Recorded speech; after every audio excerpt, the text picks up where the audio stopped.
Hello! How's everybody doing? Everybody have a good break, good weekend, good 4th?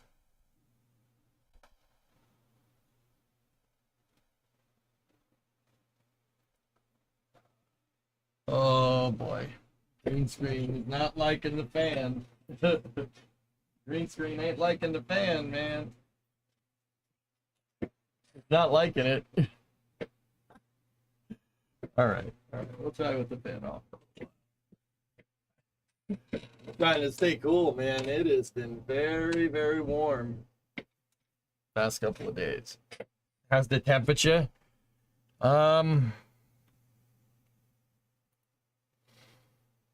It's hot. Yeah. Green screen got a tan? No, but your boy did. Oh yeah. Oh yeah. Look at that. Ready? Oh yeah. All right. Very good. Very, very good. Anyway, how are you all doing? Hot. Florida goes. Yeah, we have the same temperature as you guys. Do me a favor. Weather back, please. All right, screw that. We'll deal with finicky green screen. Satisfactory update, please watch. No. I know 1.0 is coming out. 1.0 is coming out in September. That's good. Good stuff.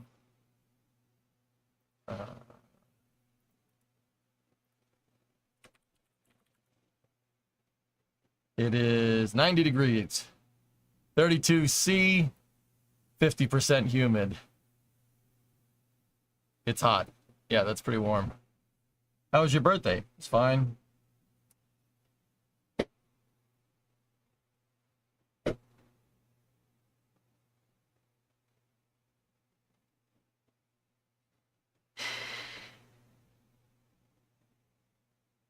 I don't really feel like doing anything about that.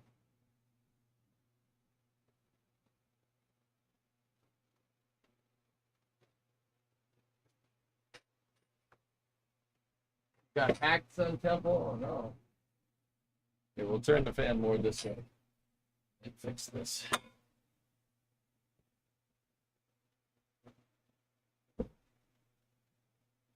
Stay.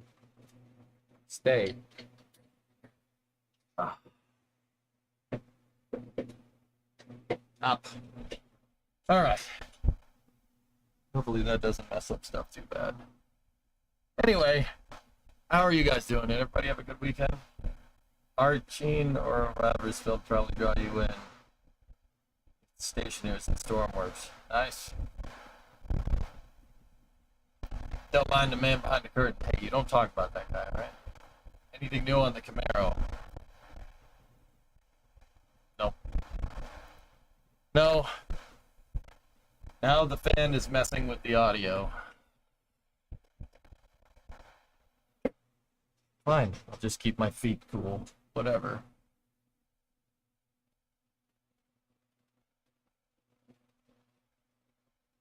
Hot day? Yep.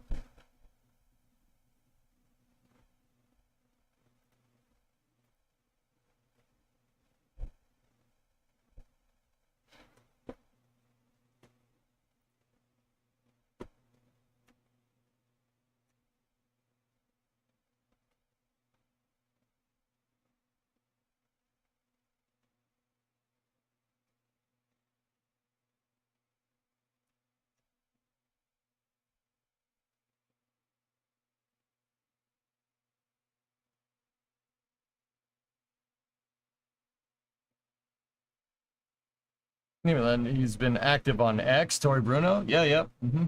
That's thing. I don't know what he ever said the Chinese weren't bad at doing 3D models.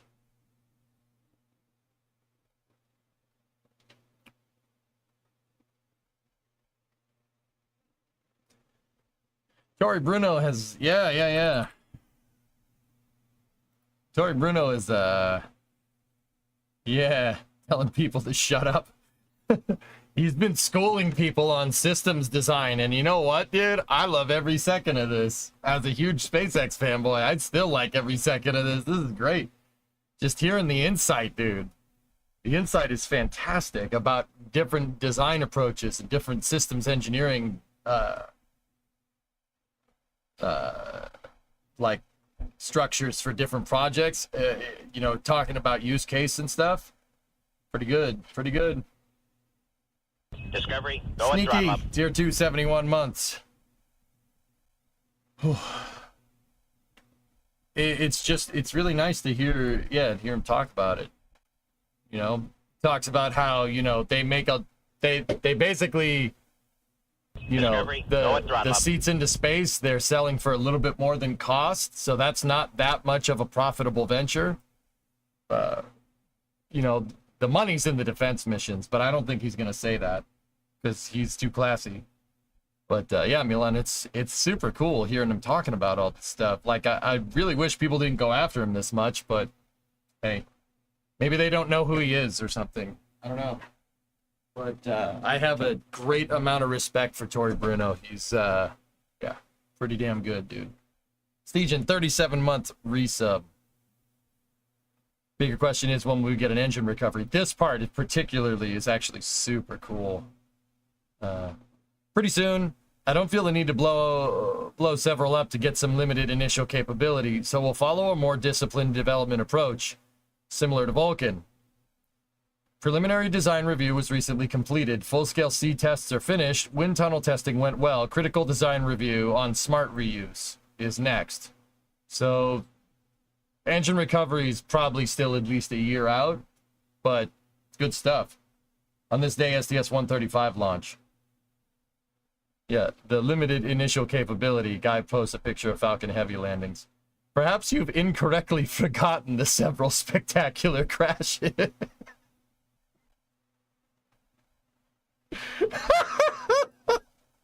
They did crash, but they did it.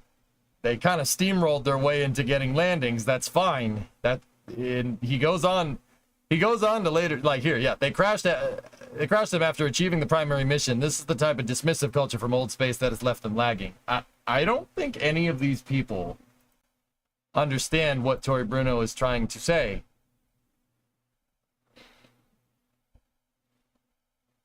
I don't think people get what he's trying to say. He's basically saying that, look, all right, they're talking about Vulcan reuse. Vulcan reuse isn't Falcon 9 reuse. You're jettisoning your engine section with Vulcan, right? That's a big ask. That's a very big ask.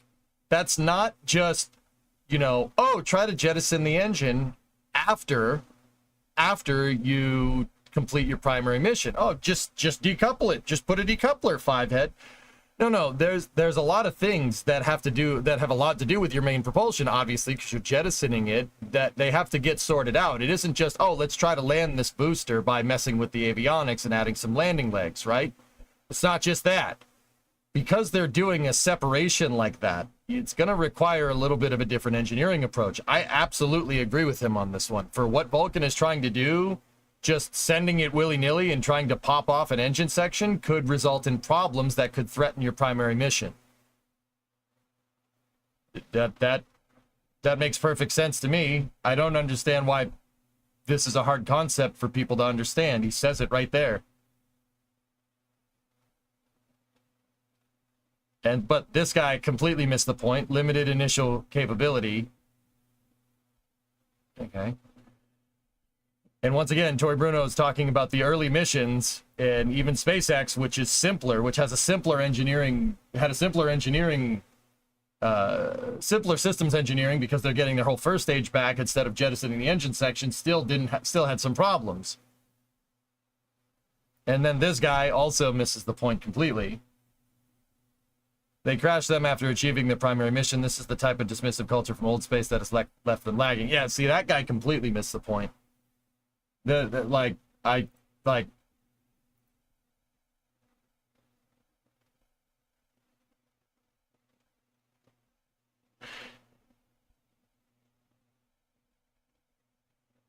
But remember, the whole subject of this conversation is initial baseline capability for reuse, which not even SpaceX did.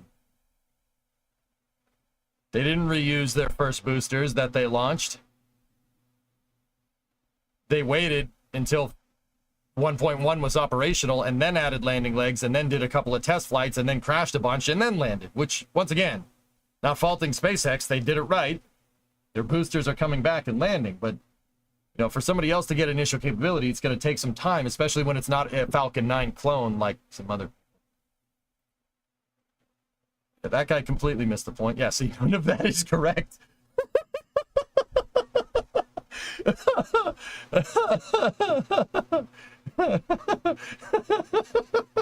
I'm sorry, that's pretty freaking good, man. None of that is correct. Nothing wrong with fly, fail, and fix when urgency to an interim or initial capability is paramount. Done it myself many times. Development offers more than one process. One chooses the right tool for the right circumstance. You can love more than one rocket. Bingo. Now, this is as far... Yeah, and Roy, and don't get me wrong, I'm a huge SpaceX fanboy here myself. Like, you guys know that. I love Starship. I want Starship to do everything that they say, and I think it will. But I think what people don't understand is that engineering is a much more hardcore construct, right, than just do exactly what SpaceX is doing. Some of them require a different approach, and that this is a guy that's arguably one of the foremost experts on aerospace engineering in the world telling you this. And then people have the gall to say, no, you're wrong.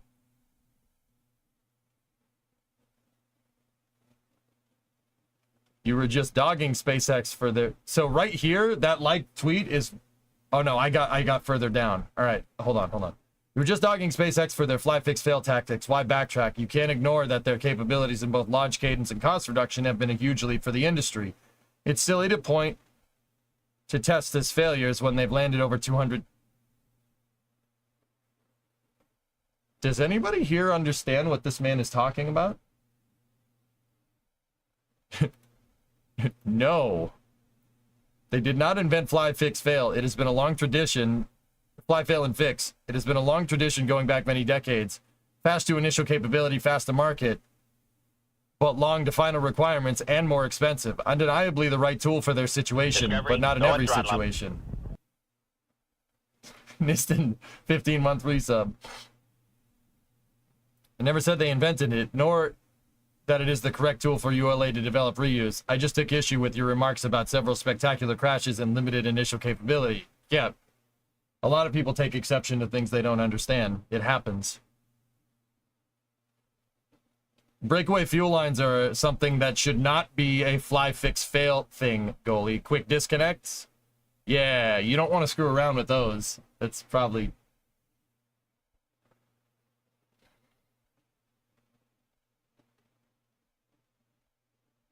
Yeah, see, as it comes across as trying to downplay SpaceX's success. No, that's not what's going on, Zach, at all. He's complimenting them, dude. He's saying that approach worked really well for them because that's their use case. Like, I don't understand how this could possibly be misconstrued. Less talking crap about competition, more orbital launches, Tori. Otherwise, nobody will ever remember you. These people. I do not have an intense personal need for fame. I derive satisfaction from lasting contributions to space and the nation. Oh, with 69 likes, how can one man be so unfathomably based? how can one man? My name is Jeff. My name is Jeff. Dude, how can one man be so unfathomably based? I don't. Oh God. Oh man. 4th of July, like, whoa, all right, let's go. Devil, hot face, smiling face with open mouth, cold sweat. Okay. It's that cost that's doing the heavy lifting. I used to work in that space, and cost plus contracts were the norm. The incentive is for the cost to increase so that the plus part also increases.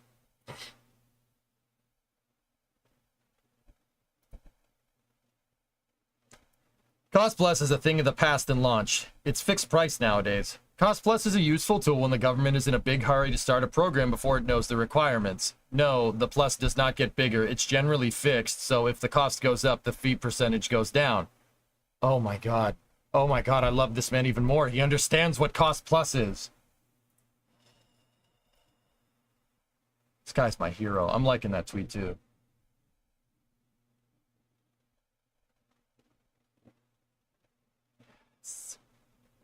And it's what I've been saying, dude. Cost Plus works when there is a hurry and a deadline. That's the requirement for a Cost Plus contract. I was trying to explain this on NSF Live or Flame Trench last week. Not this last week, the week before that. That's what I was trying to explain. And yep, nope, yeah, people, a lot of people agreed, but a lot of people didn't like that. Hey, Ernok, what's up, man?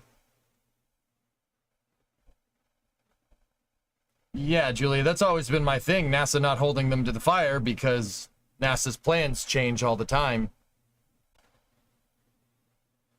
Dude, I want to keep reading this thread. We should keep reading this thread for space news. I have a space news on the docket today because I've been completely out of the loop, fully immersed, probably so much that I could bathe in oil cars over the last, like, month. Not sure why. Anyway, Tori did it in 2 sentences. Why use more words when few do trick? Did we get the astronauts back? I don't think so. They're not back yet.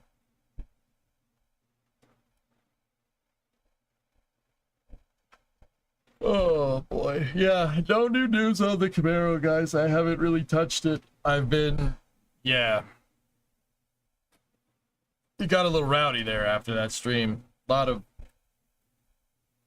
stuff. Is the Camaro still here? Yes, and it's basically where we left it the other day. Yeah, I gotta use some CAD, some cardboard aided design. I gotta use some cardboard aided design and make some bracket plates to see if we can get those LS motor mounts to jive well with the small block Chevy. Shouldn't be too hard. Just requires a bit of time. I'll probably work on that sometime this week. I need to get the Camaro on its wheels. Yeah, that needs to happen sooner rather than later. Problem is people take anything positive, like from Tori, as something against SpaceX and a personal attack. The only people that feel the need to lash out, Erudite, when somebody states facts are people that are insecure in their convictions. It's pretty straightforward stuff. Like, people give me crap sometimes. They say, oh, you're not an engineer, EJ. All right. Why would I get mad at that? Thank you for stating facts. I'm a STEM outreach person. I'm not an engineer. You don't see me trying to design a rocket, do you? Erudite, that stuff used to bother me. It don't bother me no more. I got bigger fish to fry, man. I get my mustache right. Look at that. See me gonna...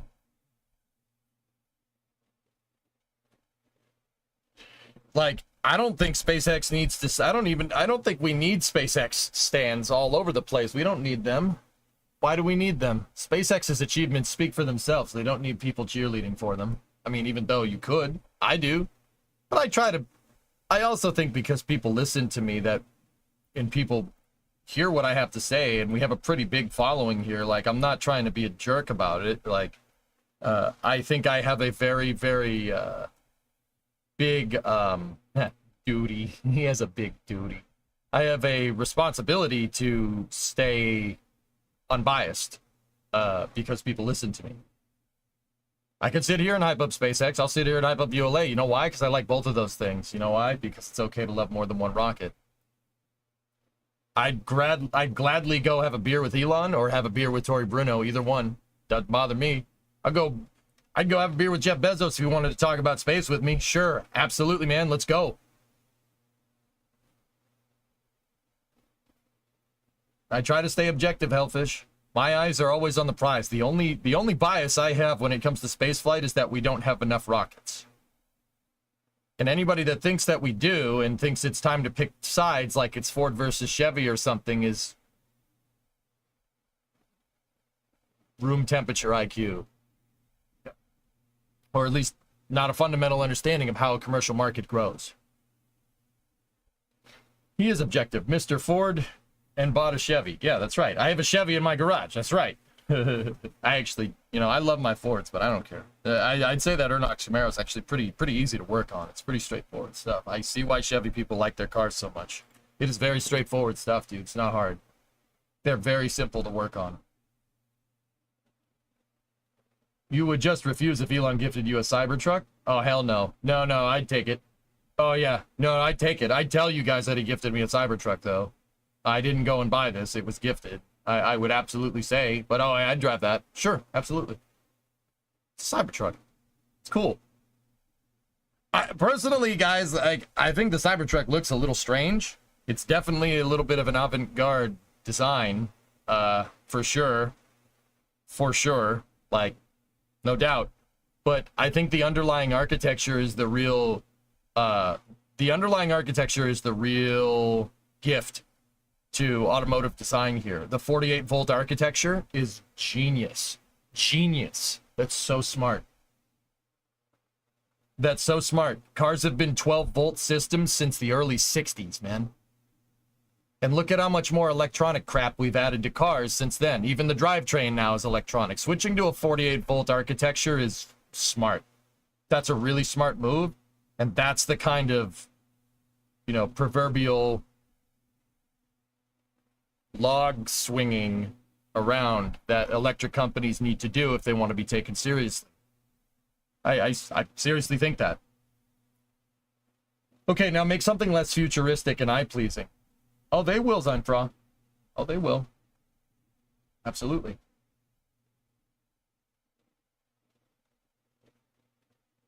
Sure, but the drivetrain is in the car. Overall, Cybertruck is a big mess. Guys, full disclosure, I wouldn't buy an EV. I wouldn't buy one. I would not buy one. I mean, maybe if, like, we could get a Model 3 for a good price, maybe, as just a car to go get groceries or something, but I live out in the woods. My electric bill will go through the roof if we sit there and charge the car all day, which, once again, you save on gas. I understand it. I know how the whole trade-off works. I get it. I probably still wouldn't buy an EV. The biggest reason why I wouldn't do it is because Tesla's... This has always been my criticism. Tesla is not right to repair. They are not pro right to repair. Car breaks, you can't fix it. That kind of is at odds with how I think about automobiles. I bought this car. It's mine. I paid money for it. Anybody that thinks they own it other than me, well, hey, my name's on the title. It's my car. I should be able to fix it myself. That's my biggest problem with Tesla. If I have one, it's their anti-right to repair. I do not like that.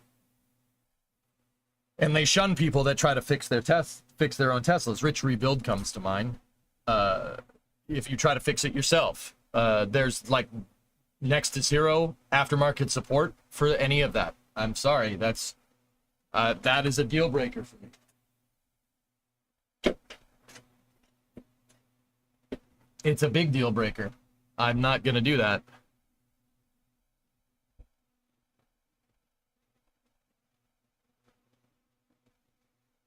But yeah, I don't have a problem with Tesla. I think the underlying tech is very, very cool. As a tech nerd, I do appreciate it. It's pretty rad.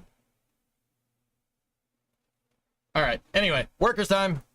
Let's do workers for a little while, then we'll get to space news. I'll get caught up with what's going on. I've been out of the loop hard for like the past month.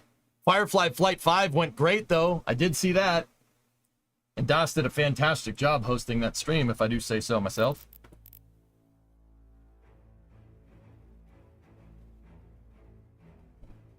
I'm thankful for Tesla pushing the EV market, but I would never buy one. Argonin, I'm with you. I'm with you on that one. I think the way Elon has gone about manufacturing with Teslas is really smart.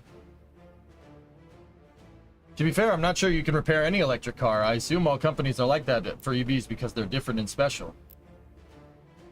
That's why, well, yes and no. Ford's offering electric crate engines. Chevy has an EV conversion kit that you can go buy from any dealership.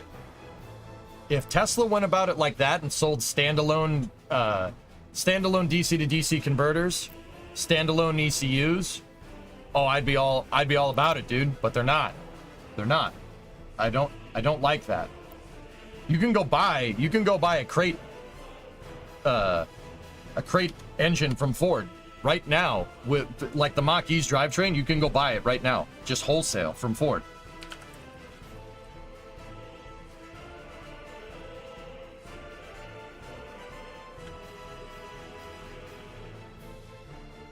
Look.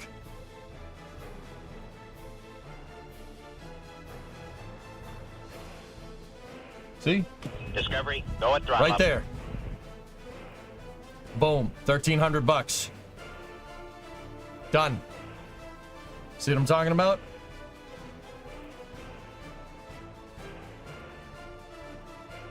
That's cool, man. If Tesla did something like that, oh, I'd be all about it. But they're not. They don't. That's my big deal. I don't think the tech is stupid. I think the tech's amazing. But no good. Buy 4 and put them in Bluefus on 1 per corner. That thing would scoot, wouldn't it? I mean, $1,300 for the engine itself is actually pretty good. You'd be hard pressed to find any crate motor lesser than that. But you got to remember, you need all the control systems for it. The electric motor by itself ain't gonna do anything. I mean, yeah, that's probably not a good thing by itself. I've driven the Tesla we have at work. As fun as it is, I'd still very much choose a Mach-E or a Model 3. Real-time torque vectoring. We'd need to come up with one hell of a control system for that, dude. And the battery, which is a good chunk of change. Exactly, dude. Yeah, it's... Once again, I don't mind EVs. I think EVs are cool. I really do. I think the Cybertruck's legit. Yeah, like, minority opinion there. People think it's weird. And I get it, but the 48-volt underlying architecture, frankly, every car, electric or gasoline, should have that at this point. And the fact that it doesn't is pretty hilarious.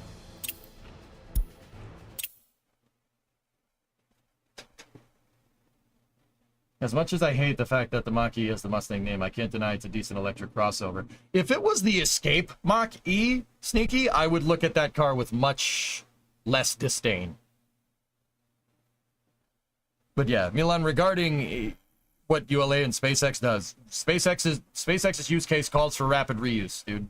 Being able to budget out your schedule and go, it doesn't mean that, like, you know, fly, fix, fail, or fly, fail, fix is like the end-all, be-all way of engineering things. In fact, I would say that with certain engineering projects, especially aerospace engineering projects, that is a really stupid idea.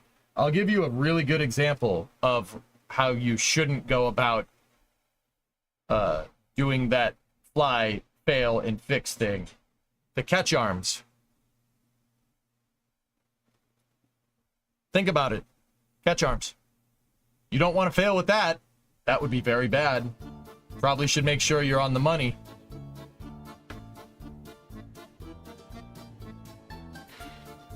Industrial equipment is already 24 volts, for sure. But yeah, I think Teslas are cool. I really don't mind them. I think they're actually pretty damn neat. Yeah, I think they're pretty cool. I wouldn't drive one though. They're not right to repair. If they were right to repair, I'd have EVs all over my house right now. Just as many as gasoline cars. Discovery, go and throttle up. Another one rides the bus. 38 months. Thank you. All right, so we're working on the desert project. This is a good way to jump back in. I do want to play Kerbal this week, guys. I really do. I want to get back kind of to more of a regular streaming schedule. Games, space news, with some wrenching kind of sprinkled on top of it. But would you replace your roof with EVs? Oh yeah. Yeah, we'll call it a REV, roof electric vehicle.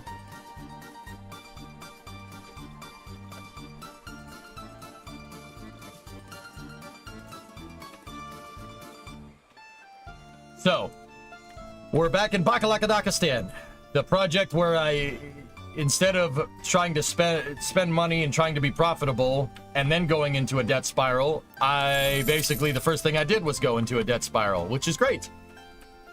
No, I tried to get loans out right away on a hyper-realistic mode to see if we can hedge it against inflation, because we know the price is going to inflate over time, right? So what I think we have up and running is the Al Bucky Baba oil field here.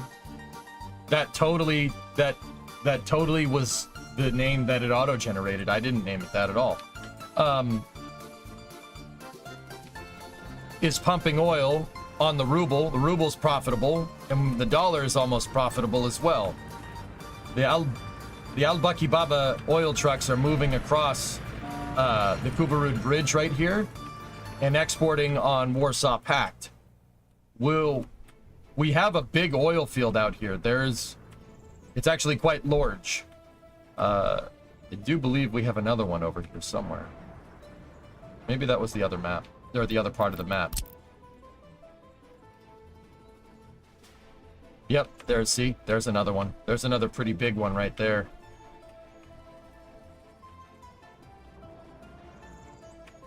Oh yeah, there is a pump right there.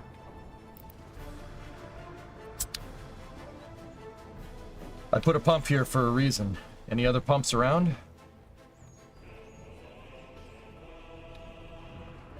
Why you gotta remind me that the original Bucky's caught fire last week? Why you gotta tell me that the original Bucky's caught fire last week, man? Damn. But yeah, we did suffer a little bit of an issue out here with one of the pumps basically catching on fire.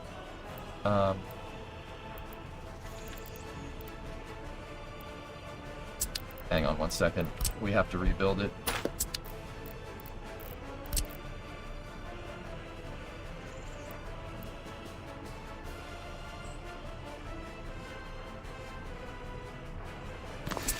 Let's see if we can still pipe it.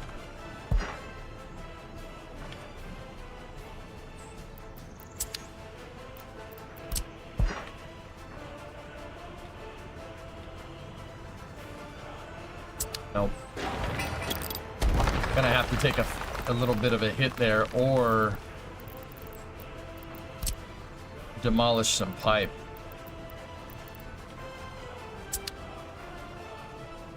Bree's calling me.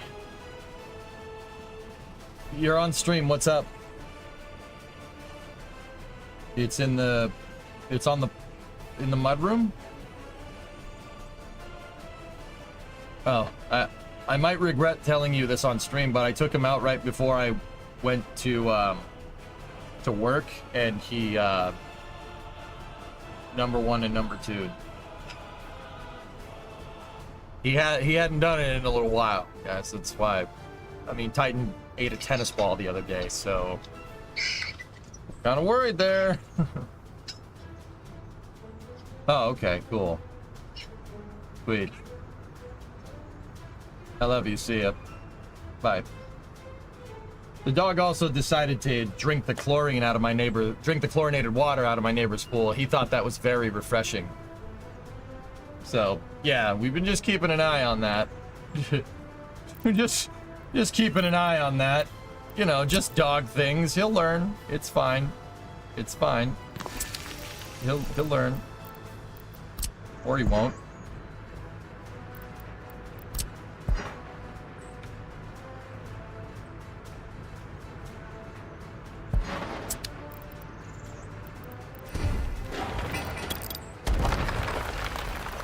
No, we caught him, he got halfway through a tennis ball because dog.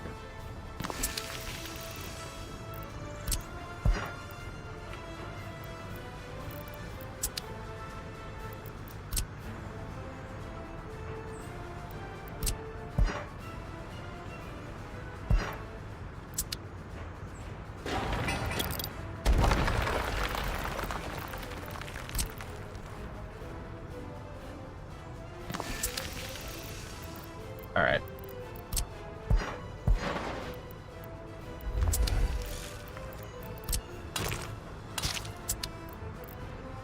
Let's go COMRADE construction. Go ahead and rebuild that.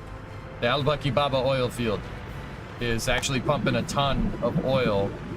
It's pumping a lot of oil, and yeah, still need trucks to fill up things.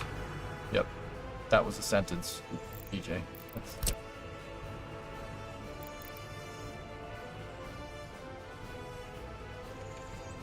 there's another oil field pretty much right behind it.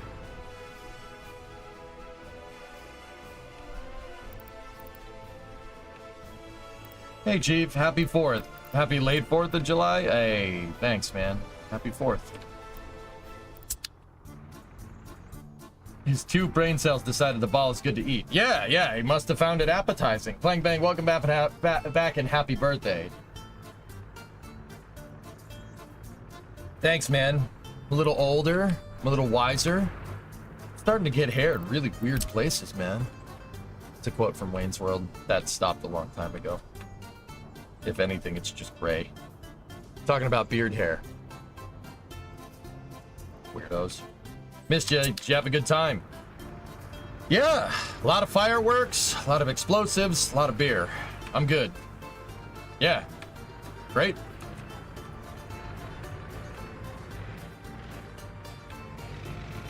Nice. We actually have a nice roadway through Galicki here. Did you get your birthday cake? Yeah.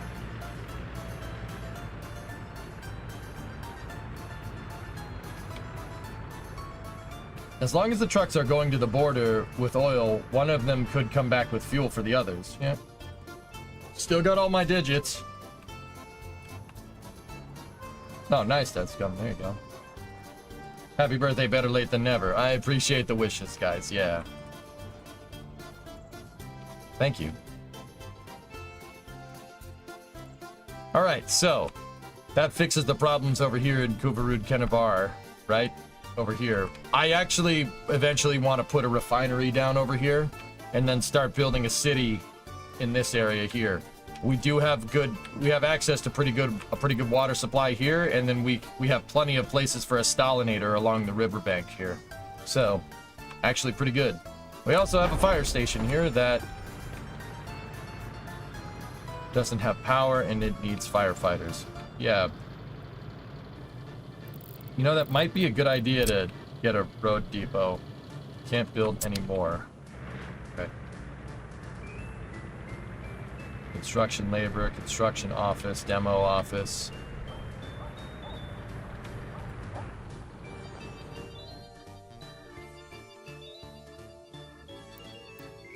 That's a construction office. Oh, that's for grading terrain. Okay. All right.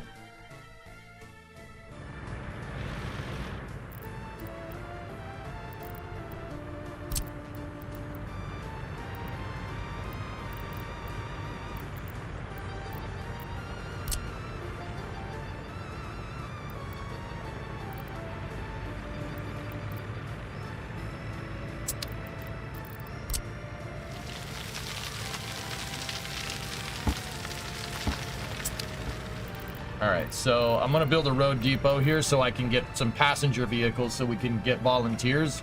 A labor route going to the fire station for now. So yeah, I'll tell them to build a nice big old road depot over here.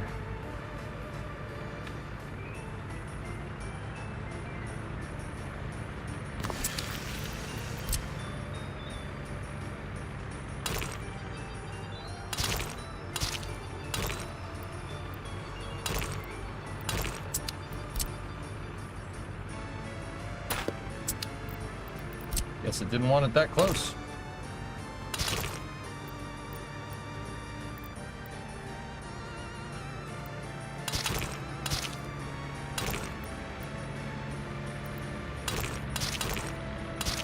This map is perfect for a rocket DLC.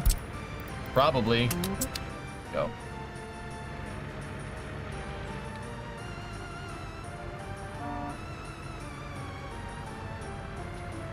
So we're profitable on the ruble. How much money do we need to make per month? We need to make, that number needs to be positive 24,925 to start eating into the principal of that loan.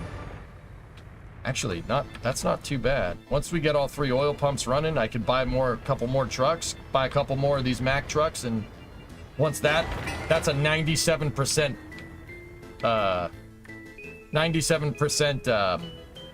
pump right there. So we should be able to add way more trucks into this, and once the highway's all paved up, we actually should be pretty good to go. The other thing we're gonna need is a refinery here. We need a refinery, And we got to research a refinery too. That's another important thing. Need to research that damn refinery. I'm gonna start flattening out terrain here for said refinery.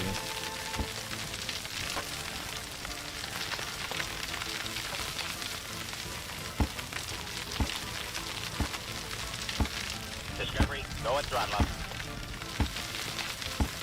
Chronic disorder 420. Thanks for that prime sub, dude. I really appreciate it. Also, rail. I don't really have much provisions for rail over here, Contra. I think we actually have a rail track. Oh, I do. There's a rail track there. Is there one at Kuvarud too? Yes, there is. I'm not sure what the rail network over here is going to look like. We might have to make a rail bridge. But that just points more signs to, you know, getting Kenavar built up and start building out a nice city here. I also need to research refineries. That's important. We got to research it. We're going to go straight oil here. Like, there's no reason not to. Meanwhile, over here, I have my second oil field from the Albe Oil Balak fields up here ready to go. How's this one doing? Yep. Al Oil Balak. We almost got the second set of pumps going, which is good. Very good.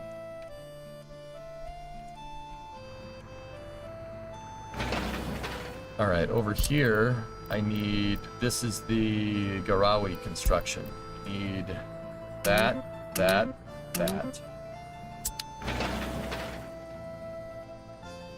And then, yeah, do that and do that as well. No construction offices. Yeah, well, we'll tell him to do that in a second. I'm starting to build out highways, and we have the train lines over here ready to go. Good. Is the gravel almost ready?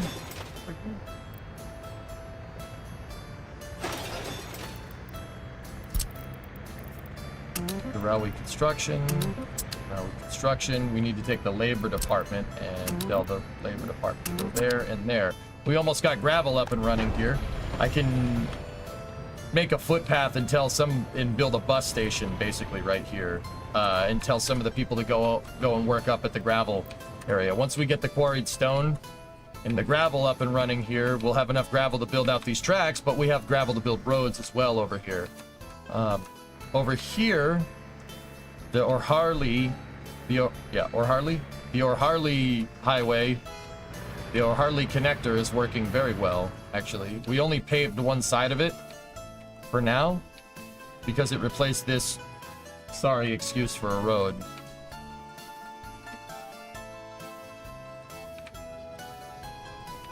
Been waiting for the next round of workers. Right on, man. Cool. And then, yeah, the other project over here is the Al Sanaa Highway, which is the project to basically make a highway that goes all the way to Kasask over here, so we could build out docks and rail lines this way. Now, the rail line is actually making some pretty damn good progress all the way down here. That's pretty decent. We got a depot set up. We got gravel set up. We have asphalt production over here, gravel production, and we can export gravel if we need to push on currency over here. If we need to make more profit, we can start exporting it. I do have a little pig locomotive with a bunch of diesel cars here to save on some cash. Are you guys done working on the Camaro? No, Jens, not even close. The other thing that we've been working on down here to Al Diwakin is building out the provisions to activate this area here. You know, sewage, plumbing, electricity, food. And what I want to do is make Al Diwakin the college town to start doing our research. Back to work. What's up, AP? When does the Camaro have to be done? We missed all deadlines for that, dude. Yeah.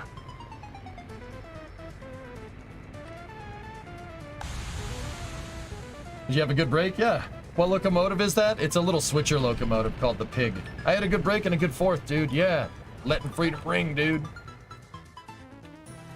Yeah, it was great. How about you, AP? How was your Thursday? Was your Thursday good, man? Can we get a finger count? Dude, I'm not dumb. I'm gonna blow my freaking fingers off, dude. Fireworks are illegal in Massachusetts. You should not do that. With that being said, I know how to deal with combustion. I'd say I'm pretty good at it. No count as well. I have all my toes, Simon, and I ain't showing you my damn feet. Happy birthday. Thanks, Jens. I don't think you streamed on your birthday, have you? I don't think I've ever streamed on my birthday, dude. Nah, I don't do that, dude. I don't like doing that. I don't like streaming on my birthday. Hey, it's my birthday. Gift subs. Like, Discovery, I don't go do and that. throttle up. Borve, happy birthday. Thank you.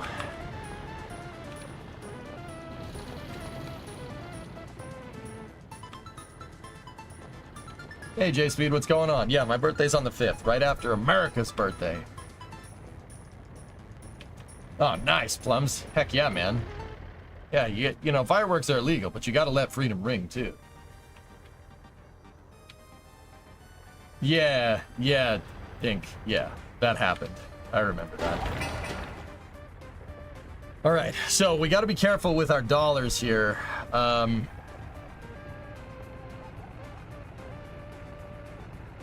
I gotta start looking at my money in versus money out with the dollar.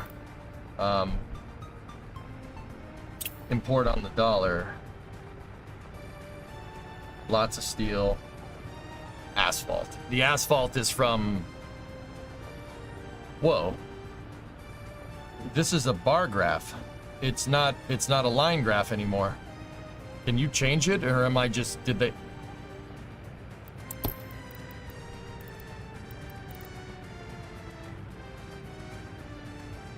It's a bar graph now. Wasn't that a line graph before?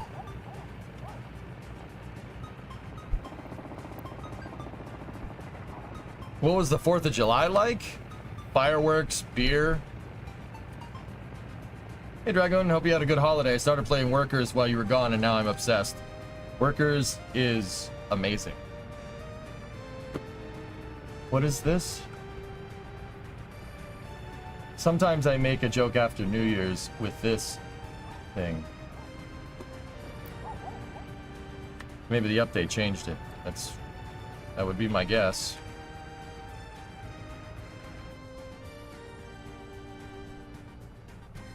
Let me check the markets. Steel. Well, that one's not a bar graph. Oh, steel spiked in 61. And it's been slowly going up since. Okay.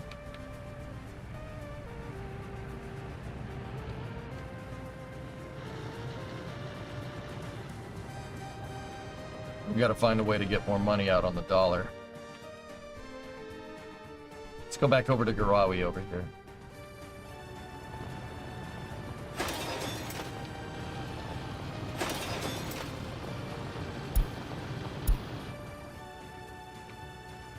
Cool.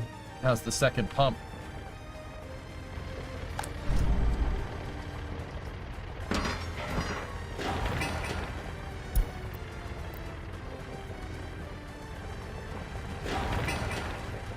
Oh, very nice. For context, New Year's Eve and Day in the Netherlands is known for their liberal use of fireworks. Good. Good. Hey, Yum Food. What's up, buddy? Yum Food, I think it might be high time in about a month to take those Starship models back out and start you know, taking them out and showing people what's good. You know what I mean? Picking up what I'm laying down, man. Hope you had a good 4th, buddy. And that everybody else too. Yeah, I never noticed that there was a bar graph for resources, Jack, and a line graph for expenses. I think you need updated models. Yeah, I did, thank you. Absolutely.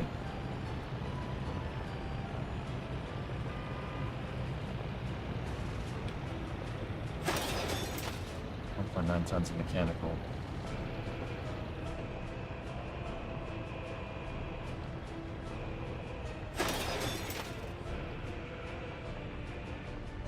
People in Amsterdam on New Year's Eve shoot fireworks at each other in the streets.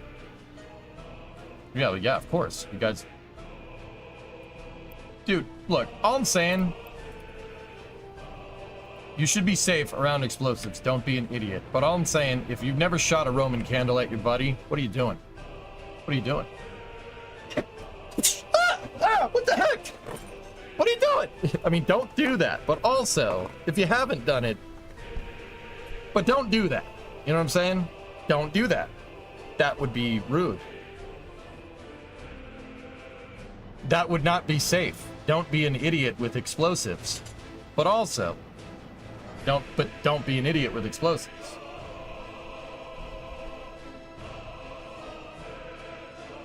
I do have a point. Yes, of course. You know what I'm saying? Like, I've never done that in Minecraft. You know what I mean? But in Minecraft, it might be funny shooting funny Roman candles at your buddy. Like, in Minecraft, though. You know?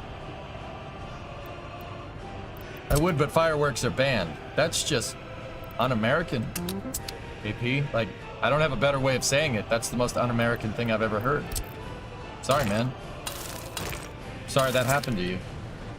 Almost done with V2 Starship, which is motorized with sound and smoke. Would love to send you one if you would want it. Yum Food, I would be humbled to all hell if you did. Please do not feel obligated.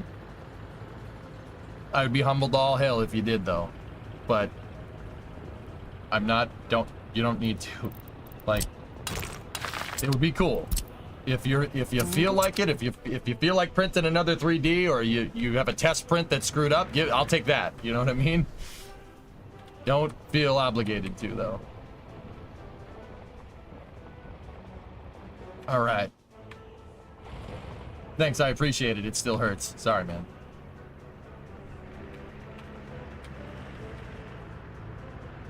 Ian, Gun Jesus, and some Brit got into a tea versus coffee argument, and then they had a duel with ammunition firearms. Nice. Have you seen my Discord message? Dude, I am so out of the loop, Chief. The eBay links. Oh, this. Yeah, Yeah, I saw that. Yeah. Those.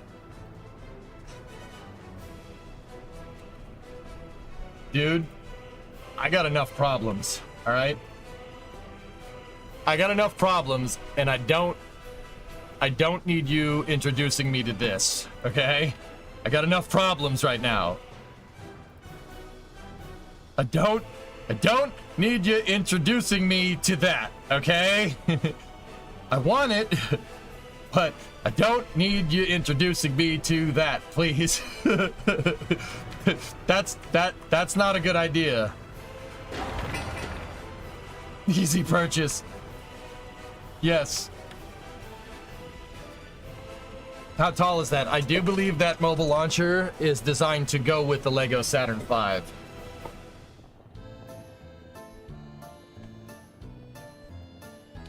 So, I've seen it. Screw you, but I've seen it. But screw you.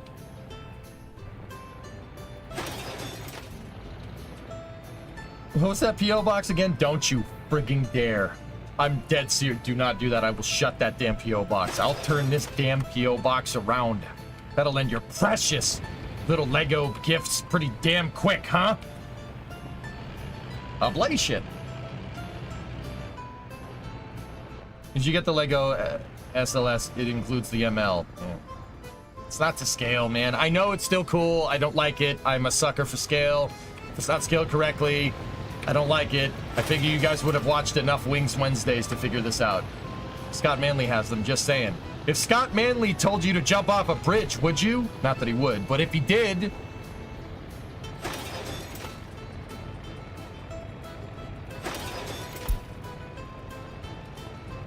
I'd think about it? What?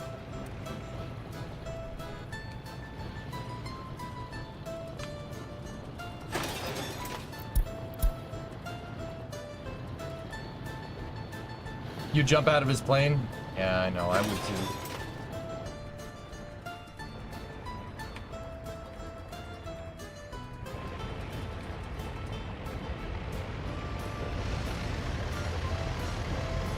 He'd say jump off a bridge safe. Yeah, that's true. You know what? You're not wrong.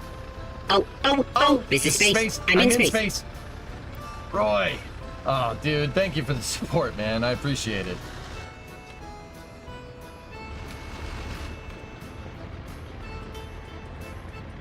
Thanks for the 5, man. Oh, this is space. I'm in space.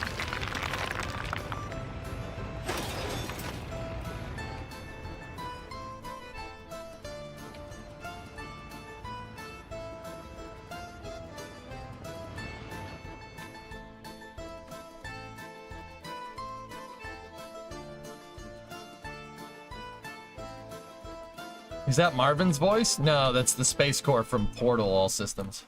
Oh, this is space. I'm in space.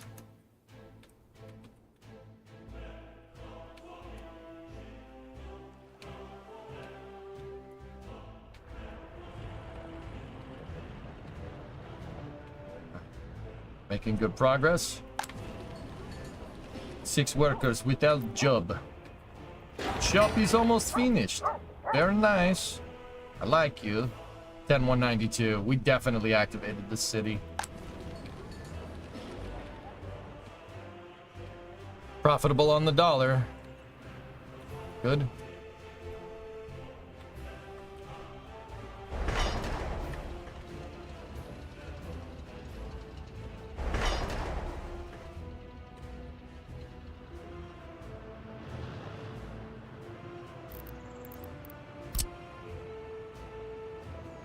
I actually should put a switch over here.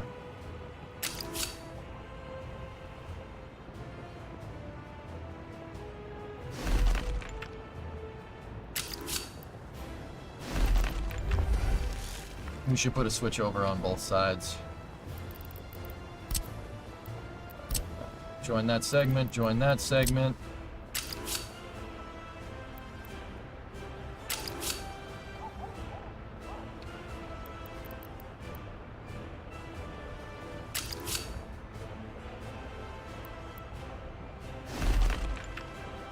Discovery, go and throttle up. Cool. Songu, oh boy, it's almost time. 72-month resub, thank you.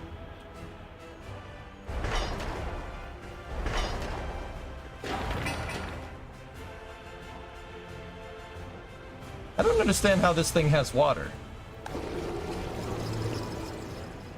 Did we bring them chemical? Oh, we did bring them chemicals. Nice. They have chemicals to make water. Nice, potable water. My water is potato. Very nice. Is the Stalin? Oh, nice. Stalinator 6000 is ready to go. Very nice.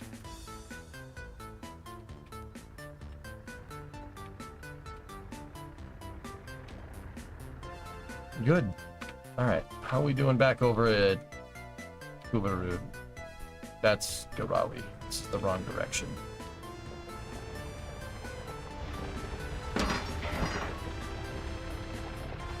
It's the de-Stalinization plant. Yes, it is the 60s. That's right, Ingram. Yep. The ability to change your radius would be so cool in CS2. Yeah, Wolfie. I still think City Skylines has better, City Skylines definitely has better road tools than Workers. But yeah, that would be a good one. The auto, but we've been figuring out with the runway, the runway and taxiway tool basically inadvertently gives you one of the best slope tools in the entire, like any game that I've played. But I'm pretty sure it's by accident. Are there mods for Workers? Yeah, and Roy, it's on Steam Workshop, dude. There's mods everywhere. In fact, I'm pretty sure a lot of this stuff is modded content that the developers paid for people to put into the game. I'm pretty sure.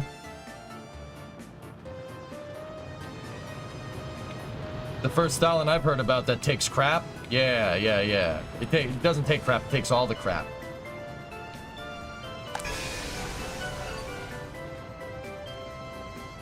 Gotta be careful with that loan. Total amount owed, 750. So if we go here and we do that,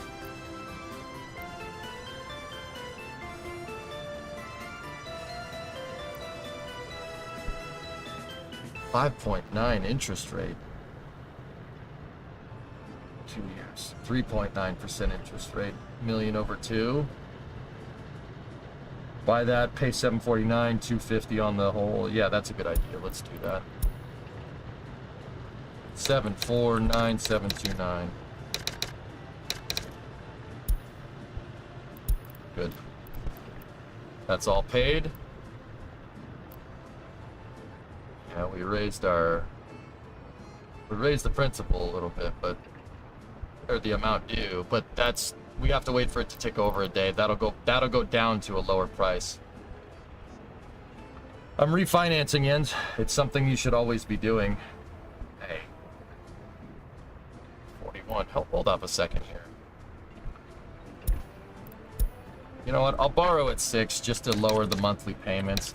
I don't really want to do that, but it's okay. That lowers it to 16. Good. Stan, you have 3,280 mods downloaded. Yep. Oh, also, and Roy, be very careful of this game. It will suck you in. Satisfactory, Factorio, Kerbal style. It'll suck you in. Careful. Crank all the settings to realism, and you'll get sucked in. This is an engineering game through and through. Have you got any interest in playing the realistic mode? Rob, I'm on maximum difficulty. I've never played this game on anything but realism. Yeah.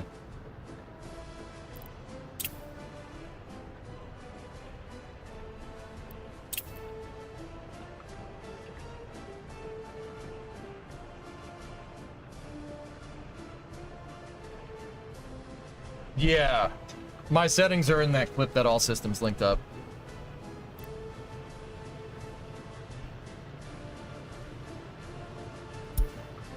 As long as that number, the green number that says 5,800 right now, as long as that goes above 16, we are A-okay on that loan.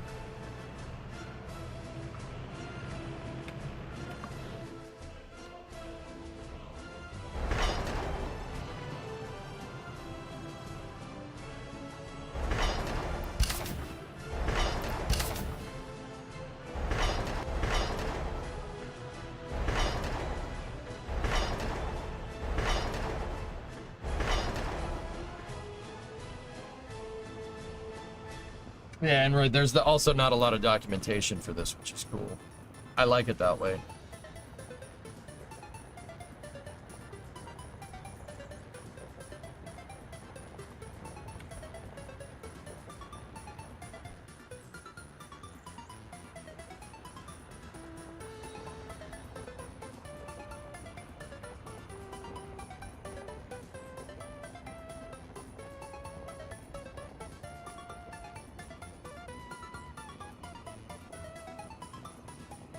Give me 1 second.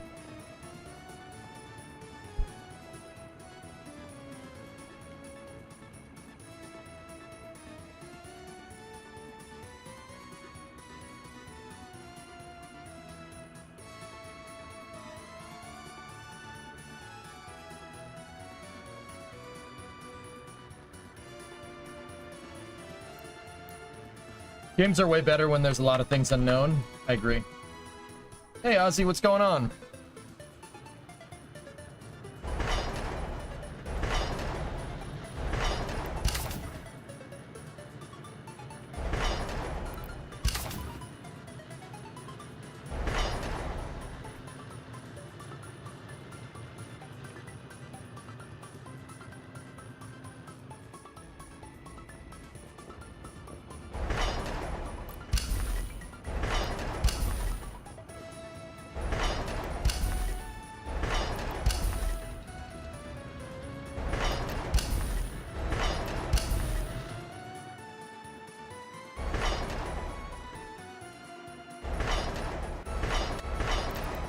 I'm just figuring out the order of operations for this. What I want is the train builder to go all the way down here to the station. We'll build the station, and then I want another line going back for now. Did you pave all the highways? The majority of these highways are paved, yes. And, well, painted as well. We put paint markings on them. Anyway, oh.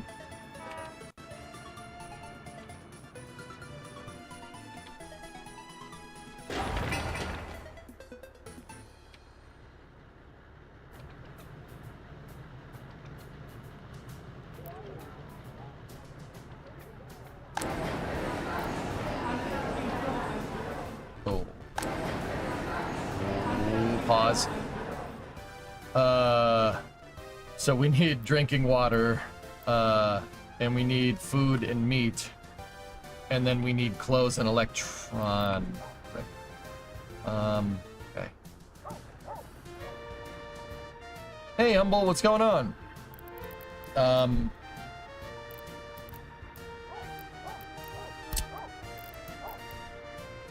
Small store is just clothes and electronics.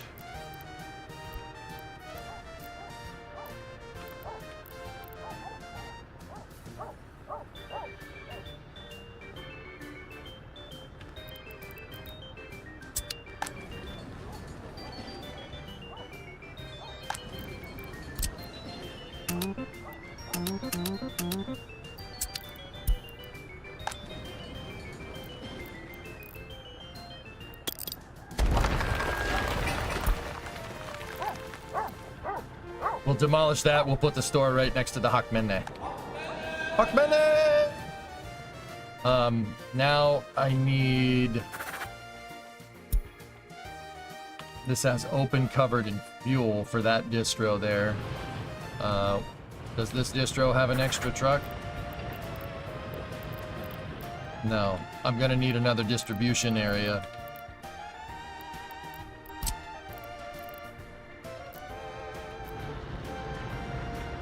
Yes, Hakmene.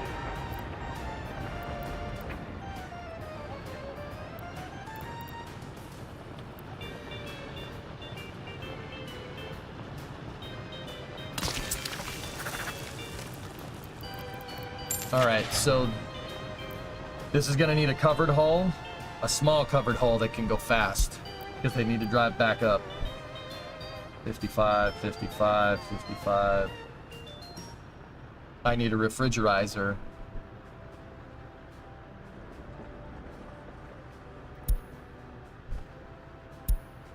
Still can go 55. All right, we'll buy one of those. Because we need to deliver meat, and then we need a covered hull. Do we have a Zil 130 covered? We have Zil open.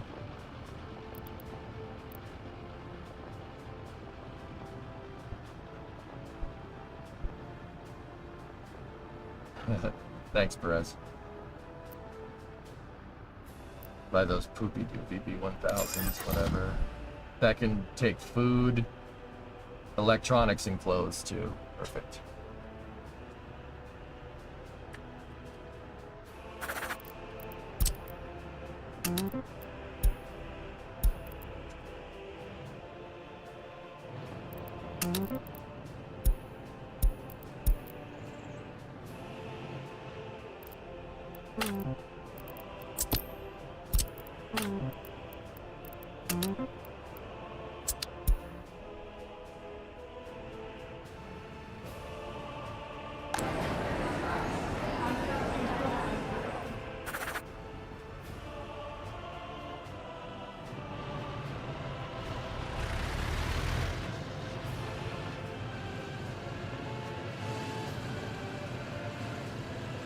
What's that, Nova? Targeting Falcon 9 launch at Turksat 6A mission from Complex 40 in Florida today. Weather is currently 30% favorable during the 4-hour launch window that starts at 5:20. Cool. That's 5 o'clock is when I wanted to start space news.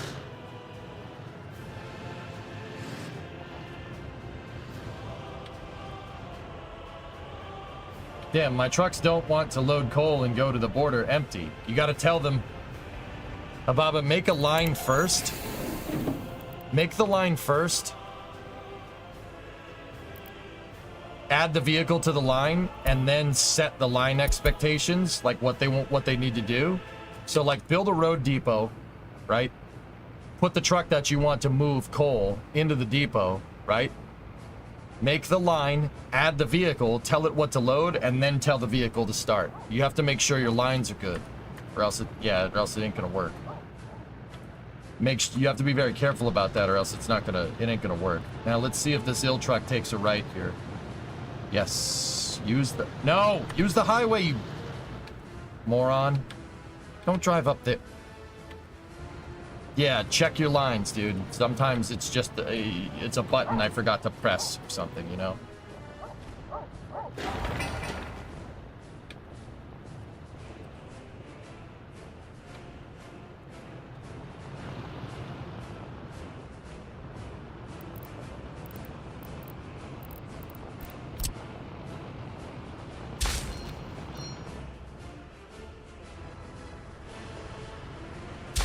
Only take that route if you absolutely have to. I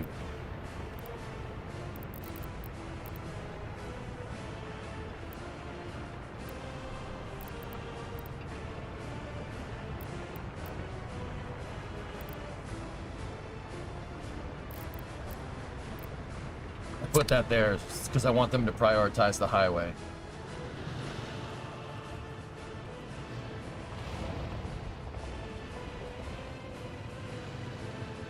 Oh, the refrigerated truck did end up taking the highway. It looks like he prioritized that dirt road over...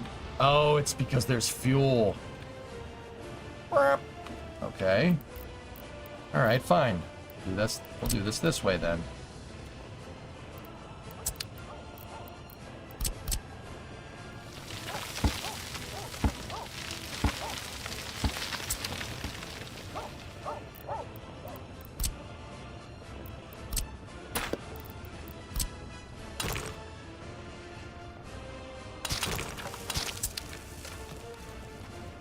Discovery, go at throttle up.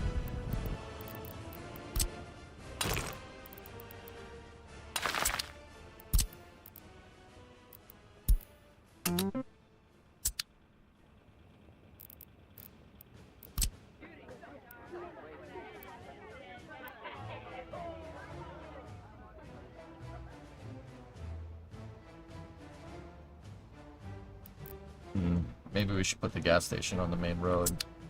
95, 95. What's up, buddy?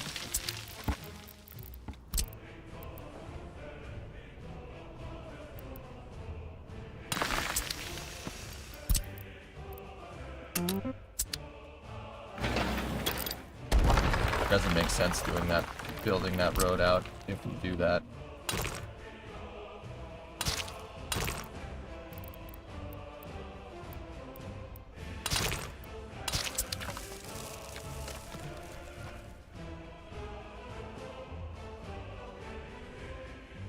I'm over here shuttling stuff. Do you understand what I'm saying though, 95? I was talking to 95 about the shuttle that he's working on. It's super hard to get the strike to be at that angle. Yeah, but it won't fly right if you don't. Also, 95 here, let me show you something with the cargo bay. So the Mark III cargo bay, if you're looking at it from the front, does this, right? It works like that, okay? And you don't want anything in the cargo bay. The irony of that is that if you look at the actual shuttle, right? Here.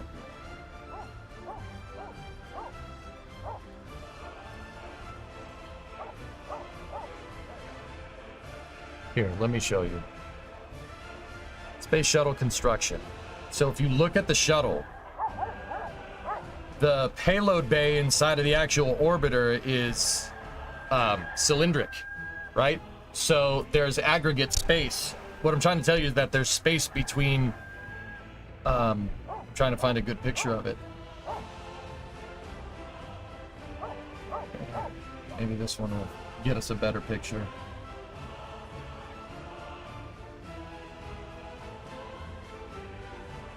So the Mark III bay is basically what the shuttle payload bay looks like with nothing in it.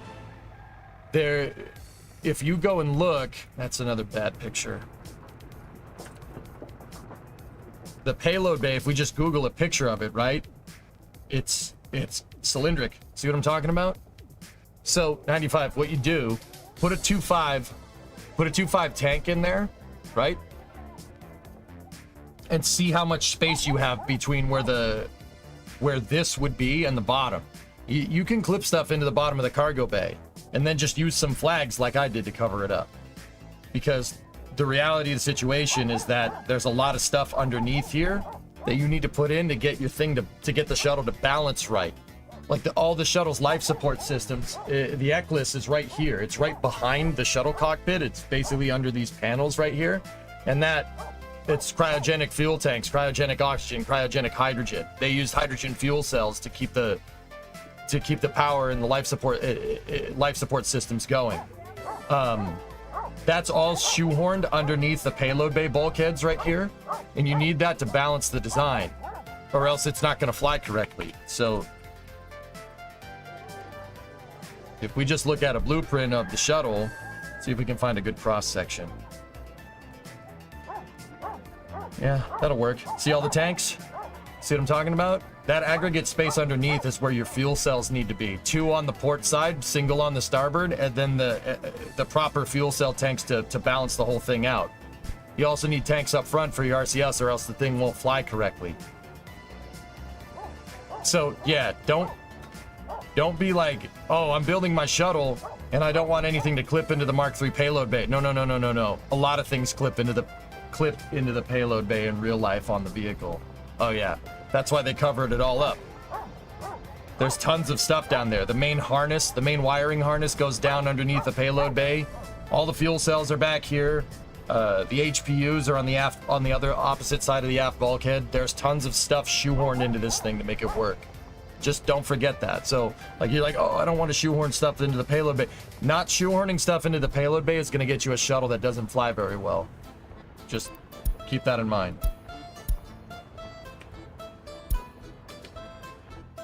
Could they easily lift a panel and do repair? Yeah, of course. I knew it'd been going hard on workers and resources, but Stationeers just added overhead rails and a claw that can plant stuff, pick up stuff, and drop stuff. Seems sweet. Cool.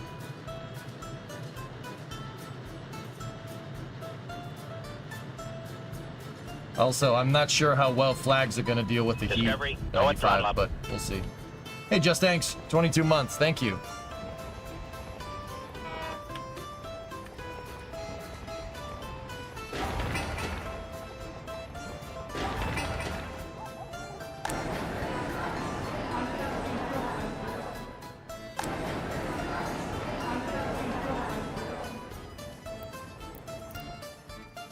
We're also going to need a technical office down here.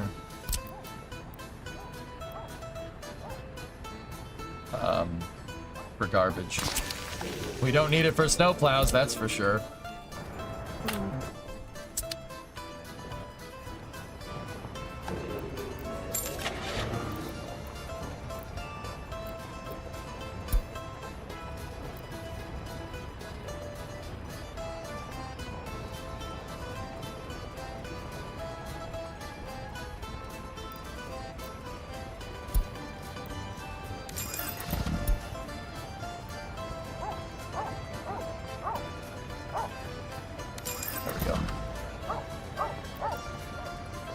I see what the problem is. It's upside down. I know what the problem is. It ain't got no gas in it.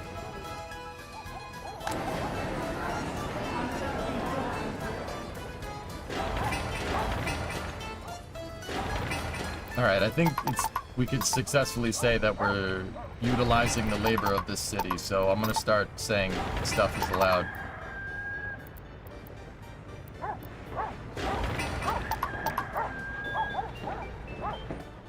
You guys can start building things.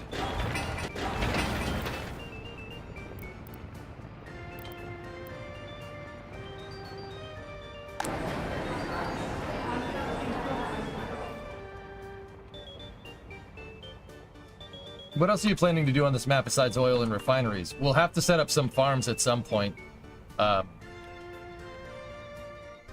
There's a nice valley here that would be great for farming.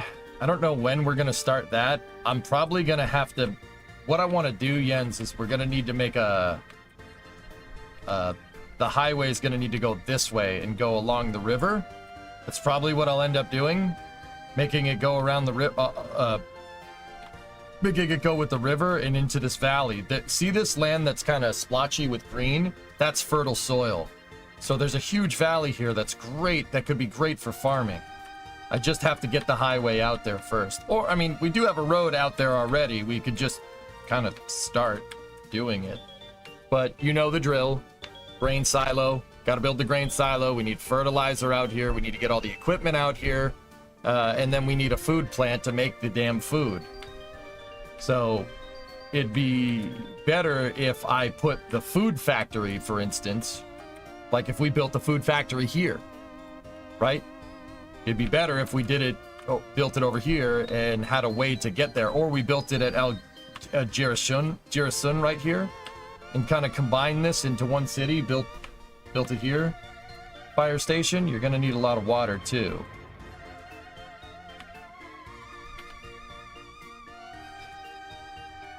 I got enough. Are gonna be any vans down by that river? Oh yeah.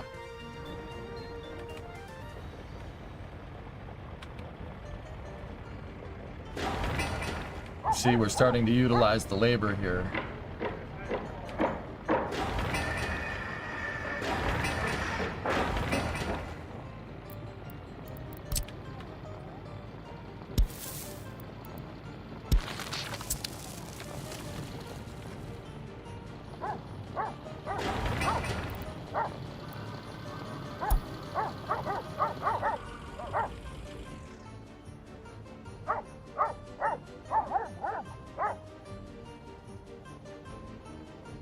And then we'll build a clothing and electronics store here sooner rather than later.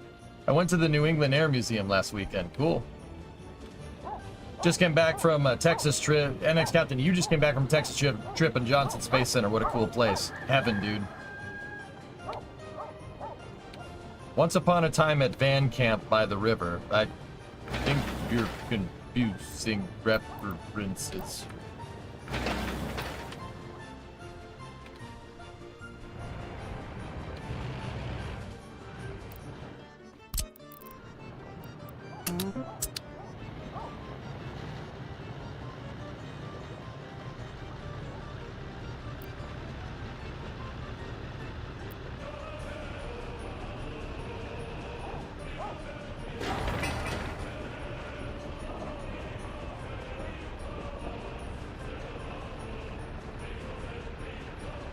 Discovery, go at throttle up.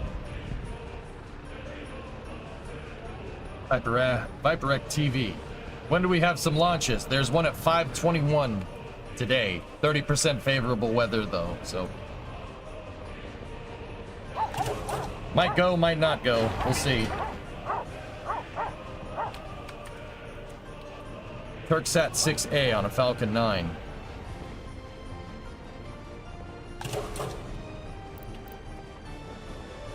And yeah, Ariane 6 already? Wait.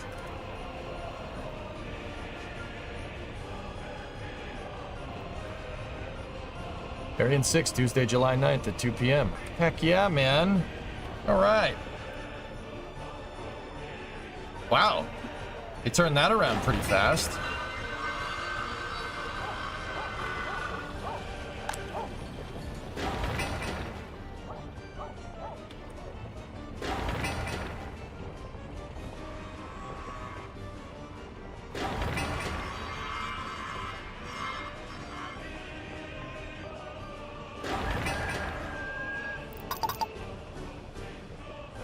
We need bricks, steel, and a bunch of other things. This one, on the other hand, if we have everybody work over here...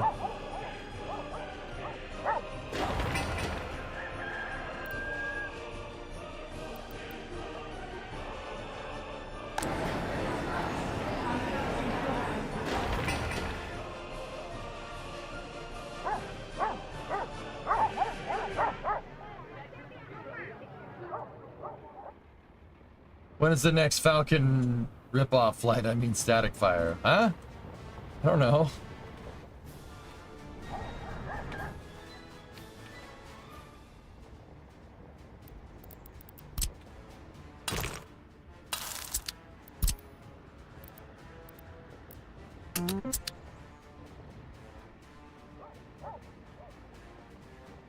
Oh, you're talking about that Tianlong 3 or whatever?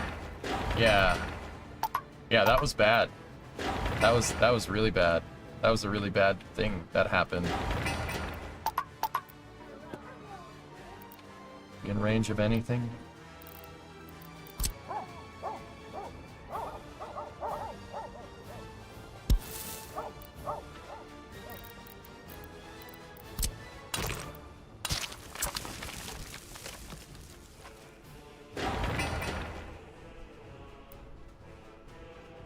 Hey, Operator. Thank you. Good to be back.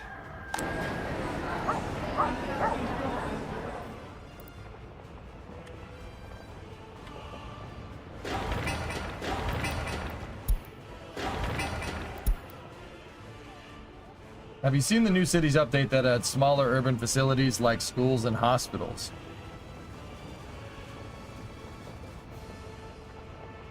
Smaller schools and hospitals? When did that come out? I played cities the other day. I didn't see nothing like that.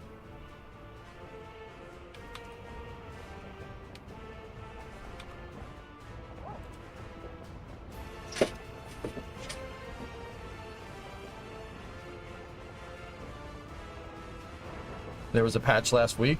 Good. Well, Economy 2.0 Imperator came out, but they added that stupid tile maintenance thing that I'm just dumb. That I'm just dumbfounded by. I mean, I am dumb, don't get me wrong.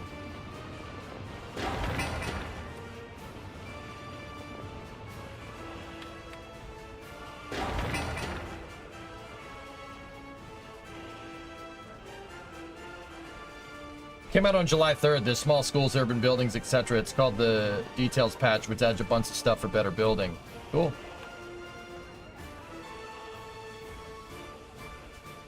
And also it's a surface tool. You can make soft concrete and sand grounds. I just need I need a way to get rid of that tile upkeep thing. That tile upkeep thing is stupid. But yeah, that's actually pretty rad, man.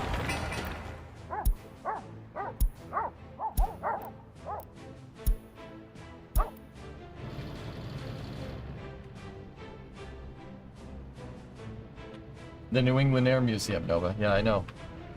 It's in Connecticut.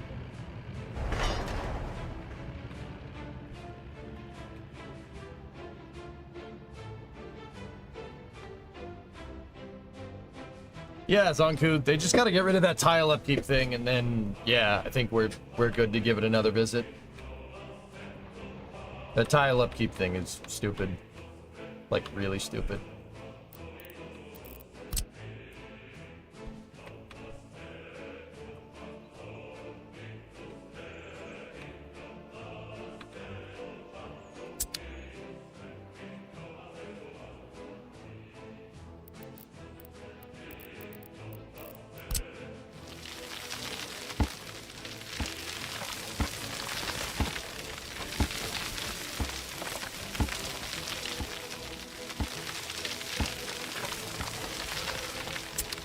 Alright, let's go down here.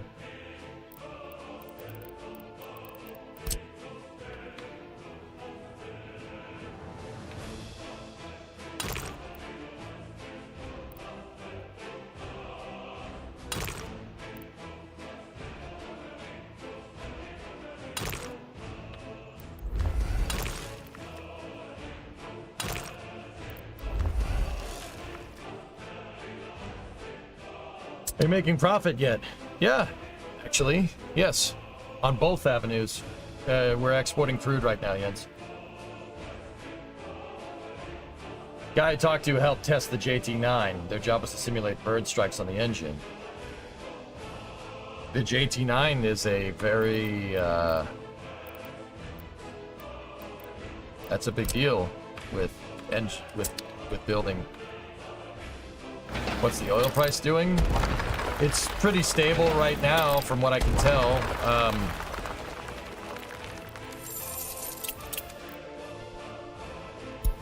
Yeah, pretty stable. It's been stable since it spiked in '62 and we started making bank.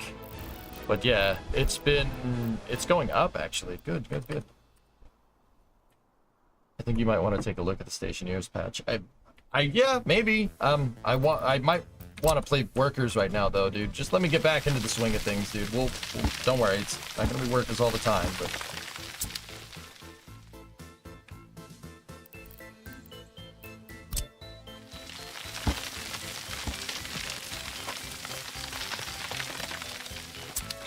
Got to get that OPEC research. Yeah, Sig.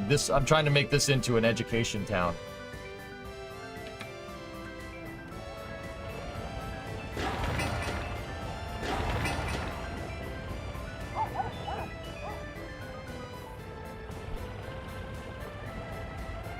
We do need a space-oriented game, though.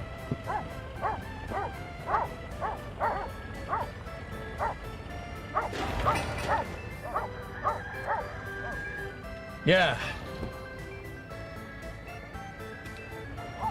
Yeah. But we need a work-oriented game first. The work must be done.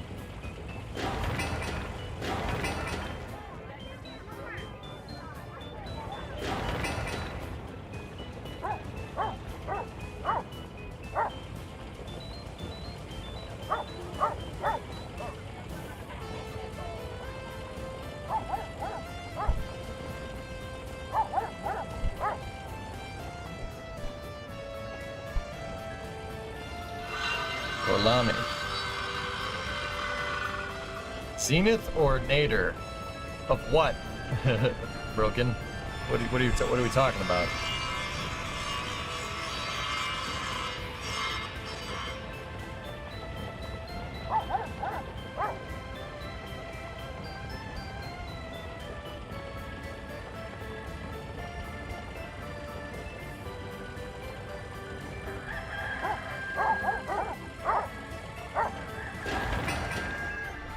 Yeah, baby.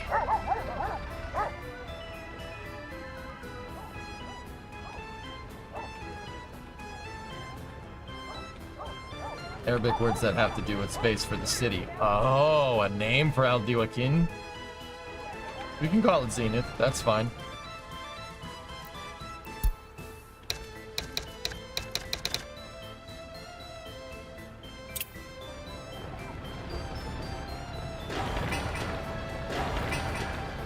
What's gonna get done first? The poop?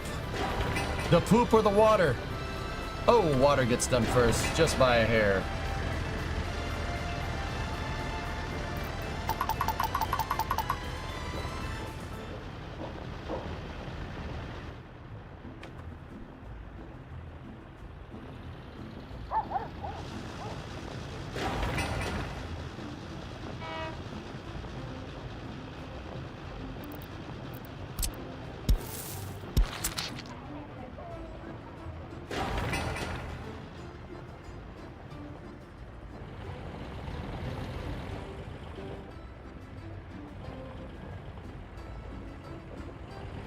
Yeah, you can zoom in and see people working, which I think is really pretty.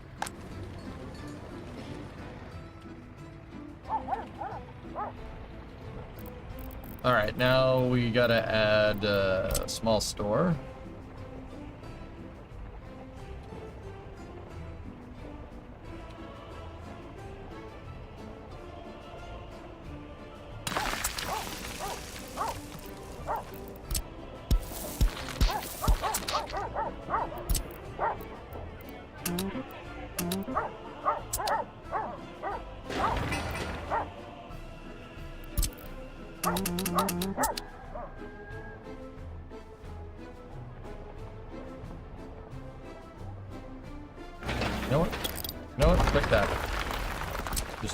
This up. These people need clothes. That's kind of important. Asana.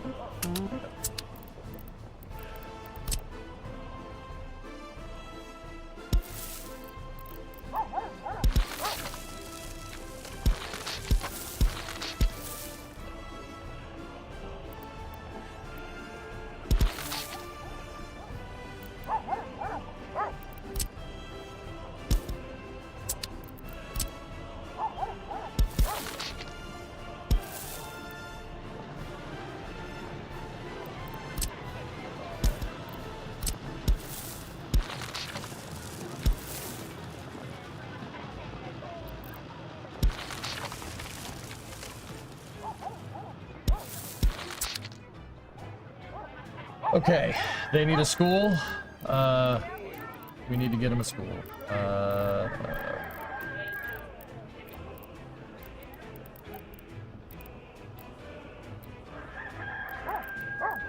They also need a fire station.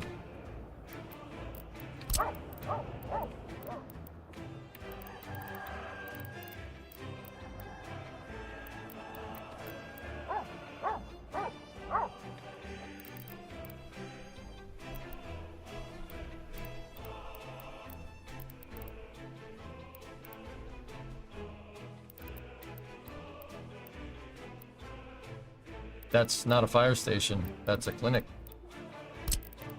Why? Why? And a dog catcher.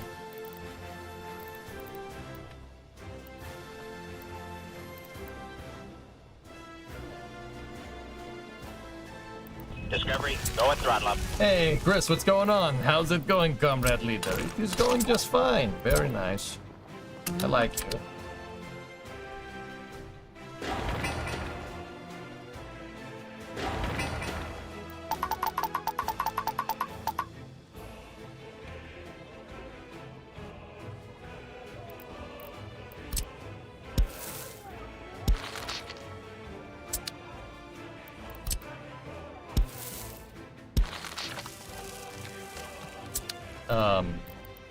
Where the heck is the school?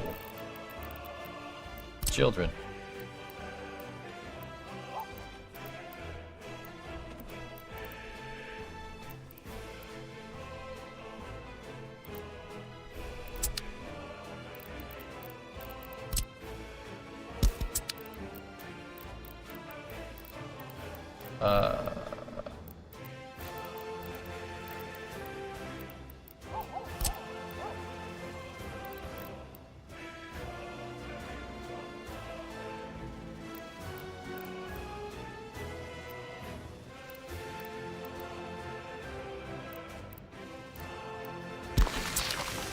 Yay!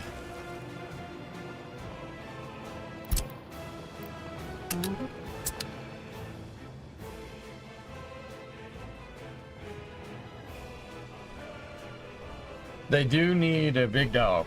Oh, dude, we should buy a big dog for them.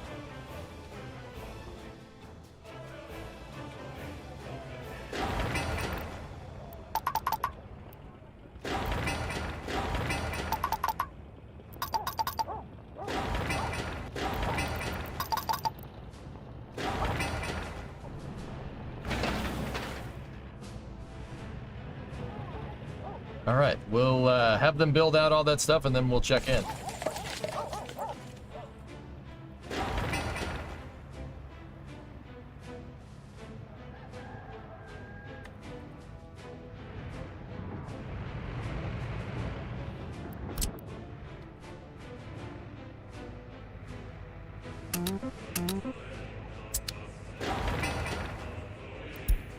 Yeah, probably should get that going. How did Titan handle fireworks? Doesn't care. He's afraid of water, though. He didn't like the ocean too much. He got very confused by it.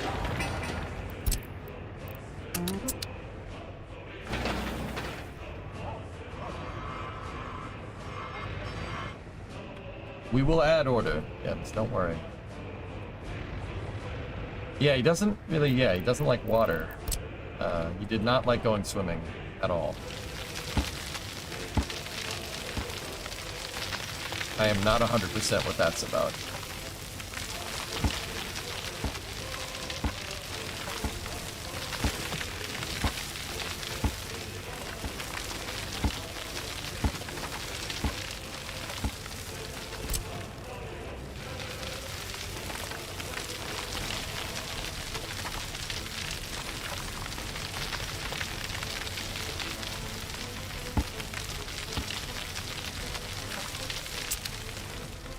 Name a city Smogorsky?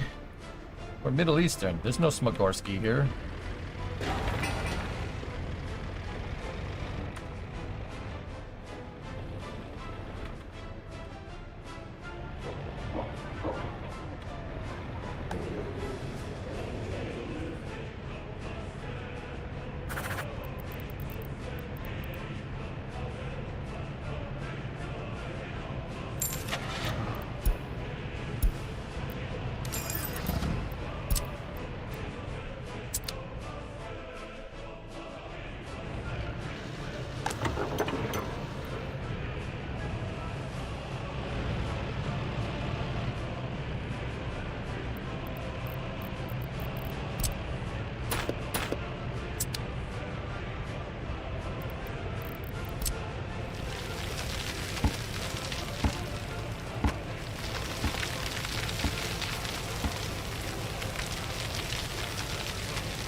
Yeah, Titan doesn't mind fireworks though. He doesn't care, which is weird. Like I said, I mean, yeah. I thought he would be cool with water, but yeah, he doesn't understand what water is. Like, he doesn't understand. I tried to get him to go swimming and he did not want it, so I didn't force the issue.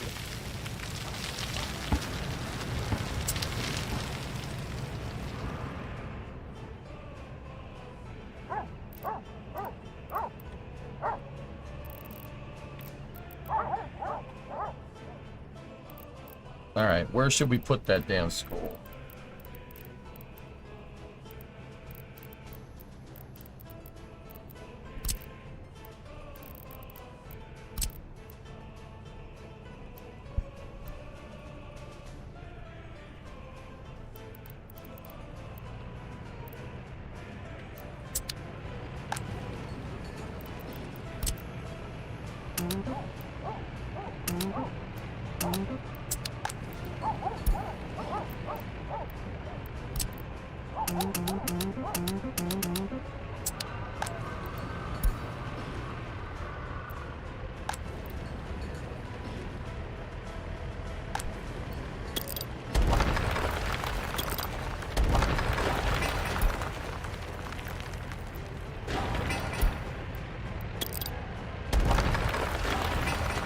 Get rid of those, put a school.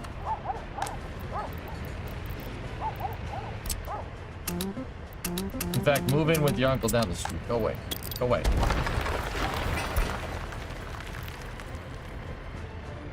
You know what? You two. Move in with Guy across the street. It's fine.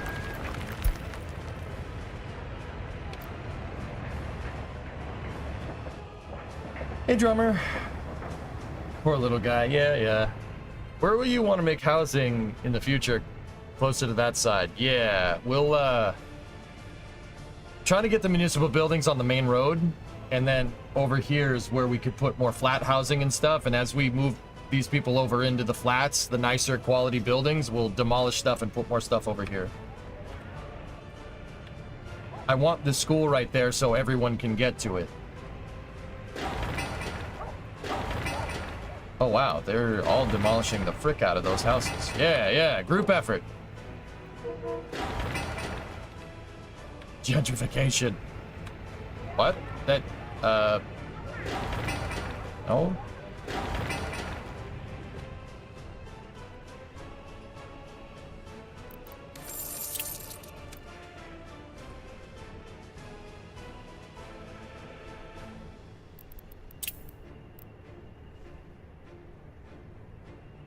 Nice. Very good.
We gotta, I'm gonna build a new extension here.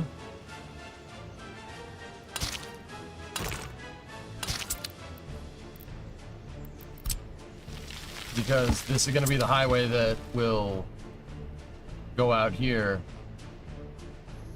around here, and go into the farmland over there. We just gotta make an interchange right here, or at least attempt to.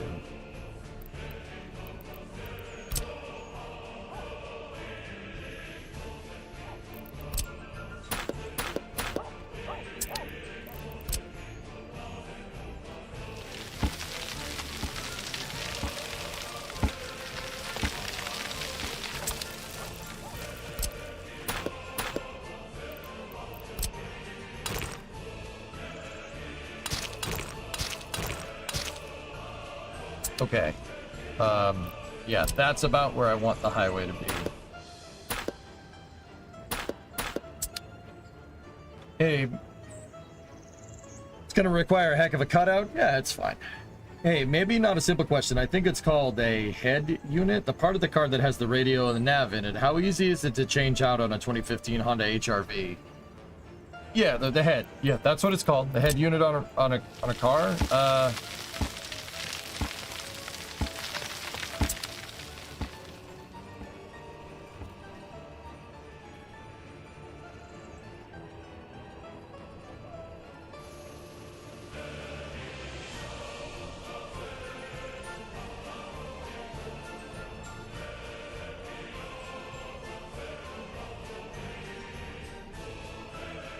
Are you swapping to an aftermarket one or what?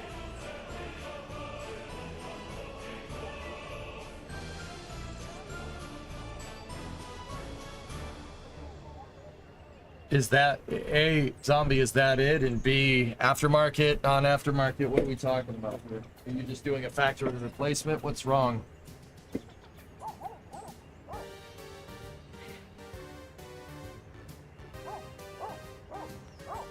I can tell you how to do it on an older one. That's hard. But I don't know about this whole infotainment thing. I've never gone and tried to take one of those things apart, dude. With that being said, it's a Honda. It shouldn't be too hard.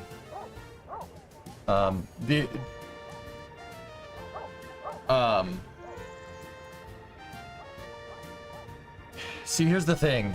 The Android built into it is old as the hills, and the sat nav is so out of date. It's useless. Can't update it because the version of Android.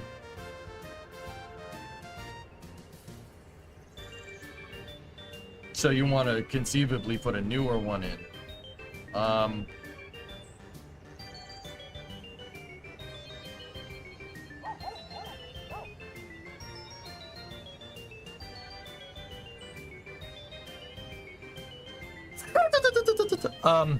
It's gonna be a little bit of work.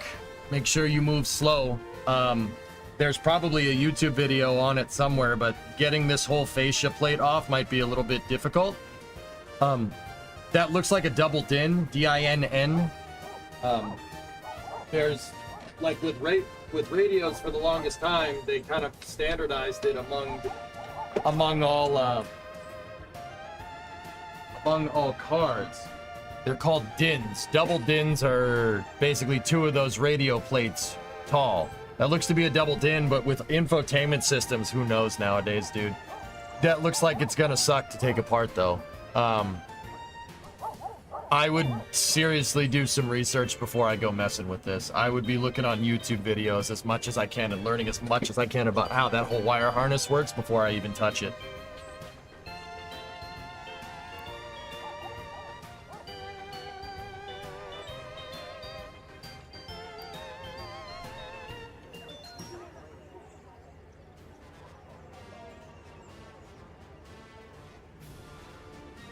Yeah, listen to DSM. DSM knows what he's talking about.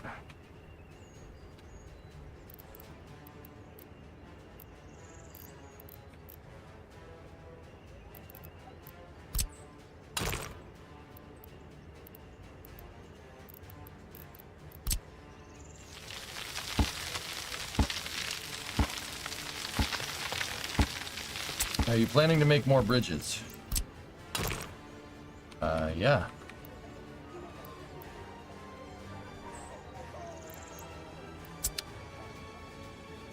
That's not high enough.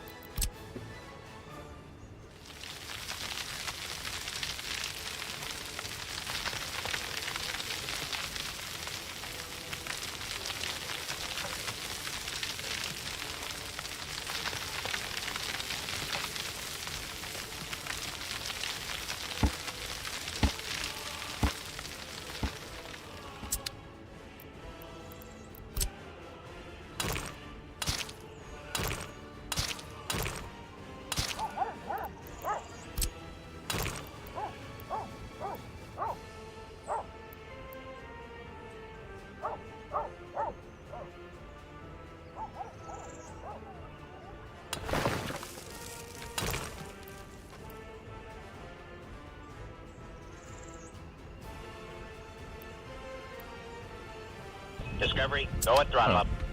Okay, tier 3, 112. Thanks, man. Love you, buddy.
This is what one in the UK looks like. Let me see.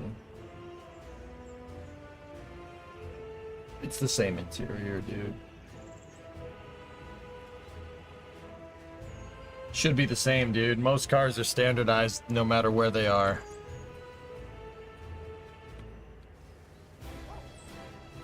You have to be following the stream for 3 months to get access to the Minecraft server on Bongi. Yep. For our community Minecraft server, you gotta be following for some time.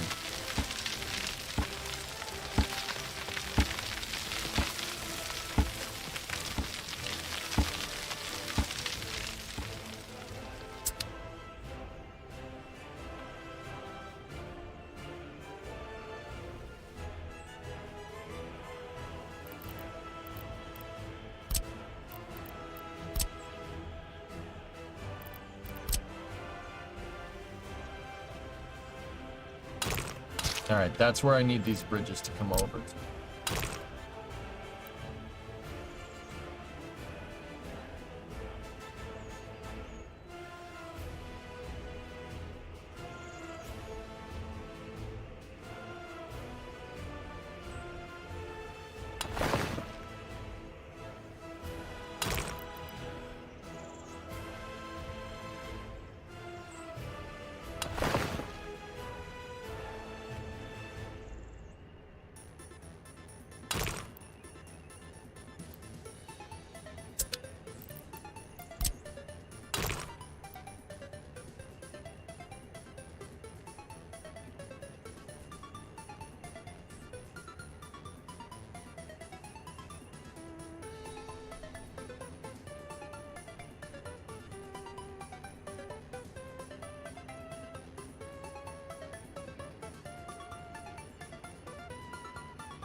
Okay, let's try something like this.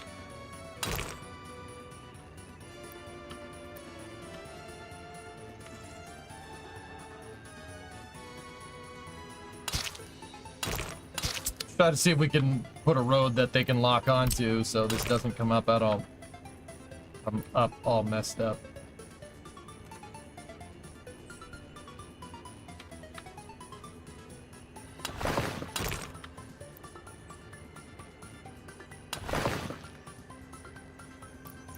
Alright, now take this and have this come down here like that. Take that and have that go up there like that.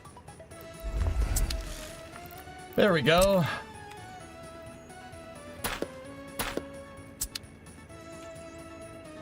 Nice.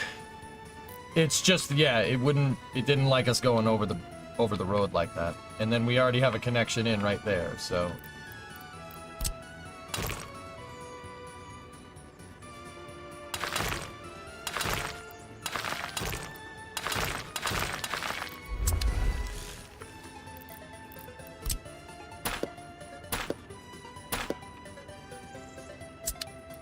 So get Al-Sana to start working on this stuff right here.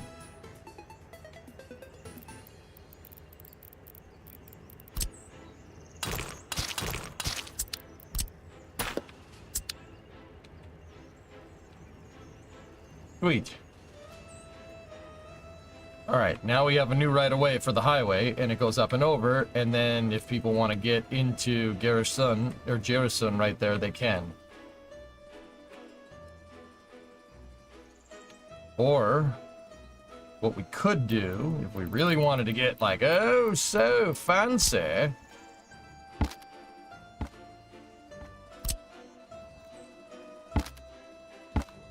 Oh, my bulldozers need fuel. We could put an exit ramp right there. But we have a dirt road right there, and then there's a main access road right there. This leaves us a little bit of space. Why is so fancy always in an English accent? Because you're so fancy.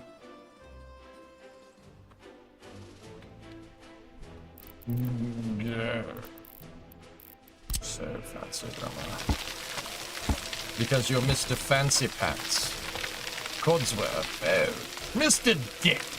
Dick anything good? We should go back to playing Fallout. I think we'll play Fallout tomorrow, dudes. You guys want to play Fallout tomorrow?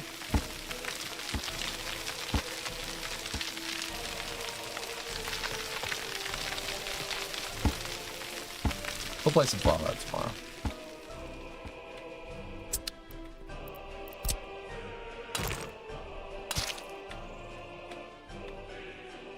Does the Pope crap in the woods? Fallout it is.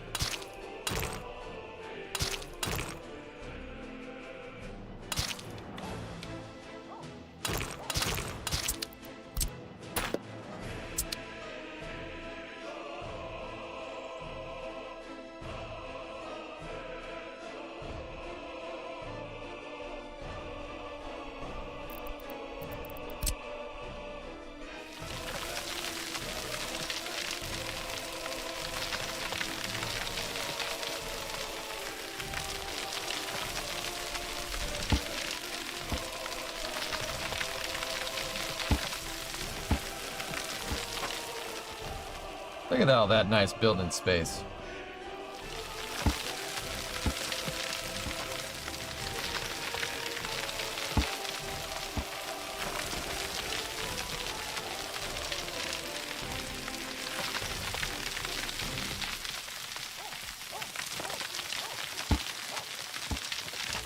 All right, now this is the part where we take the runway, build a grass runway.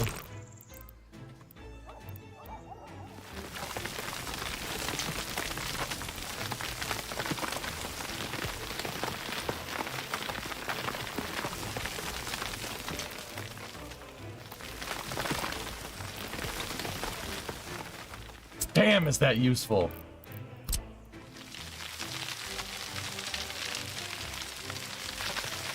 Damn, that's useful. Fucking sweet.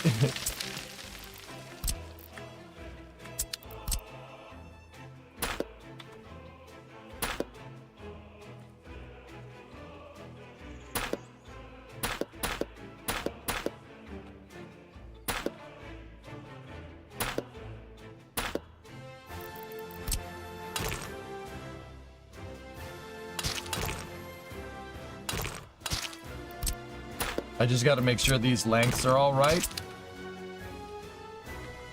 I'm tempted to get back into this game. It feels like a trap. Yes, that's because it is.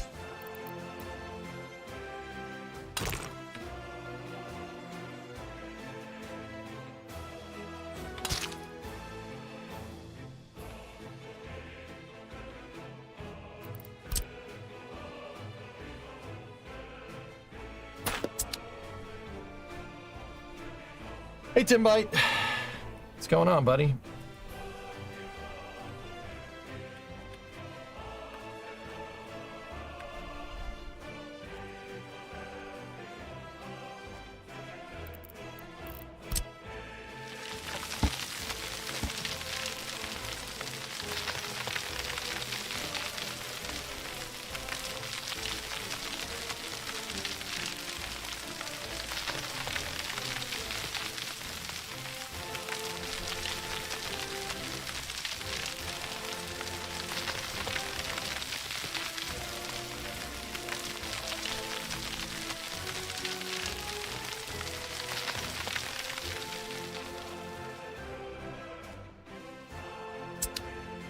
Watch. Ready?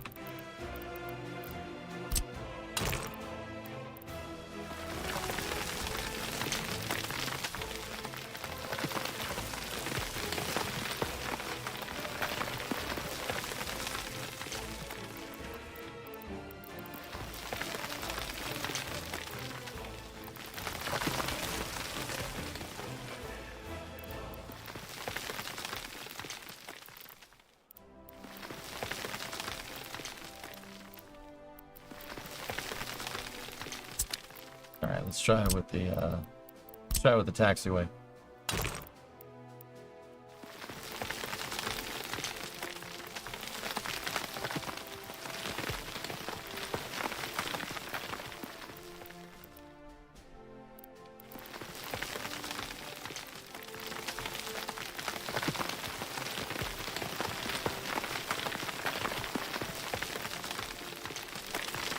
Oh, hot dang, is that freaking useful?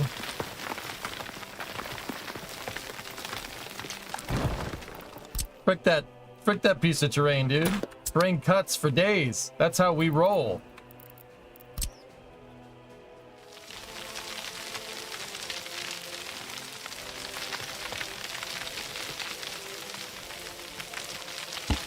We don't need to, look at that. We don't need to dig through that. Frick that road. See? Bada bing.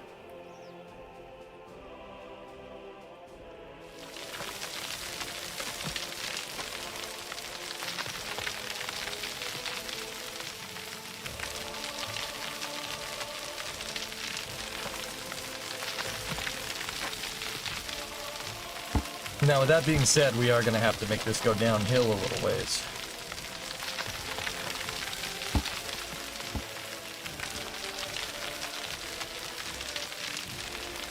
Let's see how good these road forming tools can actually get.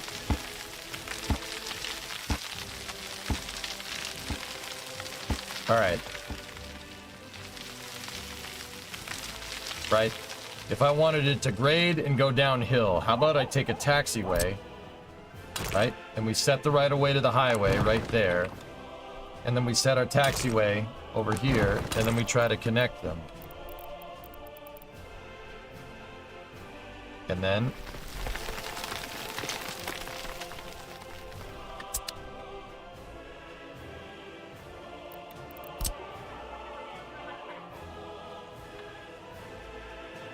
just so you know, if the bridge is too low, boats won't pass under it, okay?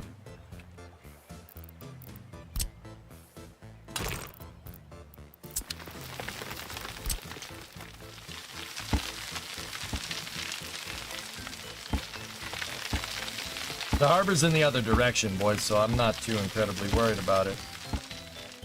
And yes, it will do it for what it's worth.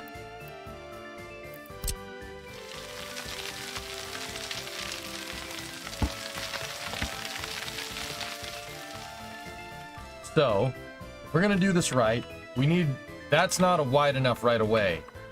I would need 2 taxiway wide. We need to go 2 taxiways wide to get 3 of the smaller roads, right? So let's go in here like this, right? See if we can run a parallel taxiway using the road tools. Turn off that, hit F4.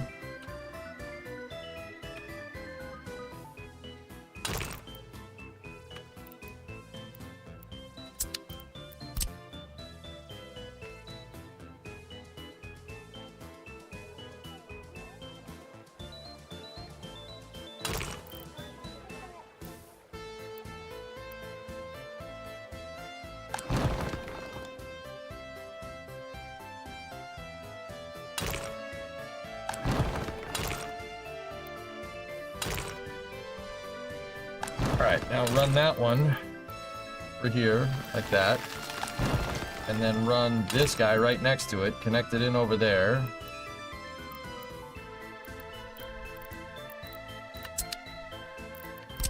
Alright, I didn't want to do that. So dump that one. And now see if we can connect on the other taxiway. Or we could just use a runway next time, but I'm not sure how well the runways are going to be able to turn. The landscaping, you need bulldozers in the area, Hokie. for it to work correctly. And the bulldozers need to have fuel. If they don't have fuel, they don't work.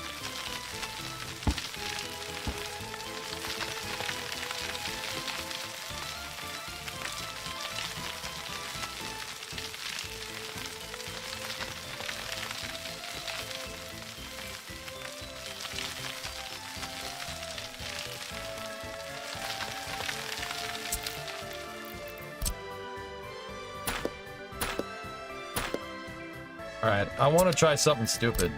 I mean, it's me, so... Let's...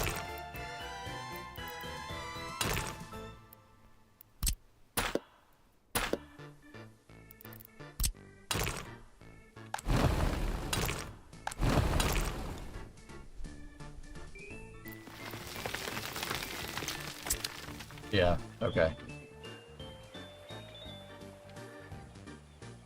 Okay. It looks like you can angle runways slightly, but not to the extent of what we're doing here. Taxiways we'll have to do. So what we do first is we establish the azimuth over here. That. And then over here we establish the azimuth. If you want to get good curves, make the straight parts of the road first. And then go from there.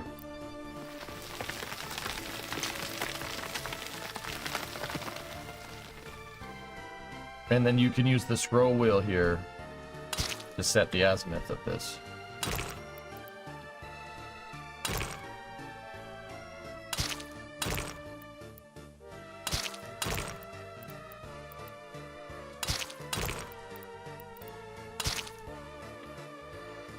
That's good enough, dude.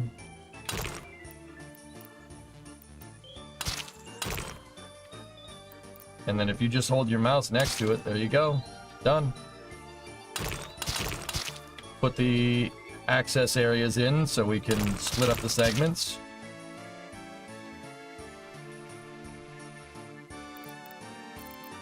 Combine those segments. We got a segment there, we got a segment there. I like to put these little turnarounds every quarter mile.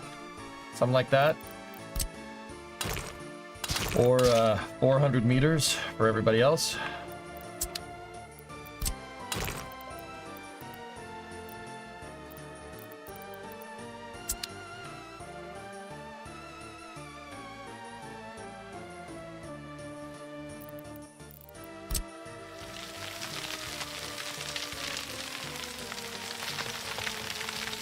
It's particularly handy. The runway tool is particularly handy if you're trying to go through these gravel faces here.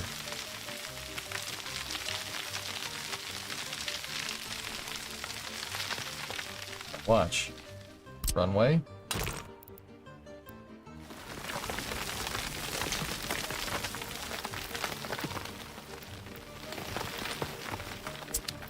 Yeah, see?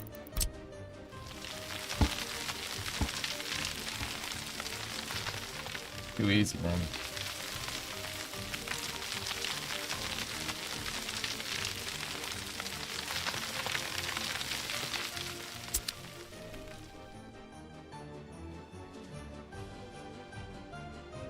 I hope you had a great 4th of July. Yeah, Mishu. Yeah, Mishu, I was good, man. Everything's great. How about you, buddy? Everything good? Oh, wait. We have to plow through that. We have to put another cut over here.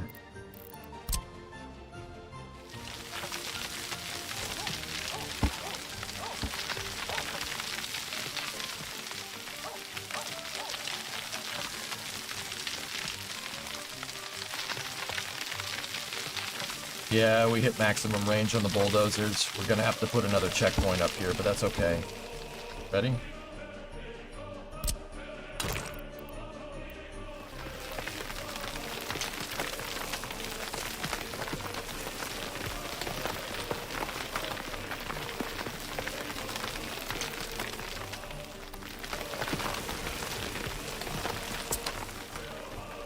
Easy.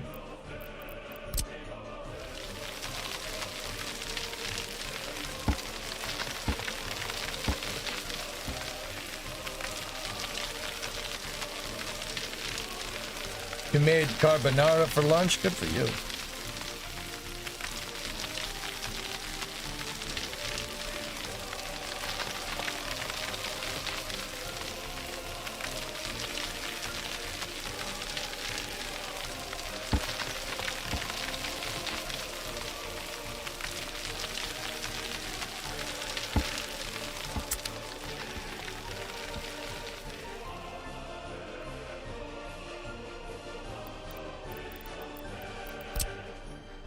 You know what? I think in order to get this curve right, we're gonna have to redo this just a little bit.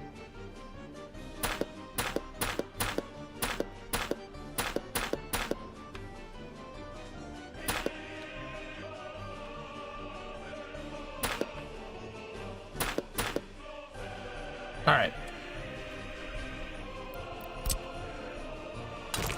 So we want the highway to go in that direction, right? We're too close.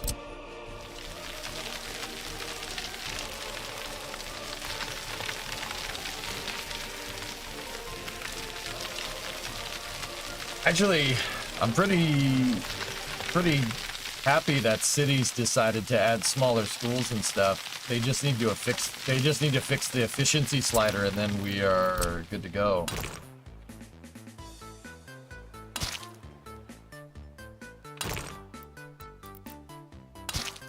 All right, now connect the center roads. Now connect the outer roads.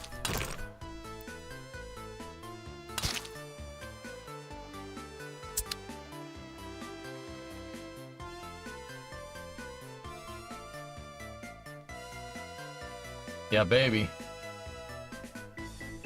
Not sure if you saw my earlier message, but the 529 tiles mod lets you disable tile upkeep. Yeah, I'm probably gonna get that.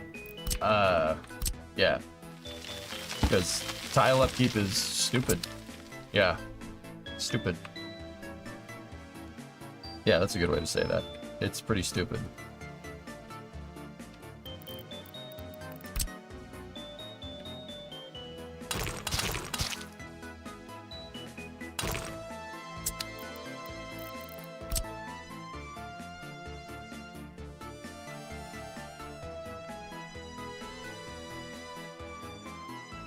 Yeah, the tile upkeep just makes me not want to play the game. Not necessarily because, I mean, it is a bad game mechanic. I think it's terrible. I think that's a terrible... That is an absolutely terrible way to try to make the game work. But... more importantly, it's kind of like shows where the developer's mind's at. Like, I very much get a vibe from cities a lot lately that they just are kind of throwing stuff at the wall and being like, oh yeah, that works. Like, they're not actually going and trying to figure out how this actually works. It's like, oh, you want to make it more difficult? Well, here's a tax to make it more difficult. No. I want it more difficult, but I also want the game to feel like plausible realistic. You're not gonna...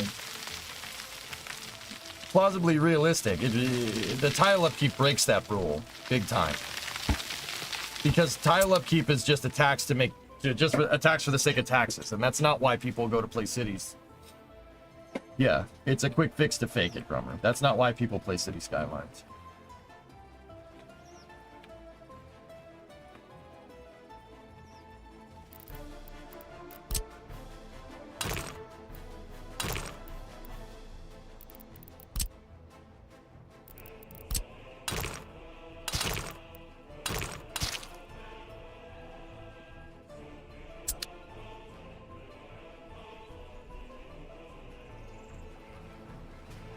Yeah, Aqualux, I'm with you on that one. I'm just like, I find myself saying, like, why am I playing this? Why would I play this when a game like Workers exists? I'm serious, guys. This game is the real deal. There's a reason. I love this game. I love it, and I'm getting to the point where I'm getting pretty good at it. I'm getting to the point where, you know, we could start teaching with this game about how stuff is made, and that's when the gameplay and the, you know, That's when it really gets fun.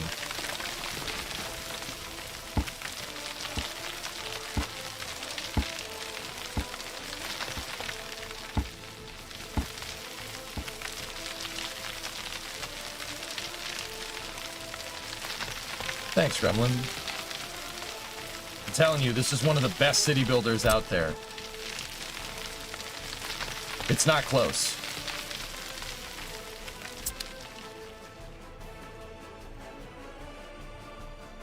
The highway portion you just built goes around a big bend. Wouldn't it make more sense to cut the corner and go straight through on diagonal?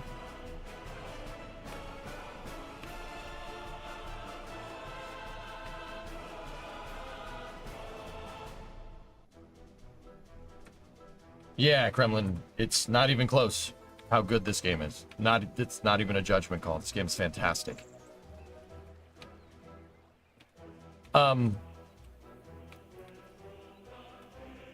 So with highway construction, Locatena, at least from what I understand in real life, and this is, keep in mind, this is American highways. I don't know how the rest of the world does it. I really don't care. Sorry. You don't want to have the highway curve too much. Curves with highways cause insane traffic. I'm trying to keep my the radii on my curves pretty wide on purpose. I don't know if it's gonna make a difference. I don't know if cities is gonna do it, but long story short, making the highway go out here and then try to elbow around this is going. That would be a harder thing to do. That's a much worse design because you're pinching it. You're putting a kink in the proverbial hose. That's why I chose to go through the mountain. Did you play Atomic Heart? No. I meant the other way, through the mountain, so there's less curves.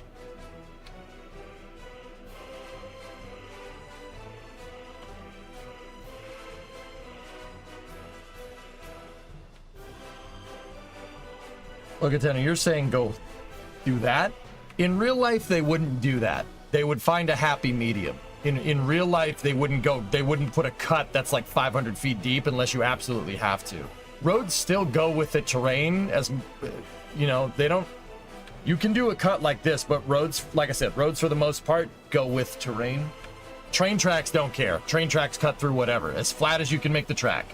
Or you could do a tunnel, yeah, but tunnels are expensive. And I don't feel like making a tunnel. Paving, and real highway design does the same thing. You don't build a tunnel unless you absolutely 100% need to. Why? Okay, so think about it like this. I dug this out. We dug this out one time. That's all you got to do. You dig it out one time. Then you pave the road, right? And then you grade the terrain and then you pave the road. Now you're just paying upkeep for a road. That's it. You're not paying upkeep for a tunnel. With a tunnel, you have to dig this. You have to build the damn tunnel, and now you have to maintain the tunnel in real life. I don't think you pay tunnel maintenance in this game, so I suppose it doesn't matter, but tunnels do take a long time to make unless you have a tunnel boring machine, and I don't have that. For whatever reason, Europe uses a lot of tunnels on their highways. Like, they use tunnels, from what I understand, in the Pyrenees and the Alps, when you absolutely have to. Like, yeah, you get stuff like this. How are you going to build a highway? The cheapest solution, instead of building like an extra 60 miles of highway to go all the way around it, it's cheap. That in that particular use case, it's cheaper to just go right through, right? Norway is the same way, Simon. Yeah, Norway does the same thing. I've never been to the fjords, right? But up there, where the hell are you going to put a road? You're gonna put a road. You have to go through stuff that, like, you don't go through unless you absolutely have to, or it makes more sense to. Norway is mountainous. I know you have the same mountains, technically the same mountains that are near my house.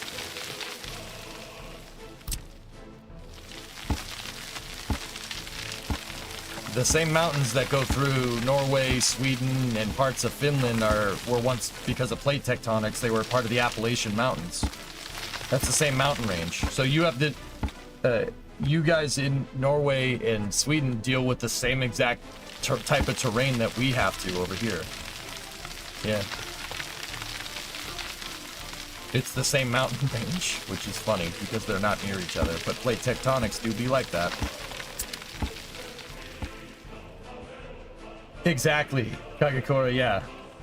Yeah, when your choices go way around over a dozen or just go through it all, yeah, sometimes it's cheaper to go through it all. It just depends on the use case. In this particular case, I have the valley with the river. It makes more sense to go with the valley, but I don't want to go out here and have this long bend going around. We could have done it this way, but making a cut is better. The other reason why I did a cut is because of Jerison right here. I want to expand it eventually.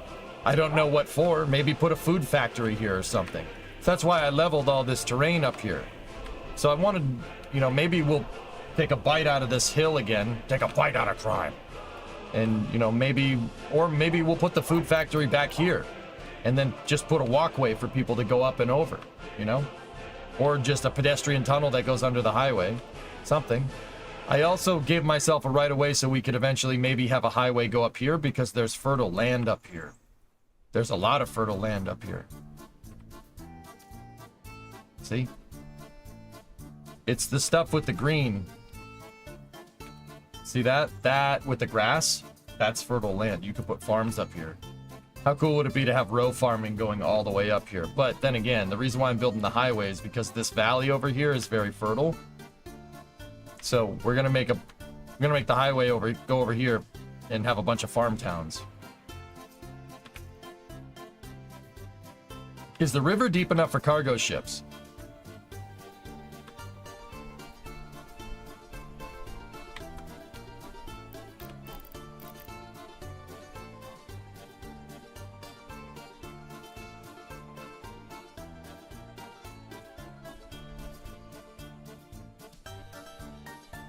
I could widen it. We could widen the river. Can you make the river deep enough? Yeah. Here, let me just get a sample here. How deep is this river?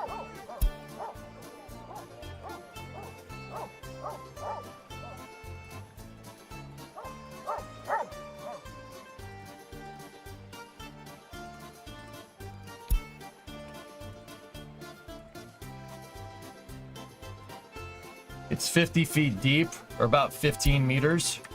We could widen it. We could widen this. We could widen the berth. Abso-freaking-lutely. Yeah, we could absolutely widen this thing out and get it so ships could come up here. Could have ships go all the way to the farms if we really wanted to. Heck, we could build a port inland like Rotterdam or something.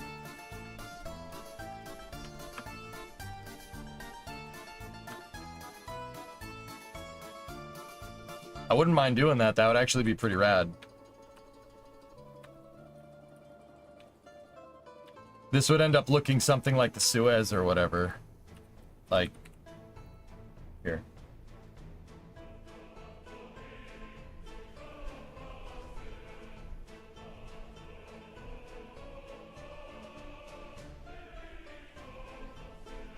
It'll end up looking like this.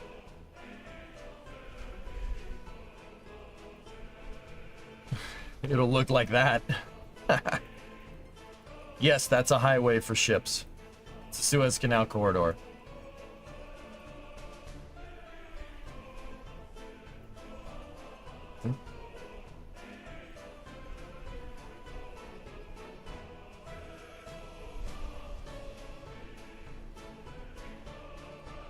The inland port, yeah. As if EJ needed more projects. You shut your filthy mouth. Yeah, we could... yeah, we could do that. We would need some pretty damn good capital to do it, but we could do it. 25, 16. We're profitable. We're paying that loan off. But yeah, the first thing would be to get a highway up there. Yeah.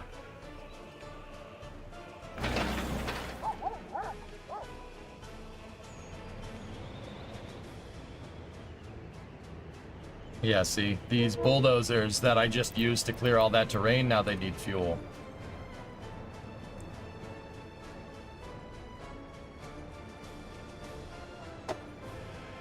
Can't the ships carry like 10,000 tons? The ships can carry a lot.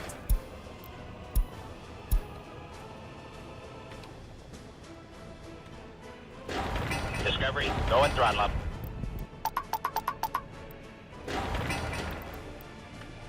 Wow, 56 months. I like asphalt. I like things that spin.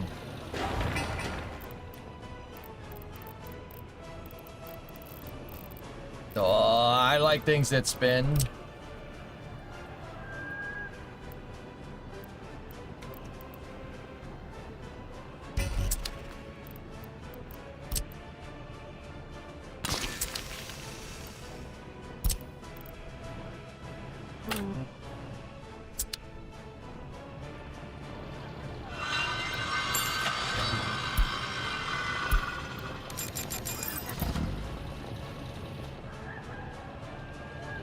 Good afternoon. I hope you're well. Have you heard of the game Archean?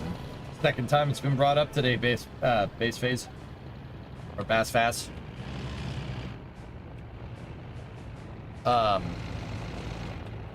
Yeah, somebody already told me about that. I haven't looked into it too much because someone only told me about it a second ago. But yeah, it seems interesting from what I heard from the synopsis from chat.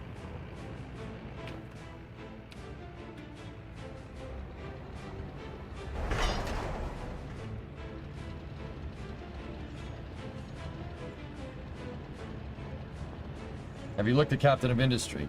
Yes. I just don't really see why we should play Captain of Industry when this game exists. Try not to play two redundant games at once. That's why I never played like Kerbal and Juno New Horizons at the same time. The Stalinator. Look at the Stalinator. Yes, fill it up. Fill the Stalin with poo.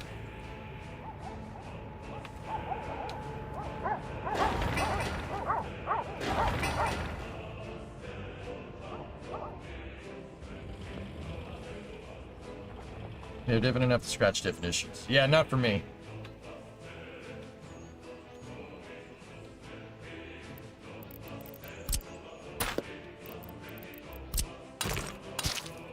That road wasn't connected. Can we afford that track line though? Sure.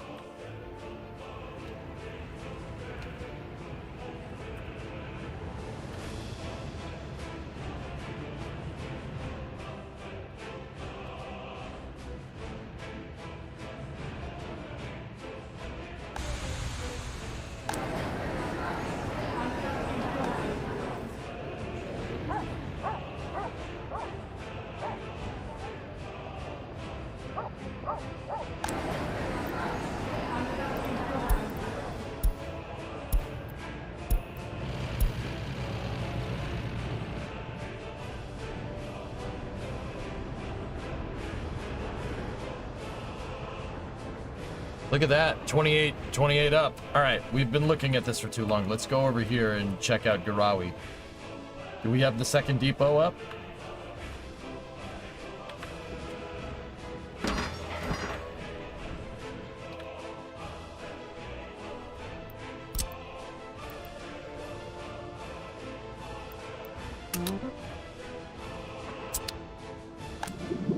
Yes.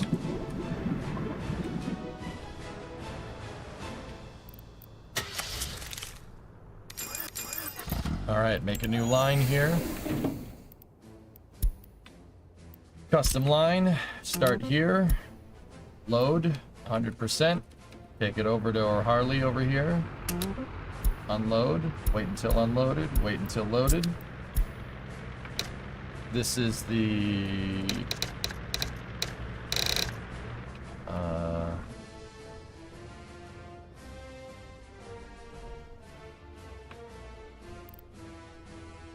Garawi 2.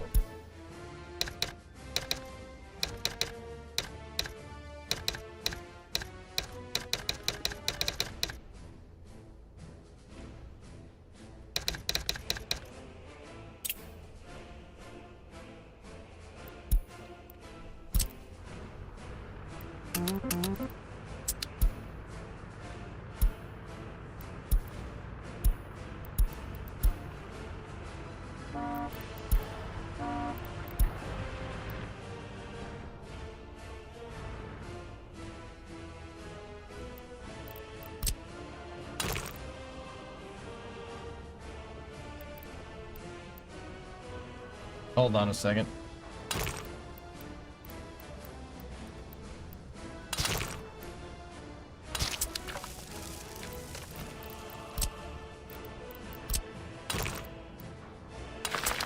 I want to have the road paved. So let's go to Garawi. There we go. Have them pave that, and then they can use that as a temporary way to get over there. Look at that, 383 tons. Yes.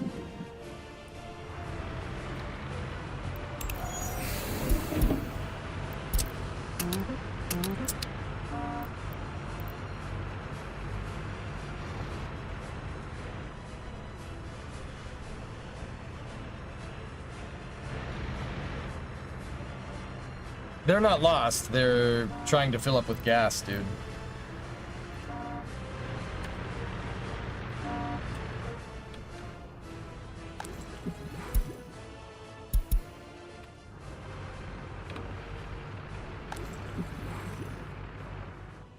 Yeah, they're fine. They're fine. They're fine. It's fine. I think it's fine.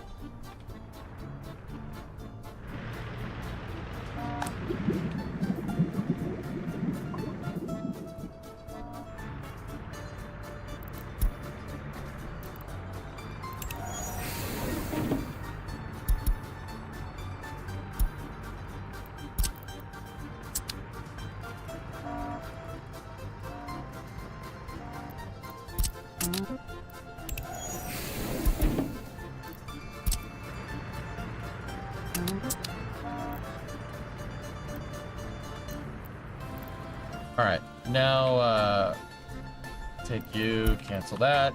Now, let's make sure we're at 5. 5 and 5. Perfect.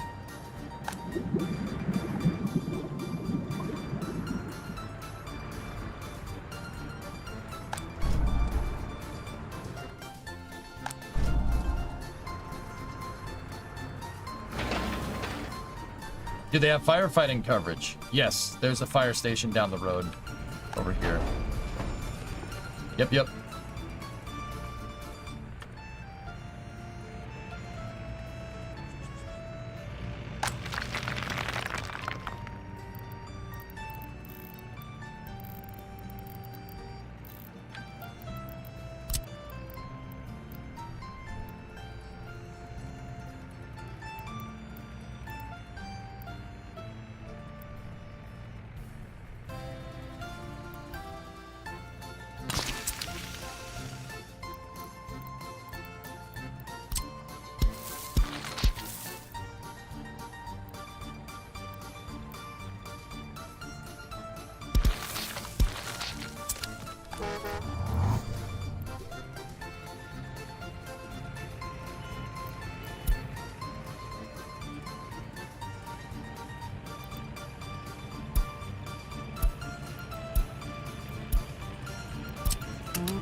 There we go.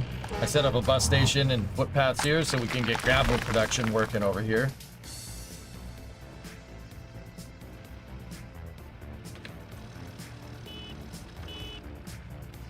Now we just need a bigger vehicle, not a freaking Volkswagen Bug.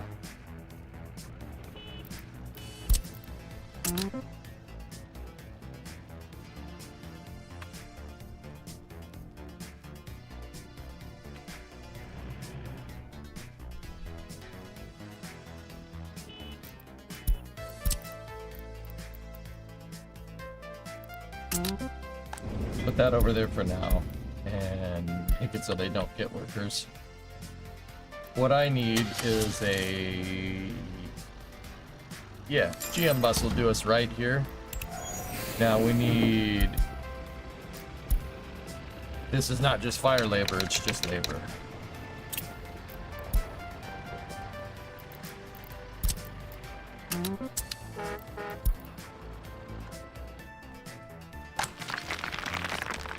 Yes.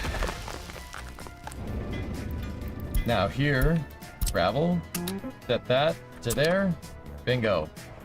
Hey Dan, what's going on? Do you read novels at all? I just finished Chris Hadfield's second novel. They're both very good and dense with technical details. Maybe thank you. I haven't read a lot of books in a long time, Dan. The only books that I really dive into are technical ones regarding projects that we work on, that I work on stream. Yeah, that's basically it right now.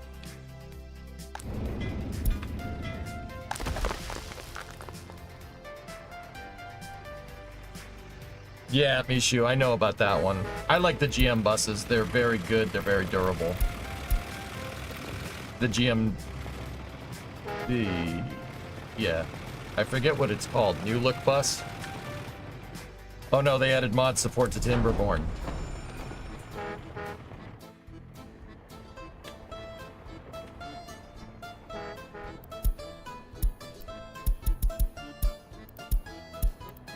Yeah.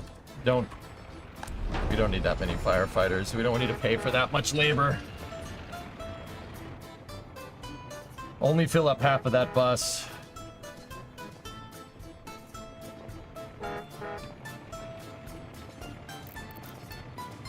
Discovery, go and throttle up.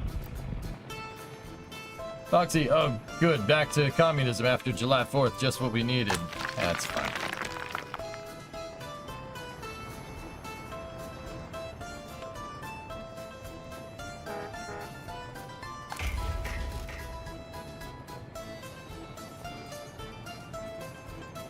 Well, in good news, they're going to make them into movies. Oh, cool. The gravel must flow. That's right. That's right, you sneaky, sneaky guy.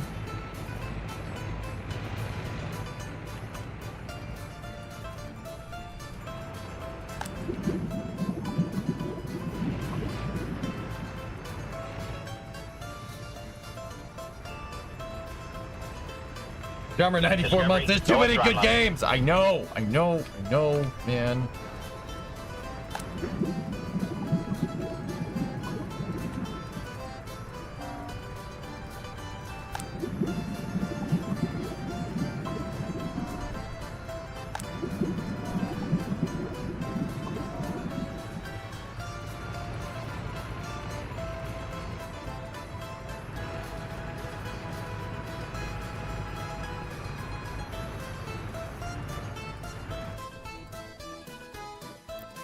There are more oil deposits up here?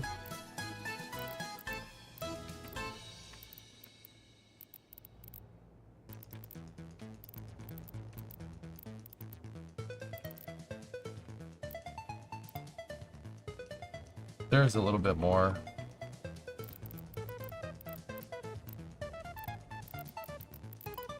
Cool.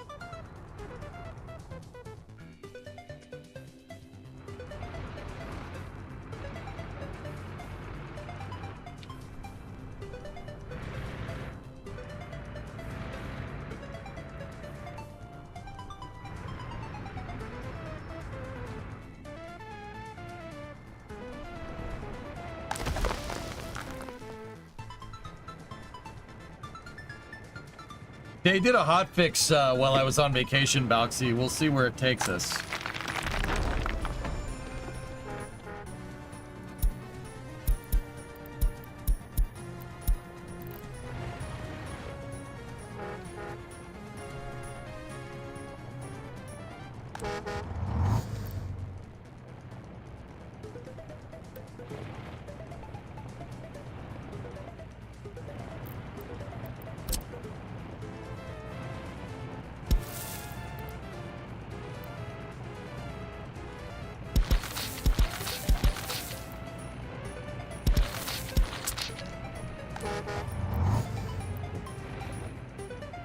I made it so eventually we'll get the rail depot ready to go.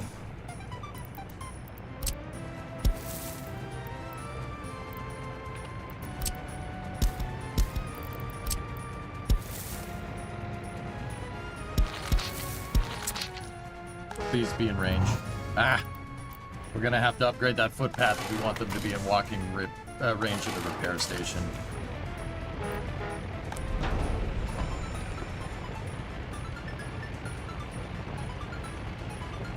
We got enough firefighters, I think. That may have been too much bus. Just load 10. 10% is fine. 10% is perfect.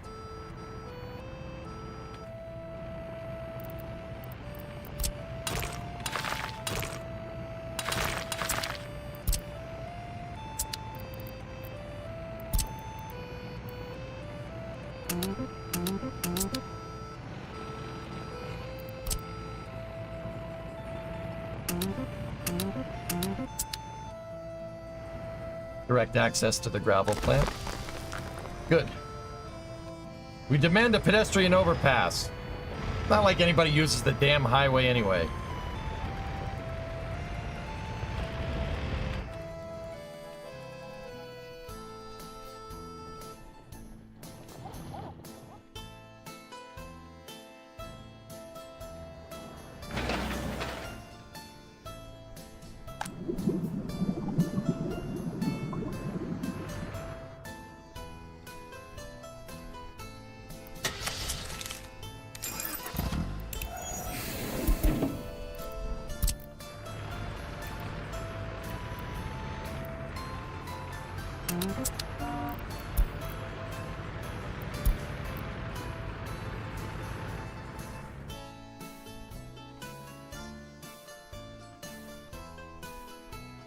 Yeah, the big news, Spaceballs 2, the search for more money? Yeah, I've heard.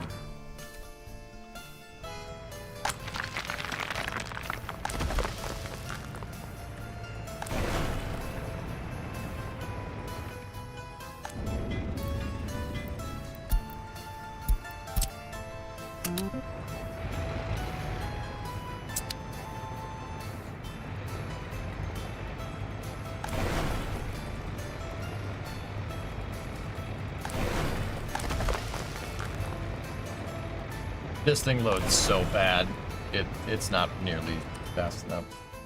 You just found out you're always late to the party? It's alright.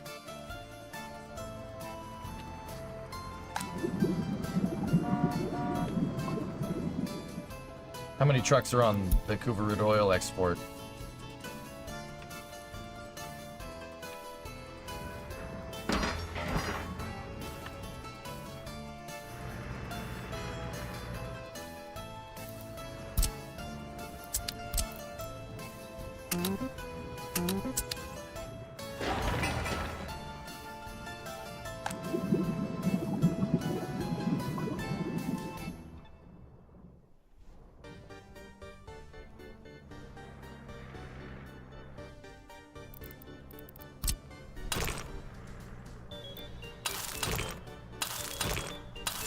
They finished paving this road in the meantime, though. It's good.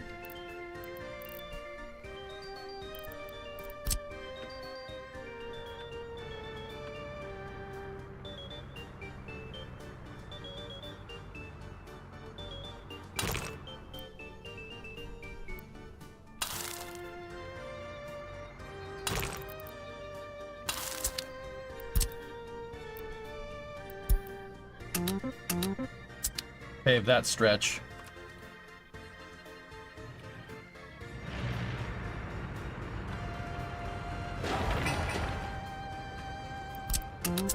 There we go. Sign labor over there.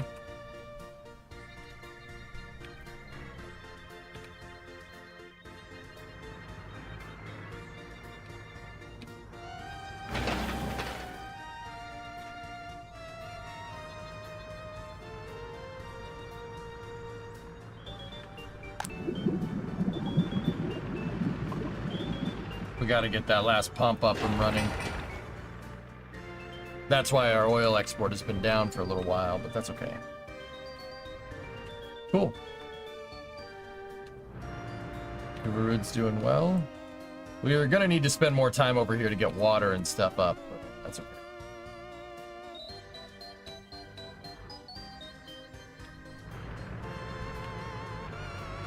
In the meantime, though,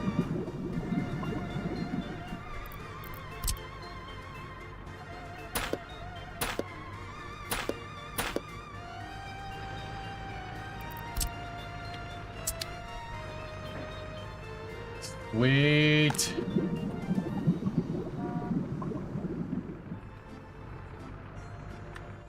There's more oil out here. Yeah, there is. It's not as much.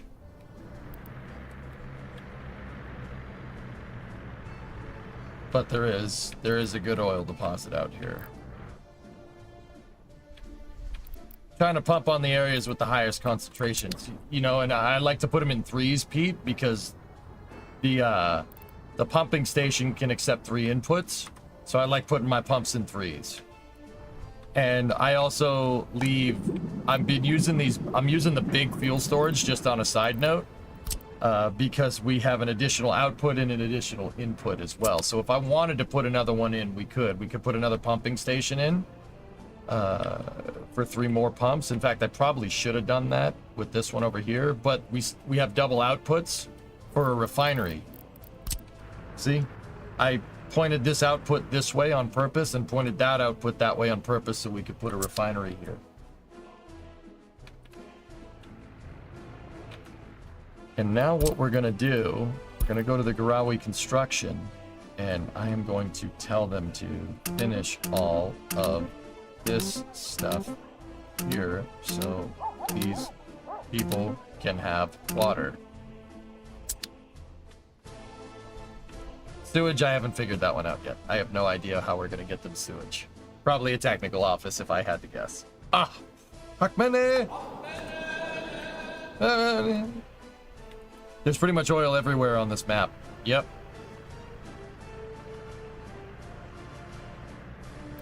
How we doing on the loans? We owe 1.3 on the ruble side. And 974 on that side.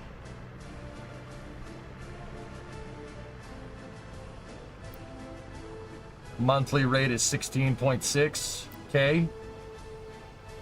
And the monthly rate on the ruble is 25. So that number needs to be green into 25, and that one needs to be green into 16. There's not every area is farmable, Drummer. It's really hard to grow a lot of food on this map.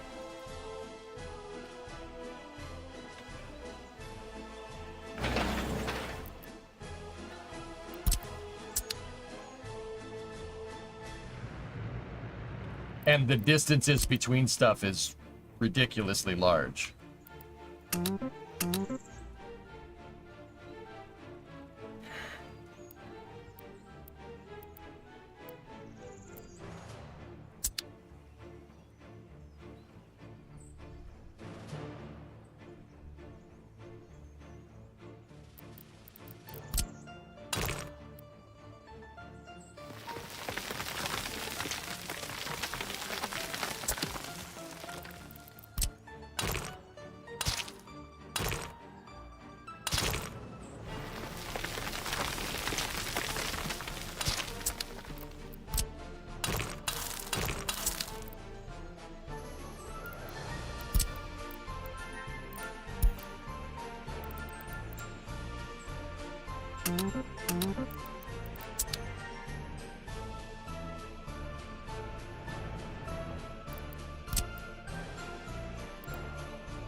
I'm paving the entrances to the bridges here, and then once the gravel is laid down there, I'll probably pave all this, then we make the bridge.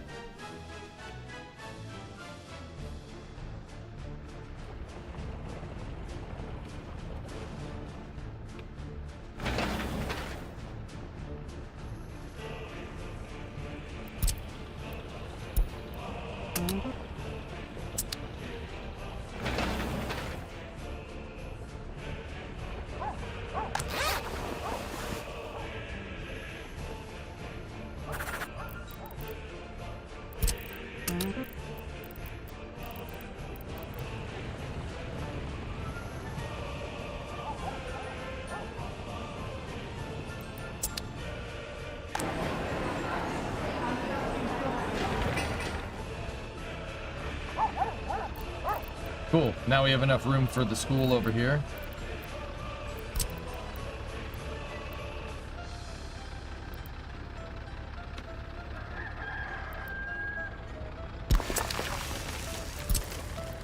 Alsana, go with that one. And then start construction on that school there. And then what we'll do is we will demo that footpath and that footpath.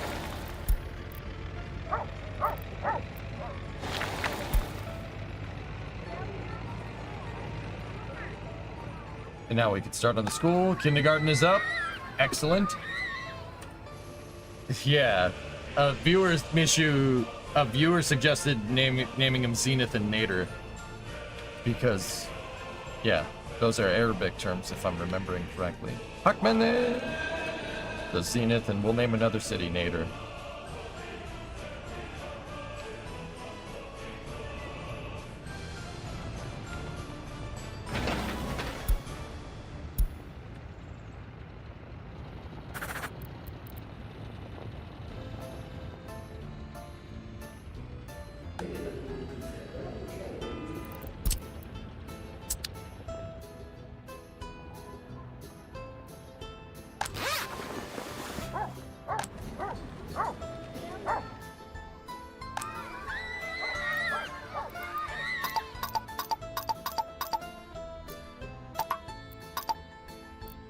Keep him at 10.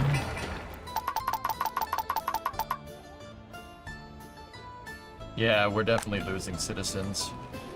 It's alright.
I think it'd be nice if the base game lets you build the buildings in the style, the ones that exist on the map. Yeah, it'd be cool to build more of these. I agree. You're not exactly a good dictator. Thank you.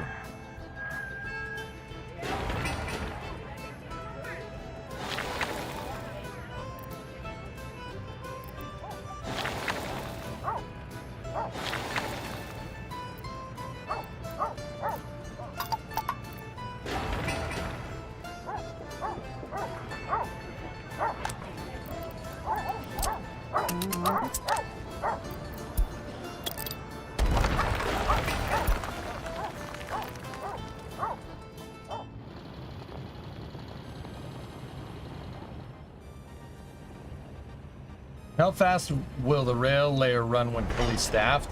Way faster.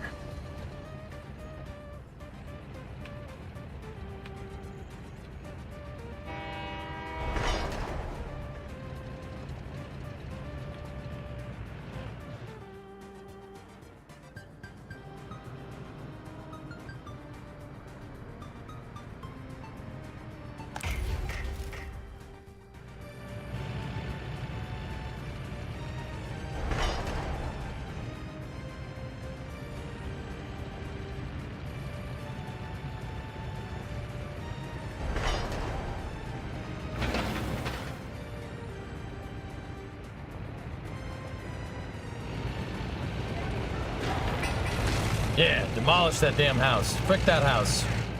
Frick that guy's house.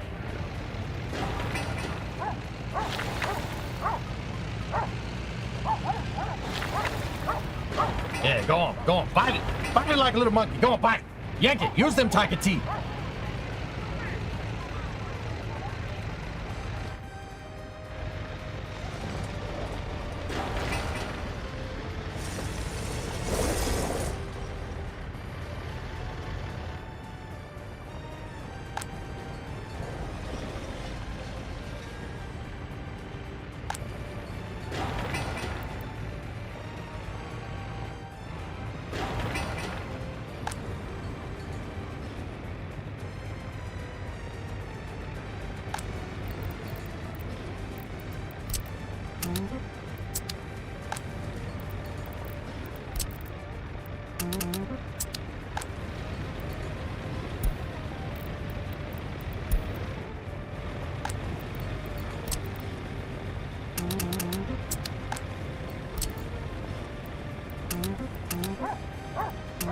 Hey,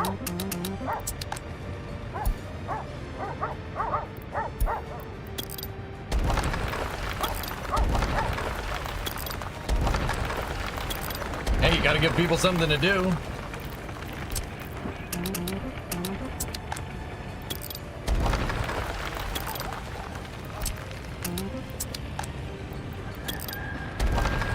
We're just consolidating the footprint.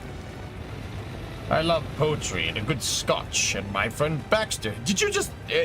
Pace, did you just throw a burrito out your window? I want you to fix my chopper before I stomp your goofy butt. Easy, compadre. I'm your friend out here. If you want to throw down fisticuffs, I got Jack Johnson and Tom O'Leary right here. Oh, yeah? Well, guess what? Now this is happening. Baxter! No! I'm in a glass case of emotion. That's how I roll. What brought that up? Suddenly Anchor Maine?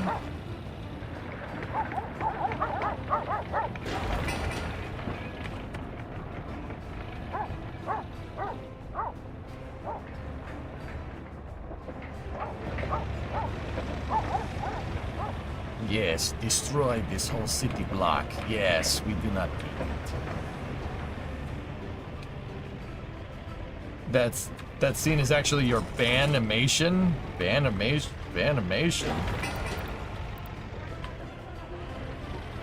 Okay, I guess that makes sense.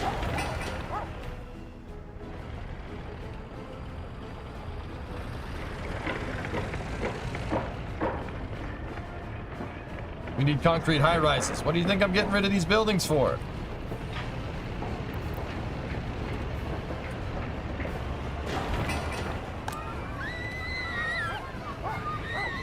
We're below 10,000.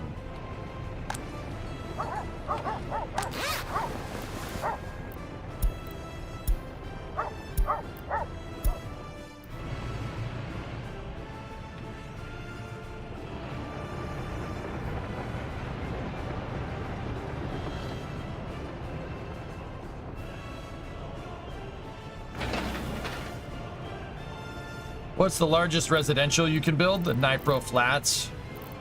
When you unlock it, Nipro Flats holds 600 people. We have to research it though, but that's what I want this town for. I want this town for research.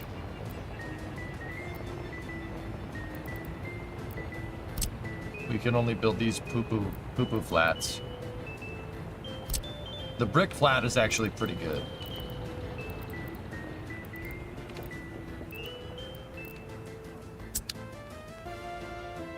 Wait, is that a mod? DLC, Nipro Flats.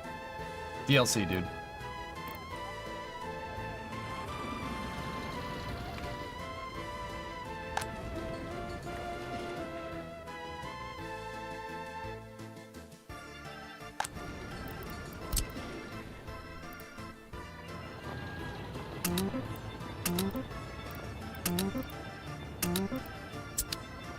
I'm gonna start relocating people from some of these outlying towns.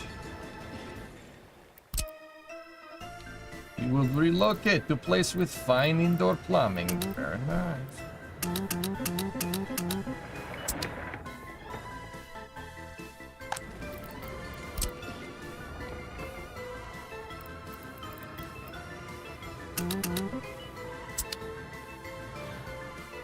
The minimap might make it easier to go back and forth.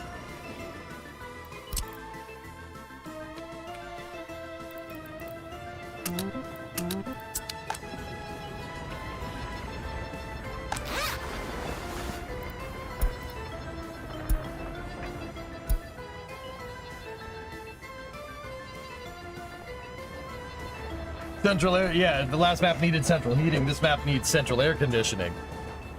Yeah, the funny thing about that is that it's 1963 and AC hasn't been invented. Central AC hasn't been invented yet, so, you know, that's good. So I got that going for me, which is nice.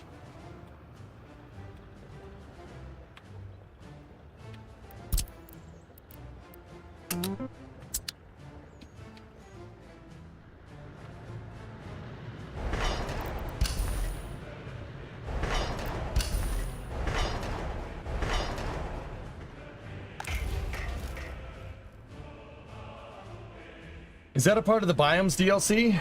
The desert is, yeah. The Nipro Flats is the Ukrainian DLC. A little different.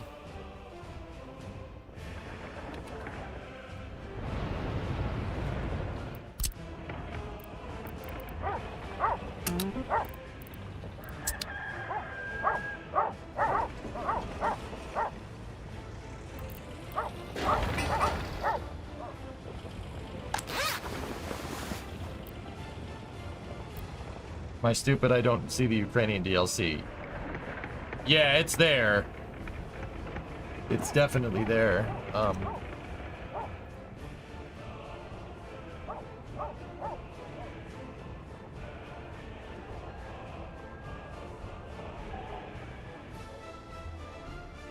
Right here. Help for Ukraine. Right there. It's got some sweet vehicles. A lot of extra stuff. And then Biomes is what we just unlocked. Or what just came out. That came out the other day. The DLCs for this game are pretty dang solid, if not a little bare bones, but they're still pretty damn good.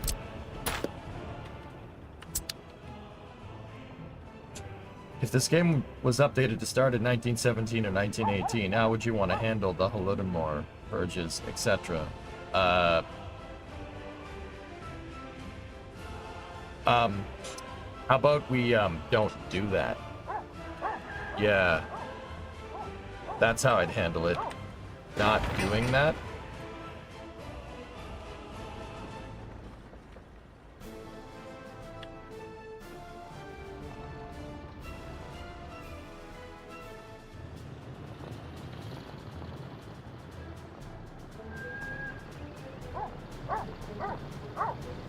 Genius! Give this man a Nobel Peace Prize. Yeah.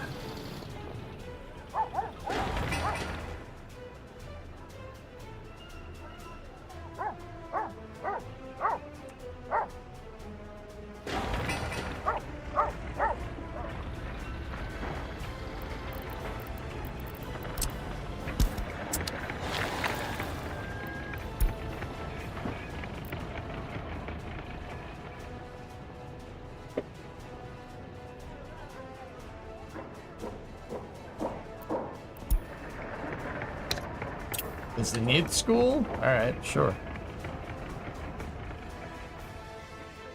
Why not?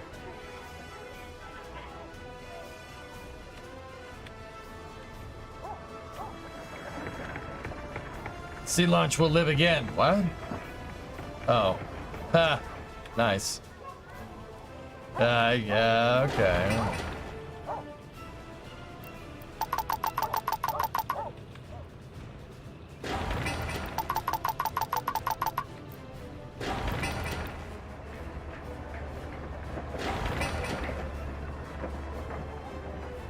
As in, Zenit done yet? What? Your workers have enough water. Go and throttle up. Yes. Oh, they need sports.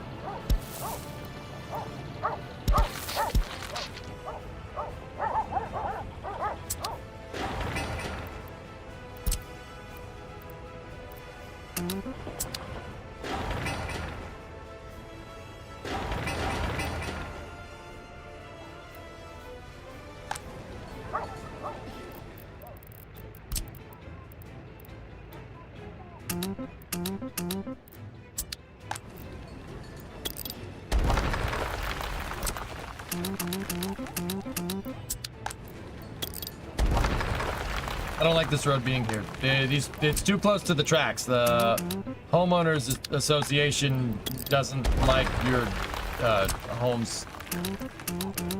You need to be closer to the school or something. I don't know. Same with this guy.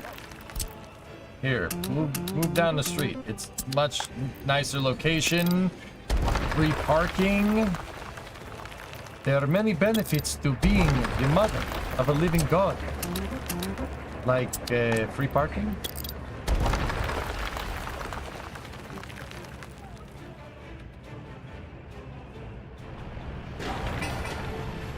Indoor plumbing? Yes. Very nice.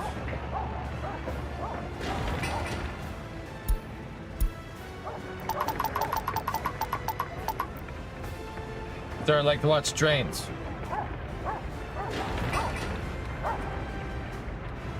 Yeah.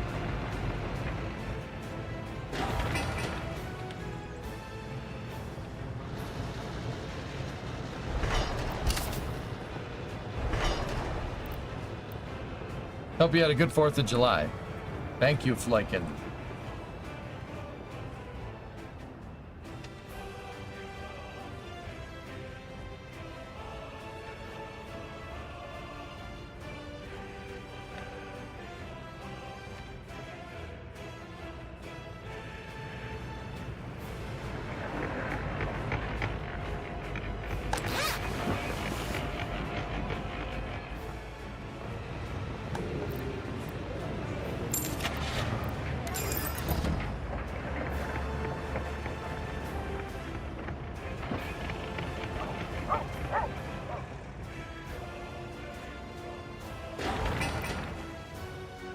Good.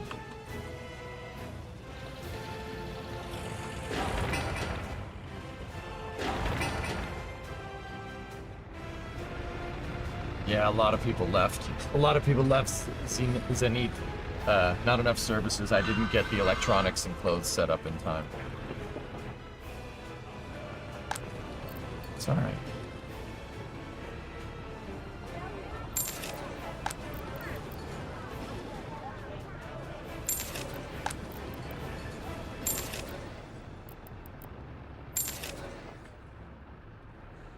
Yes, we have invited them.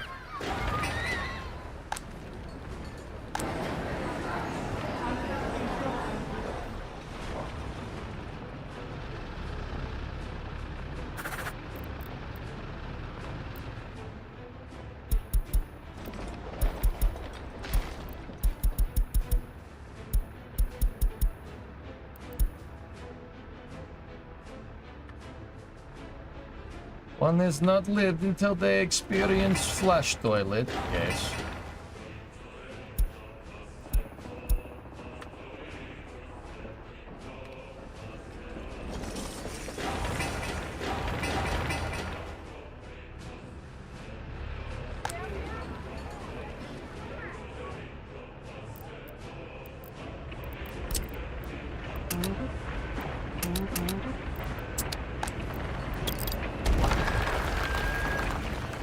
We will demolish Anwar's house and we build the giant where he lived.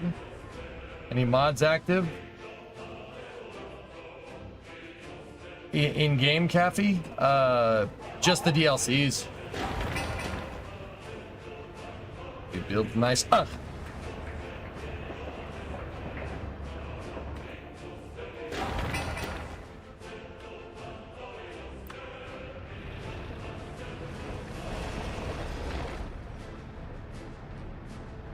Not chat mods, they are scary, That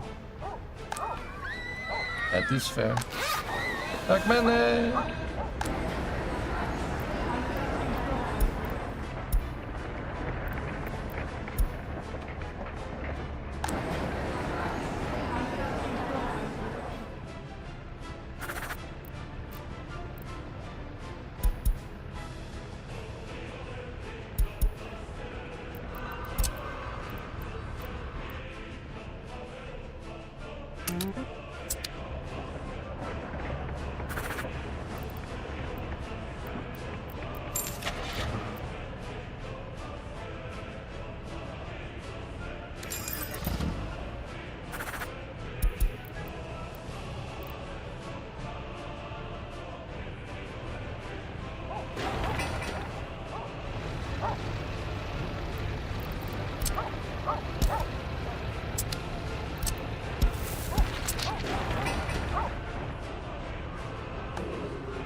It's the trucks. Truck size is too small, Mishu. The other thing is that we could build out a warehouse.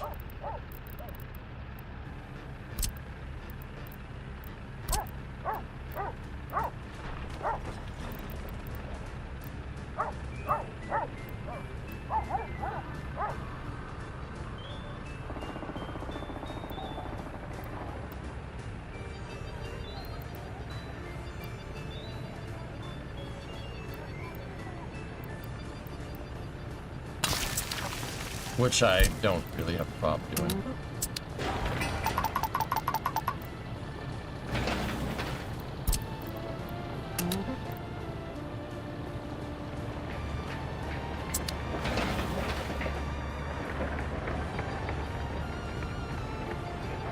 It's those B1000s. The B1000s are quick, but they can't carry anything.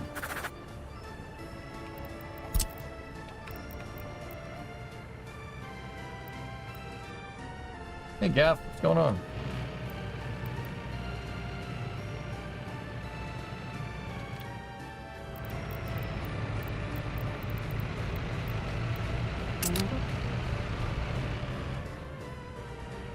We need bigger trucks for distro.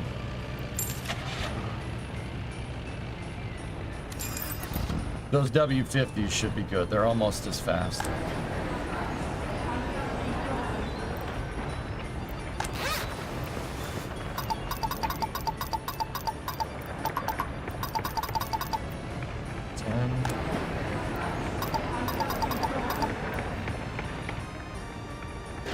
Too many people are working on demolition.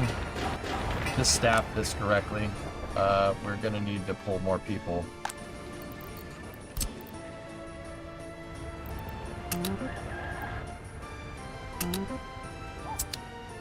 Hey, Jackal, what's up, man?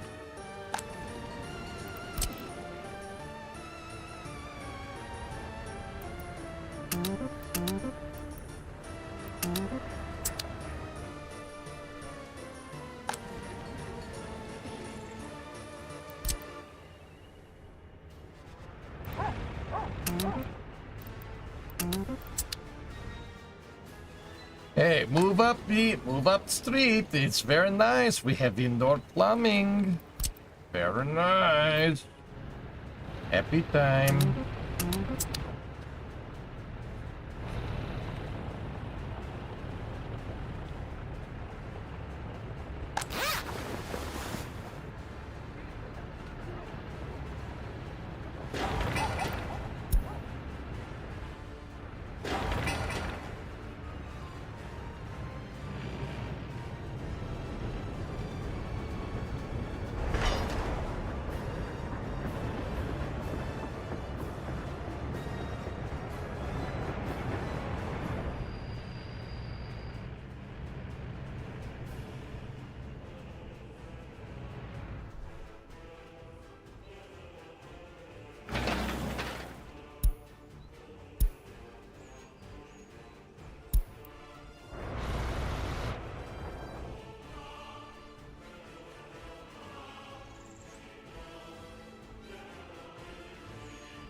Yes, nice little towns. Do not hump.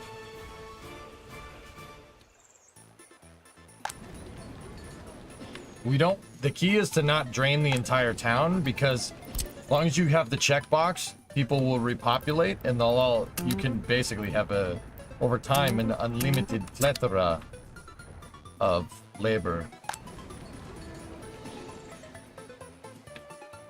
Discovery, go and Like, you throttle don't up. want to drain the whole thing. I might end up draining that entire village. There's no point. Nightmare. Especially when we got this place down here. Huckman there? Like this... I don't know. I don't know what this village is here for. Yeah, Sims will eventually repopulate those buildings. It's actually pretty.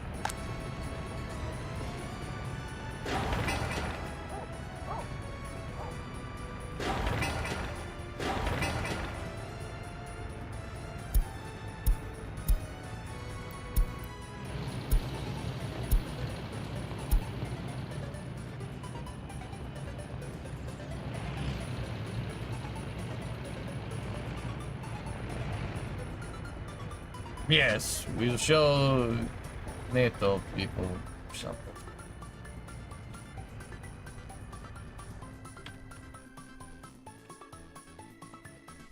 We will show them, Gypsy.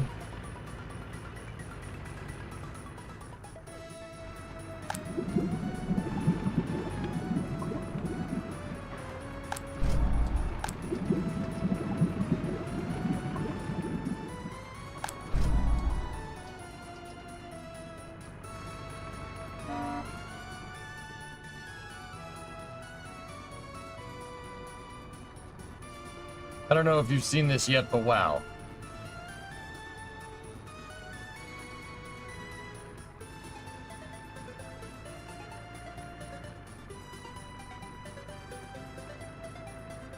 Oh yeah, the test flight recap.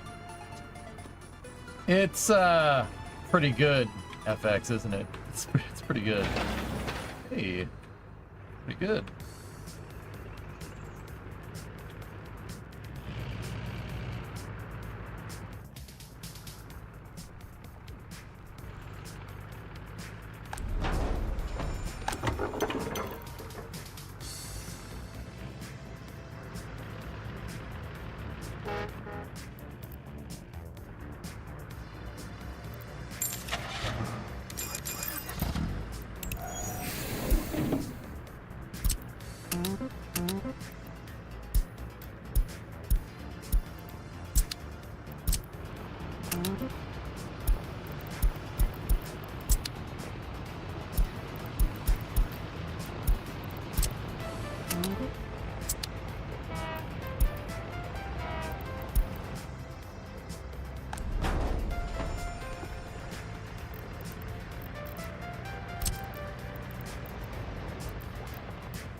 They want electrical over here.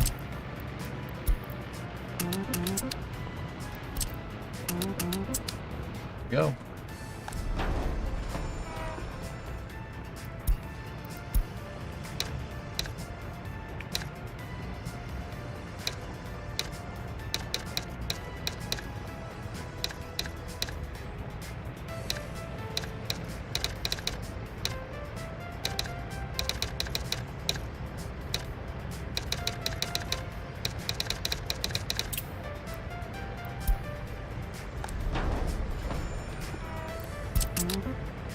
I think one truck is good enough.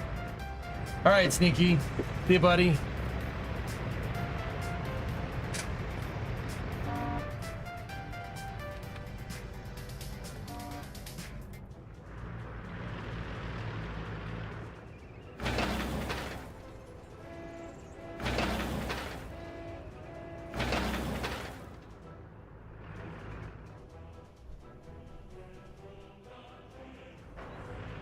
The Al-Baki Baba oil fields are producing very nice.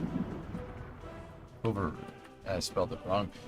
Ellisers, How's it going? It's going good, man. How was your weekend? You have a good 4th if you celebrated. If not, if you have a good weekend and a good Thursday.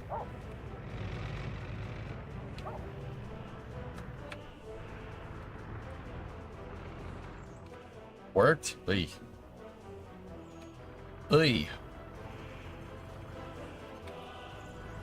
But now off for 4 days.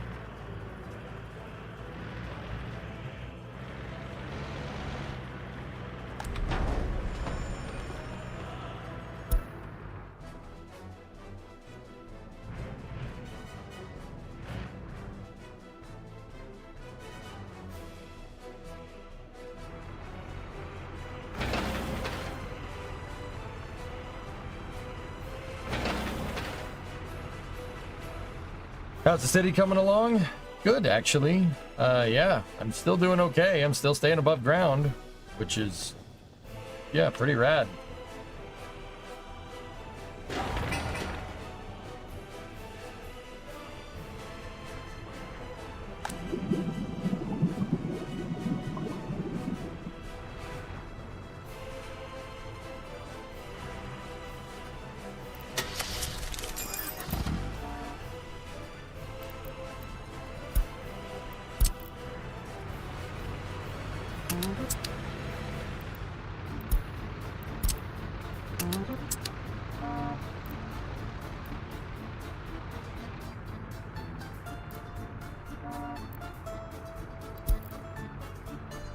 Did you see the announcement for the 1.0 release Satisfactory? Yep, our September schedule is pretty booked up, Rem.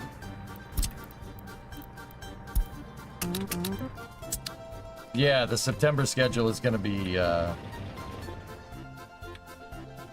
pretty booked. Yeah. Making profit yet? Oh, yeah. Yeah. Yeah, 1.0 is going to be a good time.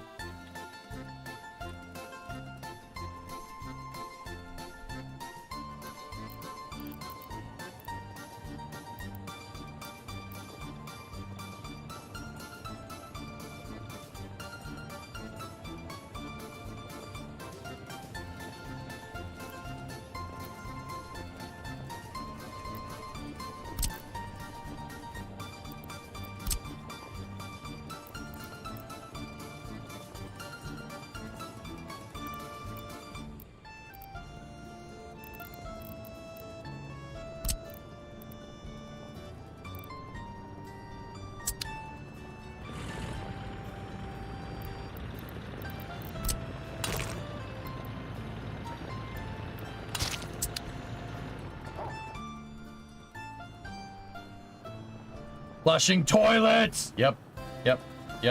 It's gonna be awesome.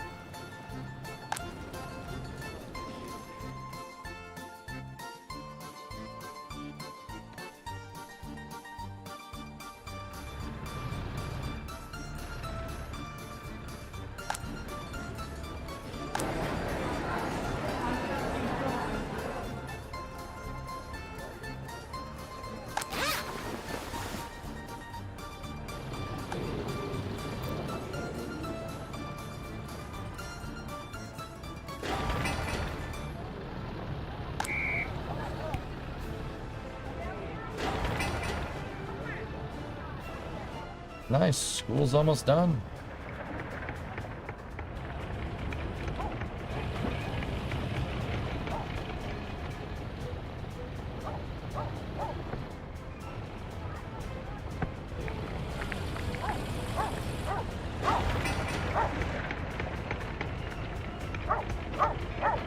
It sucks that they're changing around the deposits on the map a lot, but yeah. Could be worse, dude.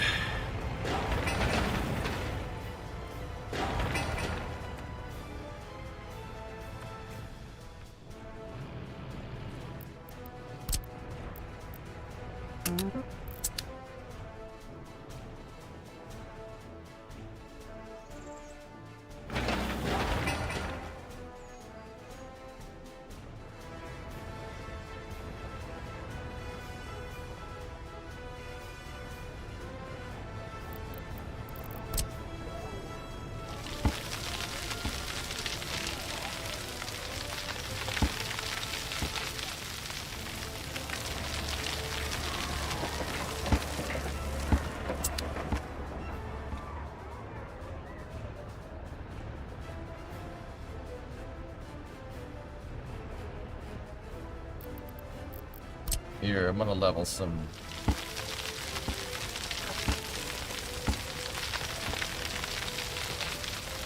We're gonna level some terrain back to these train tracks here.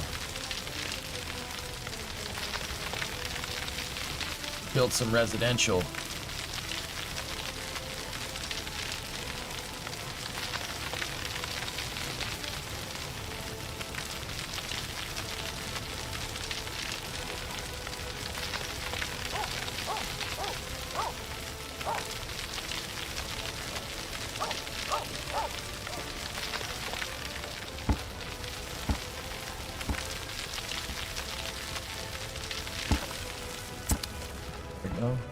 Got a good spot for some more residential stuff back here. Eventually get to it.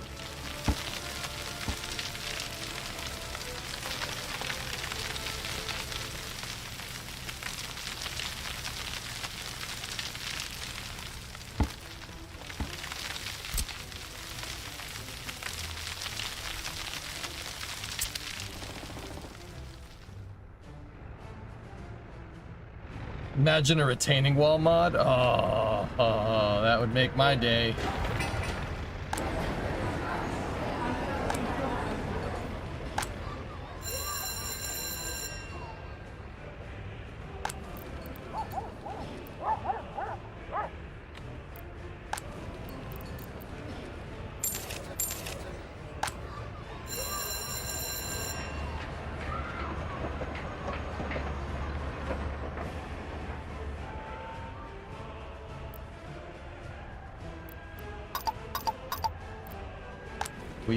I imported some experts here so we can get school up and running. There we go. Very, very dessert. Yep.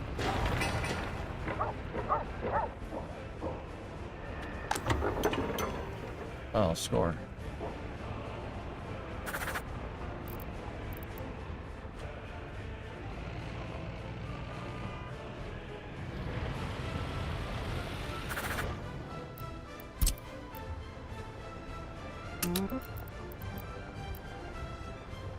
Nice.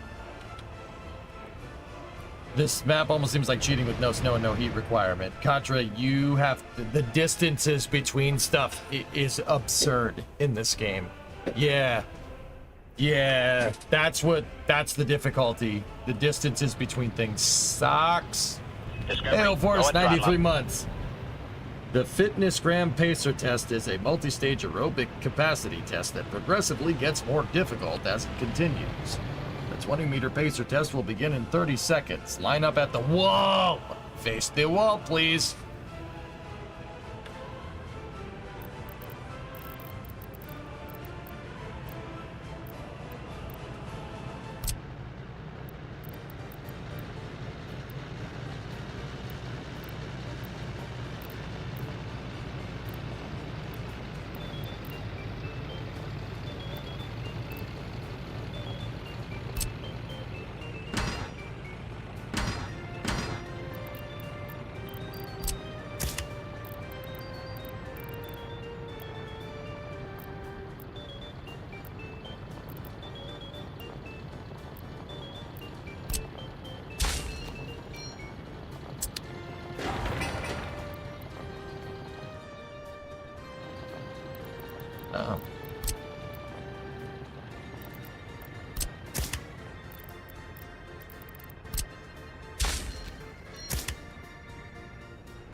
Discovery, go and throttle up.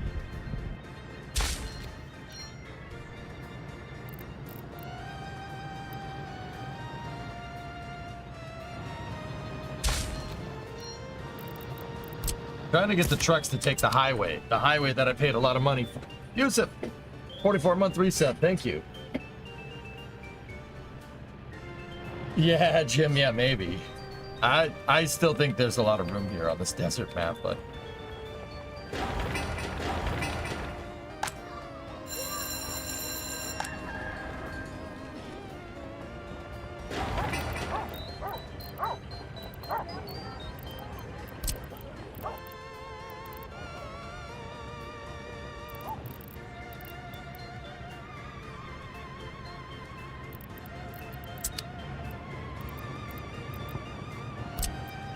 Amphitheater?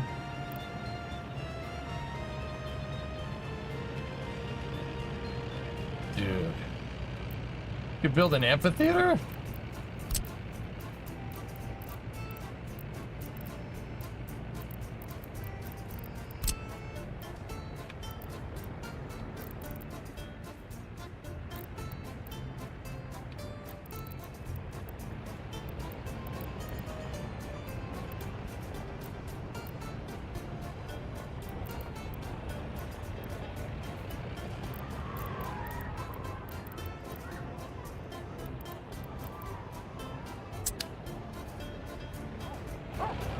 No, talkative. No. Bad talkative. Bad talkative game. Bad. Train station's almost done. Does it emit noise pollution? The amphitheater? I don't know.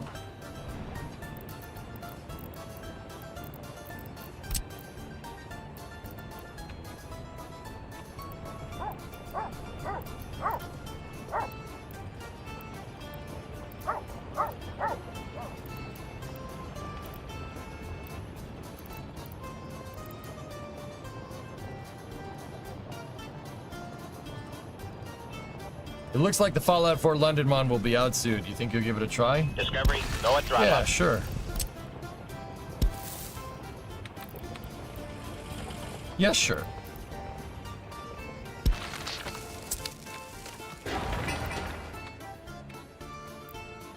Yes, sure, sir. Yes, sure.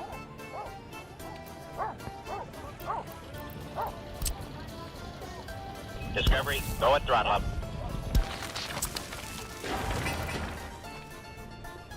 You smell something, Chad? Beer. Vanguard, 40-month resub. How's the oil flow? Actually good. Talent, 98 months. Thank you.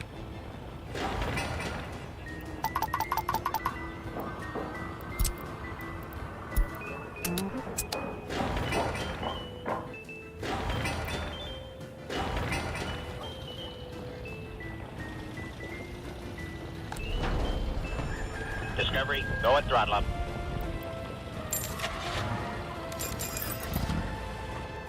Roy, 17-month resub. Thank you.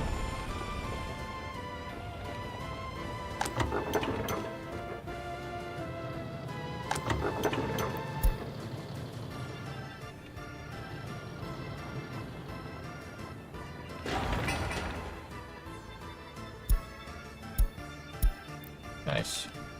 All right, did they finish this paved road over here? Cool. All right, excellent. Nice, let's go over to Garawi. How's the oil coming along? Man, trucks are having trouble keeping up.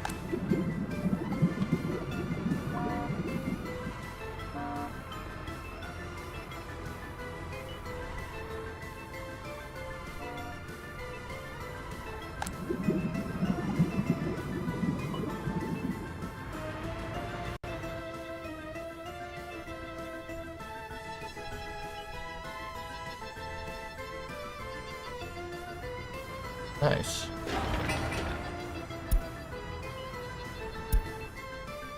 We're actually doing pretty well over here.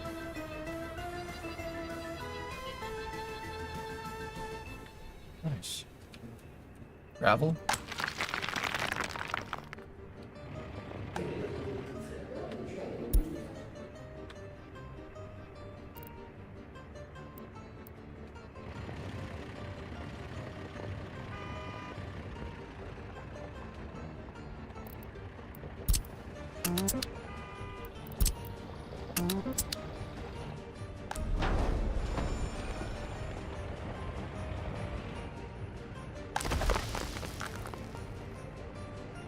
All right, we're gonna need to send out the pig a couple of times.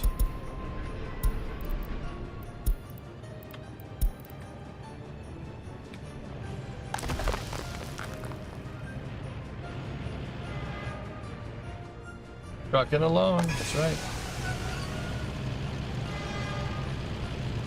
The pig, class 700. It's gonna move all that gravel around.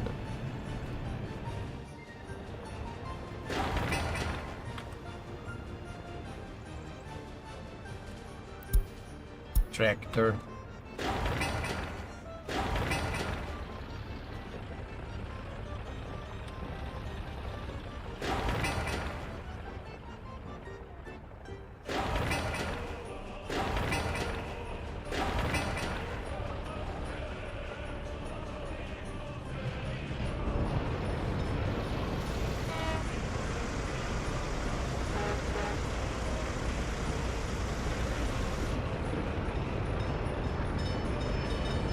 The train station is a bit far from the town, typical Amtrak. It's fine. It's the only place I could put this stupid thing. I was either put it there or put it over here. I can't put it. It doesn't want to put the train station down the hill. I'm gonna build out more residential and the technical university right here anyway. So it was calculated make. All right.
If you build a bus station in the center of the village that's in range of the train station, the people will walk from the bus station to the train stop.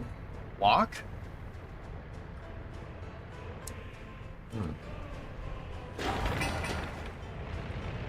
The Bureau of Asbestos Lining Limits is at work. Yeah.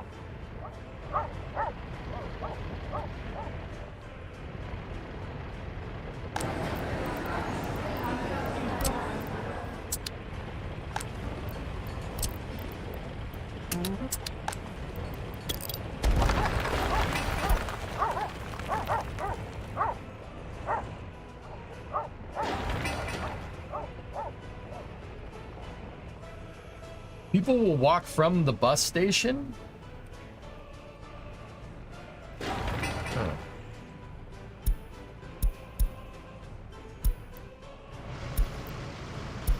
Interesting. Walk as in try to fulfill their needs. Yeah, I got you.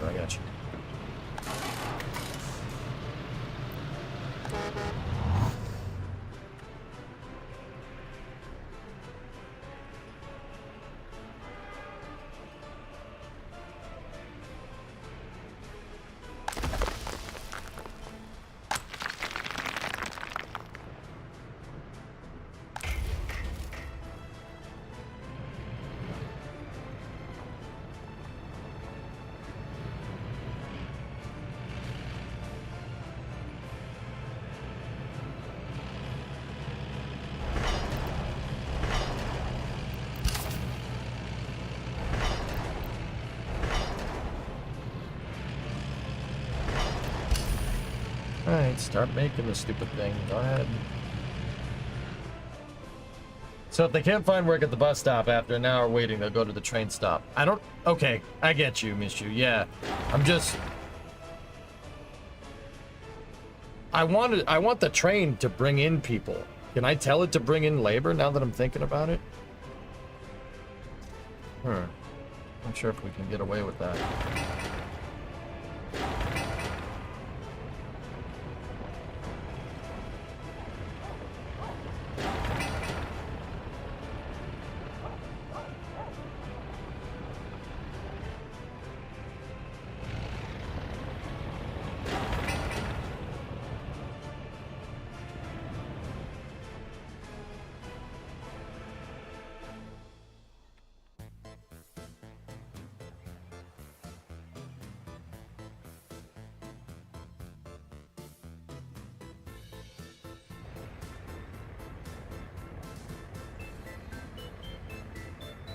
I mean, we could bring in labor, sure. What about citizens?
Put the clinic right there. How is Comrade form? Can I have Comrade? Are you Comrade? Can I have am I Comrade? How do I know if I'm Comrade?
Are we making profit?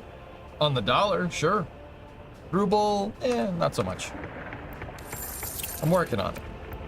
On the dollar though, yeah, hell yeah. We only have to pay 16.7 a month and we're at 30 for the month already. We are way, way in the green there. We made a lot of money. This one, that needs to be 25. So the ruble is not doing especially good, but we'll fix that. Oh, you can have 2 pig locomotives? Oh, I mean, it's not moving it very far, dude, but yeah, that's good to know. That's why the pig is moving gravel in the first place. How much of that is labor costs? 4,500? And then over here, this month it's 1,500.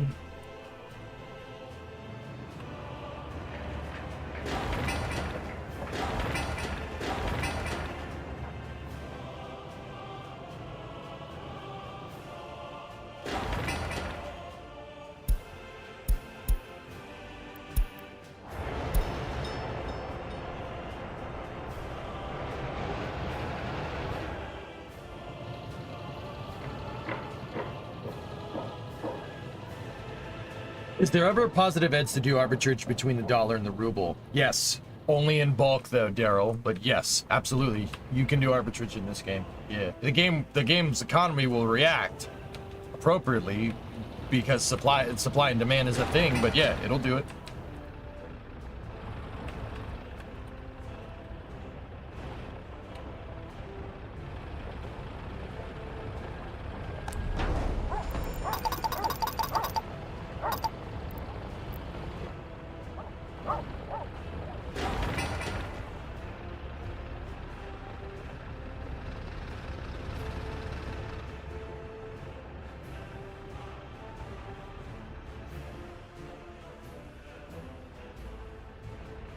Yeah, linking locomotives is pretty rad.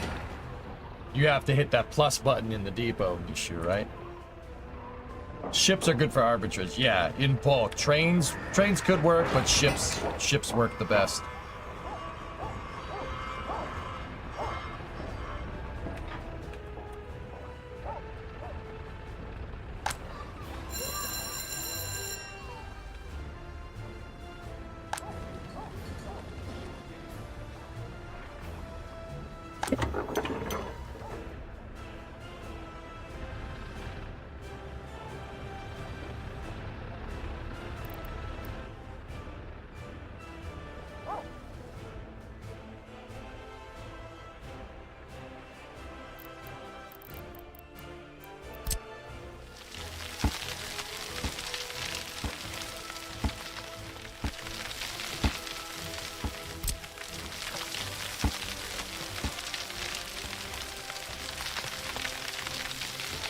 What did we just unlock?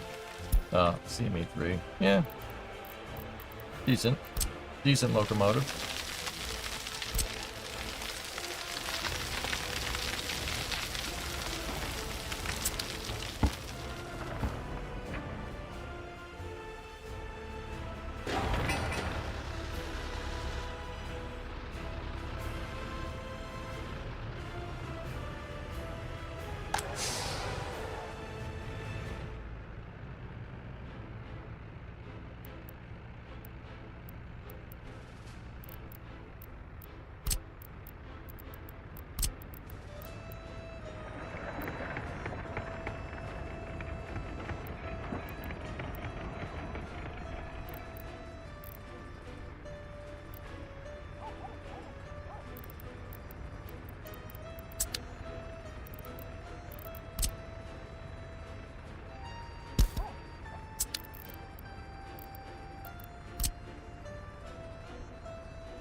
Gotta dump those 3 houses. Technical University there.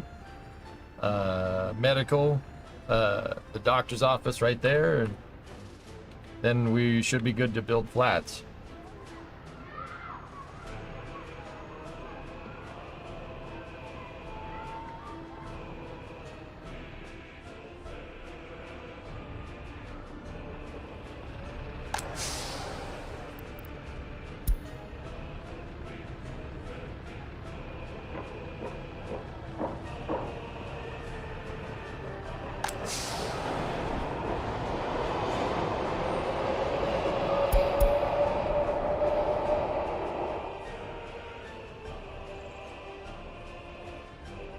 Food supply is just fine. Food and water is totally good.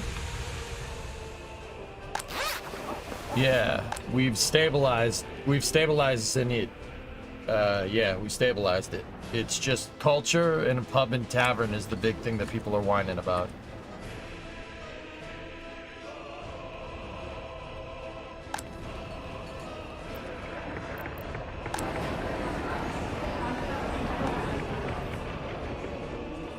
We need a waste transfer station.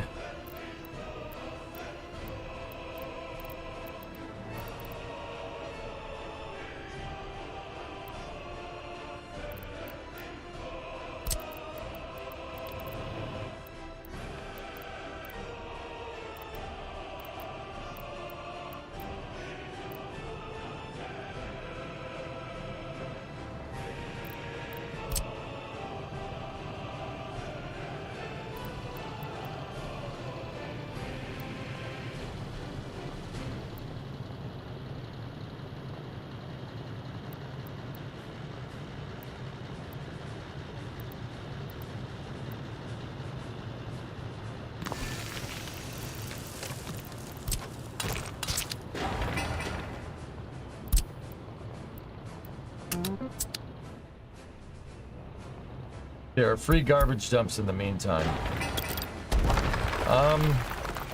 Yeah, I guess we could put the free one down.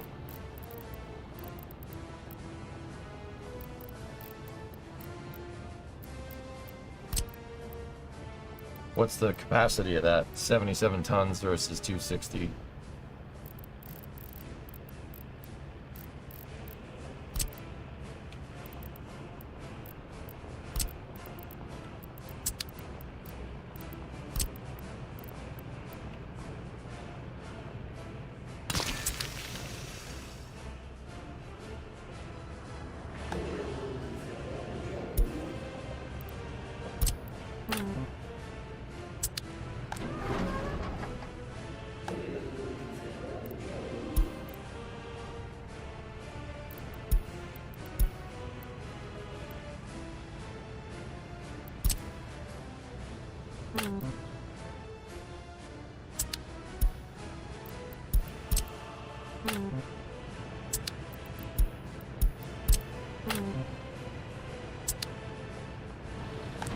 Good.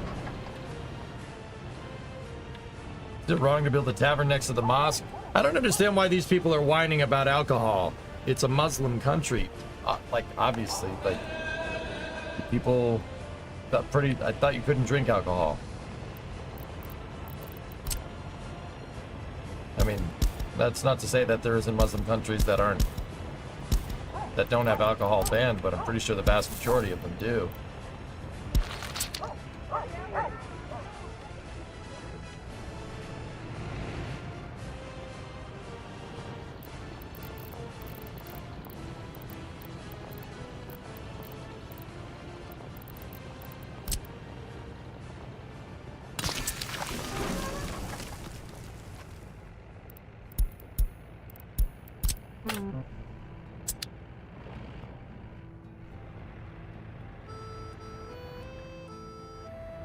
My weekend was fine, New Mark. How are you? Nader, how are you, man? Got my first hurricane intercept last night in Texas.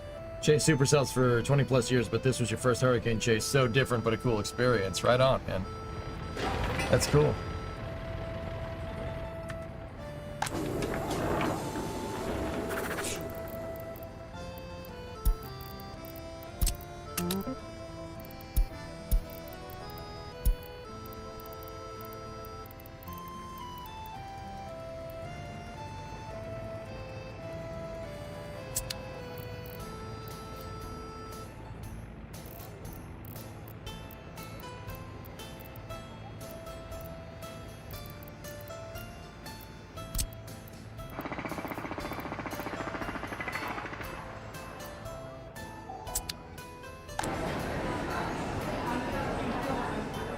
Those circular freeway ramps both one way. If so, you're a missing connector. Are you missing a connector for the last exit ramp? It's just a dirt road, but yeah, we could put it in.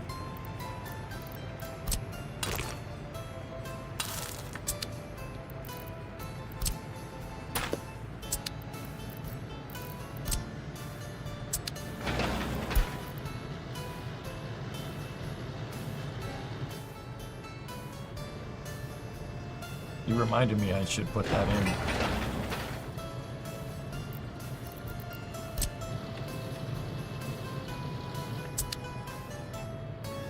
Nothing's really coming up this road that needs to get off here anyway, so.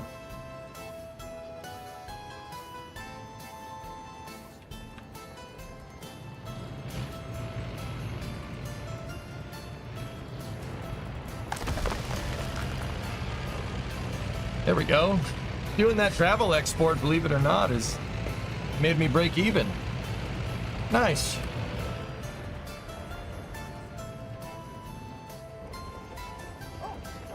I'd make a separate line for food to the big truck to the border for distro, for warehouse distro. I don't understand why you would do that.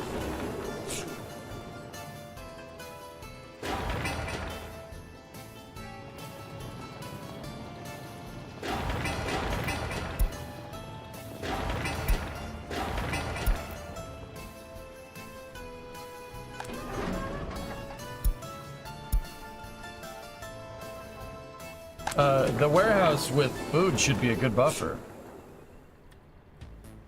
It frees a slot for the distro. Yeah, okay, that makes sense.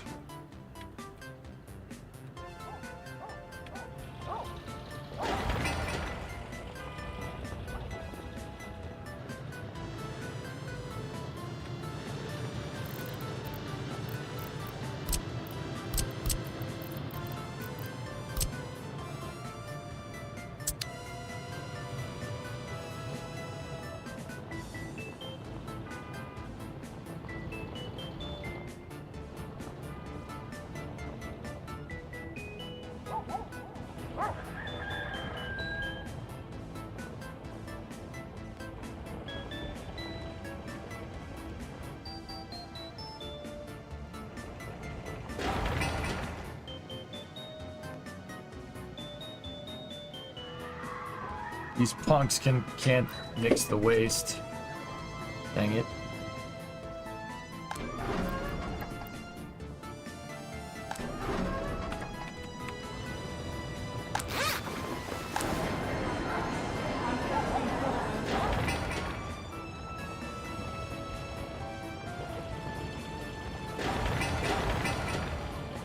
That's why all these buildings are still here, because they just got a little bit of metal scrap. You could use this for clothes and electronics. Not really having problems with it, but later we should. Yeah, that makes perfect sense. How do I teach these kids?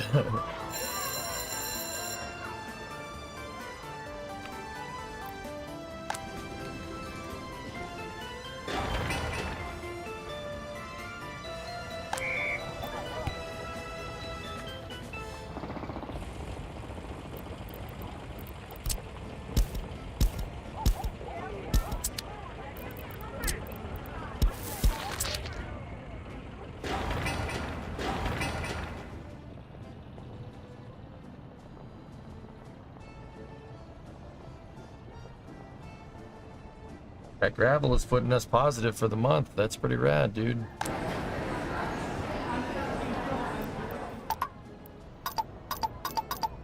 People are sick and dying. That's why. That's the problem. Pollution. Pollution from what?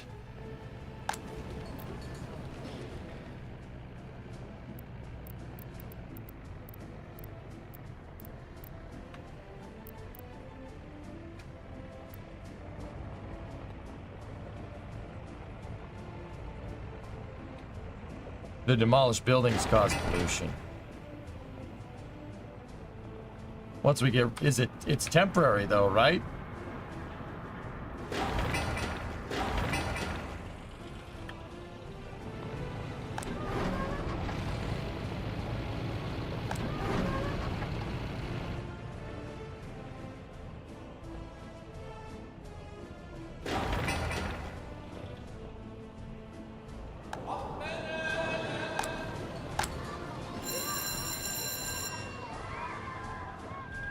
Till they remove the garbage. Yeah. So having a trash buffer is not the stupidest idea.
Yes.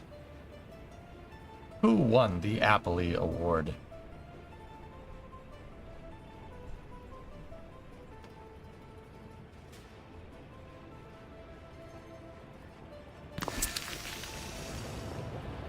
Storm's building fast here. Yeah, we'll see. See how it pans out going.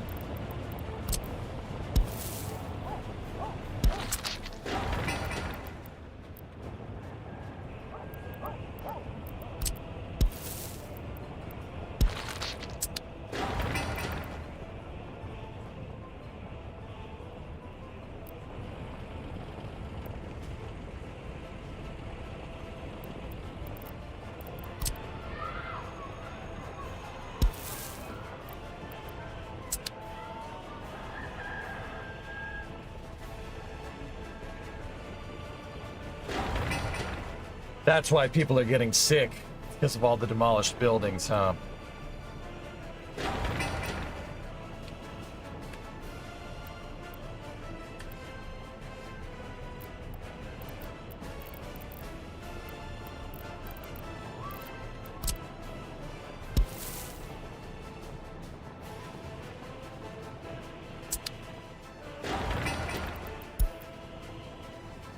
Thanks, Copper. Wow, that would have sucked. That would have really screwed me up.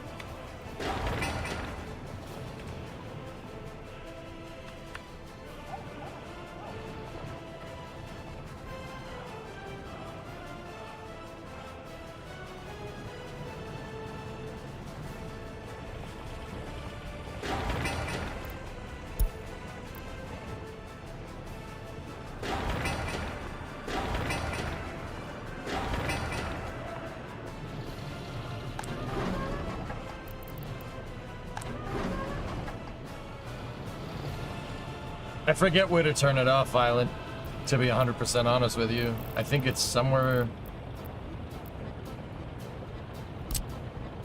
Ah, there it is. Got it. I forgot where it was.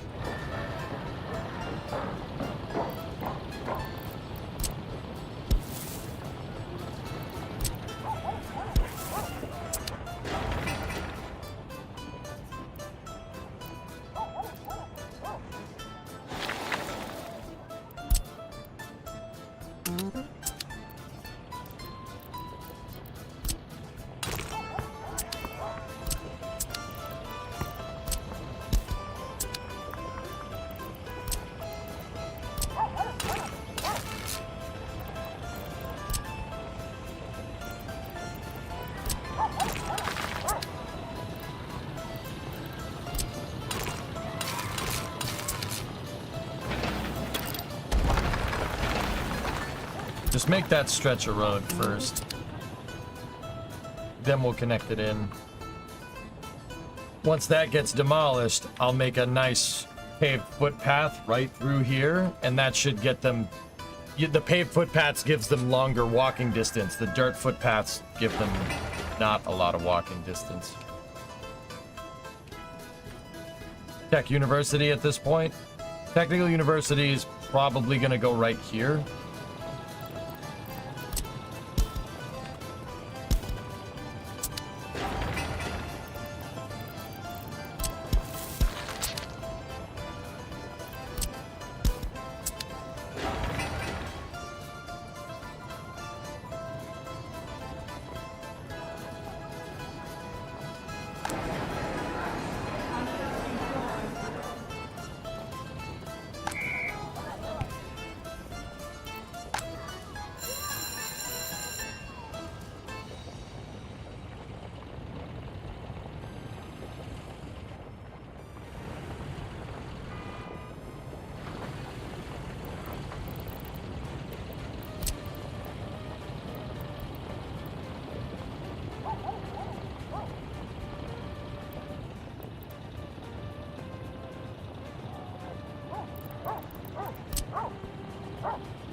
Nope, that one was not symmetrical.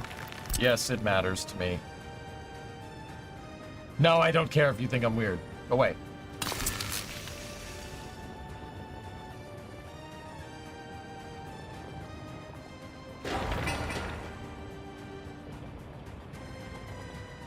It's still not.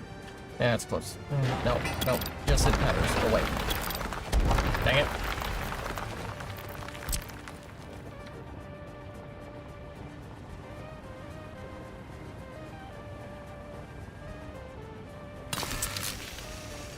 Good.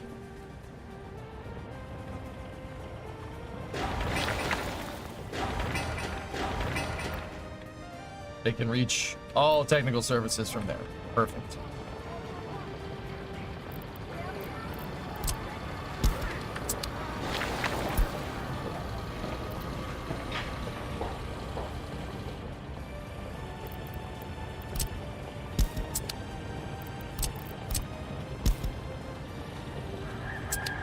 Cool.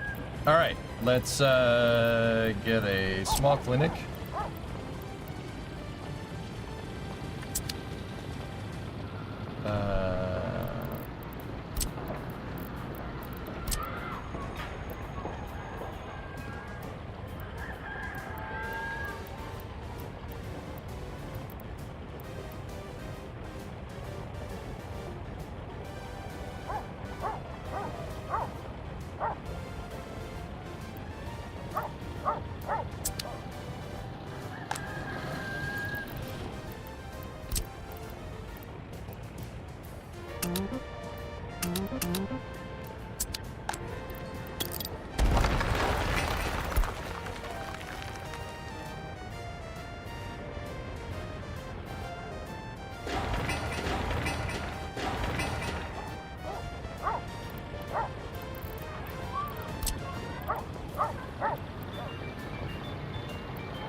There's no place for a road to go in, dudes. So I wanted to place this right here and then put a road that connects in so we can get ambulances around the city. It gives better coverage. Use the force grid lines.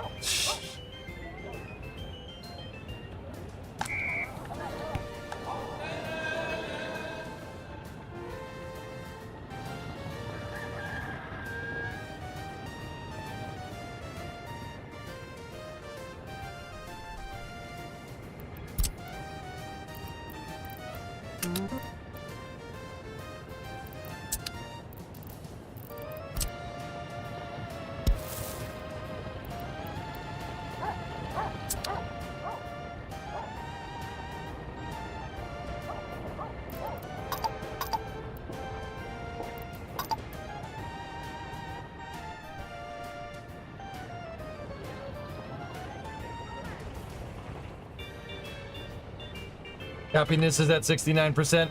Nice.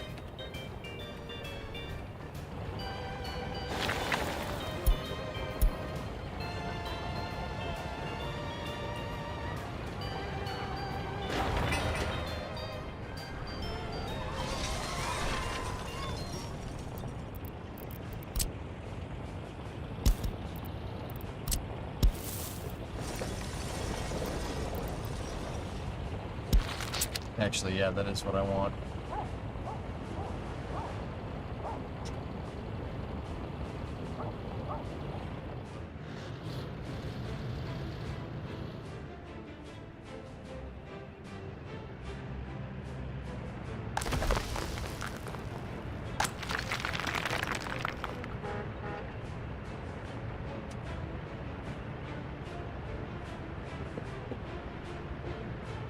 Yeah, we're doing okay. Good profit. Yeah, as long as it goes above 24, I think it's 24. I think we're good. Or 25.4. 16 is the other one. Yeah, we're already profitable. 10 days into the month, we're profitable on the dollar. We're about an hour out from Arabsat 6, but I don't think the weather's gonna allow it, guys.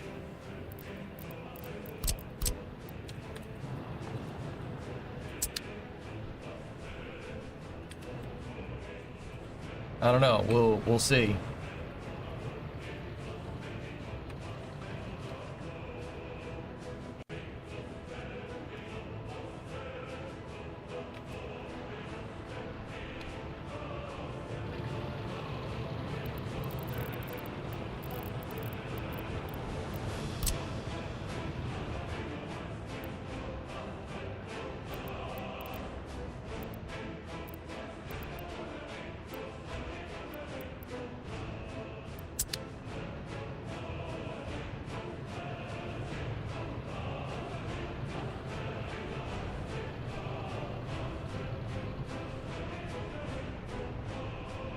Are we planning an industrial park near the gravel quarry? I was thinking a station up here, utilize that labor for the gravel here, and the rail depot might not be the worst idea, Mishu. I forgot to put a station up here. Probably should have put a station up here, but that would mean we would have to demolish some of this track, which means the pig can't do its thing. I don't know, man. What do you think? I'm genuinely asking. Seem to know what you're doing. Jumping in real quick to report that the mechanics at work helped me get at least 3 lugs replaced, of which upon checking with a torque wrench, only one of the lugs I had tighter myself had the slight potential to fall off. Yeah, you probably shouldn't screw around with that. I had a bad experience once. Cool, you can even put something between the rail construction office and the depot. Thinking this area is pretty prime for a station right there, but that would mean we would have to demolish tracks. You could put it on the main line, or you just put it over here.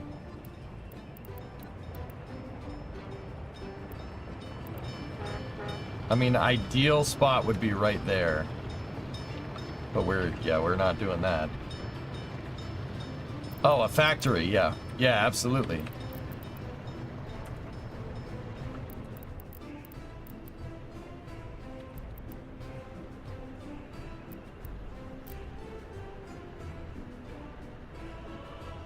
Yeah, right there would be perfect, actually.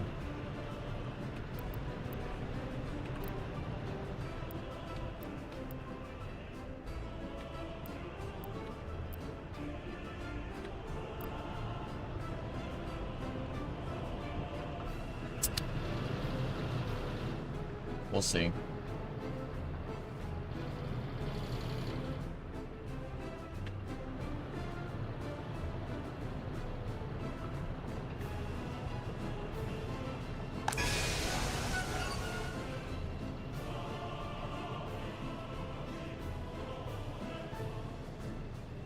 I should have incorporated that into the design. I honestly didn't. I honestly put the rail station there so we could get people from the border.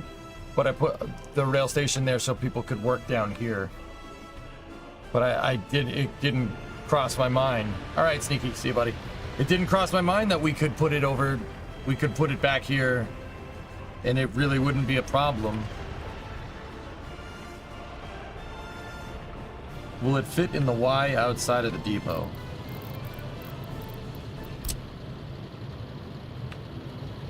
No.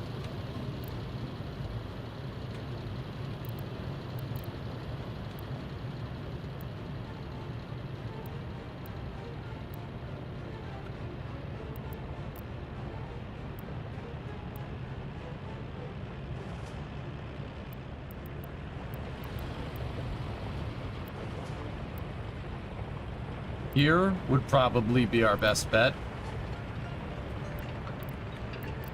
But that would mean we would need tracks to kind of scope up here. I wouldn't mind having this going in one direction, i.e. one track. Like a track that branches off here, crosses, and goes up here like that. Because I'm never going to go. It doesn't make any sense to go from border station to there, right? Presumably, only people coming from Zenith would be coming up here, right? Or any other area, right? If you make an end station,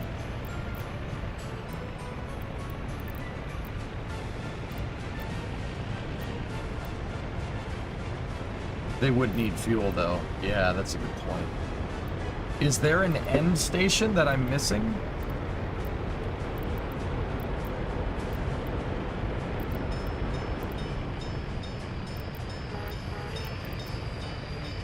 It's in depots.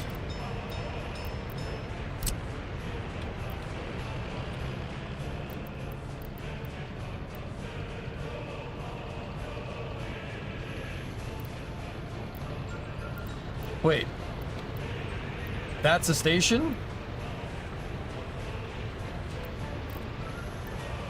It's connected on a dirt road, Sig. This is a train station? I was gonna say.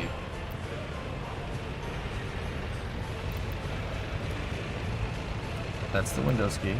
End station works like the bus end station. Oh, yeah.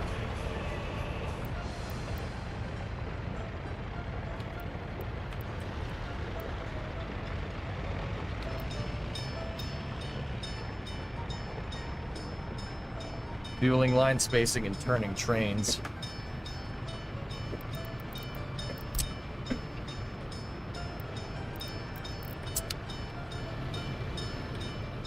Yeah, we'll have to think about that one, huh?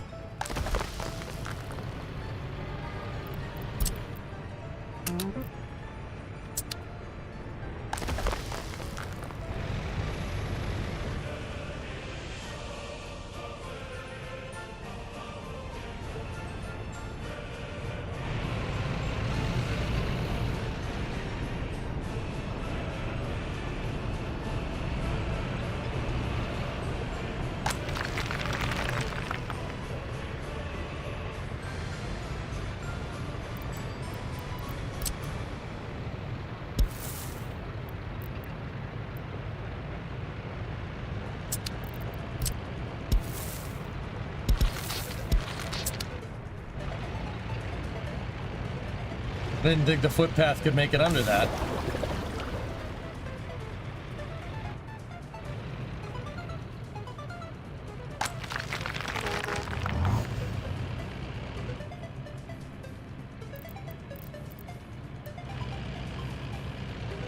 So we would need a station and an end station, wouldn't we? Yep, did not plan enough room for that.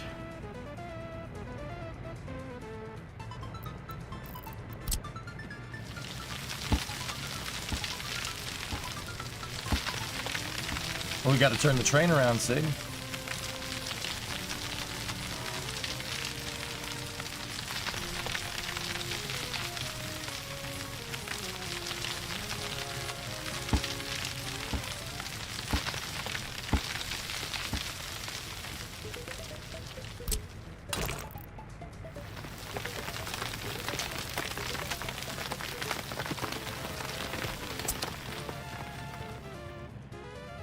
Simple, comrade. To turn train, remove mountain.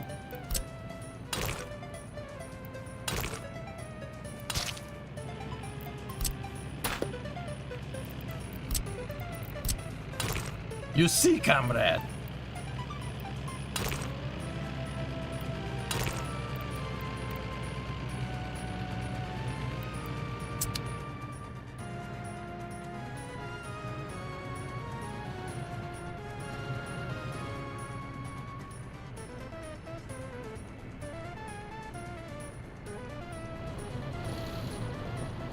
Yeah, Chrome, yeah, you're not wrong.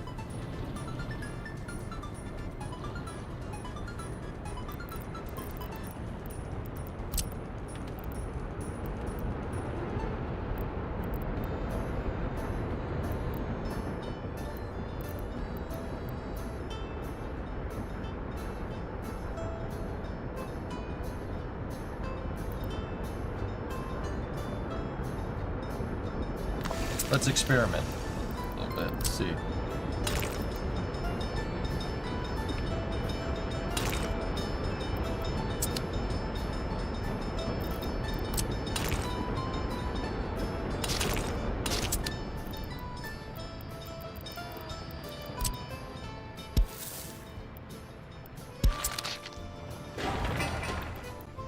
Do they have footpath access?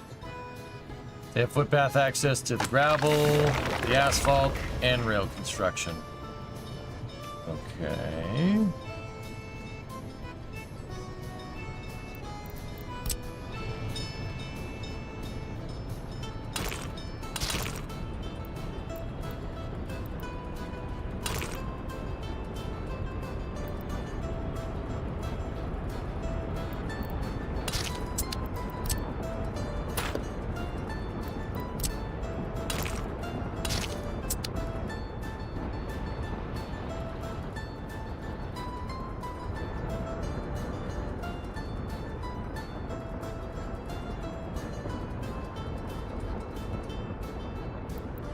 There's really no need to do what I just did. I'm not 100% sure why I thought should do that, but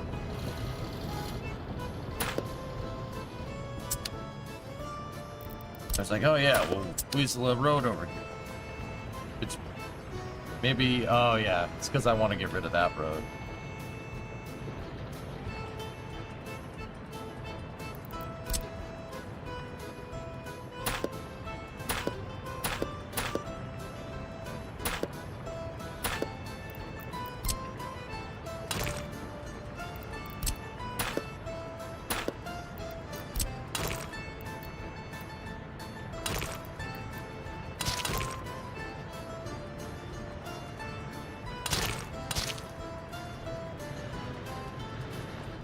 I wanted to get rid of that road and add this one so we could have space for the tracks. Because how that, if we station it up right there, here's an idea. End station at the back of the rail construction office and a passenger train station near the fueling station.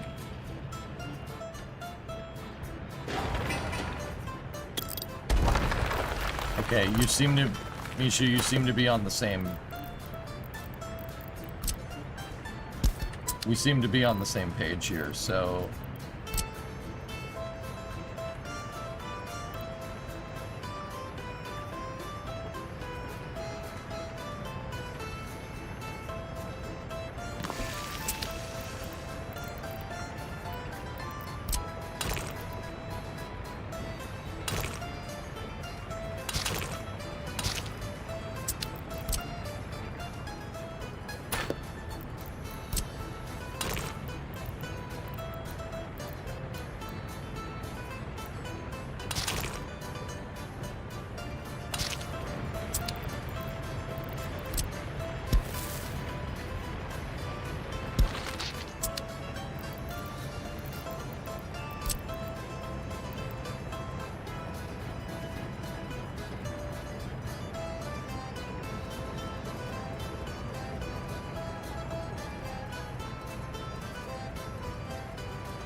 Let me just, I get it. I see what we got to do. I just got to find a way to weasel it all together. I'll get it. We'll get it. I'm not worried.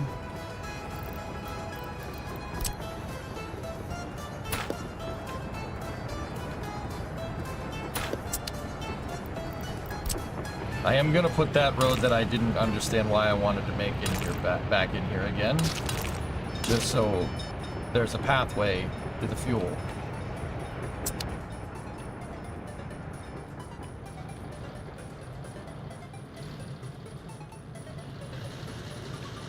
Is this an easy game? No.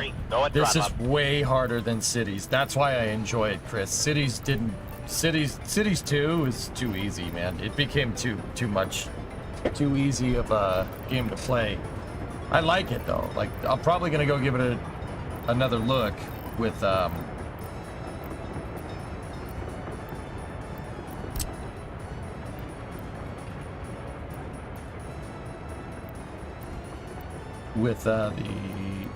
economy revamp, but yeah, we'll see.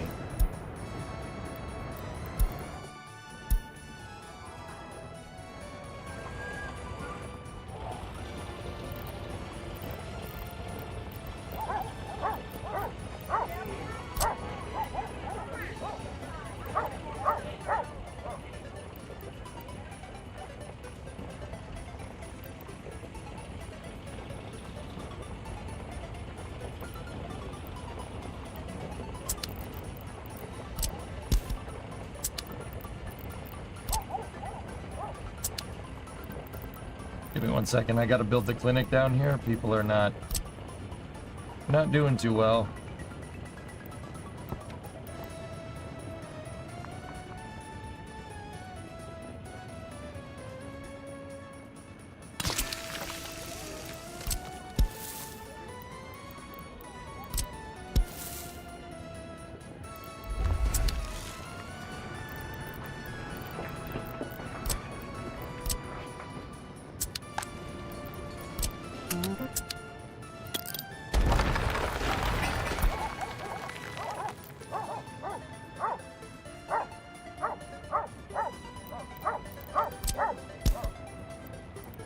Freaking dogs.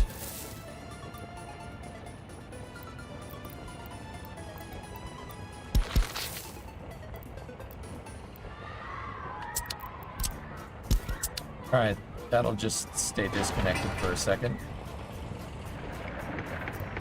And we should be good to get the technical university up and running over here.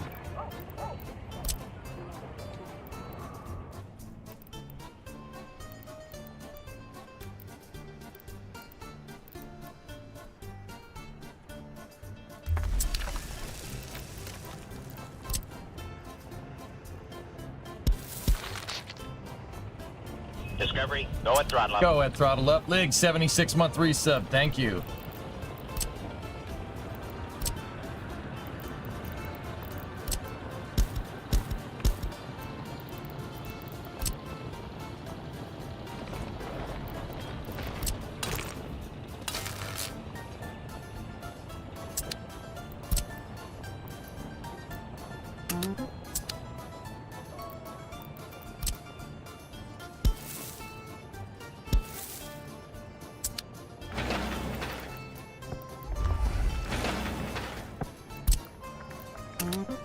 There we go.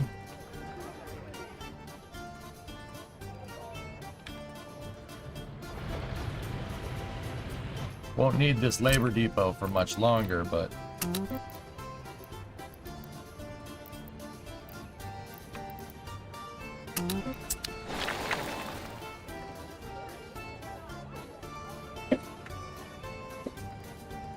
You know, I've been on the fence for weeks on purchasing this game. Worth. Absolutely worth.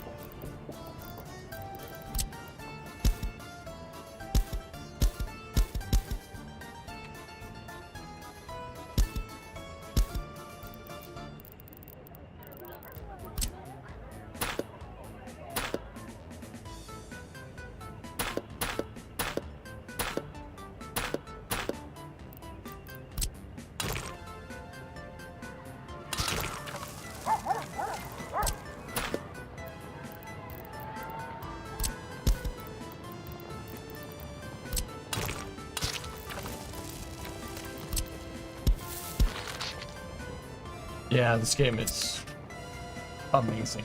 Very, very good. Very fun game to play.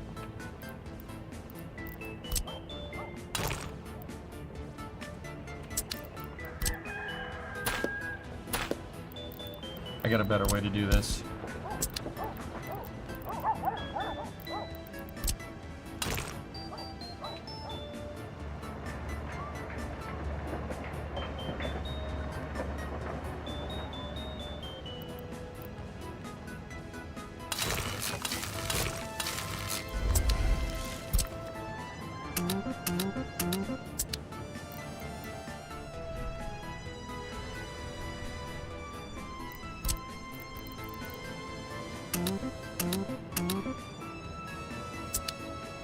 Did you see this? Yeah, Forge, they just all of a sudden have a catch rocket, huh? That's weird.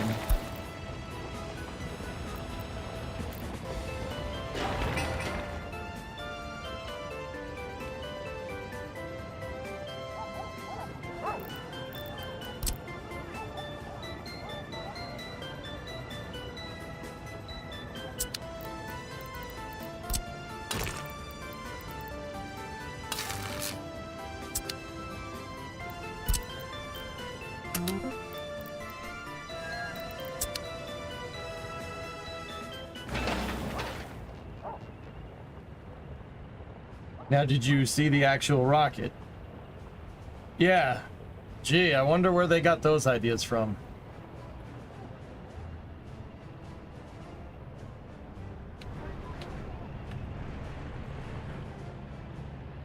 I don't know, Dragon. I don't know what the heck there is.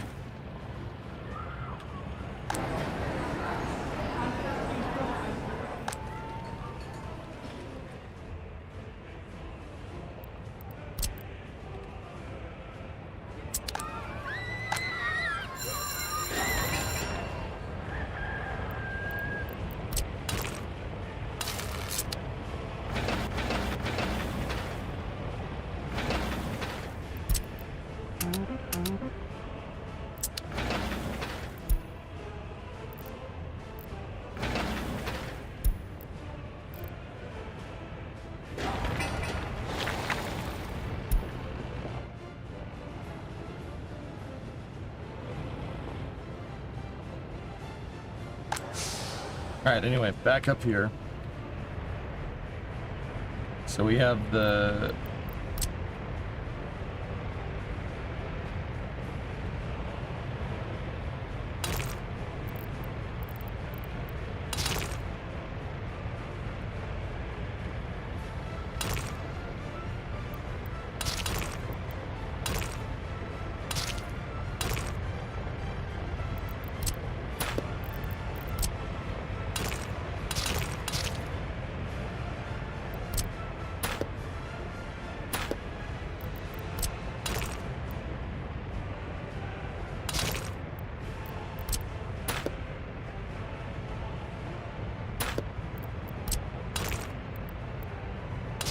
There we go.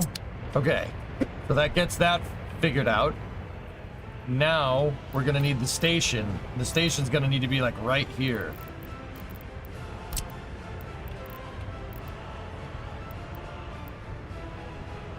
It's pretty damn close.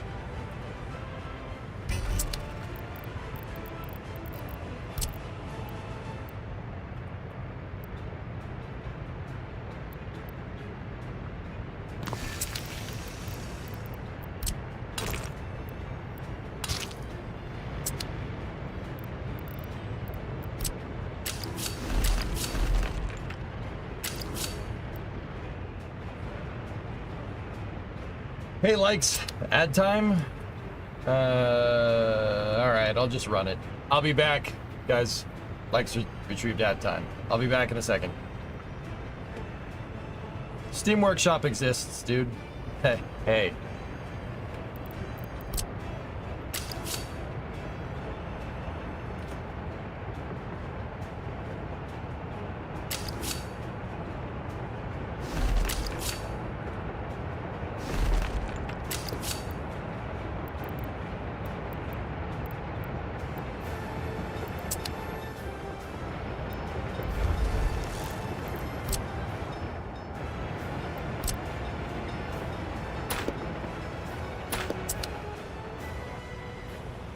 Guess you have good timing. Tell me when the ads are done, dudes. I'm gonna take a stretch break real quick. I'll be right back.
Okie dokie.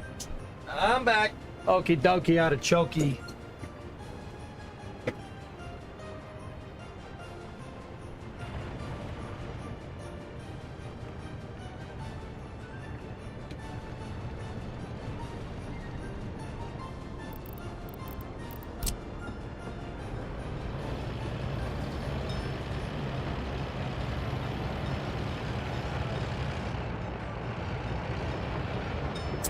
Fellas, can you fuel up trains at an end station if I tell it to? Or does that not work that way? I mean, I know you can do it at the bus station. If that's the case, then they wouldn't need to get the fuel, right? We could just have them fuel over here. Am I understanding that correctly?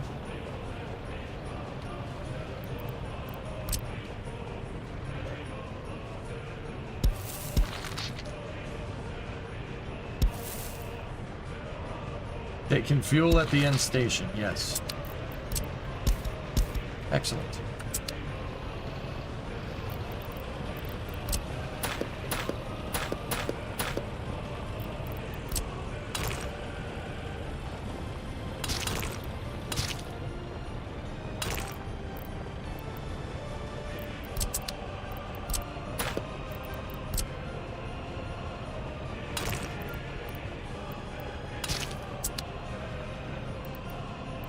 Certainly helps me.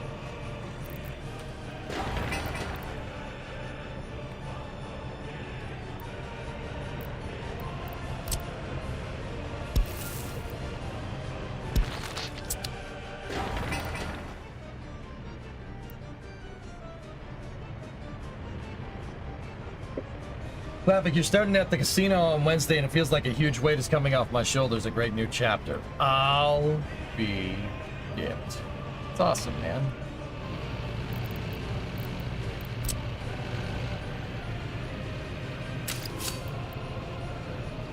Discovery, go at throttle up.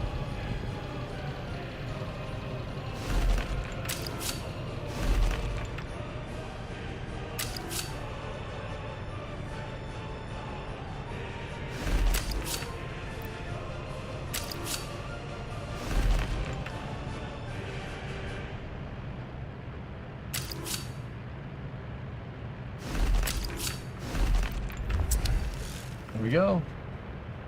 Hey, Nader. How does it feel to have a car made by the great General Motors in your blessing? Disgusting. Yeah, disgusting is the word that pops into my head.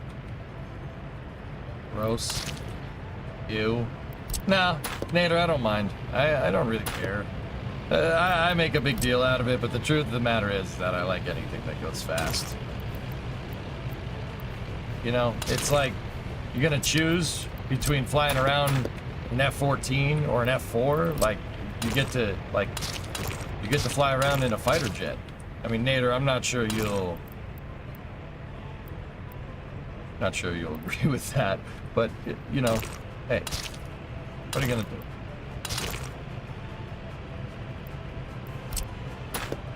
Like, they're all cool.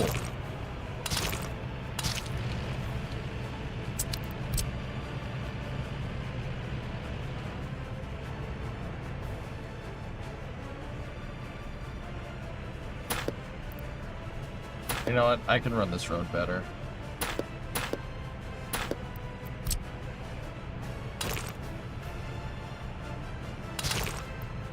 That's the way to run that road. Out to the depot. Gives me a lot of space for a factory here.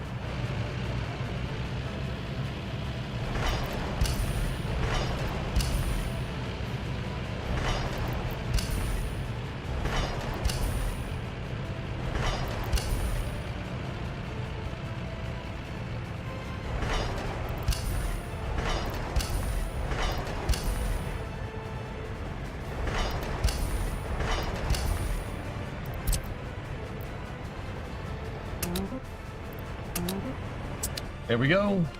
That's our station. Hard to even see the roads on the ground. That might just be the Twitch compression.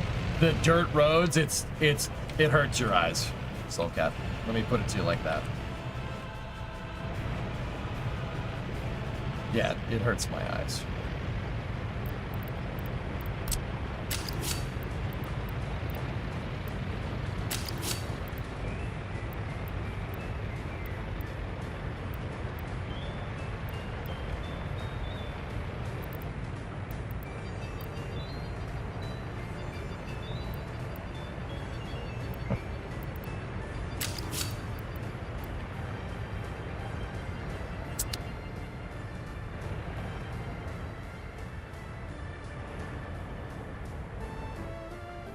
Cool. All right. That's a lot of, we've done a lot of work with Alcina. Let's check down here. Let's get these freaking roads paved up, dudes. All right, cool.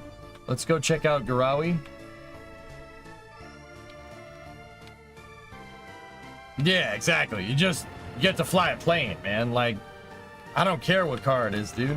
You get to work on a cool car. Like, ain't nothing wrong with that.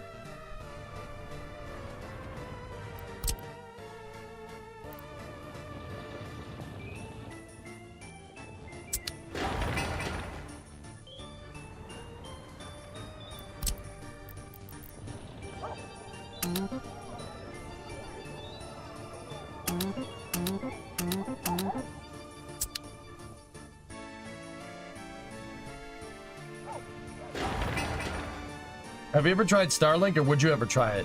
Pins, I just drove across the country with a Starlink on the back end, dude. Yeah. Discovery, go and throttle up.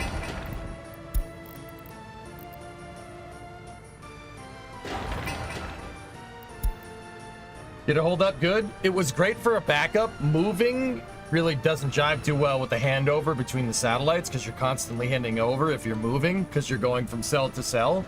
But that, coupled with the cell phone modems and a live view, never gonna have a problem, dude.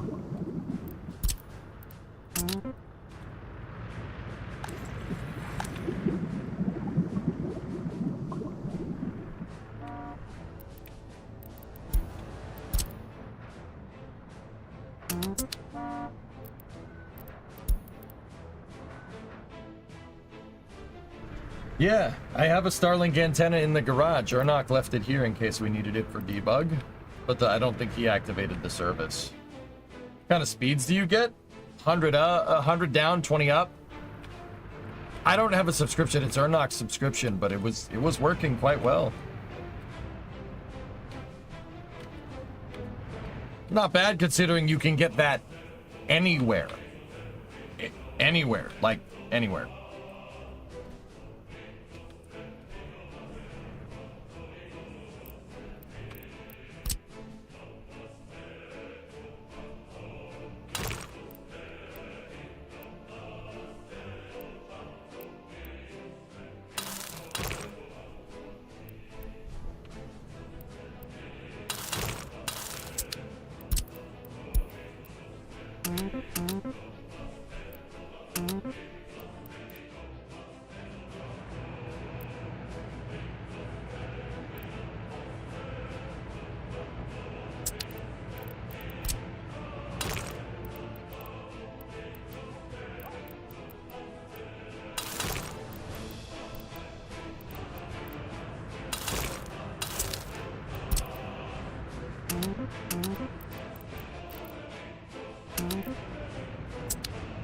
SpaceX soon?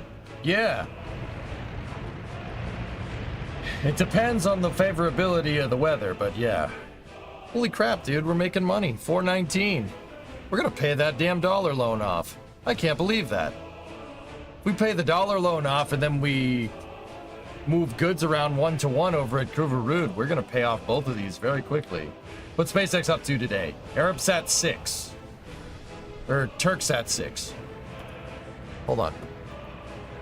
Turksat 6. Scheduled for 5:21, guys, but the weather is not cooperating in Florida right now. We'll see.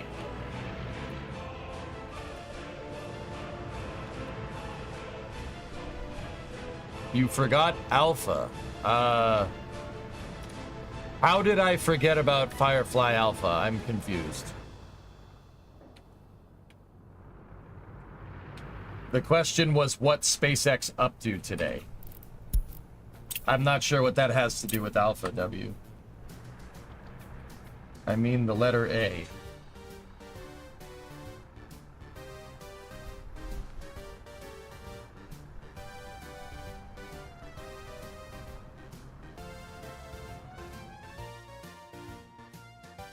You ever have one of those moments where you were carrying a conversation and someone says something that was pertinent to said conversation, but you have no idea why it's pertinent to said conversation?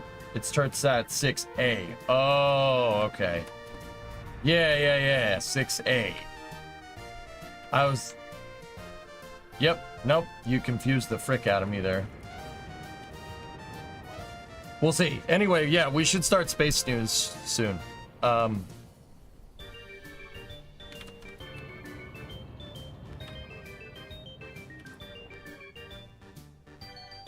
It's 5 o'clock. I don't want to stop playing. Damn it. I use the NATO alphabet. Okay. Congratulations.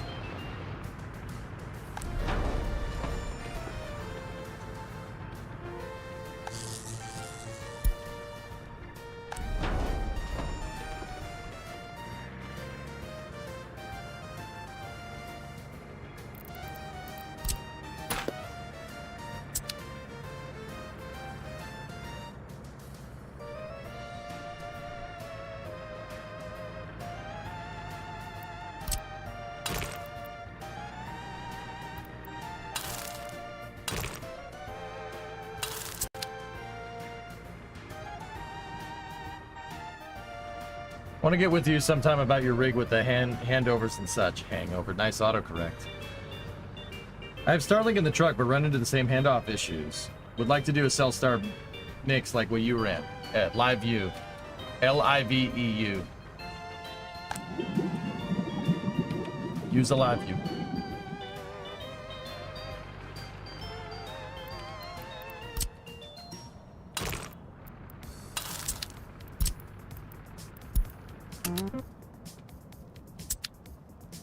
I want cocoa. I'm gonna go poopy.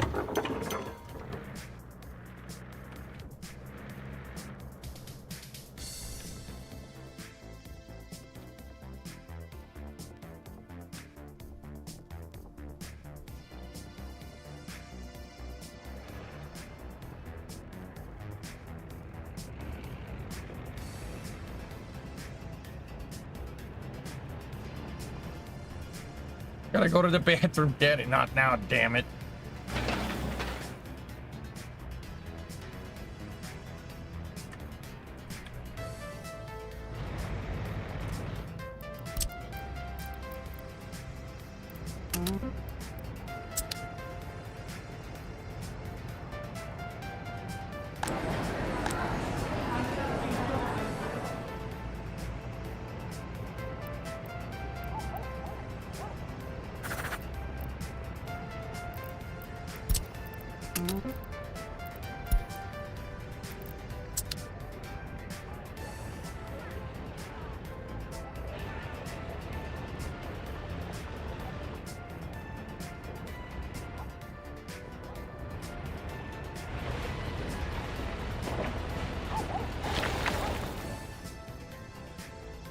Is there enough fire stations around for your critical stuff? There's a fire station here, there's a fire station up there, there's one in Garawi, there's one in Cougarwood, or Corverwood, yeah. Look at the radar on NSF. I don't know what NSF you're referring to, so in the time it's going to take me to go look through that, I'll just go on Windy and look over there.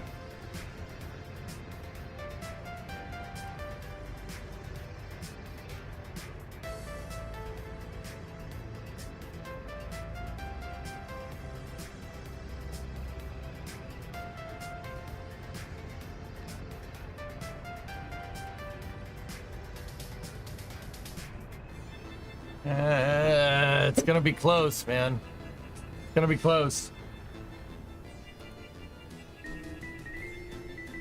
I'm kind of set for IRL streams. When are you taking us to Duncan?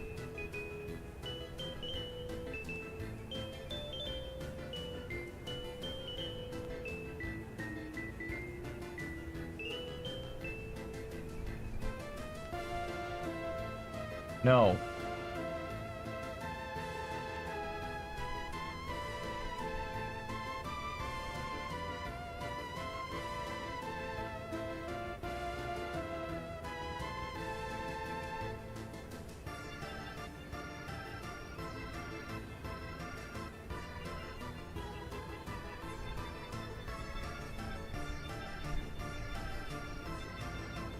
All right, let me just make sure I have everything short up here, and then we'll go.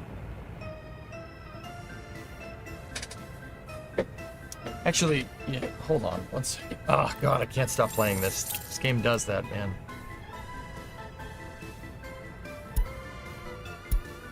Oh, nice. Oh, yeah.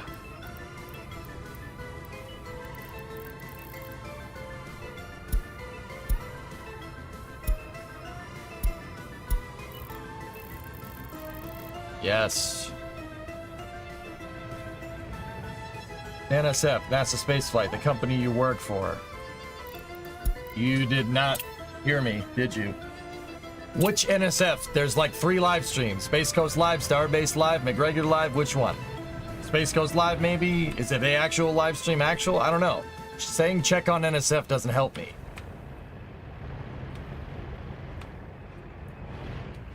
I know you meant NASA Spaceflight. NASA, what I said means they have multiple streams. You meant this one. Very did.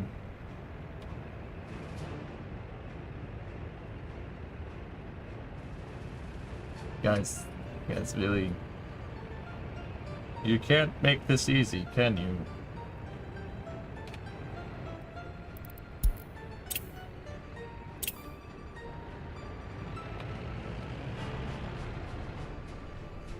Yeah, it's still 70% probability violation, Mark. Check them all, you slacker.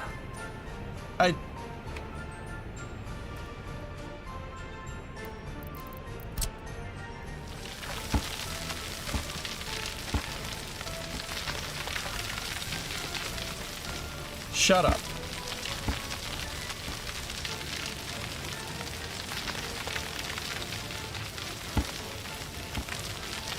Shit it.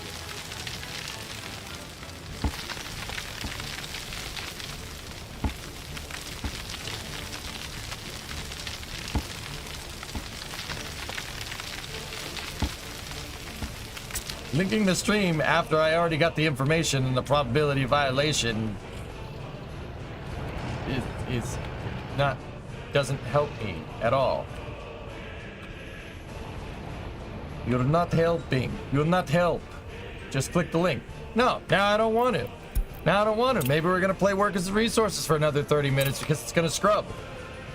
No, now I don't want to. You did this. Chat, you did this. You did this to yourself.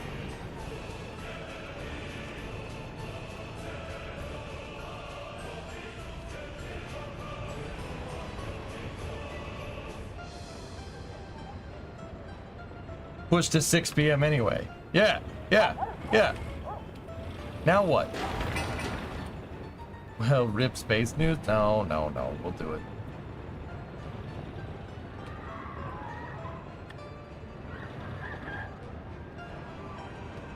Play for another 40 years, comrade. Okay. Will do.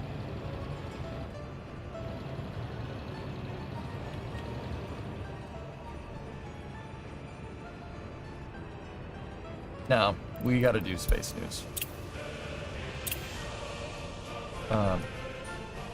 Yeah. I'm on a freaking roll, man. We're profitable. That's why I don't want to stop playing. I'm actually profitable. Damn it.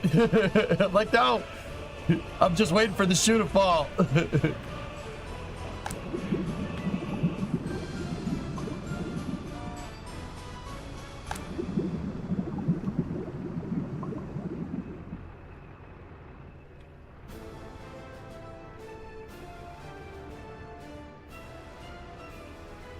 In before earthquake. Shh.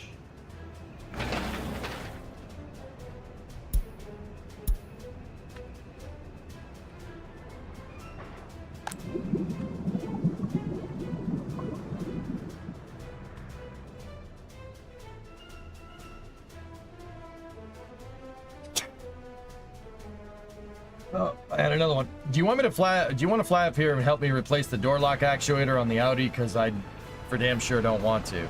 I'm kind of in the middle of a project on my end, so yeah.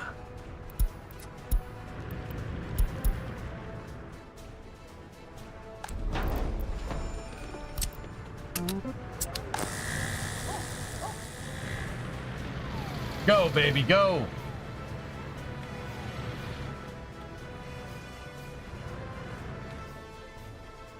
Hey, Rob.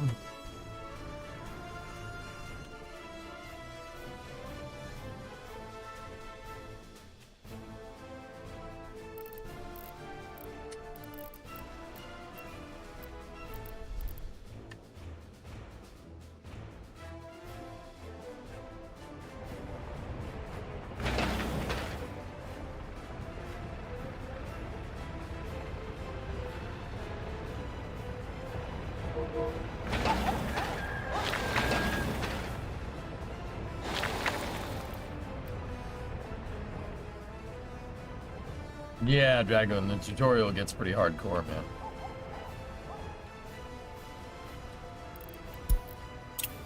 Alright, space news time. We'll pick up workers and resources on the other end of space news. I'm gonna take 5 here. Guys, let me switch the titles on the YouTube stream, and we'll go from there. I don't want to stop, but I also want a space. It's important. So we'll get back over to workers and resources in 2 to 3 hours, probably. You're quitting with an active fire. Don't put it out, man. It's fine. All right. I'll be back momentarily.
All right. I'm back.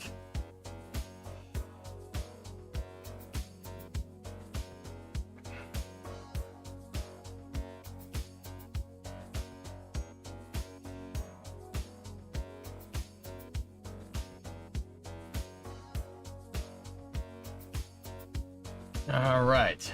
Welcome back. Welcome back. Yeah, okay. Another 30-minute push I'm seeing here. Let me look around. Turksat 6A. Yeah, it's going to be delayed another second here. All right. Let's shut that music down there. And we will get into space news. 12 hours later. Yep. All right.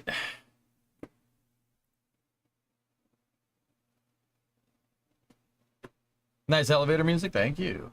All right. So, space news. Let's see. So, the big news is that we have a launch today. Falcon 9 Block 5, Turksat 6A, launching out of Slick 40, Cape Canaveral Space Force Station down in Florida.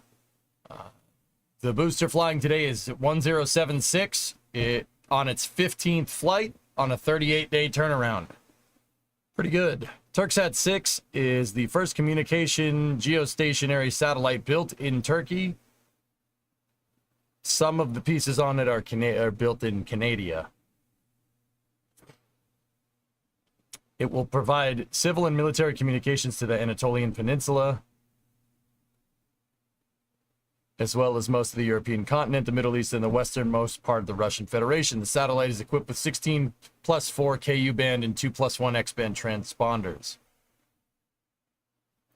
Payload mass is 4,250 kilos on a geostationary transfer orbit.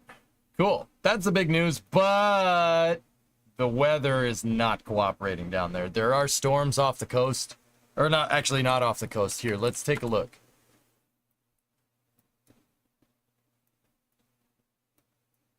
Let's see what we got down here on the old Windorama.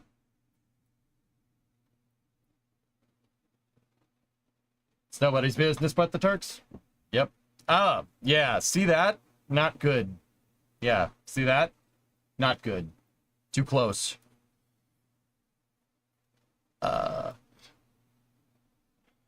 This is Anvil Cloud, Surface Electric. There's a bunch of weather violations here. Yep. Yep. Way too much. It's cloudy over the Cape right now. And there is a pretty big standard afternoon thunder shower over there. Yeah, see, it's all over Florida. This happens. Whoa.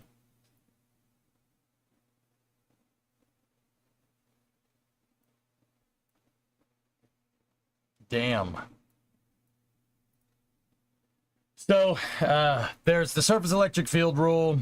Probably flight through precipitation, if I had to guess. Also, if there's lightning within a certain radius of the launch pads, you don't even bother launching.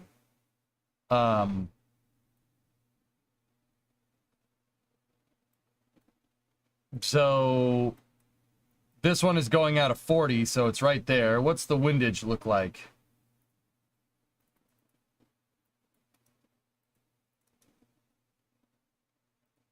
So we got winds are 9 knots coming out of the southeast here. Yeah. Yeah.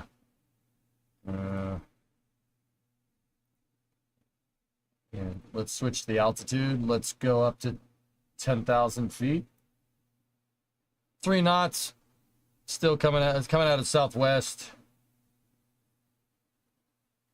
Let's go up there. 11 knots. 30,000 feet is 19 knots coming from the north. Little... Yeah, that's a little bit of a high vertical wind shear. 20 to 43 knots in 5,000 feet. Guys, that's...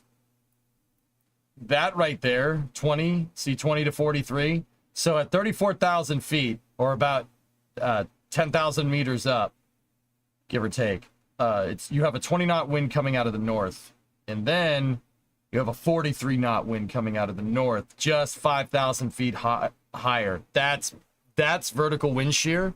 That's really bad. That's what got Challenger. Stuff like that. 43 knots is on the upper end. Even if the weather was clear today, I wouldn't launch in that. 20 knot which a Falcon 9 might be able to take it. It might be fine. But yeah, I wouldn't do that. Is it still daytime there? It's going to be daytime in Florida for probably another 5 to 6 hours. It's not just upper level winds though, dudes. Gifted me something. Stewart has given me Railway Empire too.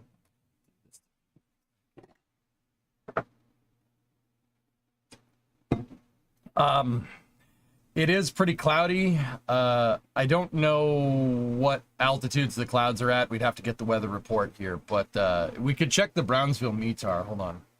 Or not Brownsville, Titusville. I got my bills screwed up. All right, let's take a look. This is the Space Coast Regional Airport.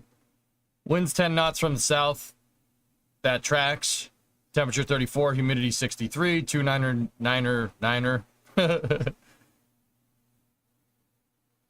Okay, we got scattered clouds at 2,500 feet, broken clouds at 6,000.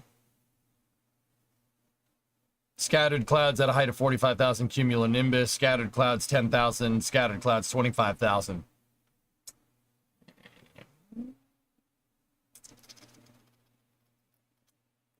Yeah, thunderstorm in the vicinity. Yep. Yeah. I don't know if it's yeah. This is pretty much a awful day to launch. This is a terrible day to do that. Yeah, that's the right way to say that. Customer payload, Blue. I don't think they would. Lightning is too close. Surface electric, flight through precipitation, upper level winds. 23 knot delta is not the worst. That's not the worst I've seen. The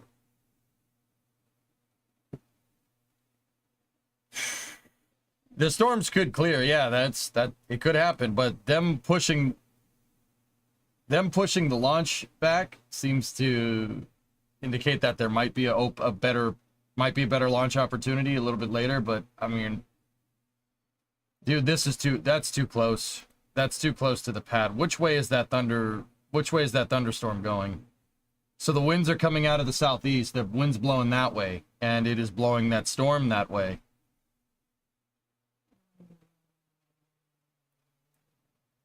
Where is it forecasted to go?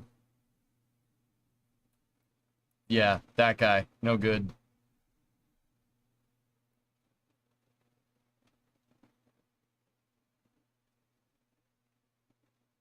Those are too close. I mean, yeah, it's not a lot of... I mean, it doesn't track the lightning. You can't predict where the lightning's going to go. But that's... yeah, I don't know. We'll see. We'll see what happens, dudes. Upper level winds are going southwest. That's not what I just said, but yeah.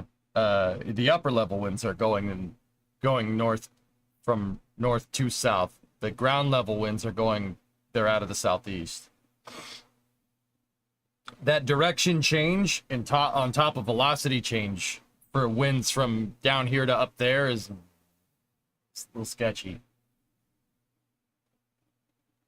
You can almost see visibility dropping by the minute on Space Coast Live. Yeah, that's what happens in Florida, man. It'll just start raining like crazy out of the blue, just out of nowhere. In fact, because it's so flat, you could see the rainstorms on the horizon, and it looks blurry underneath them because there's so much freaking water.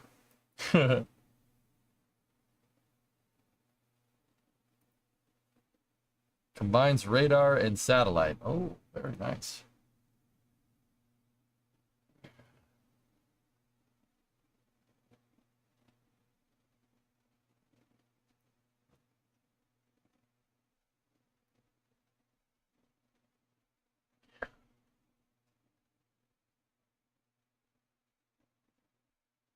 Oh. Maybe the storm will blow south. This is the big concern. That's too close. If the winds change and it blows north, then you got a big problem. You don't want to fly through that.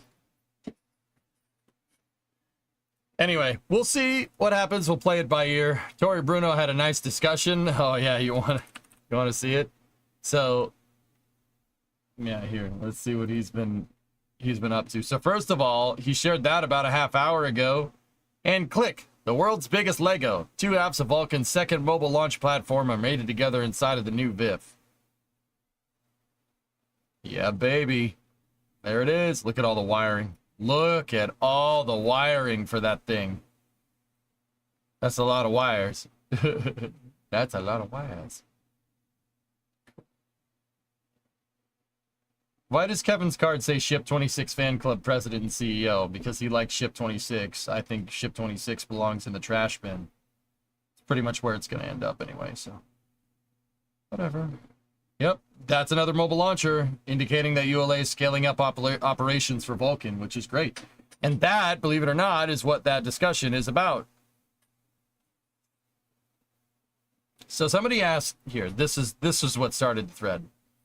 A user on X asked, how does an aerospace company earn money for their future project or flights? Tori Bruno says, well, that depends. ULA sells trips to space for a little more than the cost.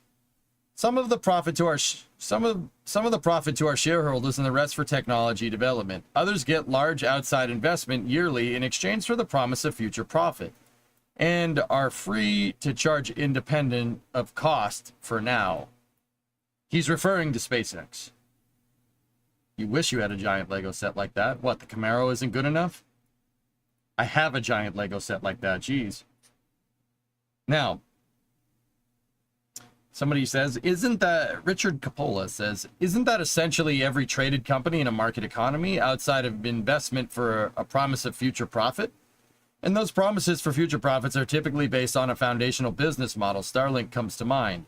All right, so before we get into this, I want to point out that there are many people in this discussion thread that have no idea what Tori Bruno is talking about. All of them completely miss the context of his words, or twist them, or, yeah, just straight up misunderstand. It's nice. So if you want to get a little bit of entertainment, maybe lose a little bit of brain cells here and there, it's good. Gotta be the guinea pig from time to time. And we'll go through this thread. You'll like it. It's funny. But no, I'll explain what he's talking about, and I'll explain where people miss the context completely. So get the popcorn out. It's a great thread. All right, so isn't that essentially every traded company in a market economy outside investment for a promise of future profit? And those promises for future profits are typically based on a foundational business model. Starlink comes to mind. No. Nearly all traded companies earn profit and derive investments from that, or go out of business. Startups often utilize investors for only a handful of years, with at least one notable exception. Initial public offering, or IPOs, do the same initially to scale, then settle in. Remember, the context of this conversation is aerospace companies, okay?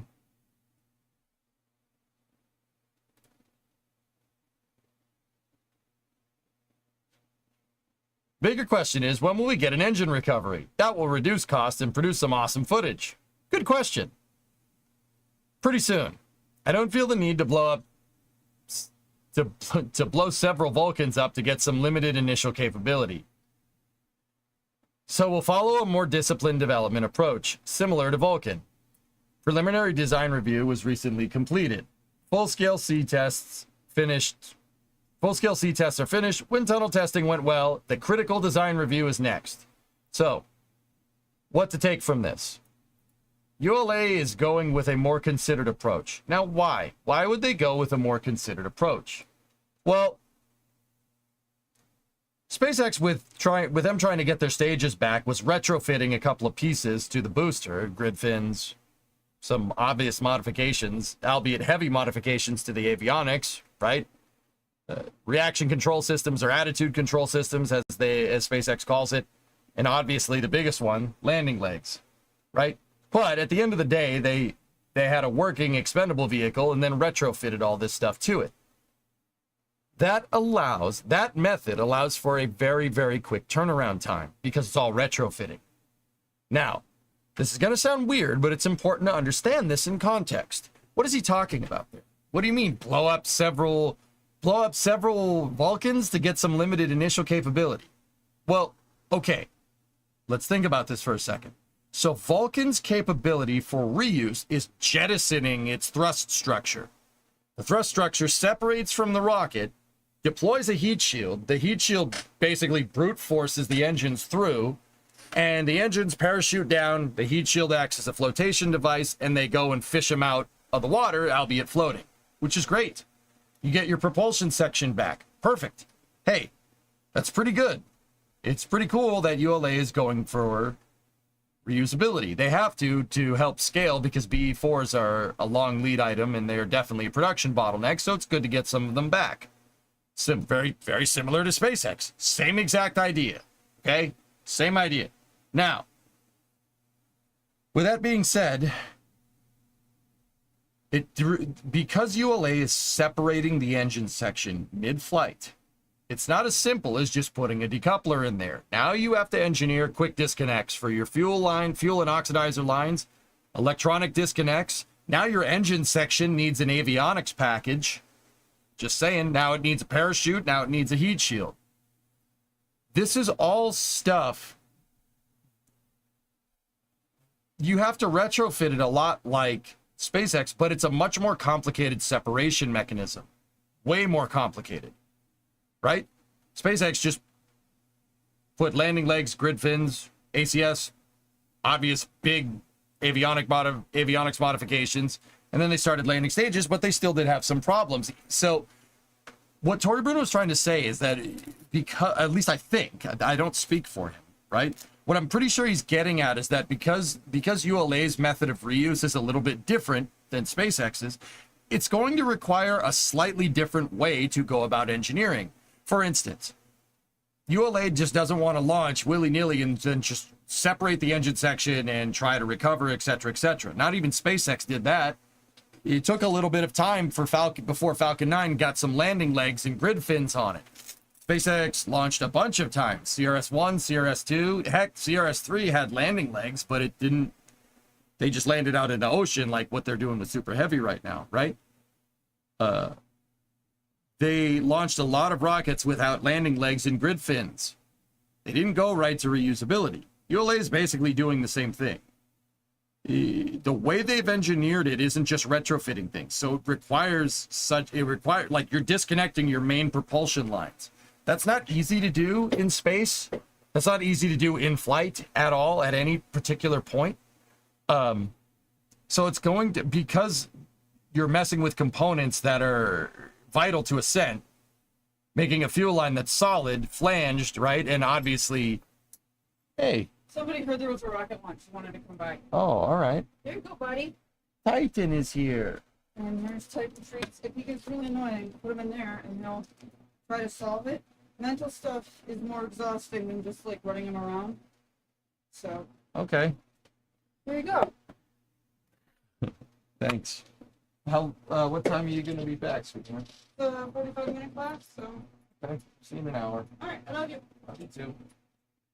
Hi, Titan. I'm on doggo duty, guys.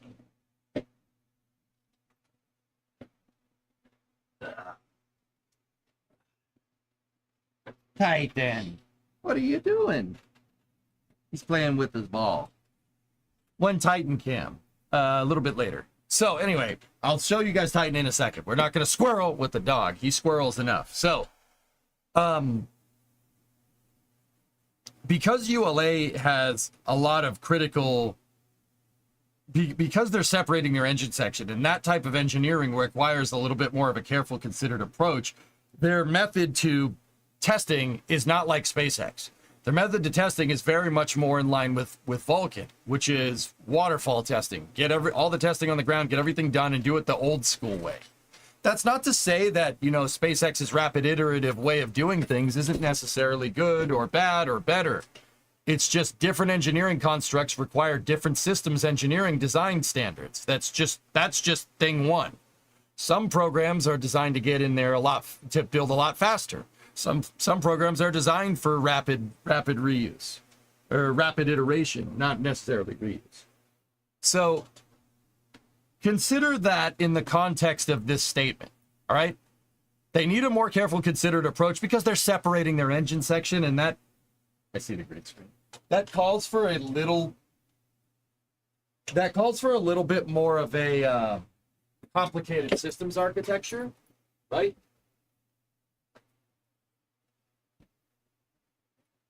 So just keep that in mind as we go into the thread. Now, this is where this gets fun. So, limited initial capability.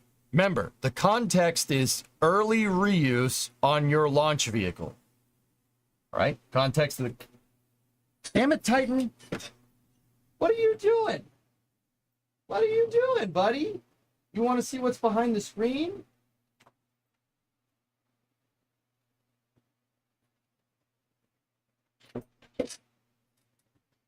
He's going behind the green screen. What are you doing? What are you doing back here?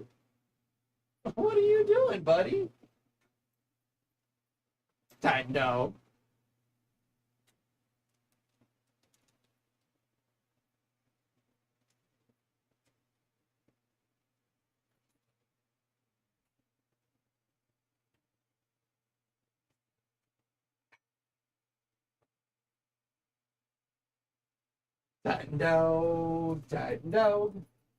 No.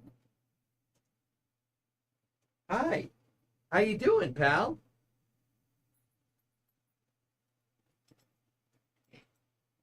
What's going on? Good boy.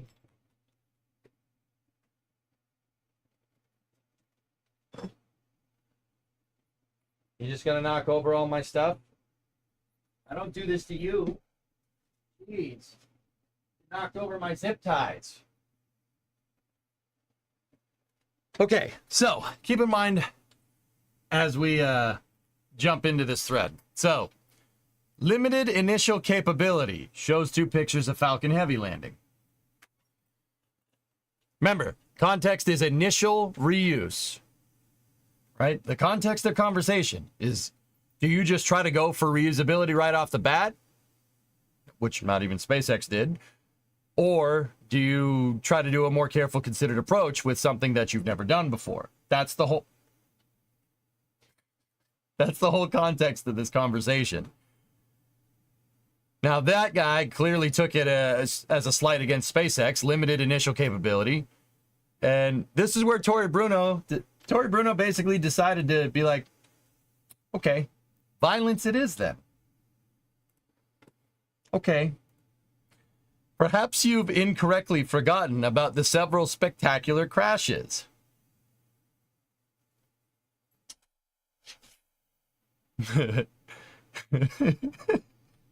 Remember, context of conversation is initial reusability. Initial, not down the road. This is down the road. That's after you flesh this out. Do you go rapid iterative for your reuse, or do you do a metered approach, right? Now, here's where this gets fun. They crash them after achieving the primary mission. This is the type of dismissive culture from old space that has left them lagging. Hey, those are my treats.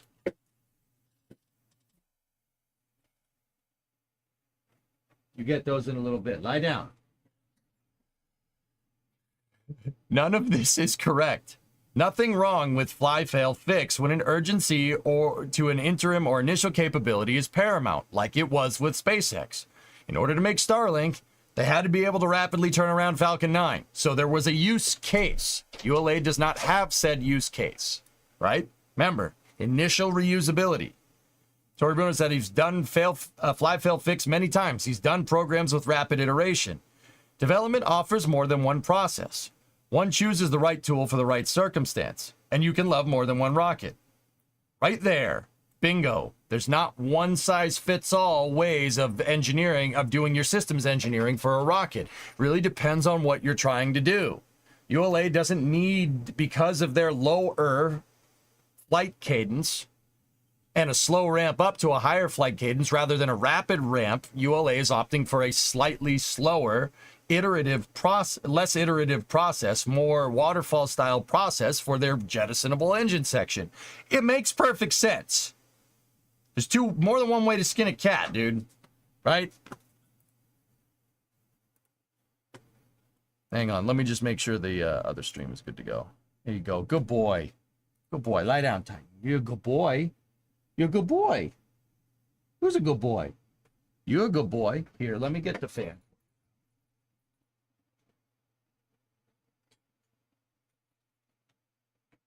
I'm going to move the fan so it's blowing on him so he doesn't overheat. There we go. So, if you go down here, time for a Titan cam.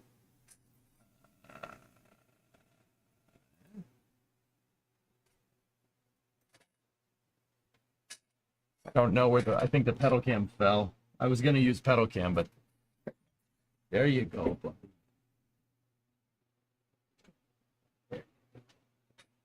Good boy. Stay nice and cool right there for daddy, okay? I'll give you a treat in a second. So, now read this next thing. You were just dogging on SpaceX for their fly, fail, fix tactics. No, not at all. Not at all. Fundamental misunderstanding. Hey, Trenton, what's going on? Fundamental misunderstanding. That's not what he's talking about. But people are going to take it that way. Why backtrack? He didn't. You can't ignore that their capabilities in both launch cadence and cost reduction have been a huge leap for the industry. It's silly to point to Tesla's failures when they've landed over 200 times. Now, remember what I said. The context of this conversation isn't rapid reuse and launch cadence and cost reduction. That's completely missing the point. The point is initial planning for reuse. Remember? So this dude is not wrong, but we're talking about tires, right? If we're talking about cars, everybody else here is talking about tires, and he says, yeah, well, what about the steering wheel? That's round 2. What, do you hate steering wheels? Okay. Yeah. Remember, context of conversation is super important here, especially when it comes to stuff like, oh, I don't know, aerospace engineering. That's kind of important. Anyway, no, they did not invent fly, fail, and fix. It has a long tradition going back many decades. Fast to initial capability, fast to market, but long to final requirements, and it's more expensive. All facts. Undeniably the right tool for their situation, but not in every situation. He's not dogging SpaceX. He said, look, that's what they needed to do what that company wants to do. My company is not doing that, and we're doing something slightly different. We're going for a slightly more metered approach to higher launch cadences than SpaceX just basically doing fly, fail, fix, or rapid iteration. Makes perfect sense, but still, I never said they invented it, nor that it is the correct tool for ULA to develop reuse. I just took issue with your remarks about several spectacular crashes and limited initial capability as it comes across trying to downplay SpaceX's success. No, it does not. No, it does not. You just blatantly miss the context of this conversation. That it does not at all. That's not right. That's not right at all.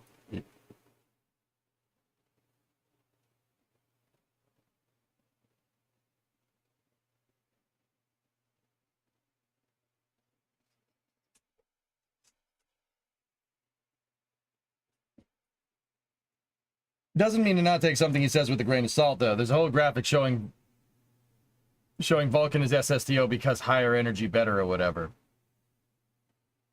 Yeah, Helzik, and I'm not saying that ULA is completely absolved of anything like that. No, they have released some graphics that are like Okay, I mean, if you want to talk about it, like, here's the thing, Hells, that graphic with Vulcan, right? That graphic with Vulcan saying Vulcan is better at getting at high energy orbits. Yeah, that technically makes sense, right? It makes sense. Why does it make sense? Vulcan's expendable. Even in partial reuse mode, jettisoning the engine section, SRBs are still expendable. It's always going to have more characteristic energy. You're not wrong, I guess.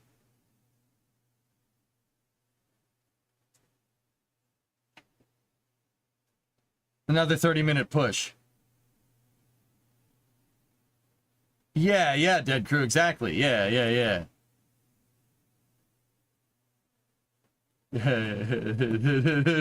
Somebody came in.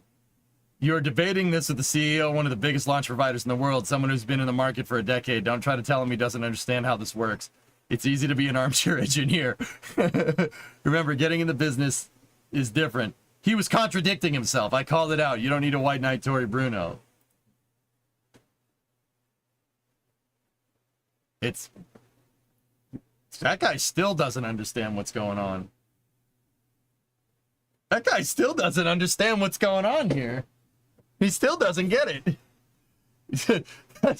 You still missed it. You still don't get what's going on.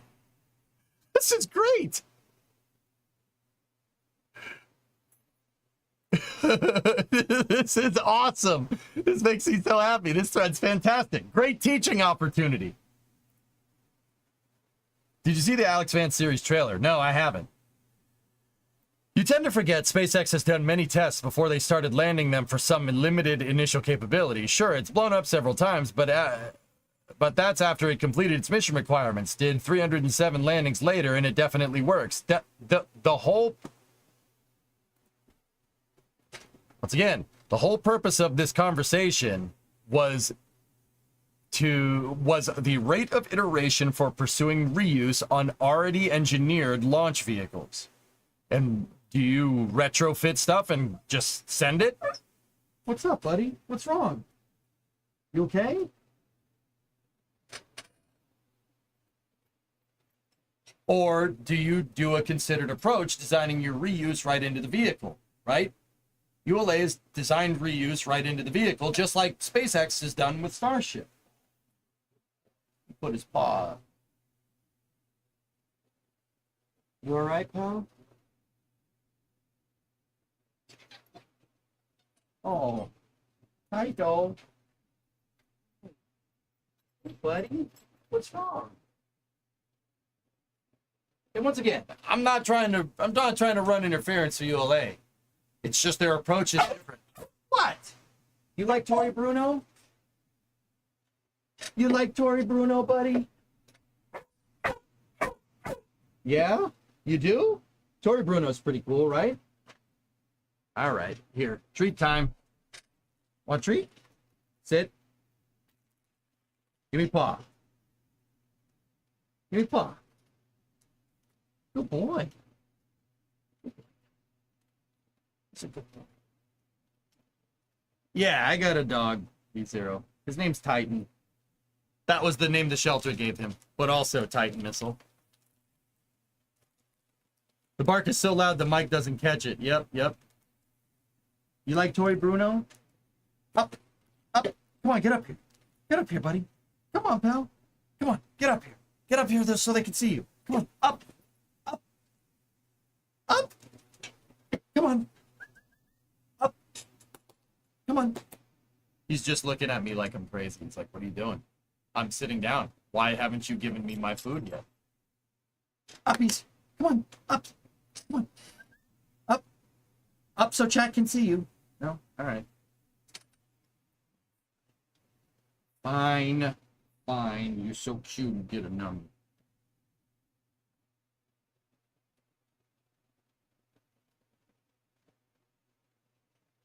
Can you see his nose? Hey, buddy. Yeah, it's hot in here. I might have to take him downstairs. It's really Discovery, hot. go and throttle up. 86 degrees. Or get him a water bowl. Or what? You want to play? Here, ready? Up.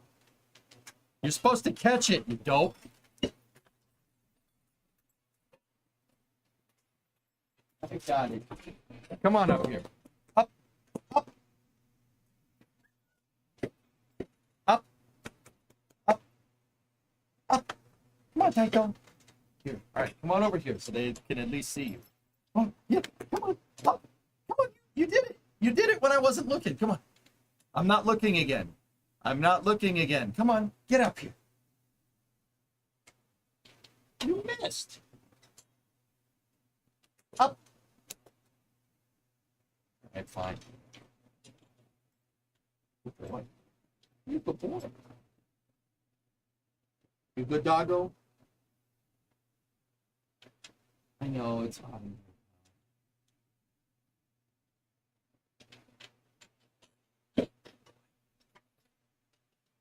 Good buddy. It just pushed to 7. Guys, it ain't going. She not going.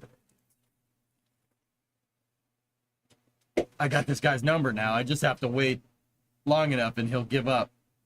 Doge! That's right. He seems to be gentle. He's a good boy, I think. We'll get a Titan cam soon. He just doesn't like being cooped up in here. He's a cattle dog, so he hates being in confined rooms, so he'll start barking. See? Told you. What? You like Titan missiles? Yeah? Yeah? Yeah, you do. You like the Titan missiles. Come here. Get up here so they can see you. There you go, pal. Hey.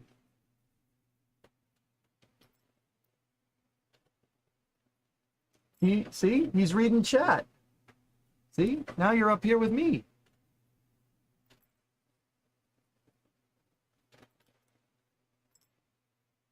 He's a good boy. All right. I'll let you down now.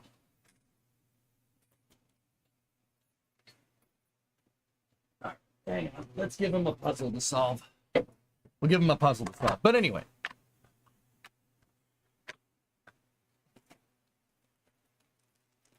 We got a little puzzle. He has to grab at once. Hey, don't look.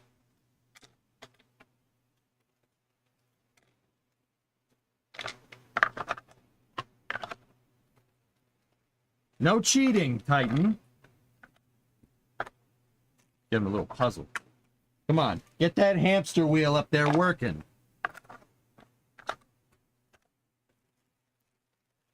What? Just gotta mix it all around. Oh, buddy. Have at it. Will you get him some Australian cattle? How old? He's 2. He's 2.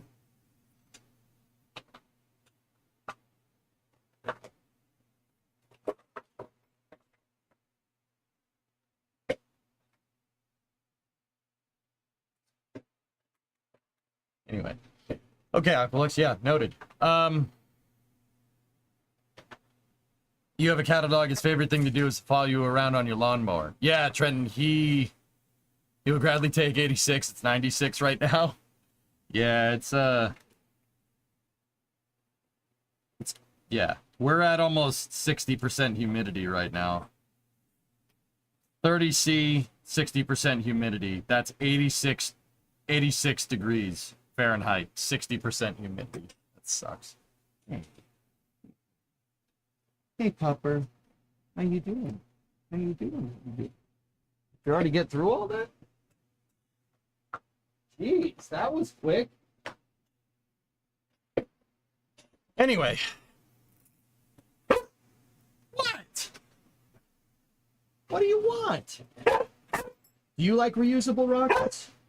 Yeah? You like reusable or expendable? Higher energy orbits or reusability with lower energy insertion? Yeah? Are you just barking every time I say something?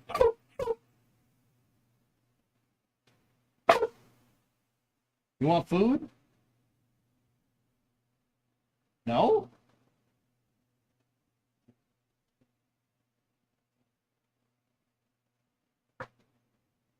Oh, nice. Actually, you finally made it to Mississippi where I live, part of your road trip, and dude, it's awesome. There you go.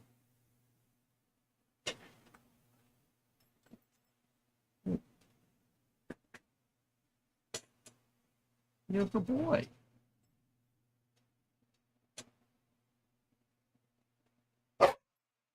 What? What? Space shuttles? Do you like space shuttles or Titan missiles? Titan missiles? Or space shuttle? Yeah, I like space shuttles too. No? Titan missiles? Hey, buddy.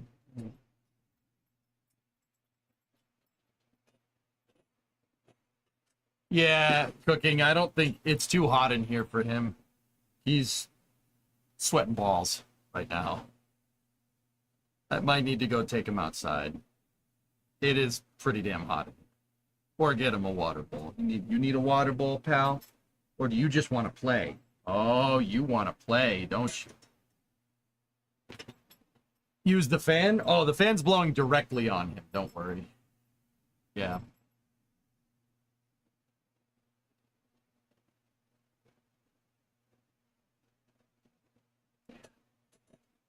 All right, we'll see how petting him and talking to you guys works.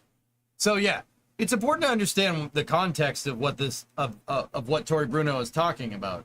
Discovery, go at throttle up. Predominant execute order 66.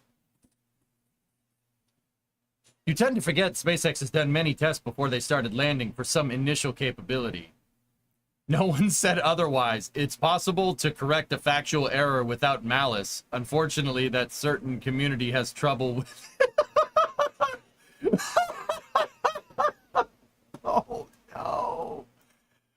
Oh! Tori Bruno with the chair! That's awesome. Stuart, thank you for gifting me that game. You're dreaming of moving to the U.S. in the past, but I've come to appreciate the 68 Fahrenheit Norwegian summers. Yeah. Yep. The SpaceX community tends not to take criticism well. With SpaceX's history, it's understandable. Just see Mod taking pot shops at SpaceX's expense. Also, although I doubt that was your intention. If you doubt that was an intention, why'd you call him out on it?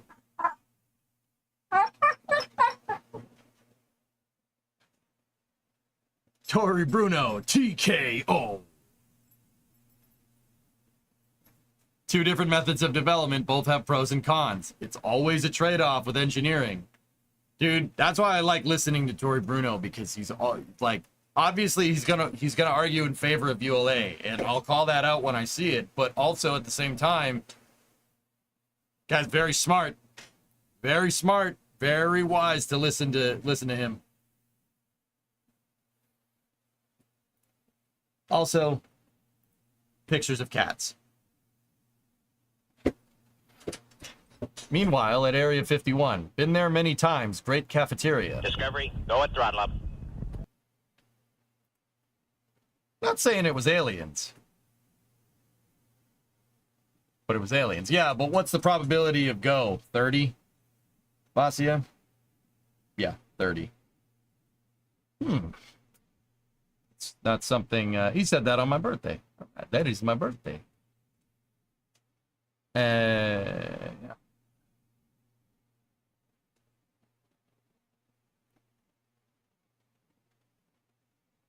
Nice. Their egg salad sandwiches are out of this world. But yeah, that's important to understand the systems engineering development in context there. It's not that I mean, guys, once again, you could make the argument that you know, SpaceX is achieving results. But remember, the context of this conversation was how to develop your initial baseline reusability into your heavy lift launch vehicle. Or, well, let's say medium to heavy duty launch vehicle, okay? That was the context of this conversation. It's important to understand that. Now, does that mean that ULA is, you know, dogging, like, they're taking their time with reusability? Well, yeah, of course. Tori Bruno said that they don't have the crazy investors, right? They don't have the crazy investors that SpaceX does. Generally, a company that's been around for a while isn't going to keep getting investors. I mean, SpaceX does, but let's just say ULA is run a lot more kind of vanilla. It's a lot more kind of garden variety. I would still say to this day that SpaceX is an anomaly. But hey, maybe they're trend setting.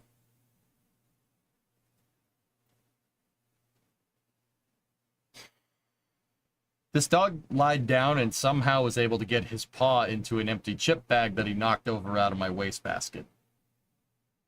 His paws, not his nose, his paws in the chip. Oh, okay, Max. Can you explain if it's possible to have offset tracks on a crane?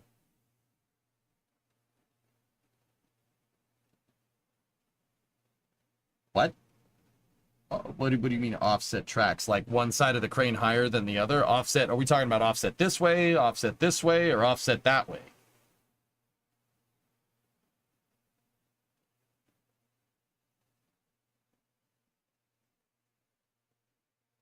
Forward and back. Yeah, sure. Why not? I don't see why you couldn't. I'm failing to understand why.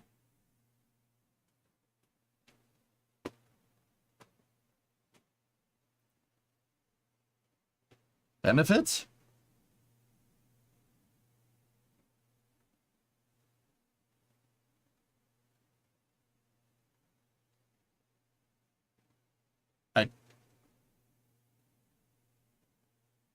I don't think there'd be any benefits from that.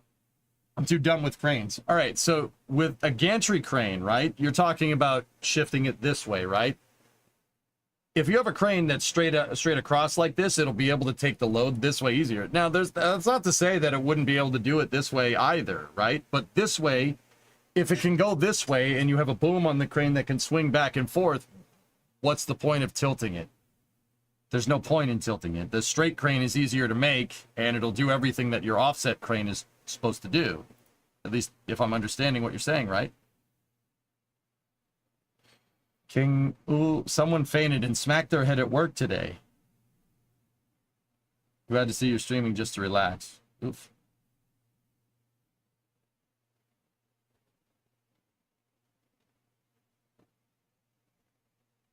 I am trying to find more space news here.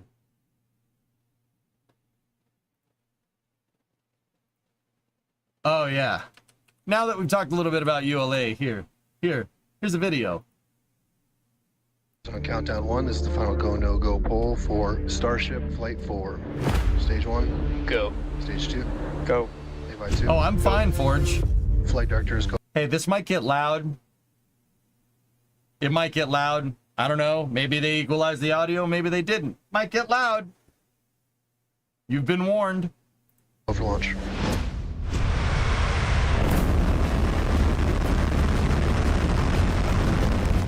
We have liftoff.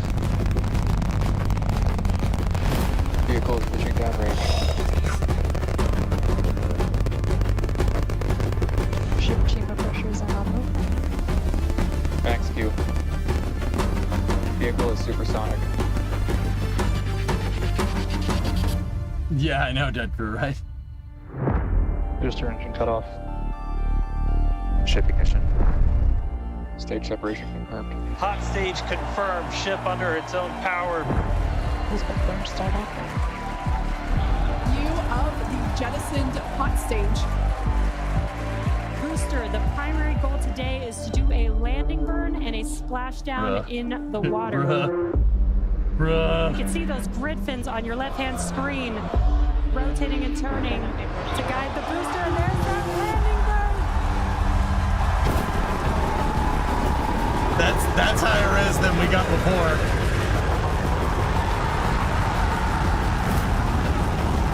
And we have splashdown. As That's pretty good. That's pretty good. That's pretty good. Ship engine cut off. Our primary goal is to get through the extreme heat of Starship reentry. Starship is approaching entry interface. Dude. Starship is passing through 100 kilometers altitude. Good altitude for entry. Yeah, Vehicle is passing through 85 kilometers altitude. That's Flaps not have good. control of the vehicle. Vehicle is approaching maximum entry dynamic pressure. External temperatures are dropping. Starship is in landing burn. Starship landing burn shut down. How the frick? How did he do that? I still can't believe that. I ask again. How? Dude, I don't think. Dude, look at that. Look at this. Dude, I don't even think they know what's going on. They're like, okay. Like, look at Elon. Look at this dude. They're like, wow, it made it. All right. Look at everybody's like, that guy's like, hey, that's pretty good. How did that happen? Yeah, T-Man, I got it. That's pretty awesome. Yeah, Lars Blackmore is there. That was the guy with the white shirt on in the front row.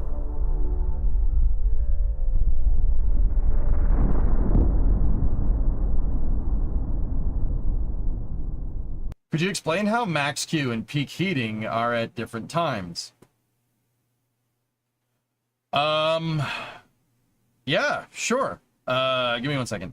So you generally encounter peak heating in the higher up. Why? You're going faster. You generate more heat up there. Now, why are you generating more heat up there? You're generating more heat up there because the air actually hitting the vehicle is hitting the vehicle a lot faster. And when I say hitting the vehicle, that's basically what happens. In hypersonics, the air is going to get tangled up against Starship coming in. And what happens is it's going to basically collide. And when it collides, it starts to compress because there's that all that air behind it, right, is going to, bounce into it. And it's going to actually compress all that air in there. It's going to compress it so much that it's going to start ripping it apart, believe it or not. For the ideal gas law, right? Contra, you know this. I'm kind of going through the motions here. Going through the basic stuff. Just give me a second. Right? So more air hitting, right, causes more compression, which will heat up the air around, and it'll cause more heat, right? Now, that's basically because even though you're hitting up in the upper atmosphere where the pressure is a lot lower, you're still going insanely fast, right? Basically, the pressure differential from up here to down there is the reason why.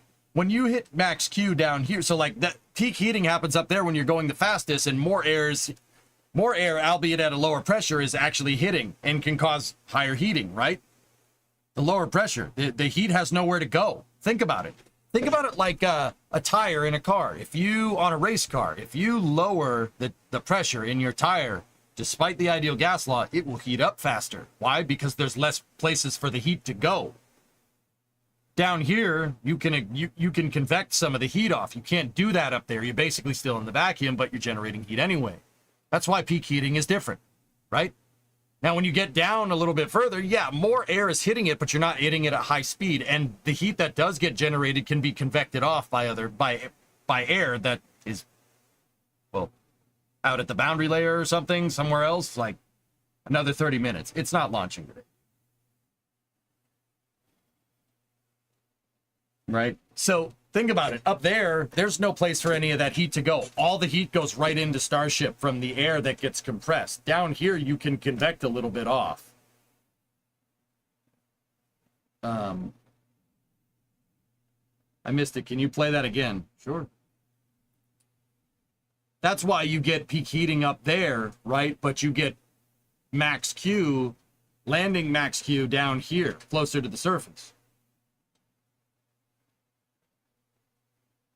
So up in space after peak heating, how do you get rid of the heat? Well, the tiles straight up absorb it, Lucian, but the tiles will straight up absorb it, and Starship does absorb heat to an extent. The stainless steel will absorb the heat, which is exactly what we saw happen. We saw it absorbing the heat, especially in this shot. The stainless tanked a lot of that heat. And by tanked it, I mean it absorbed it. It absorbed a lot of that heat. What does it do with it? As Starship gets further down into the atmosphere, it'll just convect off that heat. That's why the shuttle tiles and Starship tiles, when it does come down, or let's just use the shuttle as an example. It's the closest analog. Or even the X-37, which still flies.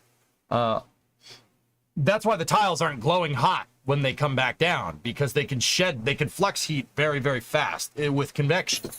You're getting down lower into the atmosphere will pull all the heat out of it, dude. That's why sitting here with this fan blowing on me is keeping me cool. It's taking that heat away.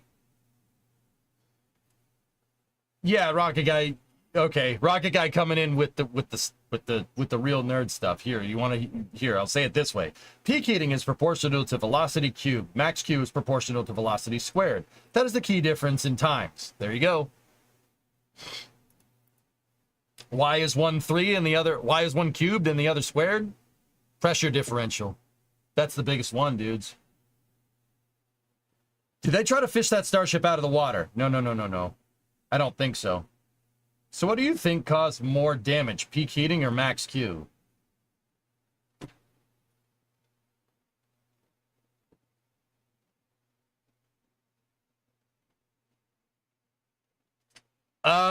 Somewhere in between those, when heating and pressure was high, like that right there. What you guys are looking at here is, well, this happens from the tiles not being perfect, guys. That's what happens here. It's not going to take much. All it's going to take is one tile being, you know, maybe 15 mil separation as opposed to 12. Serious. It's that, you have to be that precise. There's a reason why the tiles on the shuttle were a pain in the butt. They all have to be shimmed perfectly. If they're not, you're screwed. Now, why? Why do you, wait, how does that make sense? What are we talking about here? Well, okay, the tiles do expand to an extent, but the thing they're attached to also expands, right? Now, in Starship's case, I would contend to say that they have a little bit of a harder problem. They are using stainless steel, which can absorb more heat, but they're also using cryogenic propellants, and the skin of the vehicle, the metal part, is the outside of the fuel tank. So you're going to have to deal with differential rates of thermal expansion throughout your descent corridor. Those were words, I swear, okay? So when stuff absorbs heat, it sometimes expands, right? It depends on what it is. It depends on where it is, right? These tiles, basically, and in high heating scenarios, they butt up against each other. If you put them too close, they'll butt too close to each other, and they'll pop. They'll pop right off. If you put them too far away from each other, and that's what you see here, if you put them too far away, you get burned through. You'll get tile blow by. And that plasma will go and find anything that it can to ablate if the tiles can't form a seamless armor, so to speak, right? English, keep it English, keep it English. Yeah, tile placement is super, super important.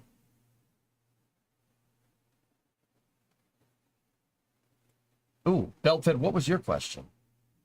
Lava Eagle answered it correctly. Why not go nose down with heat tiles on the proper areas? It's less surface area to a point instead of sideways. Yeah. That's a good question, Beltfed. That is exactly what Lava said is exactly, that's right. That's correct. Here, I'll show you.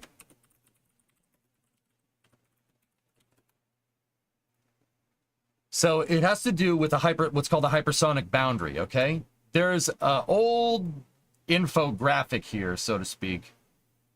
I don't know if it's an infographic or what. Discovery, go at throttle. It's NACA, so it's kind of public resource here. This is what's called Schlieren imaging. Schlieren imaging is used in wind tunnel testing. If you've done anything with aerospace, you've seen a Schlieren image before. They look like this. Now, it's important to understand what's going on here. See that black line right there? And you see that black line right there? Anything that goes in or around that black line is like being close to a plasma cutter. Okay? This is called the hypersonic boundary. All right. Now, if you look at the capsule, right? That's a Mercury capsule or a Gemini capsule. If you look, the air is getting stuck. Like I said, it gets stuck. This is how plasma accumulates, and this is how this boundary layer kind of forms in the first place. The air gets stuck here. There's no place for it to go except shoot out to the sides, kind of like a boat wake. Only this is not like a wake, it's going to make some white water when you're, when you're driving your boat around really fast. This wake is on fire. Yeah, it's on fire. Yeah, on fire. You don't want this near your spacecraft. That's what Lav Eagle is saying, Belfit. You do not want this near it. You want to keep this as far away as possible. And that's the reason why capsules are shaped like a cone, a backwards cone. Now, you want to go in pointy end first because it's more scary. Check that out. Yes, there is less surface area. There's less oncoming surface area being exposed. But what can you tell me about your fire stick that's coming out the side of this relative to this one? It's closer. Closer. It's a lot closer, isn't it? See that? That will start ablating away very quickly because not only are you compressing the air up against the tiny little point of that, but the air is getting shot out to the sides. The plasma is getting shot out to the sides, and it's actually super close. It's super close to your vehicle. That's all. Remember, anything that gets near this is like being near a plasma cutter or a flamethrower. Actually, it's hotter than a flamethrower. A plasma cutter is about right. With this design, with this blunt body shape right there, you're shooting the boundary layer off to the sides. They figured this, well, I would like to say that they figured this out with, during the early parts of the manned space program. ICBMs are how they figured this out. Yeah, ICBMs. Because ICBMs need to be able to tank that heat. You do not want your missile, your nuclear missile that's going to launch in anger, burning up in the damn atmosphere. So these were some pretty tricky problems to solve. That's where they figured this stuff out. And that technology found its way into making human-rated capsules when the NACA was merged into the National Aeronautics and Space Administration in 1958. Now, you want to see something crazy? Here, look at this. There's different types of reentry shapes here. Let's go over here. Check this out. There's different types of reentry shapes. Now, there's the point. There's the, see, missile nose cones. The manned capsule concept, which ended up being the Mercury capsule. Look at this blunt body concept here. Look at that one. Interesting. The blunt body concept keeps the plasma far away. Keeps it the furthest away. Weird, right? Keeps it way further away than any of these other concepts. Now, belt fit. Here's a model of Starship, right? Look at it from the front. Or should I turn it this way?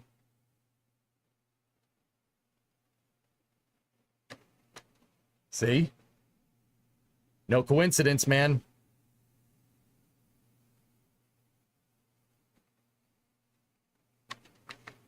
See what I'm talking about? What do you think that is? That's how Starship reenters. That's how I knew they weren't going to fly nose first. Starship reenters perpendicular to the velocity like this because SpaceX is utilizing a 70-year-old concept here for reentry heating at the very early parts of the space age, the earliest of the earliest parts of the space age. The NACA figured this out in 1953. Pretty cool, huh? Smart, man. Starship is ingeniously smart, and it took SpaceX a little bit of time. Oh, works the same for supersonic retropropulsion. Oh, yeah. Oh, rocket guy. Oh, yes. My frickin' guy. See last, please. What's up, Jack? What's the rough scale here? As in the capsule shape gap, would that be like millimeters or centimeters? It depends on the volume of your capsule, Jack. Yeah, depends on how big your heat shield is. Really, it does. Yeah, it really depends on a lot of things. What's the mass of the capsule? That's a super good question here. But check this out. This is what Falcon 9 does when it does its entry burn. You guys really, this is why I love supersonic retropropulsion so much. You really want your mind blown? When Falcon 9 does that entry burn, it's not just slowing down. They're shooting the rocket engines into the free stream to achieve that blunt body concept right there. The rocket engines are providing a colder gas medium here, right? To push that boundary away from Falcon 9 and keep reentry heating from roasting that first stage. That's what they do. Isn't that cool? That's my favorite. This is one of the gnarliest things in aerospace engineering. I love it. I love that it gets utilized all the time with Falcon 9. It's so cool. No, we don't fight fire with fire. We fight plasma with fire. It's the most American thing I've ever heard. Oh, there's a plasma cutter coming at us. All right, shoot a flamethrower at it. What? Shoot a flamethrower at it. It'll work. And it does work. Pretty cool, huh?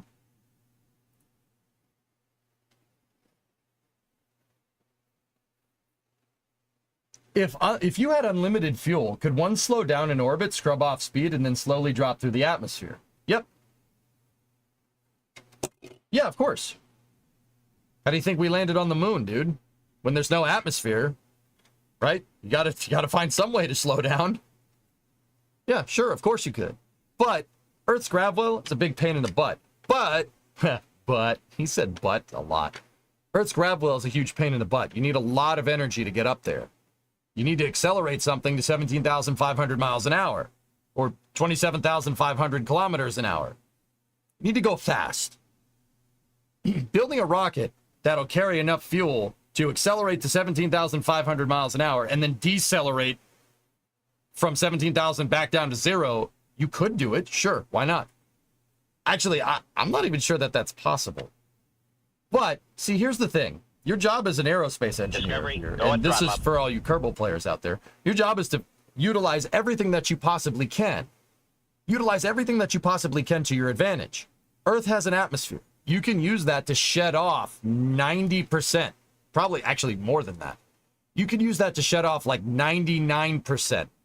Actually, maybe not 99. Let's say 97.5% of your velocity. You can use the atmosphere to do it. The problem is you're going to swap kinetic energy for heat energy. That's what happens here. All the air gets compressed up against the capsule. And that slows the capsule down because you have high pressure up front, low pressure in the back. Right?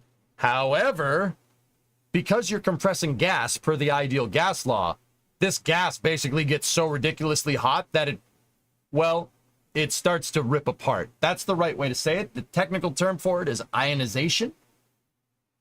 Basically, something goes so ridiculously fast that it starts ripping the atmosphere apart.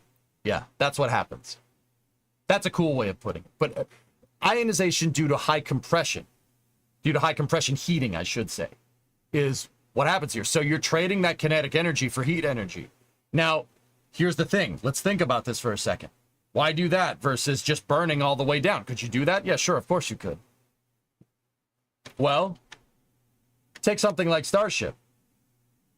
Starship wouldn't need to be double the size to carry enough fuel to deorbit all the way down. It would need to be like triple the size. So now you need to make an exponentially bigger Super Heavy. And Super Heavy's already complicated, right? It's trade-offs that go in the wrong direction, all right? Now, don't get me wrong. Your trade-offs for engineering are never going to end with a net positive. Thermodynamics is kind of a pain in the butt like that. That's why I constantly say that aerospace engineering or any form of engineering, I'm not going to say any form of engineering. We can get better at different types of engineering. Aerospace engineering is like playing Tetris. You never win. You just kind of get better at it over time. You're never going to win, though, because physics is like playing workers on the highest difficulty, exponentially on an exponential scale. It's really difficult. Now, going back to the context of Starship, do those tiles? Let's just talk straight plain English here. And during the few moments that we have left, we're gonna talk right down to earth in a manner that everybody here can easily understand.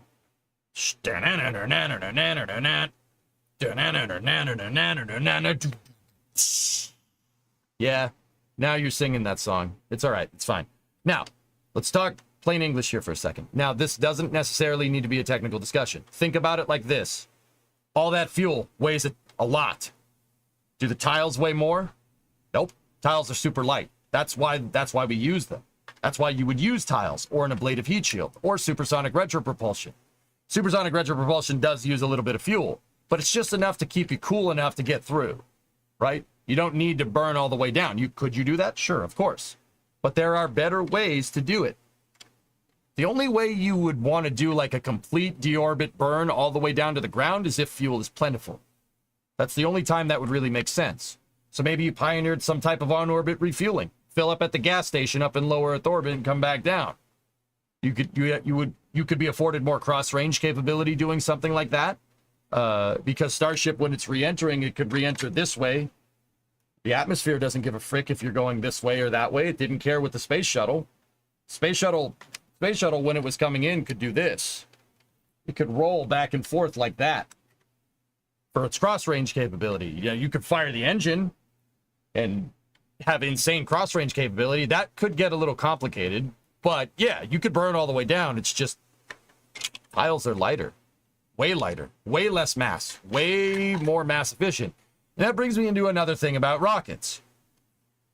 I'll speak it in plain English, all right? In plain English, the less rocket that you have on your rocket and the more fuel you have on your rocket, the more efficient it is, by definition. You want the technical explanation? It's the delta V equation, or specifically a subset of the delta V equation called your mass fraction. Your mass fraction in the delta V equation is applied on a logarithmic scale with gravity and the specific impulse of your engines. Specific impulse is derived from total impulse, which is derived from exhaust velocity. But hey, you asked for the technical explanation. I know you did. But anyway, long story short, less rocket on your rocket. Now, in this particular case, your fuel is part of your heat shield here. So you have to take that mass of fuel into account when you're going to land, because that's part of your thermal protection. So that's technically more rocket for your rocket. And it's a lot more if you're carrying fuel. Because fuel is way more dense, like me, way more dense than these tiles. So you could belt fed, but it's not a good idea. You could. You could. I wouldn't. Once again, only if fuel was like 1970s gas prices, would that make sense.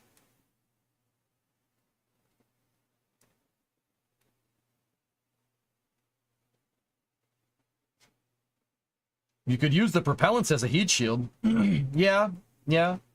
Actually, yeah. Belt fed, there is a phenomenon with thermal protection systems. I mean, T-Man, that's a good thing to bring up. This is just a kind of an epilogue to that explanation, I guess. There are ways to do this. Very difficult, but there are ways to do it. Basically, the more stuff you can put between you and the shock, the better. Yeah, the more stuff you could put between you and the shock, the better. Now, there are some methods out there that I don't know if they've been employed or not, I couldn't tell you, that utilize a thermal protection system called transpiration cooling. Transpiration cooling utilizes the fuel as your thermal protection system. Now, how does it do that? Not by burning the fuel. No. Fuel, depending on which fuel you use, like, okay, let's use hydrogen, for instance. Hydrogen is a great thermal conductor. It's really good at conducting heat, and it can hold a lot of heat before it starts to phase change, right? Hydrogen only exists as a solid at like 2 Kelvin. It exists as a liquid from like 5 Kelvin to like 7 Kelvin. That's really freaking cold. Minus 273 C almost. For the rest of that, from like minus 270 K, or no, minus 330 K?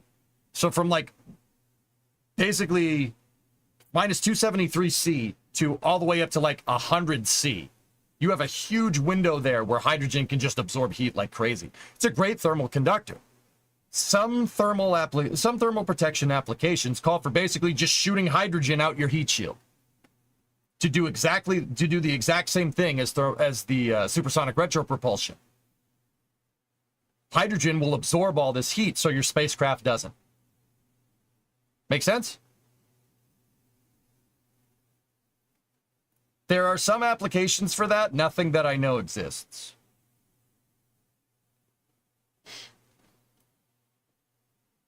Pretty much a liquid ablator. Yep, Murdoch, yeah, you could call it that, I guess. Yeah, I don't know if it's technically called that, but yeah, you could absolutely call it that, for sure. Mm-hmm. Starship was going to use transpiration cooling. Yeah. Transpiration cooling is tough because your plumbing system needs to be way more sophisticated. More sophisticated than what Starship already is with its header tanks. You need to be able to squirt fuel out of a little nozzle, and there needs to be like 30,000 nozzles on the damn thing. Yeah. Yeah, that's way complicated. That's a really complicated way of doing things. Tiles are the best system, guys, for a reusable thermal protection system. The shuttle used them, X-37 uses them, Dream Chaser will use them, Starship uses them. It's the best way to do it. It's convergent design for reusable thermal protection systems.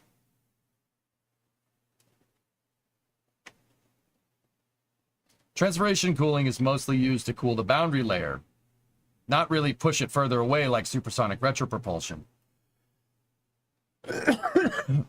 So there would be an upper limit to the reentry speed. You don't have to worry about that, Lava, if the thing impacts its target at high speed. There are certain applications, remember, where slowing down is not the goal.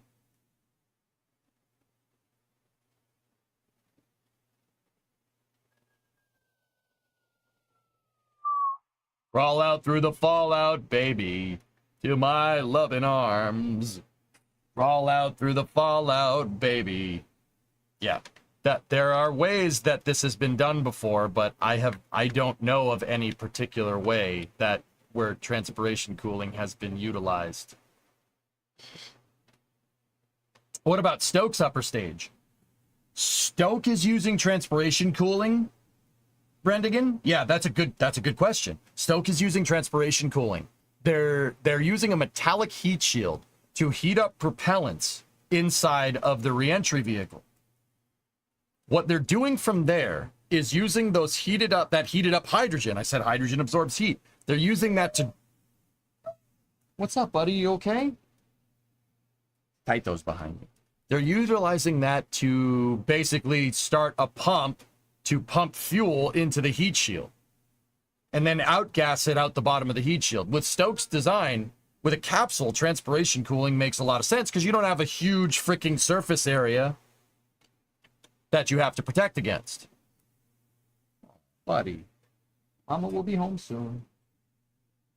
You okay?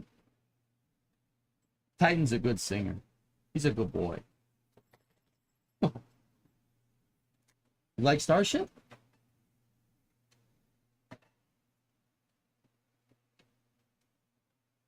You like Starship, buddy? SpaceX? Yeah? No? Hey, don't eat it. It's not for you. Don't eat the Starship. Reentry heating does that already, okay? Here. If you've been very good. You've been very good through my explanations, okay? Down. Oh, you're a good boy. You're a good boy. He's a very good boy. You're a very good boy. He's a good boy. Dad, he's a good boy.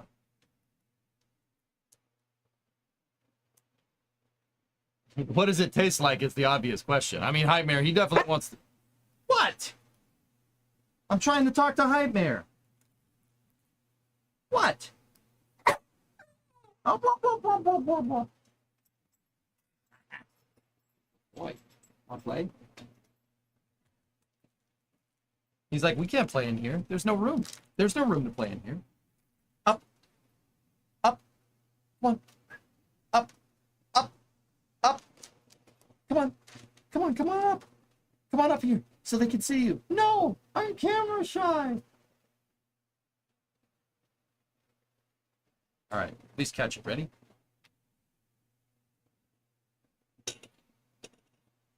Hey, Taito, get over here. Ready? Whoop. You just watched it hit the ground and then ate it. It's cool they let him into mission control. Yeah, he just is like, hit the ground. I'm gonna eat this now. Come on, get up here. Come on. Come on, get up here. Come on, jump.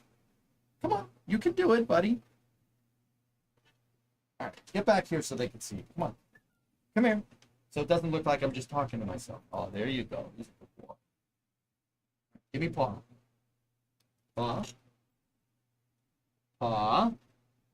Good boy.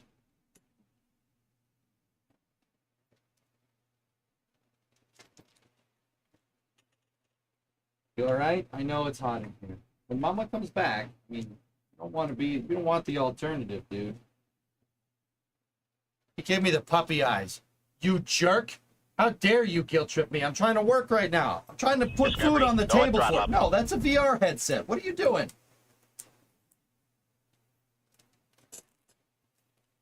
You want to be in VR? No? All right, come here. Up. Come on. Come on, get up here. Come on. You can do it. Come on, get up here. Get up here, you dope. He's just like, I don't really know what's going on here. I know you got the food in front of me and I want to eat it, but yeah, I ain't gonna jump up there because that's wrong. No, get up here. Come, get up here. Come on. I'm sitting for the food. Why haven't you given it to me?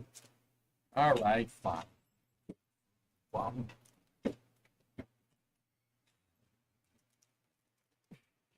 Holy Goose Doggo! Can teach rocket science, can't teach dog to go up.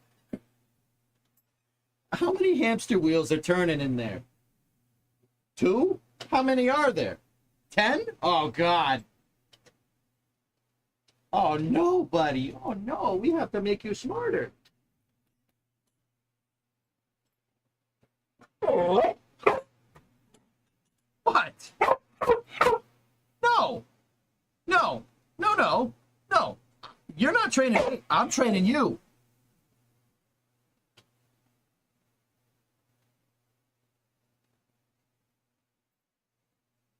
What? Oh, you want more treats, huh? You want more treats, you bum? You jerk? I am Gumby, damn it. I am Gumby. If I want to give you treats, I give you treats. Get down. Nope, nope. Get down. Good boy.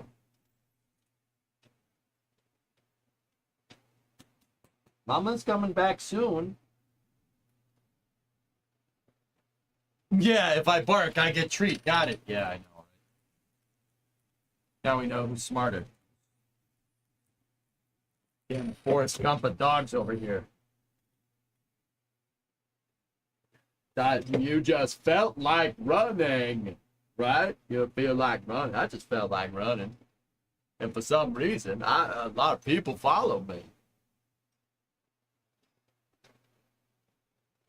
Discovery, going throttle up. 112 months, thank you.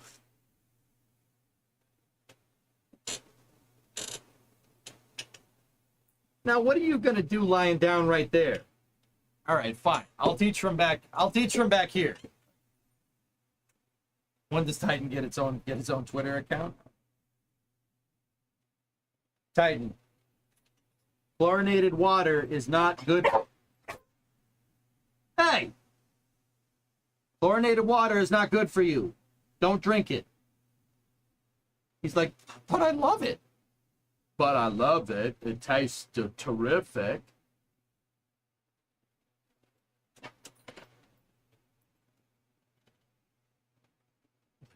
Titan to get his own Twitter account. Yeah. He drinks from the toilet. No worries. Dude, I had to train him to not do that. Like, to train him to not do that. He definitely wanted to. He definitely tried. He's like, oh, that water looks real good. It's nice and clear. I'm going to drink some of that. No. I have a water bowl for you with filtered water. No, I'm just going to drink from the toilet. He's showing me belly now. Showing me belly. Oh, fine, you punk. You want a belly rub? You got a belly rub, you jerk.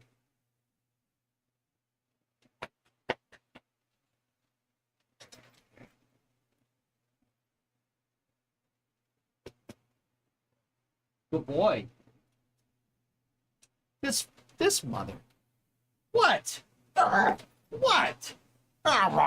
You hear him? He's like. You are sitting between. You are sitting between me and my computer. All right, no, I'm taking the spot. You didn't call fives. You didn't call fives. Will you stop barking in front of these people? Barf. I'll bark right back at you, boy. You don't know daddy. He was like,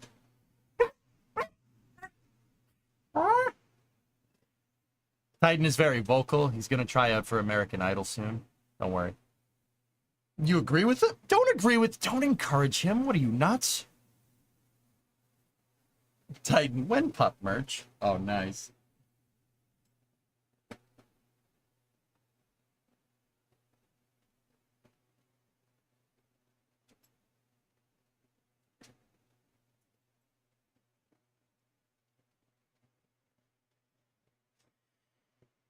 Are you done?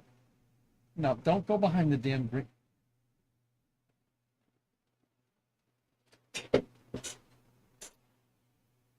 His ball is stuck in the green screen.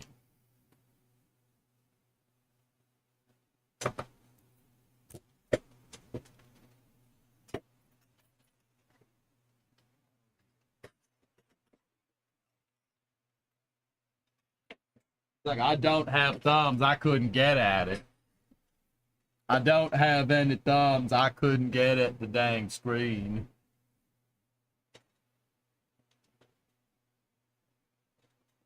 Anyway. Anybody want to talk about anything else?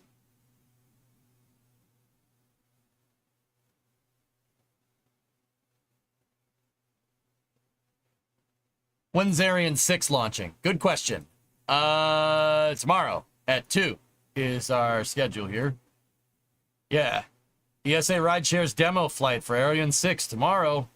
It has a plethora of payloads. It's launching from ELA 4 at the Guiana Space Center in French Guiana, France. It's the first mission for the ESA of 2024. Would a really cold planet mess with the efficiency of tile-based cooling, causing damage? Lucian, it's possible, but I think if you design something to survive on Earth, it'll pretty much be able to get you to any even remotely habitable planet in this solar system, in our solar system. Like, you're obviously not going to go land on Venus, right?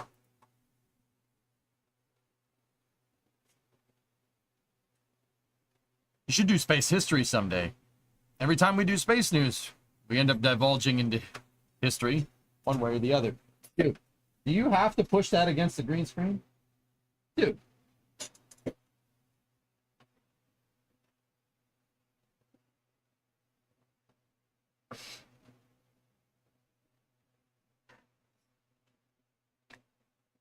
Dogs, huh?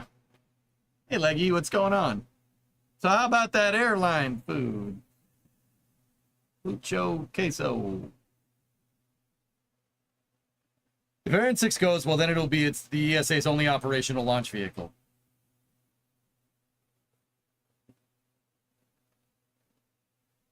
Cringe, Basil, cringe. Last, please. Spent 6 years making this sucker. Hopefully you guys enjoyed. Coming to HBO on July 17th. Wild, Wild Space, HBO documentary. All right.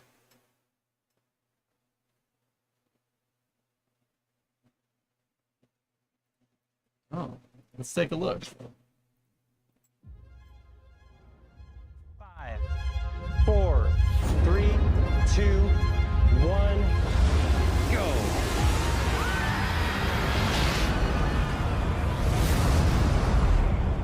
You've heard about the billionaire space race. Shit. This isn't that movie. We're in the midst of a revolution in space. It's like the Wild West. The era of governments controlling this stuff is over. At Astra Space, I run a secret rocket company. Chris is this living embodiment of Silicon Valley. I'm a scientist and he is a capitalist. We're trying to build NASA at 1/1,000,000th the budget. And people take this shit really seriously, right? If you're declaring to the world that you have a product that works, it better bloody work. I started Rocket Lab in 2006. You could not have a more unlikely background for starting a rocket company. No university education, no aerospace background. Fuck it, let's start a company. Peter's rocket is a very high-performance machine, but it's expensive to build. We often get accused of building Ferraris. We're more like a Ford, a much more high-volume product. If Peter's not right, Peter loses. If I'm not right, I adapt. We hit something. Fuck. I'm not built to build shit. I'm gonna fucking crucify him. The fabric of our civilization runs on satellites. There is a lot of money to be made up there. Space is now open for business. Nothing's riding on this, except things like our right to privacy. There are commercial companies that have nothing to do with governments snapping pictures day after day. And the power of the world falling into the wrong hands. So now you have thousands of satellites, which themselves are potentially weapons. And whoever controls space may very well control the future of humanity.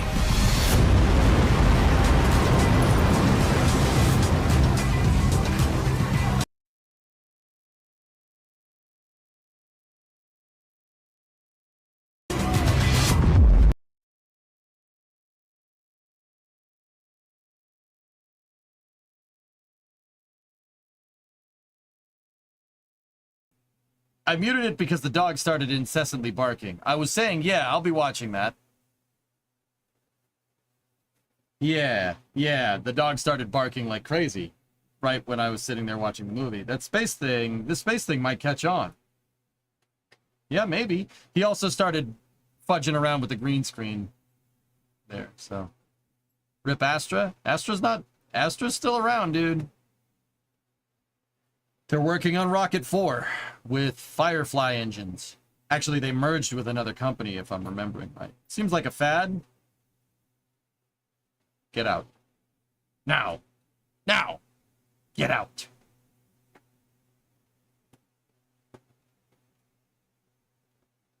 What if we used aerospace as an economic measurement to manipulate politicians into investing into space? Lucian, I've always said that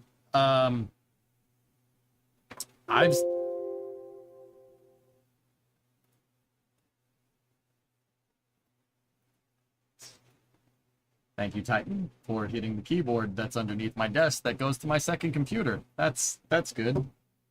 Yep. Of course you did. Why wouldn't you? Oh, that's just where you decided on parking your ball, huh? Okay.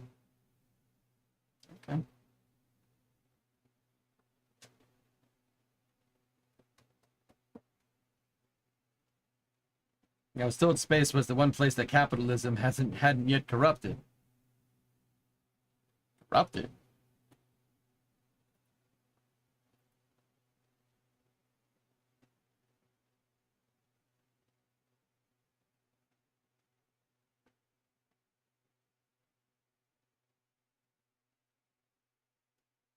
I'm not touching that one. Anyway, Lucian, I've always said that NASA should have parity with SpaceX. I don't want one company being the sole provider of access to the surface of the moon. I don't think that's smart. There should always be a redundant solution because, you know,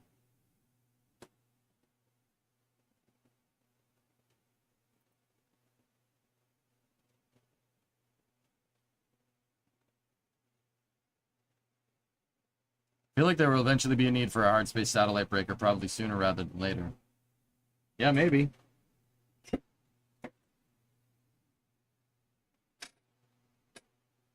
What the hell is it chewing on? Oh, okay. Here, bring it over here, buddy. There you go. Put it up against the fan. Don't get caught in it. Nope, he immediately moved it to the green screen.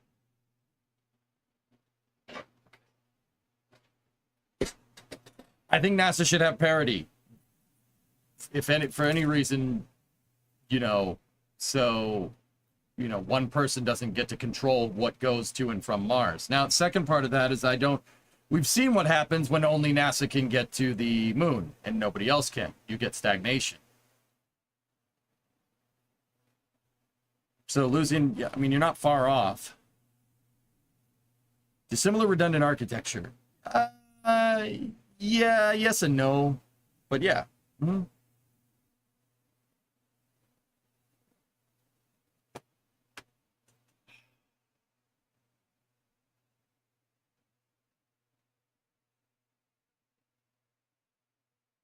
Guys, if the screen gets screwed up, yeah, I'm sorry. There's not much I can do about it.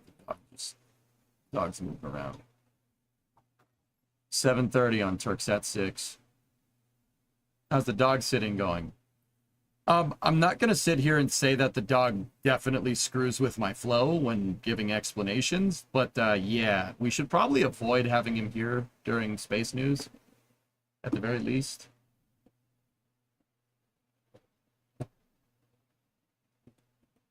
I think I'll call my space company Wayland Yutani. Case in point.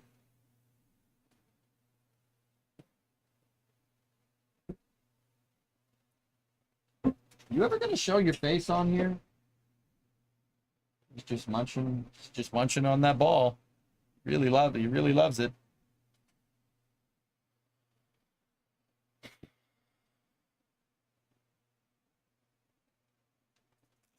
Titan would make a very good range controller. What?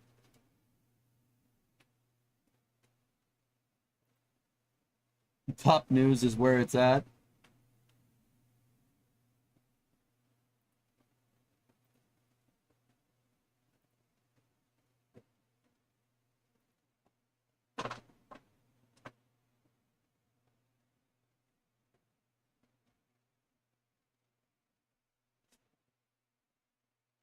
Okay, the cavalry has arrived. Oh, nice. Playing more workers, he reckon. Eric Johnson, Popper Administration.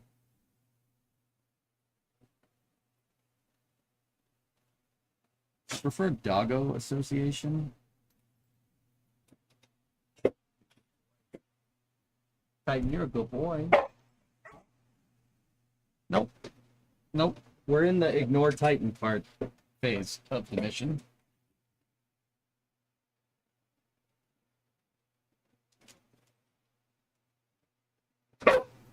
Nope. When will you learn that your fantasies will, yeah, just knock over everything? Yeah, that's fine. Just knock it all over. Yeah, that's fine. It's only a space heater. Good thing I'm not. No. Don't go near my power systems. Nope. You're not doing that. Nope.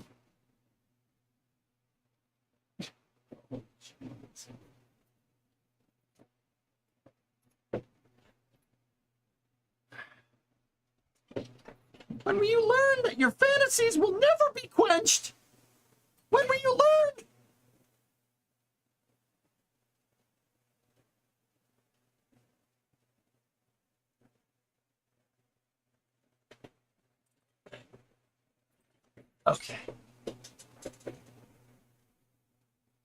Okay.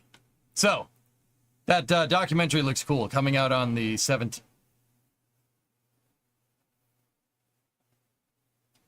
Coming out on the 17th.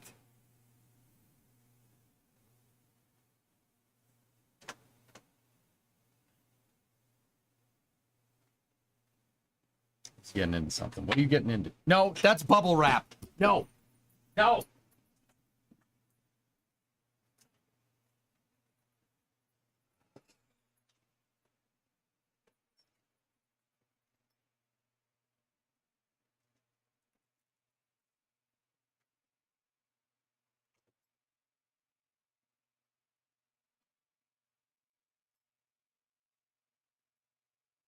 We got him toys.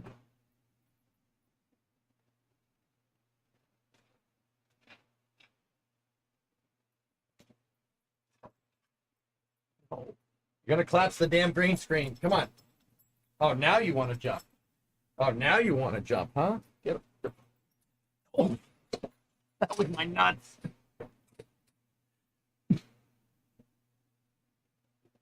Ow. Shot in the family jewels, but I'm all right.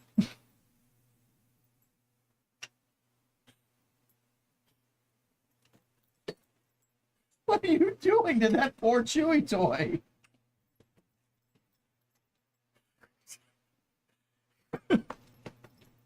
Yeah, you got two. It's two fault redundant.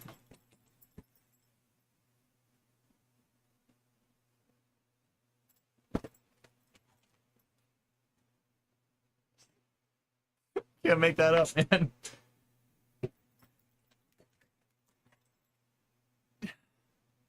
What is happening today? We got a rocket launch sooner rather than later. About 30 minutes out.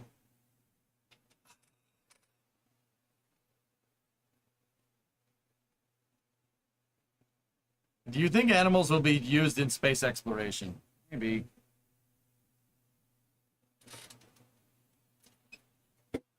Dog. I just felt like spinning this damn Chewy toy around. Dog. Get up here.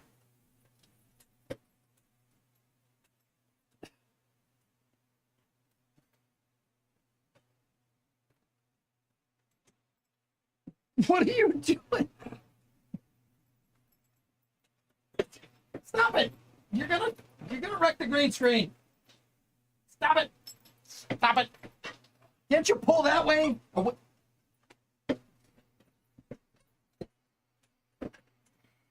This is fine. This is fine.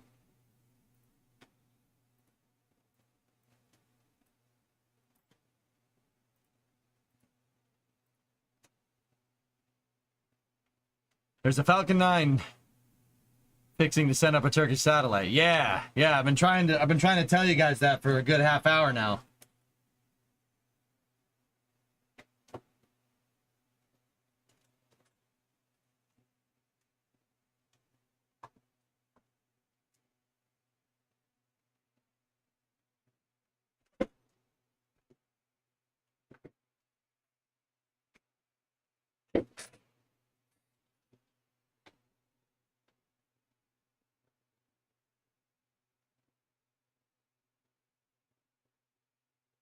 Give me 1 second. Please come get the dog when you get here.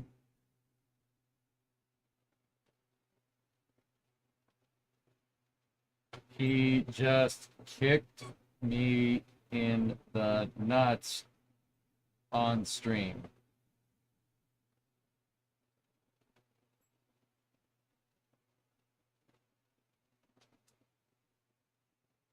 Please, for the love of God.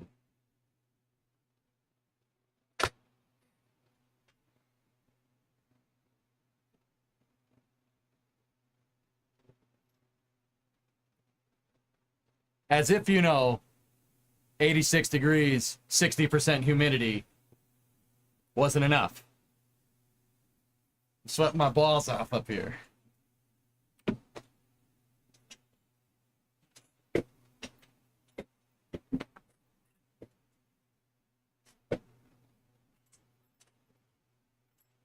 No buyer's remorse. I just can't have him during space news. This is too much. Sweating what balls? Yeah, what crotchal region I have left after being headbutted by my dog.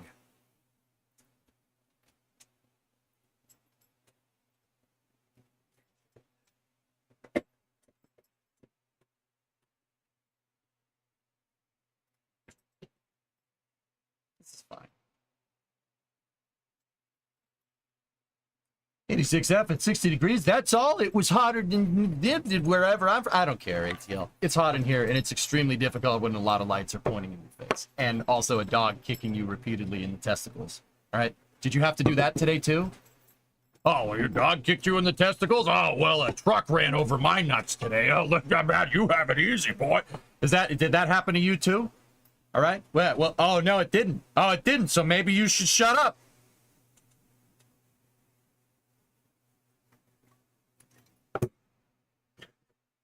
Sorry.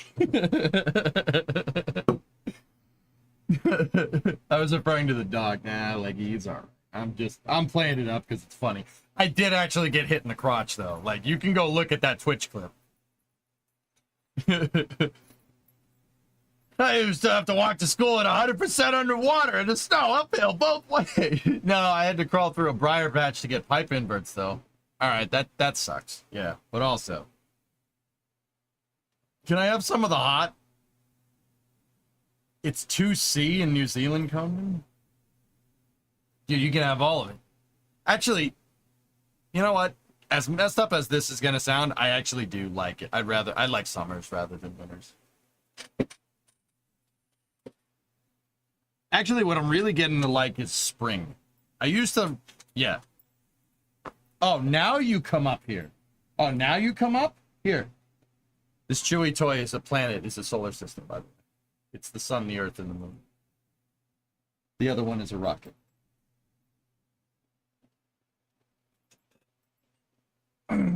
Okay.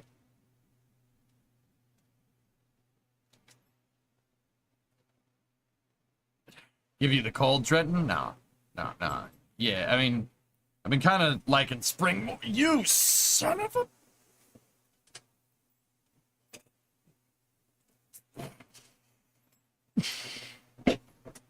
Why does this chair have wheels?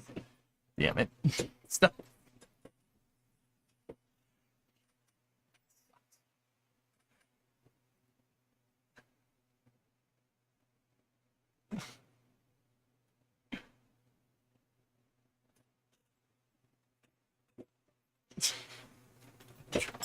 Come on. All right. All right.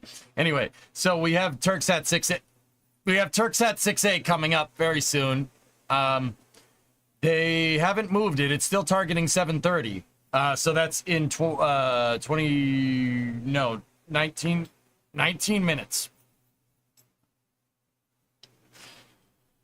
I know he does claim bang. I know. That's why I'm putting up with them.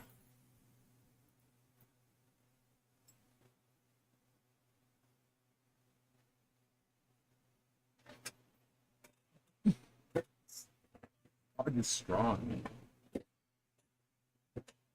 Invite Titan on the flame trench? No. It would just be him barking the whole time.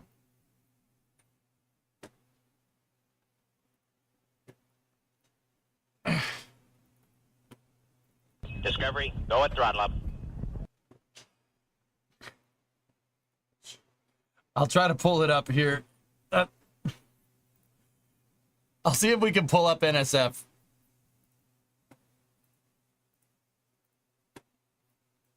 Starlink missions, and Starlinks are expected to move basically to Starship as soon as they can, because they expect it to be the cheaper vehicle with the full reusability. So that's the goal, and that will of course cut I'm gonna take him outside. I'll be right back. Launch cadence of Falcon 9.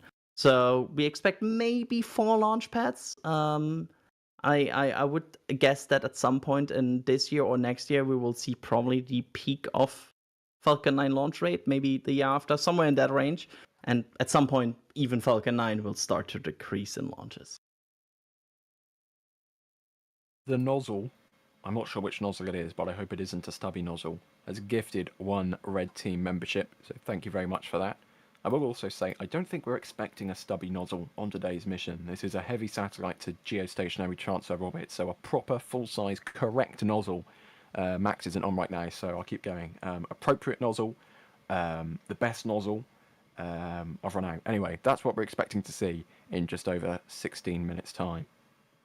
I like stubby nozzle. Oh, it's been ruined. It's been ruined. Yeah, also a majority of our... Max heard me say that and hopped in just saying thank you. So I had to get his comment in here. Yeah, apparently even a majority of our chat likes stubby nozzles, so there you go. By the way, the T-minus 20-minute vent has died down, which is fitting because right now they are starting second stage LOX loading. And I can now say a direct quote from Alex saying, getting out of the stinking bees. So, okay, Alex. I hope you enjoy the launch. Have fun. There's one person on this planet I'm happy that they see Falcon 9 launching. It's the person that knows crazy about this rocket. Yeah.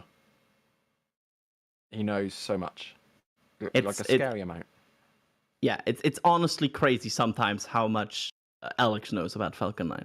The amount of information that one person can hold in their brain, you know.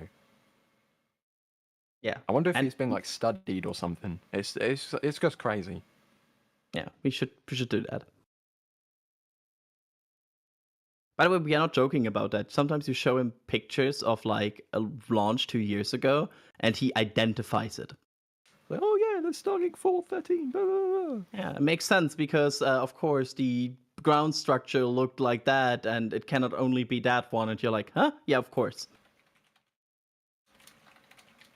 We see some more cars moving right to left. Don't worry, they're not going to the pad. They're going to another SpaceX building. Lens compression, zooming in, all that jazz means it makes things that are far away look close and close at the same distance. So, you know, don't worry, they're not going to the pad. They're closer to the camera than they are to the pad. 14 minutes to go here. We're now very much into stage 2 liquid oxygen load. And the next milestone is at T-minus 7 minutes. That's where the Falcon 9 begins engine chill of its 9 Merlin engines prior to launch. And that chill down means that I'll use a phrase that Das used on the Firefly stream the other day.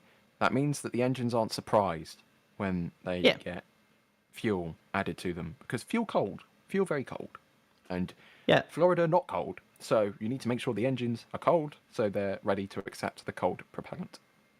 You don't want to kind of like cryo shock your whole engine with like suddenly putting minus 150 or more degrees cold propellants through them. And also there's the other effect where you imagine you have warm tank wall or like warm pipe wall still, and you put liquid oxygen through that. There's also the effect that liquid oxygen will start to turn into very much gaseous oxygen because the walls are so warm. So there's two sides of the effect here. And I just saw someone in chat ask if we will have a behind-the-scenes Alex reaction cam. It was Shake the Grave Records asking, Alex cam reaction would be cool. I won't confirm anything, but wink wink, Julia Bergeron might have something up her sleeve for us. 12 more minutes to go. 12 and a half, actually. And Willing Spy, this is funny. Objects on the screen may be closer than they appear. Brilliant. Here we go. Just over 12 minutes to go. Sun coming, the lighting becoming a little bit more warm as the sun approaches the horizon. No chance for a jellyfish today at this T0, unfortunately. We are now approaching 18 minutes past 7 in the evening. Sunset at Cape Canaveral. I searched it up earlier, and I've just forgotten, 2023, 23 minutes past 8 in the evening. So we are launching today approximately 50 minutes before sunset. So this is not jellyfish conditions, unfortunately, but it means we do get a nice side-lit launch from Slick 40.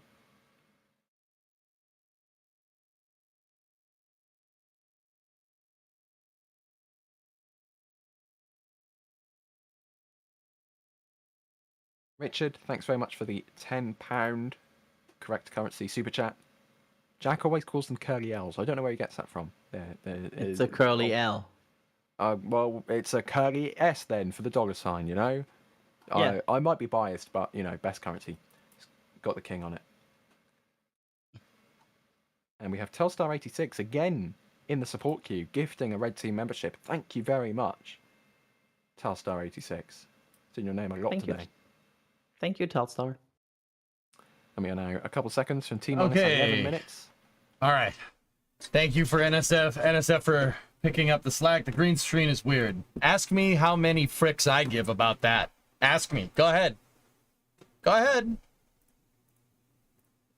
Go ahead. Come on.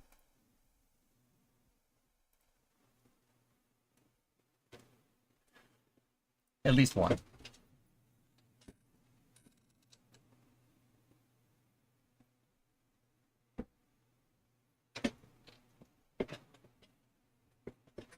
All right, SpaceX. Vehicle is supersonic. Stage separation control. Negative fricks. That's right. So yeah, that was the NSF coverage, but we'll go to the SpaceX Prime coverage here, and we'll see what we got. Stage 1. Dude, I straight up Clang Mang, I got jocked. You ever get jocked and your stomach gets upset? Yeah. Yeah. That's because of the fan, dudes. I don't know if much I can do about that. I straight up got jocked and my stomach is very upset. I feel like I'm gonna puke.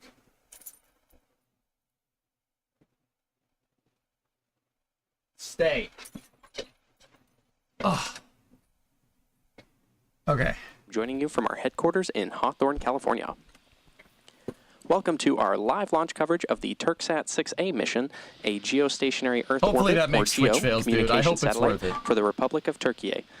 It's the country's first fully domestic communication satellite and will extend coverage to regions such in India, Thailand, Malaysia, and Indonesia. With Turksat 6A, the population reached by Turkey satellites will expand from 3.5 billion people to 5 billion. We'll have more to share about today's payload later on in the webcast.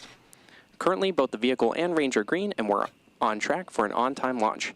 Weather was a bit of a watch item for us today, but things are now looking good for liftoff in about 9 minutes from now. For now, let's meet the vehicle and learn a little bit more about the most flown U.S. launch vehicle ever, our Falcon 9 rocket. Oh, he said it. Falcon 9 is a two-stage rocket developed and manufactured by SpaceX, known for its safe, reliable, and cost-effective access to space. It's also the first and currently the only orbital-class rocket capable of reflight. Starting at the top of the vehicle is the payload fairing, a protective shell that encases the payload being sent to space. Made of a carbon composite material and having a 17... Why is there smoke? It's not smoke. It's condensation. You ever, like, open up a freezer, Lucian? Seriously, open up a freezer and the steam comes out? Well, steam, it's not really steam. It's condensation that's going on there. The reason is because Falcon 9 uses semi-cryogenic propellant. So they're using liquid oxygen and kerosene, or a highly refined version of kerosene called RP1. What happens is RP1 is basically jet fuel. It's a really refined version of jet fuel. It's like first cousin to Jet A or kerosene, right?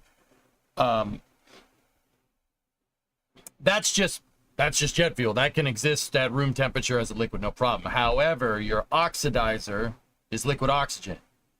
Liquid oxygen is minus, what is it, minus 200 C in change. It's somewhere around there. I always forget what it is off the top of my head. I have no idea why. It's a weird brain worm. I have no idea. Don't ask. There's a lot going on up there. I can't believe I can't remember that. I always forget it every time. It's weird. I hate that Bob Barker. Anyway, long story short, liquid oxygen, very cold.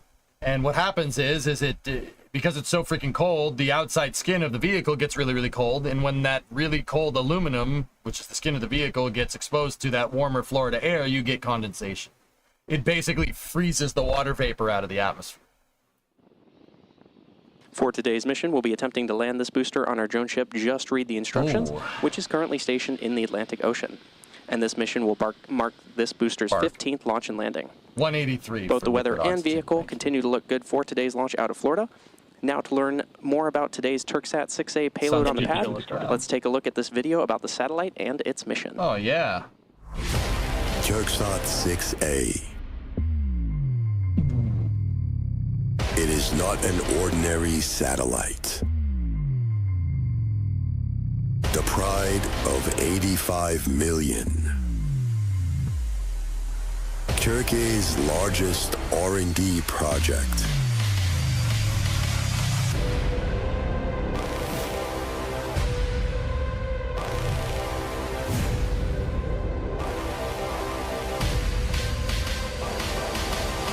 First domestic communications satellite manufactured by Turkey. With help from Canada.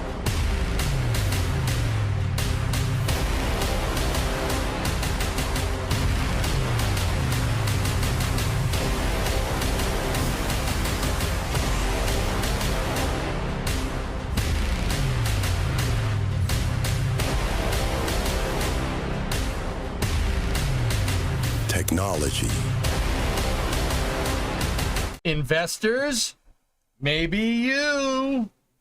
Turkey, worldwide, wide.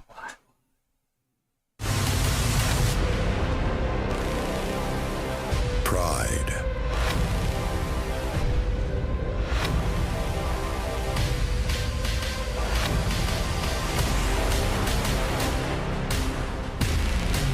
Turkey's era in space is beginning.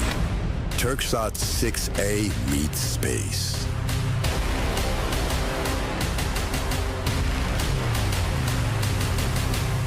That's the slot, 42 East.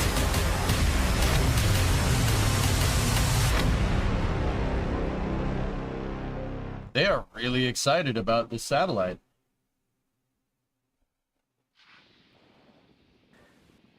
Coming up shortly, the Transporter Erector, or TE, will retract away from the Falcon rocket. The TE is that large thrust. This summer, Turkey, it's coming to you. You do not take a vacation to Turkey. By a few degrees. And at T0, the ground hydraulic systems will pull the TE back from about 2 degrees to 45 degrees away from Falcon 9 as it lifts off to provide clearance for the vehicle. How long do satellites normally last? Good question, Clockwork. A geostationary communication satellite like this, 10 to 15 years shelf life. They basically, it's not the technology that's like the transmitters, the antennas, the computers that are limitation here. It's the fuel. In order to stay, so think of those satellites that are out of geostationary. In order to stay there, they're suspect to what's called orbital perturbations.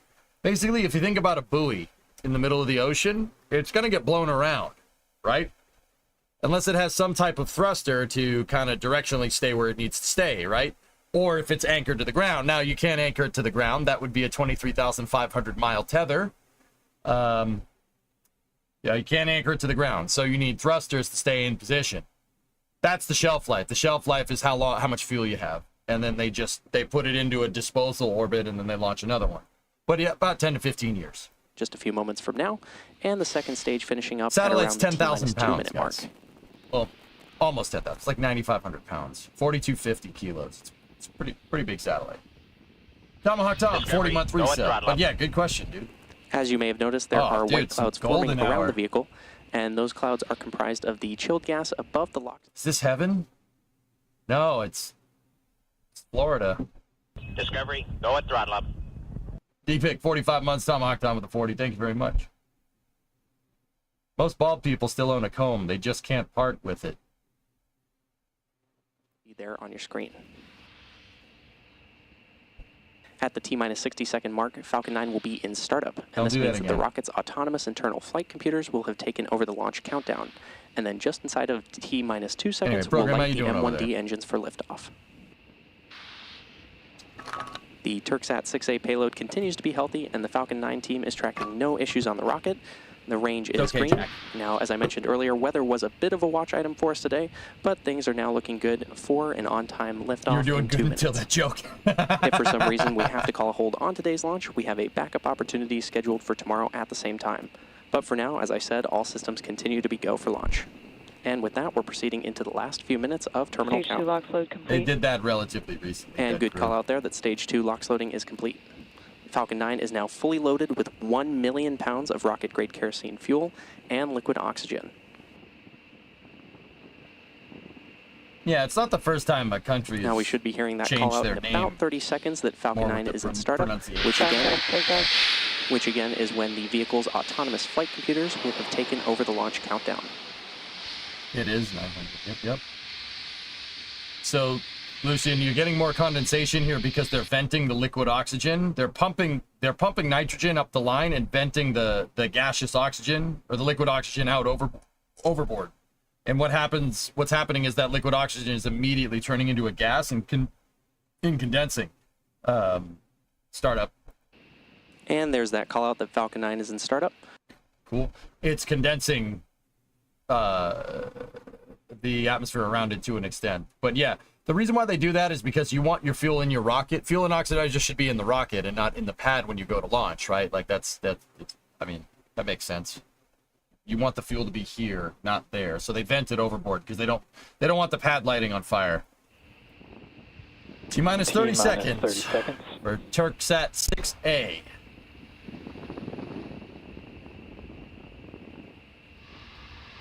That was that's two different types.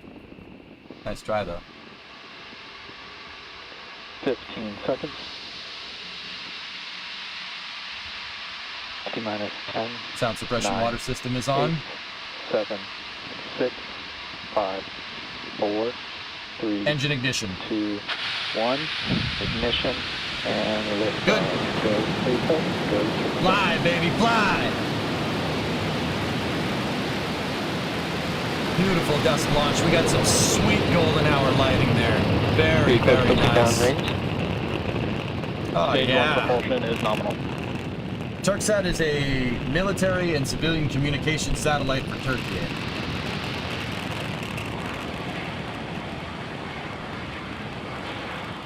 At T plus 30 seconds and counting, Falcon 9 has Should do the successfully call for lifted power off and from Slick 40, telemetry. Where's carrying the track? TurkSat 6A satellite. This Now, track, after clearing the tower, we'll tilt. this track should be a 27-degree inclined insertion, so it should stop rolling right now. Basically, this camera is if the vehicle's like this camera is actually on the side, so we're 90 degrees to azimuth here. This camera is north, right?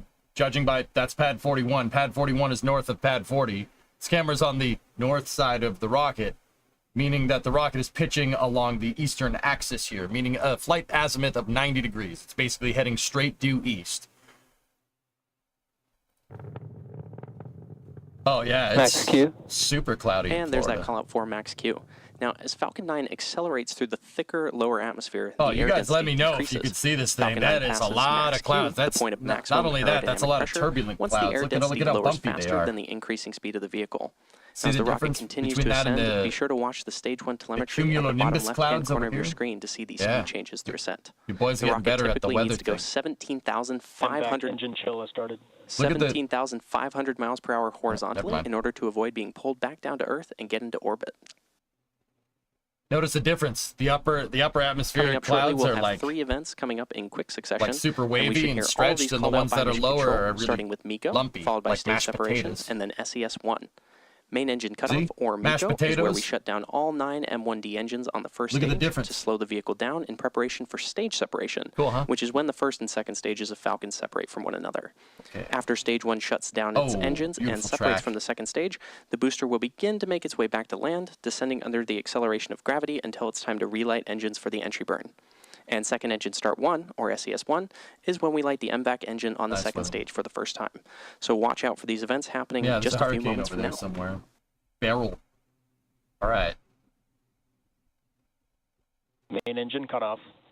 And yeet! Stage separation confirmed. Stand by. Upper stage ignition. MVAC ignition. And good callouts there for those 3 events, which again were main engine cutoff, or MECO, A little bit of followed by nozzle stage oscillation, separation, but that's okay. and then second engine start 1, or SES-1, on the second stage. And coming up in just a few moments, we should hear the callout for fairing separation. And as a reminder, the 2 payload fairing halves are encapsulating and protecting the payload right now, but once the vacuum of space is reached, they're no longer needed to protect the satellite and will get jettisoned away. That should happen momentarily. Stand by for fairing separation. Yeah, it's going to hit Corpus, Manta. No stiffener ring that time. Yeah, Animal. Should get a call for fairing separation here. Maybe we'll see it. Fairing separation confirmed. I said maybe. And there you heard that call out for fairing separation. We'll be attempting to retrieve both of these fairing halves once they fall back to Earth with our recovery vessel Bob currently stationed in the Atlantic Ocean. Soyuz and its variants has launched thousands of times. Thousands. Falcon 9's got a way to go. It's one of the most reliable launch vehicles of all time. But yeah, it's got nothing on Soyuz. Soyuz has been launching in various configurations since 1966. Actually, thousands of launches. Slow down the vehicle as it passes back into the Earth's atmosphere. The entry burn helps reduce the heat generated from the friction of the atmosphere and reduces the aerodynamic forces acting on Falcon, which helps maintain controlled flight and prepare for the landing burn. It went way north. Nice. Now, during the entry not burn, nice. Falcon 9 is decelerating by firing its Merlin engines, but it's still... Quick question. Is the gas generator on the Merlin 1D vacuum used to film cool the chamber? Yes. That's what that manifold right there is for? Yeah, that's attached to the gas generator, and they circulate it through. That's why you have this lighting effect here, Lava. Yeah, good question, dude. Sure. That's why it's kind of cool right here, and it's not cool there. Now, the interesting thing about that nozzle is it's made out of niobium and a couple of other crazy alloys and it's basically well beyond my metallurgical understanding. Long story short, the nozzle glows. It uses blackbody radiation. The nozzle actually glowing there is how it's keeping cool. But it does have a film cooling component to it as well. Why use one method of cooling when two do trick? Yeah, seriously, it's emitting light. That light is how it cools itself. Crazy, right? Our views from our Falcon 9 booster, the first stage, and on the right side is the MVAC engine on the second stage. Yeah, so Soyuz is a good design, man. It really is. It's great. It's very simple. The Merlins on the first stage Like are Falcon. optimized for sea level, Very and simple. these achieve 190,000 pounds of thrust each during ascent OP and descent. light bulb. Bingo. At liftoff, Falcon 9's Exactly. first stage Works has thrust exactly greater like a than light 5 bulb. 747 airplanes at full power. Now, the MVAC engine, with a much wider Look at nozzle, that shot. is optimized to 220,500 pounds of thrust in vacuum.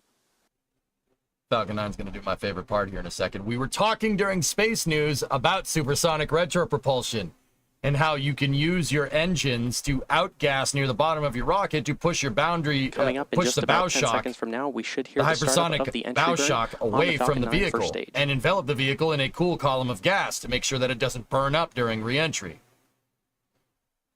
Yeah. We were talking about it. Entry burn startup. Now you get to see it live streamed to your computer. And there's confirmation of is. entry burn startup on the Falcon 3 9 first engines. stage. This burn will There we last go. about 25 seconds and will slow the vehicle down in preparation for the landing burn coming up shortly. Even looks like a heat shield. It's crazy, right? Falcon uses hypergolics? Nope. Supersonic retropropulsion.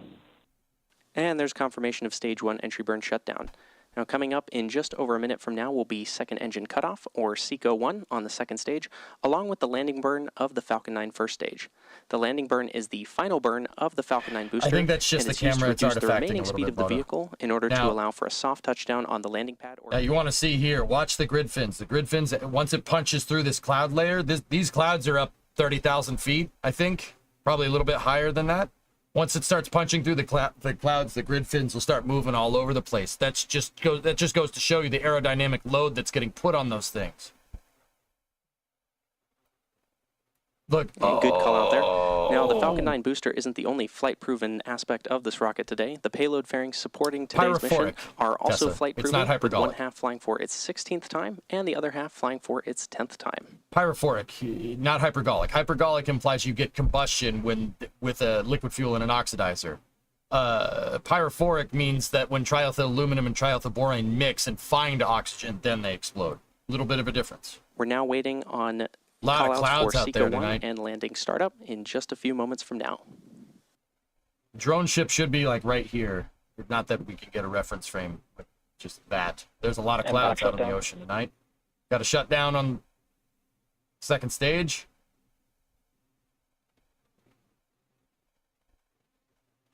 Nominal orbit insertion. We got a good call for nominal And orbit good call insertion. there We for should be MVAC getting a shutdown landing burn and now. nominal orbital insertion of our second stage.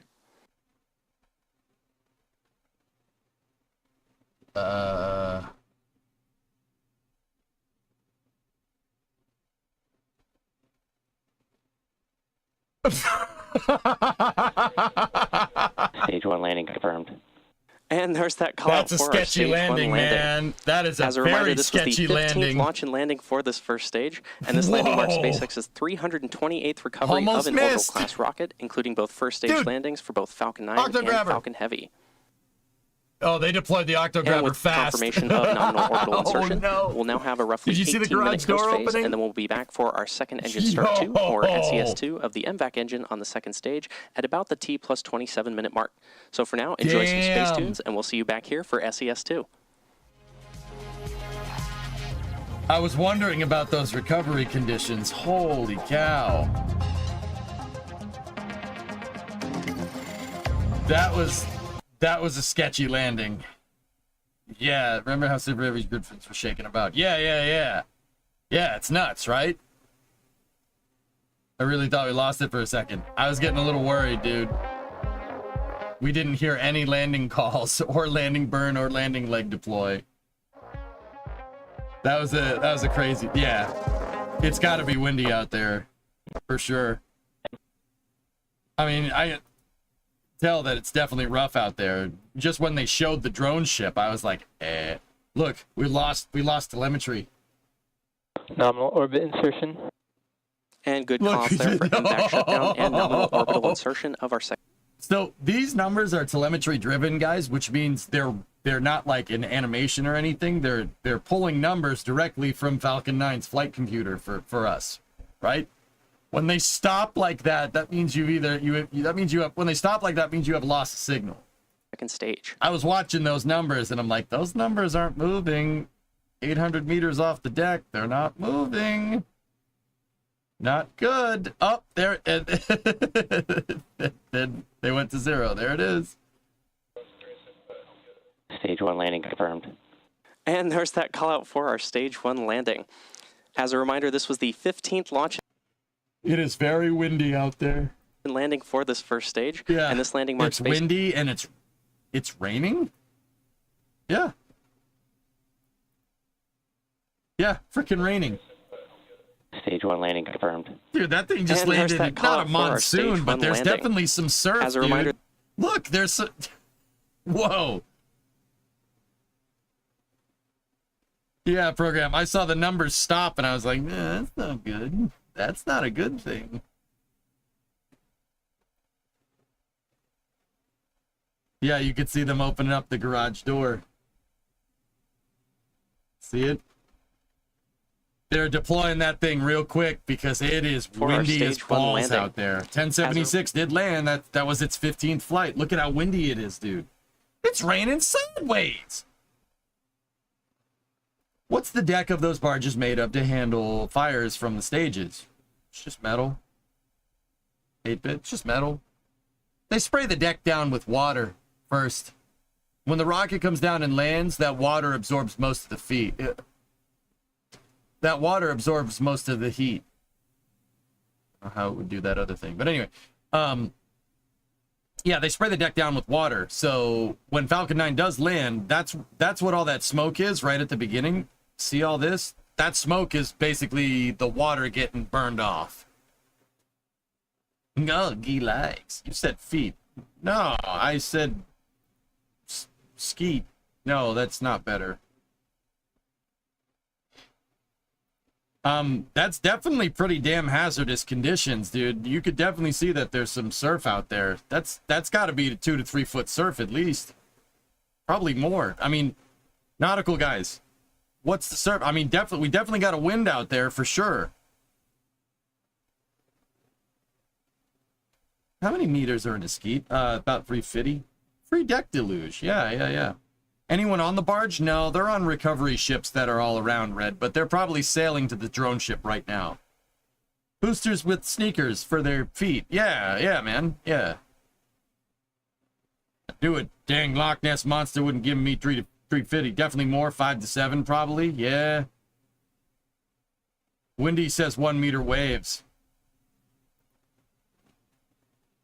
And it definitely is super windy, and it's raining sideways. You can see it. You see the drops. That's crazy.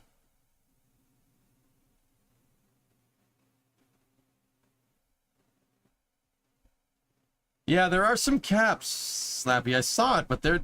You know what? It's not a lot of caps, right?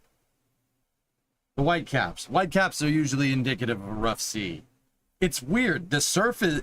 There is surf, but it's... I mean, these waters look pretty damn calm to me. But it's... I know it's not, because the drone ship is rocking up and down. I don't know what you would call this. Is this, Of Course I Still Love You? Yeah. Nights like that out to sea make for the best sleep. Yeah. It's just read the instructions. Bob. It's just read the instructions with the recovery ship full.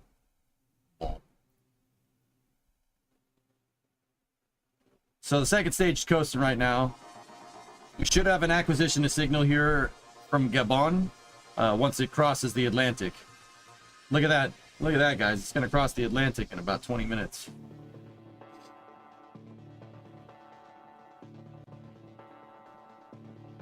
Will they ever have an RTFM barge? Who knows? Maybe that's going to be the name of an oil rig or something, dude. Those names are refresh my memory, guys. That's the Culture series, right?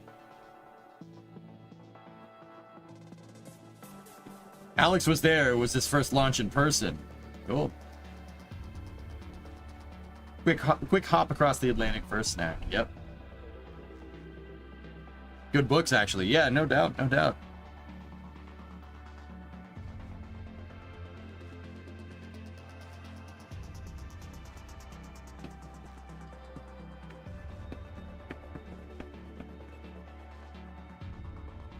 I'm gonna shoot Alex a message later. Bro, what did you think? What did you think?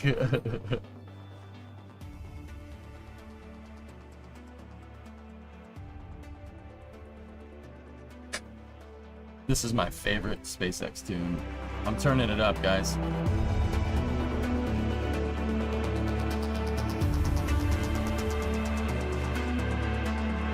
It's called The New Astronauts by Test Shot Starfish. All right, program, you gotta go eat. Appreciate the launch coverage as always. Make it entertaining and informative. Try, man.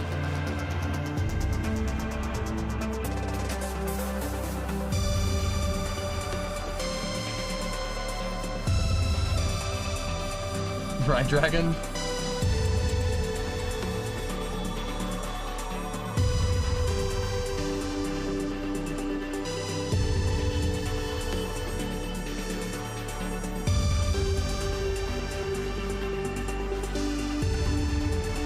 I'm just gonna vibe for a second if you don't mind. I haven't heard this song in a little while.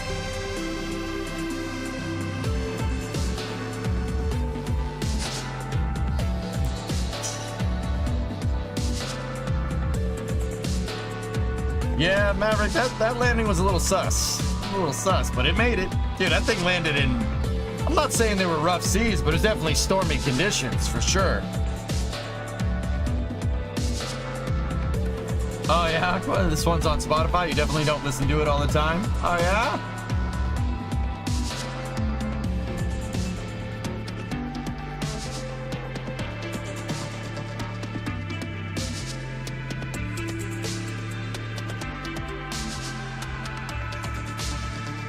This reminds you of mission mode. I want to play Kerbal this week, guys. I'm jonesing. For a reason. Can't say what that reason is, though. Let's just say, it's high time.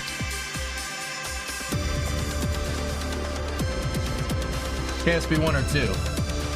What? There's only one Kerbal, Lucian. There's a sequel you don't know about?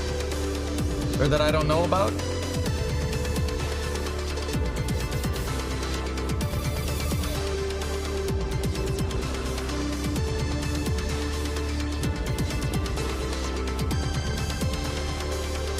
Here's the drop.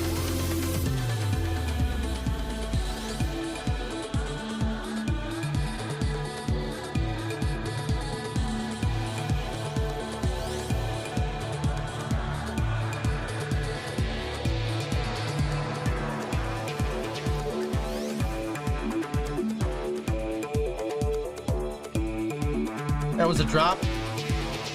Sure.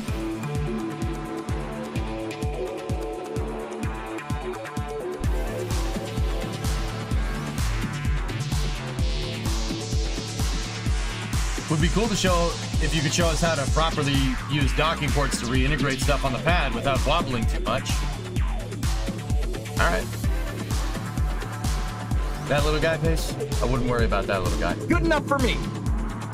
Yeah, we'll play Kerbal probably, I think on Wednesday. We'll play Kerbal on Wednesday. I said I'd play Fallout tomorrow. Bulletproof cup. I invented this gag rabbit. Except in my day, the rookie got naked. We also use blanks. You're a sick melon farmer, Pace.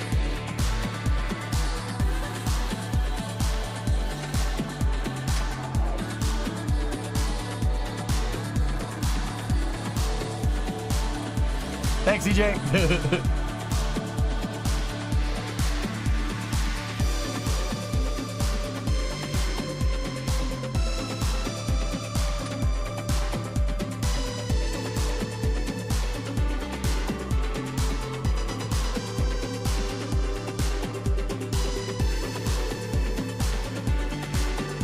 Sorry, man. I'm just vibing the hell out of this song. It's freaking sweet. Let me ask you something, chat. You like guacamole?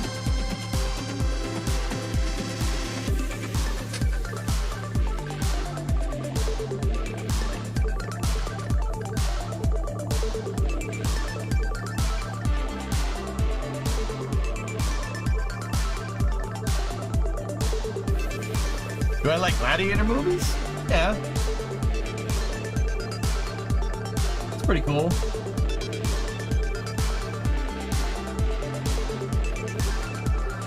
Good housekeeping.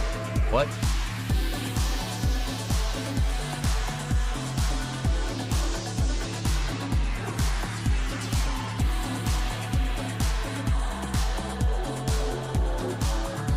Well, some downtime. What do you think about the new F1 movie?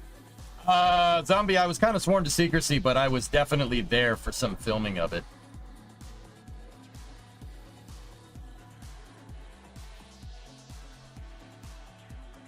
Don't ask why or where. Can't tell you. You like Huey Lewis in the news? I've actually known about this movie for a good while, dude. It looks awesome. And it's quite possible that I could be in the background of some of the scenes being filmed. You excited for it? Sure. I mean, they filmed out a lot of tracks. Oh, they did. Oh, they did.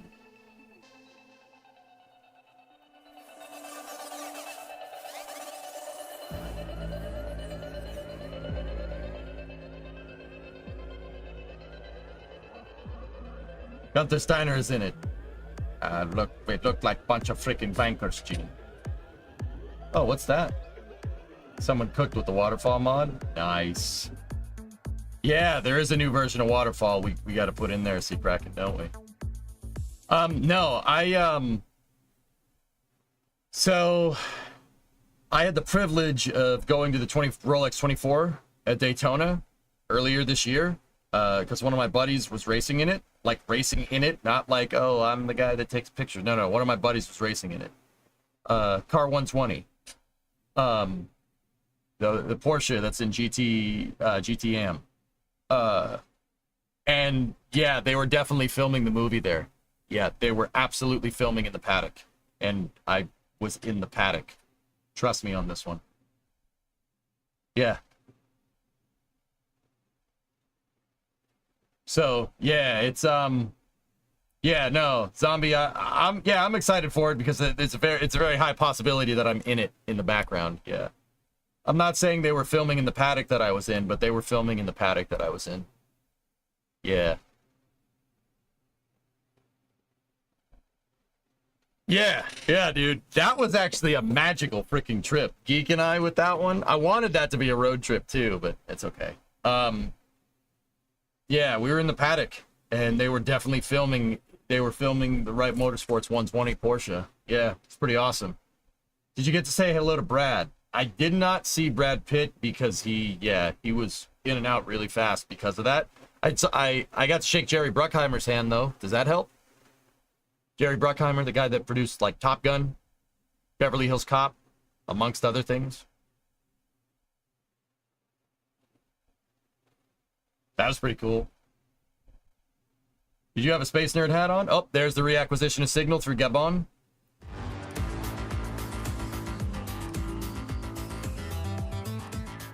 You're a Yasmarina zombie? Yeah. Dude, I think it's safe to say that I would absolutely like work on a pit crew if anybody wanted me to. It's so cool. It's so legit. Like, I'd rather shake Bruckheimer's hand than Brad Pitt's anyway. Yeah.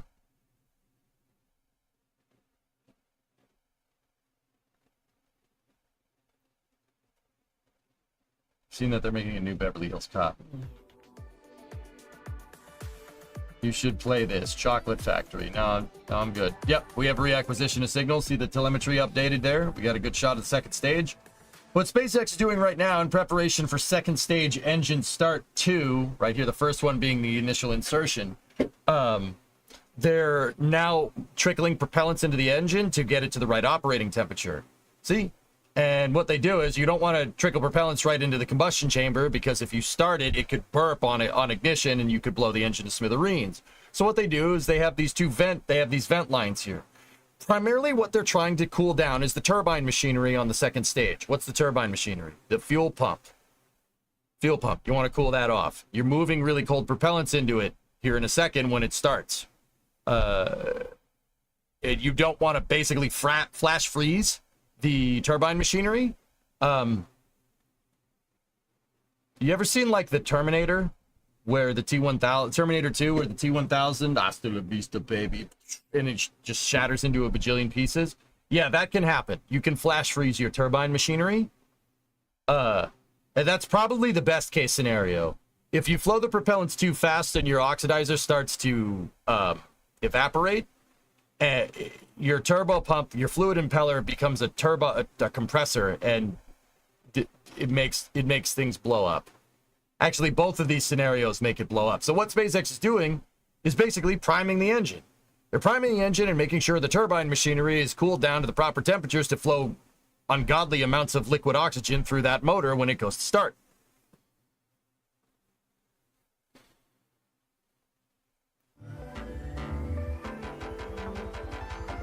No throttle up. Vickers, 44 months.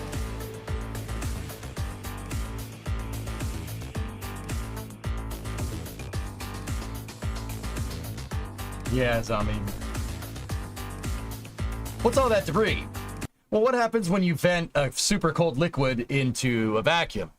You get catastrophic depressurization because it's the vacuum. So what that liquid basically does is solidify, and it changes phase while the temperature is changing really quickly, right?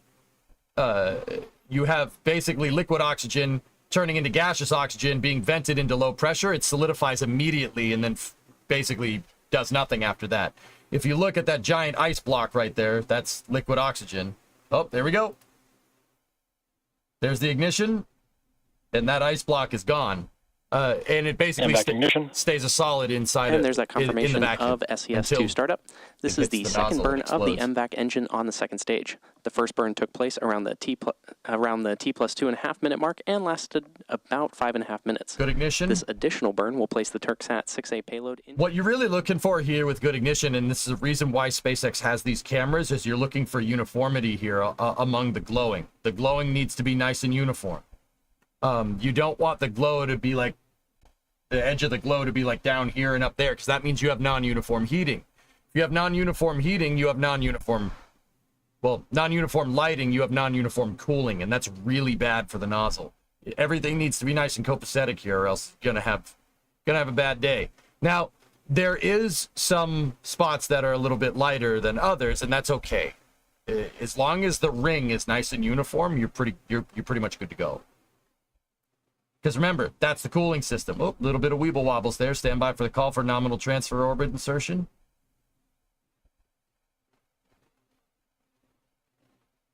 And see what they're doing now is they're venting. Orbit insertion. There we go. Good call. And there we have confirmation of nominal orbital insertion. We now have a roughly 7-minute coast before arriving at payload deployment. So what they're doing now is pumping helium through the turbine machinery to get all the liquid oxygen out of it. And why do you want to get the fuel out of it? Well, it's liquid oxygen. It'll turn to gas. B, liquid oxygen makes things rust really bad. It oxidizes things very, very, very easily, and the rocket engine is made out of metal. You don't want it to rust. If it's just sitting in there, it'll oxidize it pretty bad. So they evac the engine. That's what those little vents are on the sides. They evac it out and put the engine into a safe state until they need it again. Are you gonna do the Ariane 6 flight tomorrow at 2? Yeah, absolutely, Tien. Of course. We're getting good numbers here through Gabon. We should have a loss of signal here in a second, and they should have a handover to Diego Garcia. Here in a moment. They might have double coverage, though. Hold on.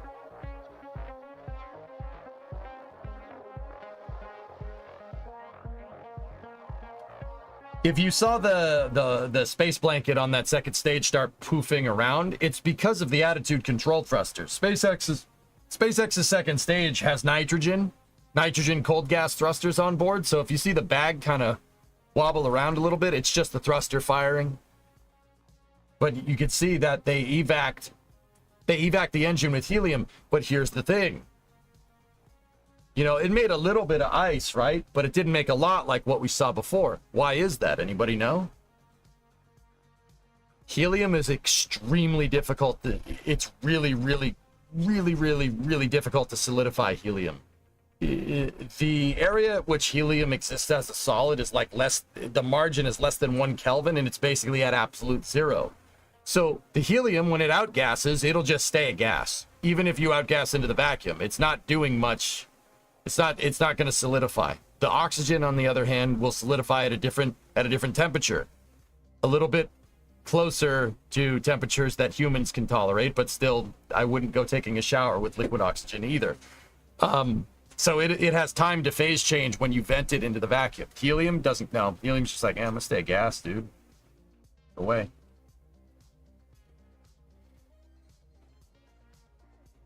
So you can see here that the eccentricity, since SECO-2, the eccentricity of the orbit is increased. They're on a transfer orbit. So this orbit has its apogee out at 23,500 miles, or about 38,000 kilometers that way.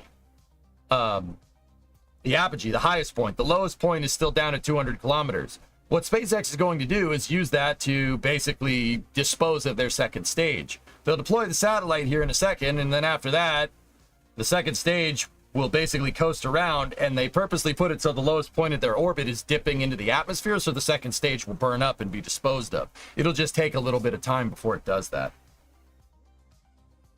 Helium reacts with nothing. Yeah, helium is, well, like I said, periodic table, dudes. It's an inert gas, non-reactive. That doesn't mean it ain't good at. That doesn't mean it isn't good at purging out systems. It doesn't mean it's not really low mass, so it's really good to use on a rocket where on rocket science where mass is really at a premium here. And also, it's super thermally conductive. Helium conducts heat like as good as like copper conducts electricity.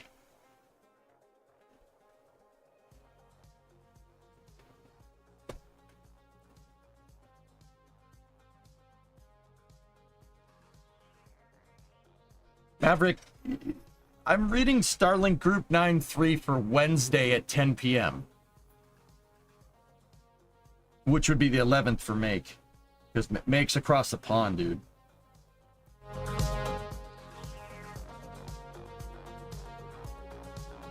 So there's the decoupler mechanism here. This cylinder right there is called the payload attachment fitting. I'll give you 3 guesses what that does. It attaches the payload to the upper stage. Yeah. Engineers are not good at coming up with creative names. They're not good at dealing with customers. Okay. It mines Bitcoin. Oh, damn, how'd you know? So the payload attachment fitting is a structural adapter that adapts the upper stage to the payload. At the top of the PAF, if SpaceX decides to show it and not skip through the cameras a bunch of times, thank you, SpaceX, very cool, you could see the decoupler right there. The decoupler works similar to... One more quick look at the payload ahead of deployment.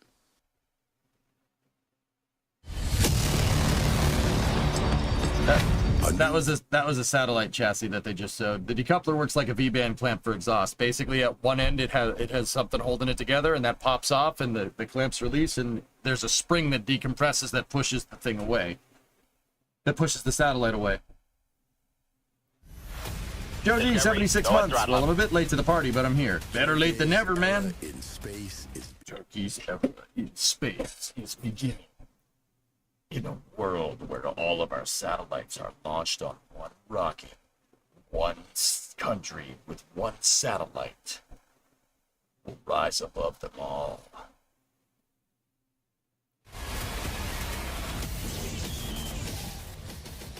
Do you think it's possible to have a Google Map of all satellites around Earth? Some satellites are up there. Some satellites up there they don't want you to find. GG. The closest thing we have is stuff in .space or NASA Eyes. There was the acquisition through Diego right there. Did you see the glitch in the Matrix that happened? 6A is the country's world where both of our cars were totally underwater. And Indonesia. And with this satellite, the population reached by Turkey A satellites will expand from 3.5 billion people to 5 billion. That's like at least 3 billion more. All right, watch the clamp. It'll We release. should be hearing call out for payload deployment in just You'll see about the thing 15 kind of release, seconds and then from the now. satellite will shoot off.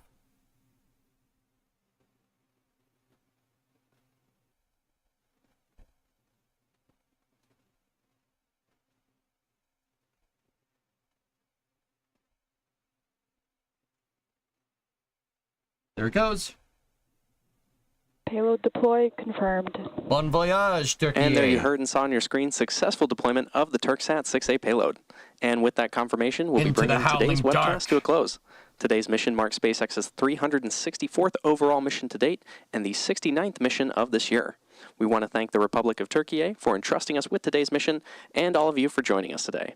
And if you're interested in more launch coverage, be sure to check spacex.com/launches for the most up-to-date information. Thank you and see you next launch. And coverage. Yeah, guys, see, that wasn't just regular darkness. The darkness in space is advanced darkness.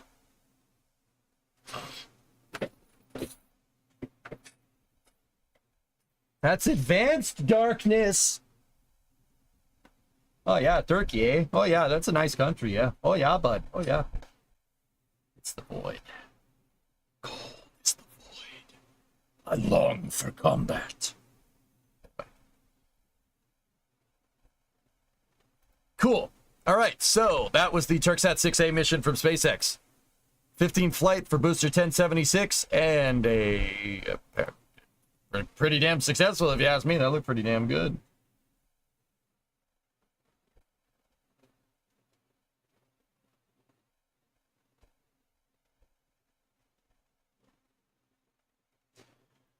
All right, guys. Still got plenty of stream left. How about we play Workers and Resources for another couple hours? Yeah? Yeah? Yeah? Yeah? Question. No, you do, you don't. You do, you don't. You do, you don't. You do, you don't. I should buy a boat in-game.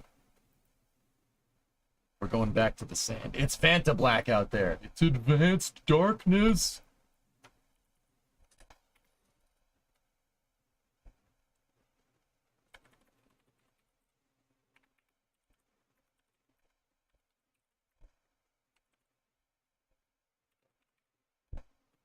All right, we will title the stream back over to Workers, and we will call this Is Desert, Is Warm, Comrade.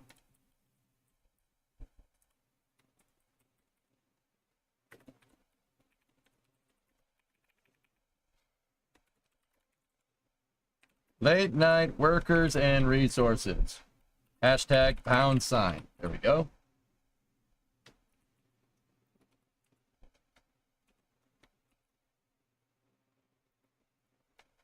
Anyway, I hope you guys enjoyed the Space and Rocket review and the Turksat 6A launch. Yeah, stick around. Still got plenty of stream left. No, seriously though, please. Please. Just chill. Just chill. I promise I'll make it fun. No, where are you going? Chad, you think you're gonna come back? Yeah. Yeah. Yeah, you're probably right. Anyway, let's go have some fun in Workers. We were actually making money for a change.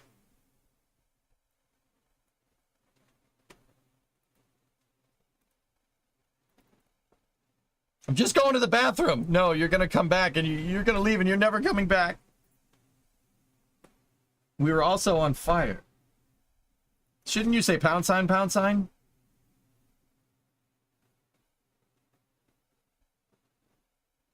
Yes.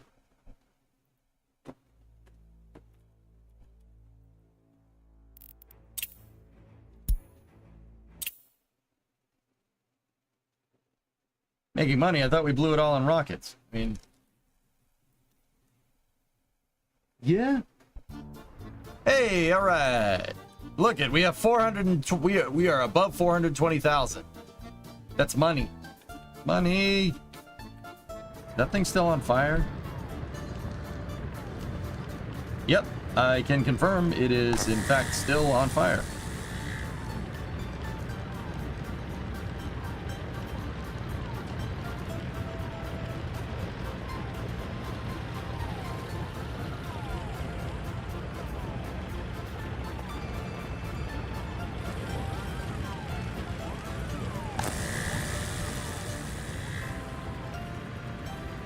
Yeah, baby.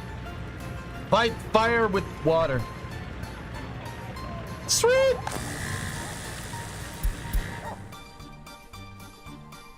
That's our central heating. Otters.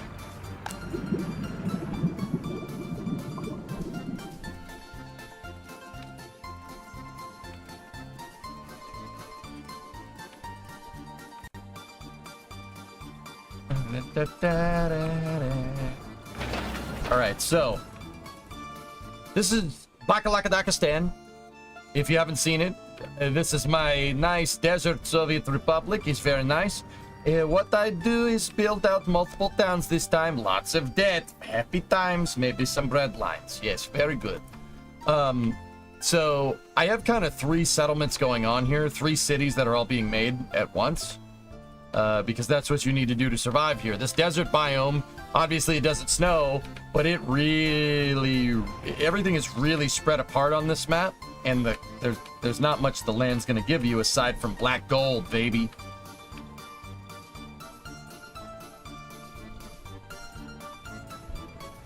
Where were we at? Oh yeah. So what I'm doing is I have kind of 3 settlements going. One of them here is already up and pumping, right? The other one over here, the Gelikli, or Kovarud right here. The Al-Baki Baba oil field right here is producing mass oil, and I'm exporting it for cash right now. We actually are making pretty good profit off of this stuff. Do they have solar power in this game? You'd have to research it at the technical university. And it's funny you should mention that, because that's what my 3rd settlement is. My 3rd settlement isn't necessarily connected into an oil deposit, but it's here for, 1, building out highway infrastructure. We have a coastal town over here where we could build out some docks, and then we could send out oil tankers instead of exporting by a truck. Eventually, we'll widen this thing out and make a Suez Canal style thing going on here. And then the other thing is making an extension going this way to get to this area so we can start farming. Farm. We like the farm.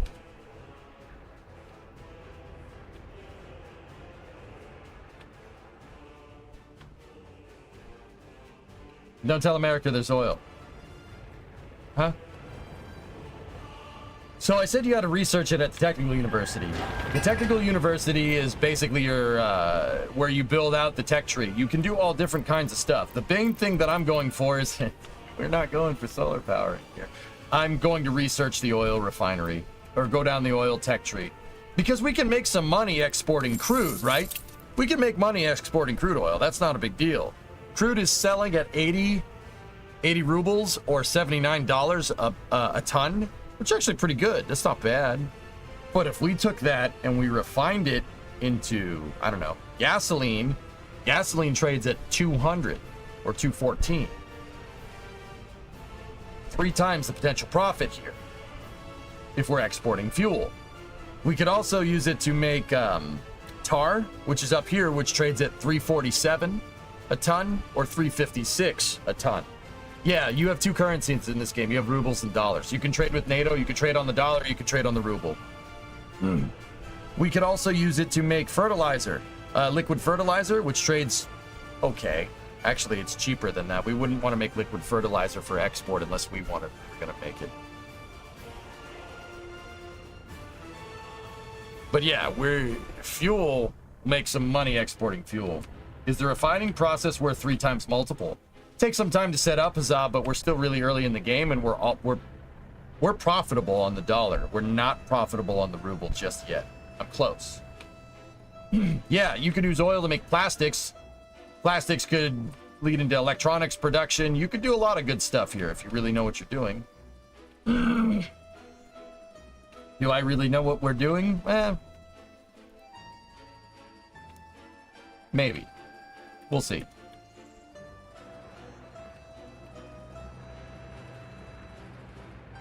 Is there any tonnage loss in the refinement? No. Maybe a little. So the maximum production per workday. So it'll consume 242 tons of oil and 12 megawatt hours of power and that will produce 121 tons of fuel or 72 tons of bitumen, as long as you have 500 happy workers. Yeah, those are the maximum rates. Does it pollute? 34.2 tons a year of carbon emissions? Yeah, not bad. Max power consumption a day could be 36 megawatt hours. Daily water consumption is 26,441 gallons a day. And yes, it does produce there is some waste byproducts, hazardous waste and mixed waste byproducts from the refinery, yes. Go Bravo! No throttle up. And not or, yeah, and that too. 12, you hit the big 5-0. It does not seem like that long. Keep doing what you're doing, bud. I enjoy hanging out here. I enjoy your company. Thank you very much, man.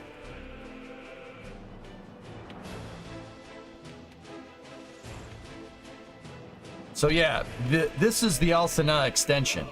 What I'm trying to do is build a highway to Kasask over here, and then also try to get the highway and rail lines going to Azatak over here. Because this is fertile land. See how it's green compared to just straight desert over here? That's straight desert. There's no fertility there. There's a ton of fertility in this valley though. So if we can wean ourselves off food export or food imports, that would be really useful.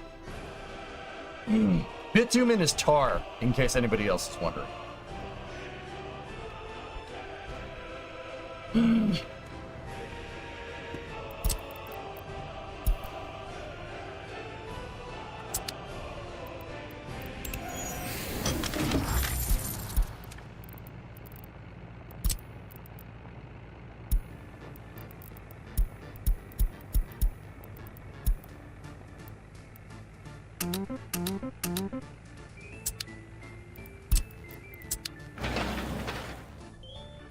Alright, I'm assigning construction to those roads.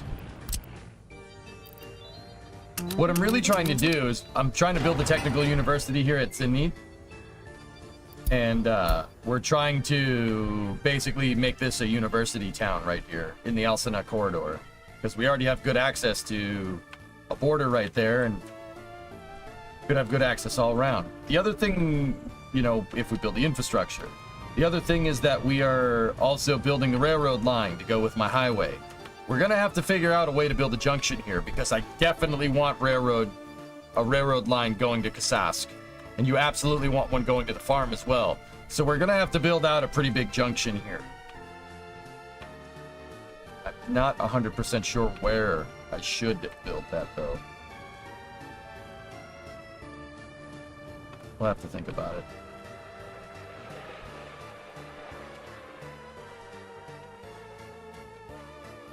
Yeah, I think like... Nice, Dan emoji. Right on. Dan's a good dude.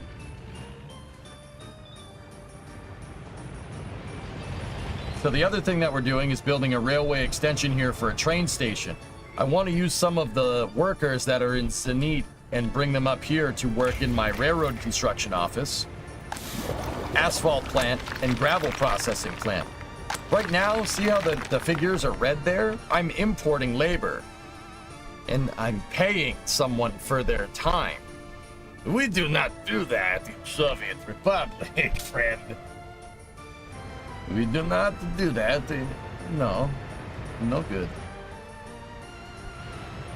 So right now, I'm building a train station and an end station right here, so a train can, with a passenger car, can come up here delivering personnel from Zenit once we build it out even more.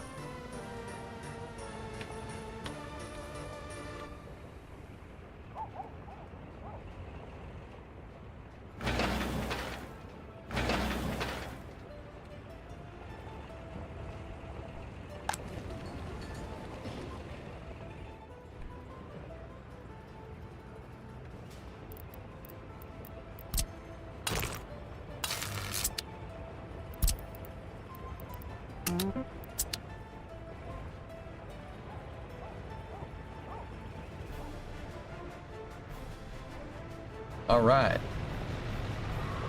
I'm also working on paving the roads. If you pave the roads as opposed to these dirt paths right here, the citizens, it makes your city more walkable. You definitely want to do that because everybody needs to walk everywhere. And if you want to give these people cars, you either have to produce the damn cars, and that tech tree is immense, or you have to import them. Importing them can get very costly very quickly.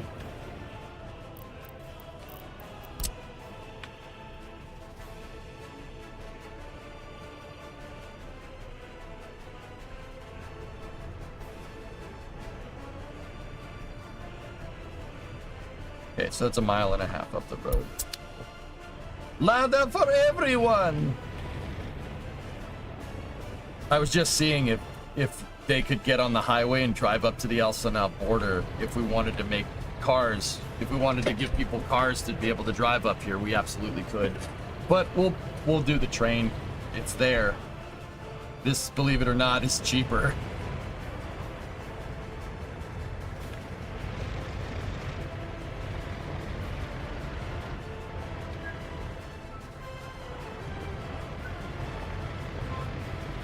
Discovery, go at throttle. All right, 15-month resub. Thank you very much. Much appreciated.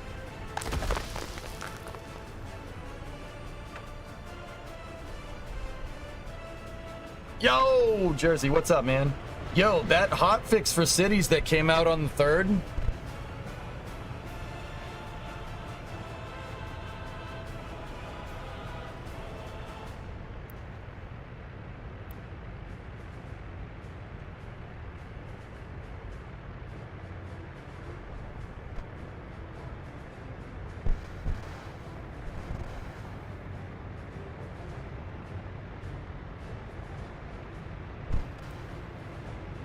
What does the hotfix do? They added smaller schools, Tessa.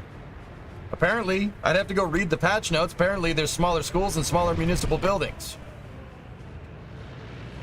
New city time? Maybe. Maybe. Maybe. Cars of freedom. We can't be handing out too much of that. Yep. Quite the silent conversation. Well, hey, you know, it's Jersey. I was communicating in New Jersey dialect. Did you not hear it? Did you not hear it? All right, here, I'll talk New York to you. Hey, have a nice day, you butthole.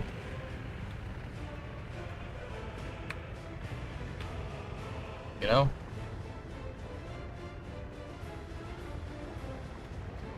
Yeah, there are. You played it yesterday? Score.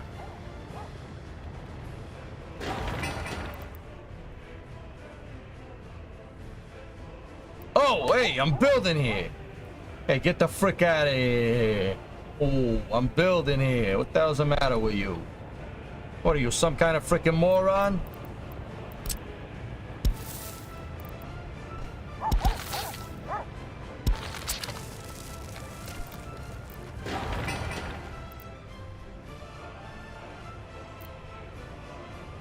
He definitely didn't capiche. Don't worry about it.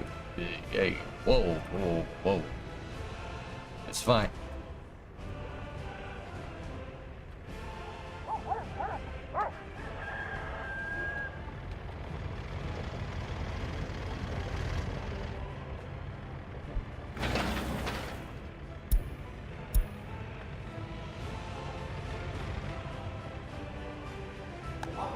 Huckman.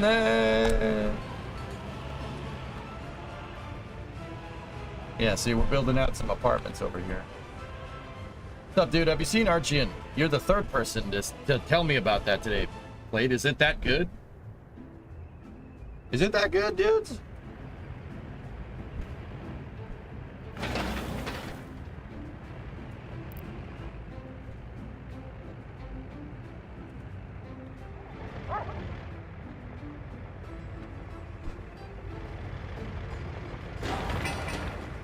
Looks like it has potential. Okay. Let them finish cooking, then we can judge if it's like KSP. Too much hype these days? Alright, teacher.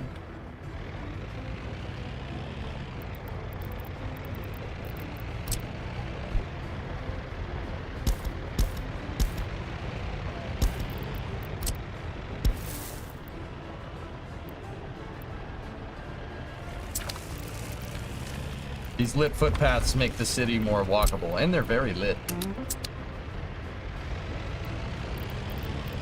Yeah, I'm sorry, I won't do that again.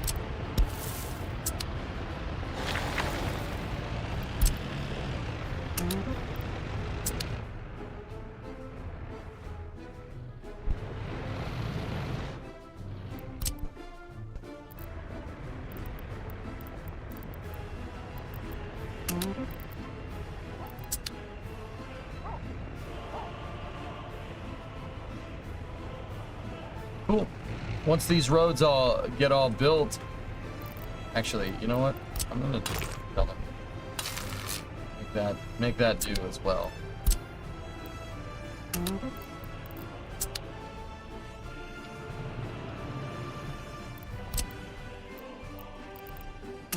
Once these roads get all built out, we'll start construction on the trash right there, start construction on these two flats, start forcibly relocating people from other... No, we'll start moving people in, moving new residencies in. Hope that's artificial turf for the soccer field.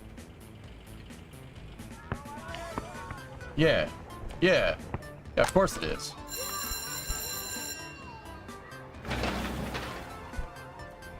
Yeah, what do you... Yeah. Of course. Duh.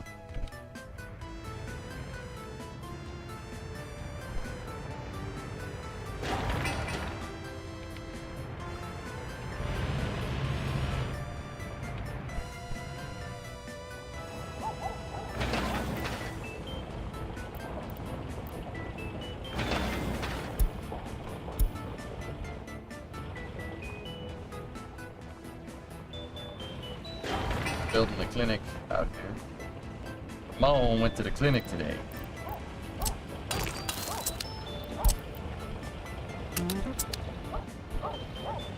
Real glass is needless capitalist waste. Yes.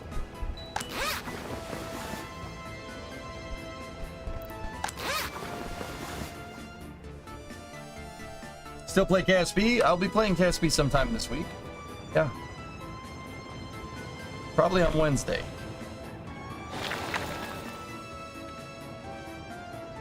Comrade, Bureau of Asbestos Lining Limits ask that you pack up your family, hop on bus, never come back. No nice. You get free expense paid vacation.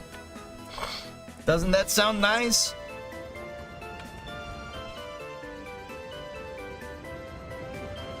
They can't rent their own homes on Soviet B&B. Oh well, sucks to be them.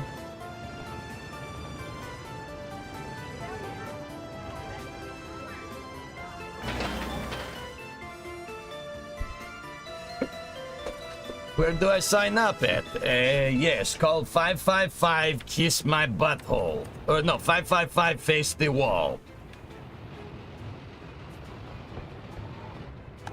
Akmene!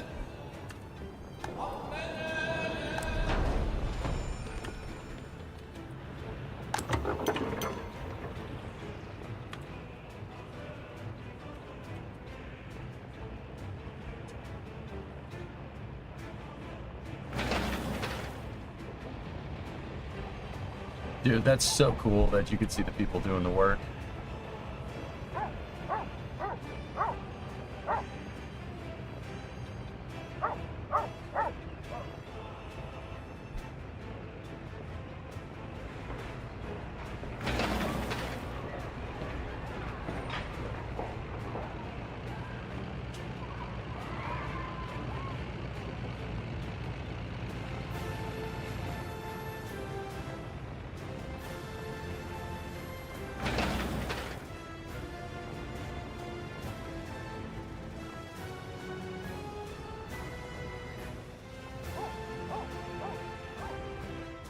Alright, cool. Let's go check on the other areas.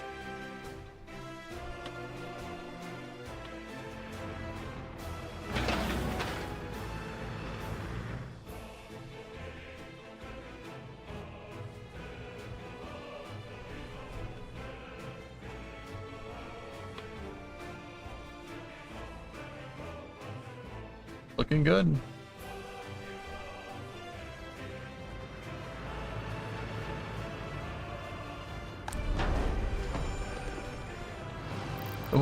Looks like we might need some technical services out here for garbage.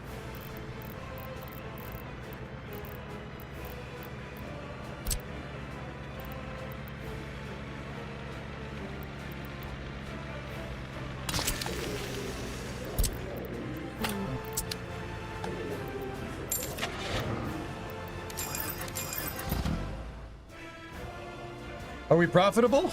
Oh yeah. Sure. On the dollar, I need the number to be above 17,000. So last month we were 40,000. So yeah, we were very profitable on the dollar. On the ruble, it needs to be above 25 Gs. So be careful with ruble. But then again, we imported 10.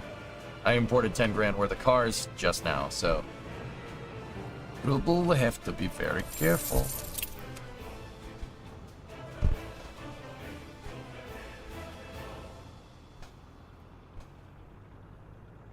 We could refinance here. Instead of a $1.5 million loan, we could have a $1.4 million loan.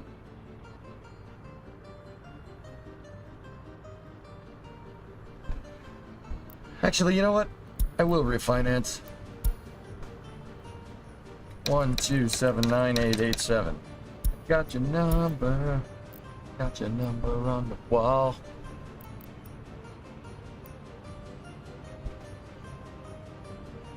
Actually, you know what? Do the same thing with a 5-year. 1399193. I know we're gonna end up paying more money that way, but our monthly rate is lowered that way. Sweet. Now we got some breathing room on the ruble. What I'm trying to do is not refinance out of desperation. I'm refinancing when we've paid off a good chunk of each loan. I find that tends to be a little bit better. Hey, RB. Art Beans. What's up, man? Alright, Kenavar looks good. We should probably start getting water figured out over here sooner.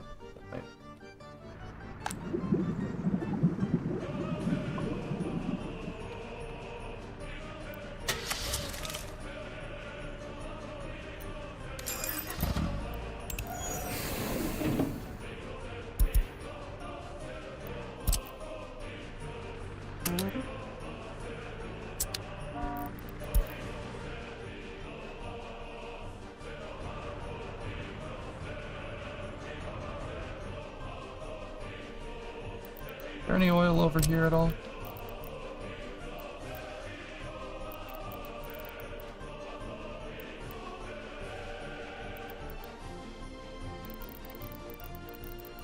There's really nothing over on this side of the map, huh? There's a little guy.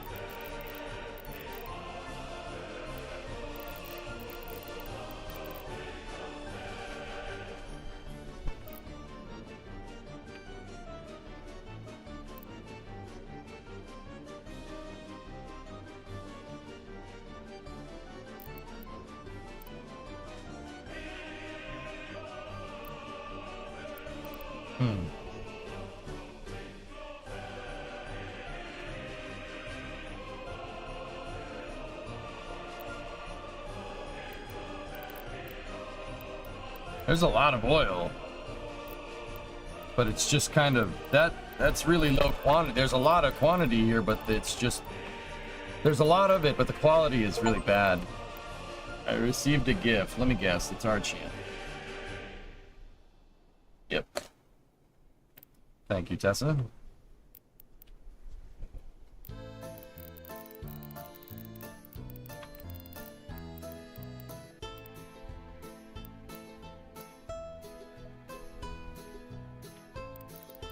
Archian?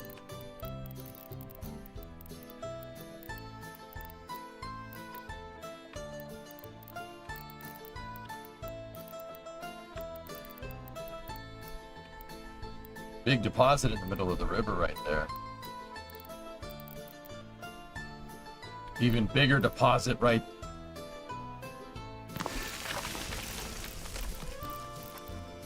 Oh boy.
There's a good deposit right there. 90, 97 on that one. 60 on that one. 55 on that one. That's pretty good, dude. We're just gonna have to make the highway go around it.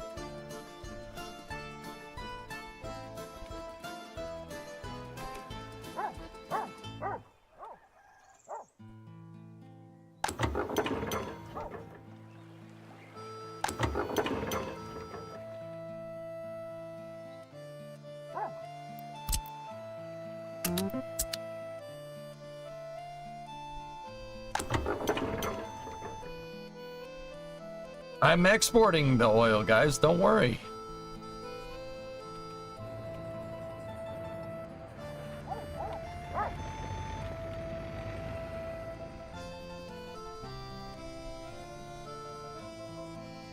More oil is always a good thing. Yeah, the petroleum investment is working pretty good for me, Kenegra. How you doing, buddy?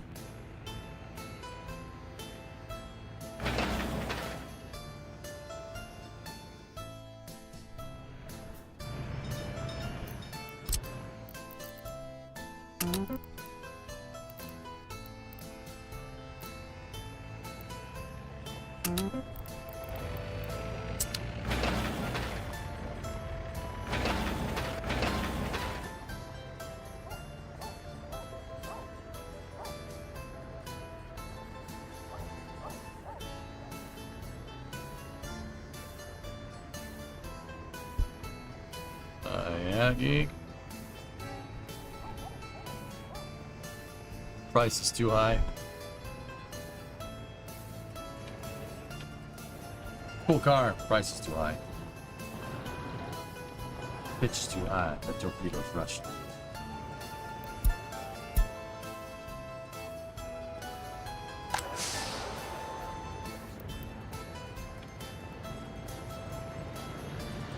I have enough cars right now, Geek. I know that's gonna sound really stupid coming from me. I got 7 on my plate right now, dude. That's a lot for one guy to keep track of. One of them is in a bajillion pieces in my garage. I had a bad experience with taking apart cars and then leaving them in pieces for long periods of time. It's kind of killing me to say it, but I have enough cars. I'm good right now. It's kind of killing me to say it. I hate saying that, but it's true.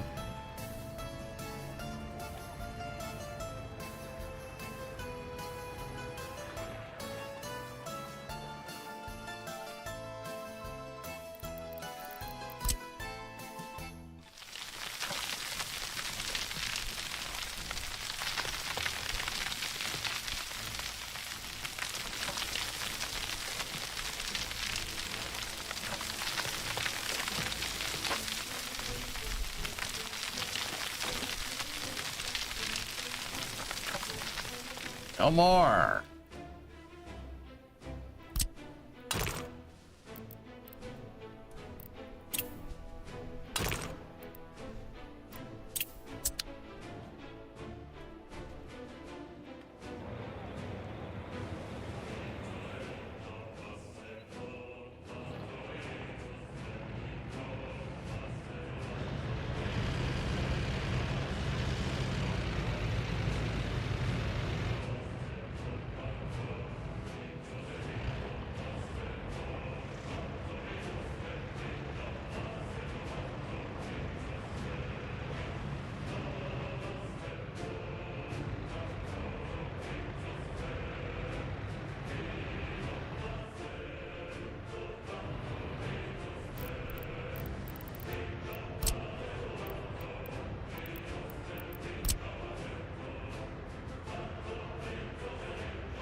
Need a road depot up here so we can use it to flip construction equipment, or at least move construction equipment around.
Cleaning the keyboard. You're doing well in the land down under. Titan looked happy on your science section earlier. Yeah. He likes playing. That's what he's about.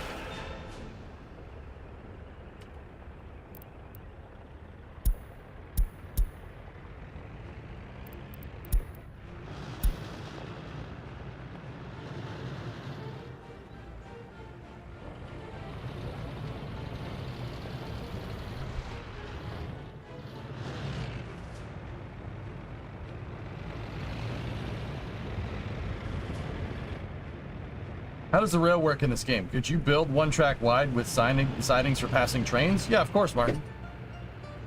In fact, I'm building a double rail line so we can have better throughput. We can have trains going in both directions. If you didn't, you'd have to put block signals down and then a siding for the train to go on. Yep.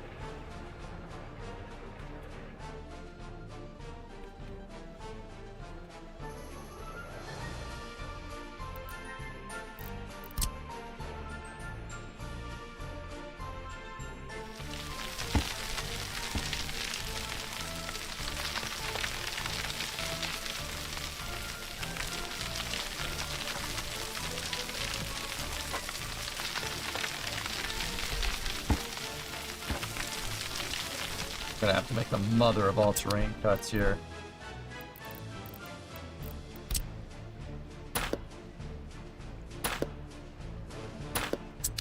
All right, here we go. Ready?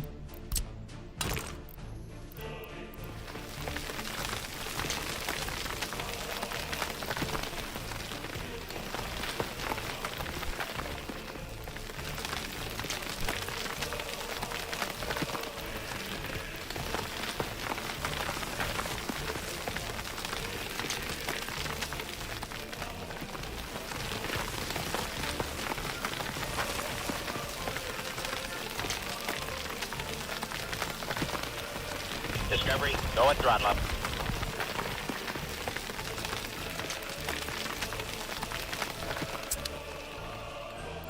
Bird. Frick that hillside, dude. We don't need none of that. Alright, cool. Now we take another taxiway.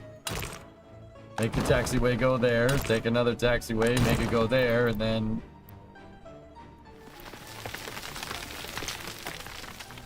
just right-click that to oblivion, and it actually works every time. That's ridiculous.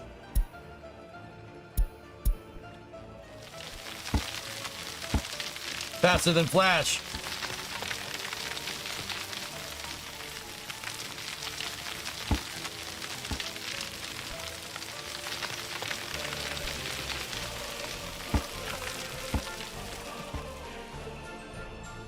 All right, now you delete the taxiway.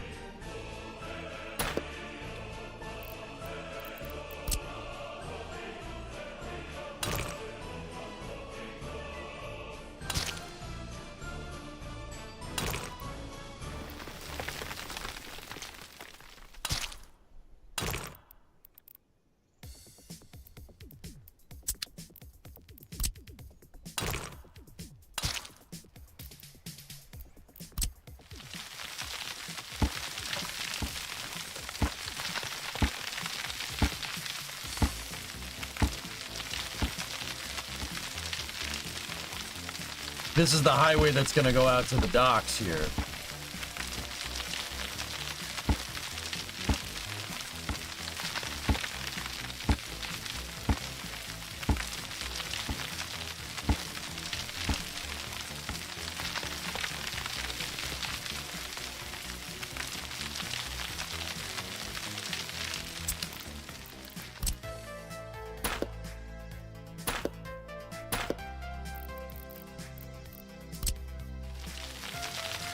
Much easier.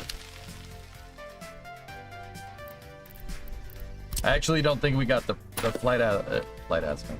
I don't think we got the azimuth correct there. I need my road to point this way.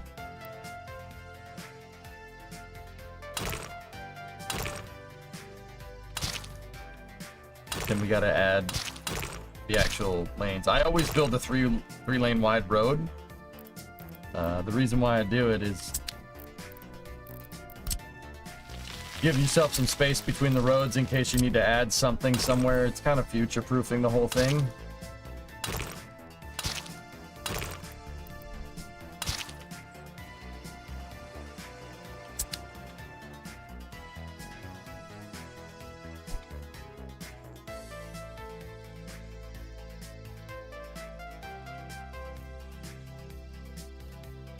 Just one more lane, bro. Please. Please, bro. Just one more lane, Talon. Please.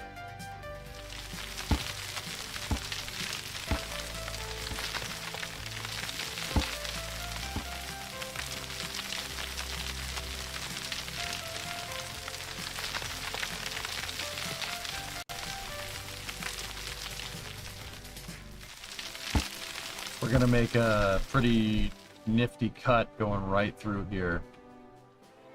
Yeah, we can do that.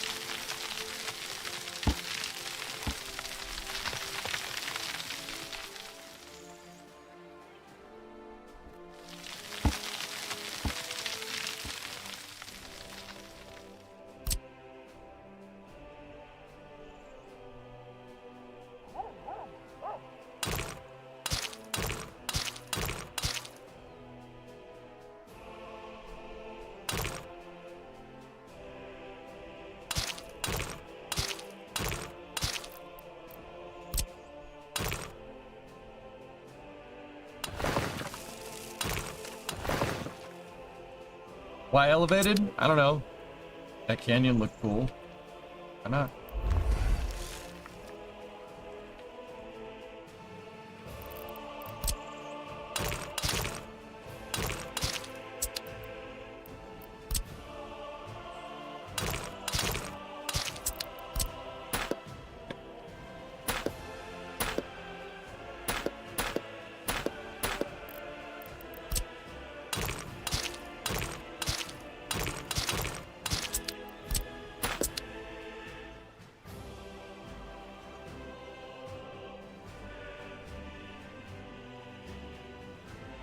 Okay, cool. Get the taxiway.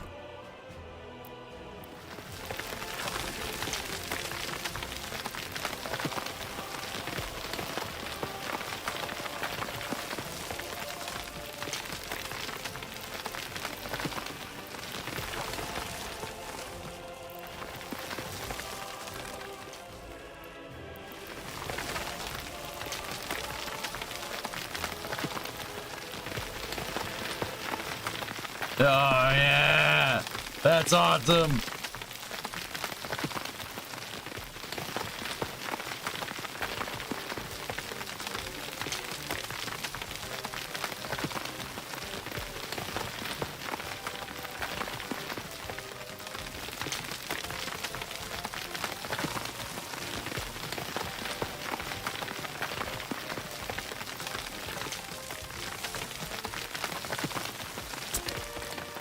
It's too easy. I love it.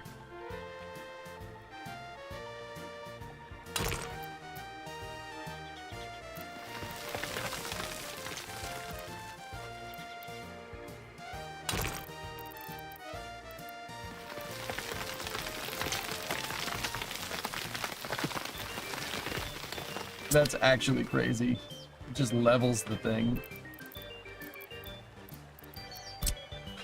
All right, make our center guide road.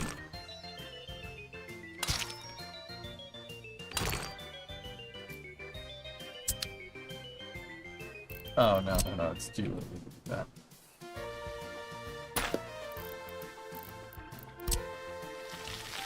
Still have a little bit of smoothing to do over here.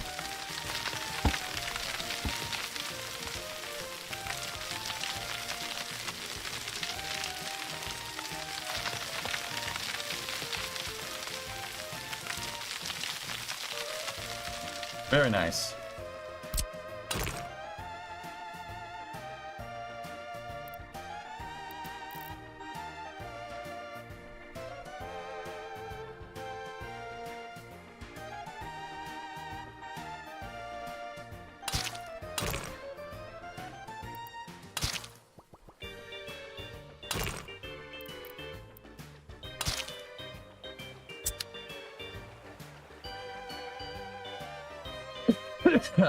Very good. Any oil here? Just checking. I'm just checking. We got a checking. Chat, we had a checking. Over.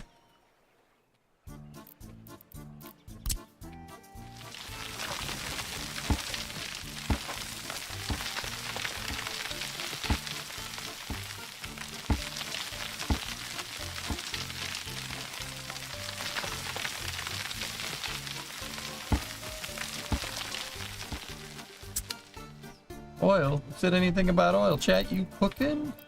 Oil?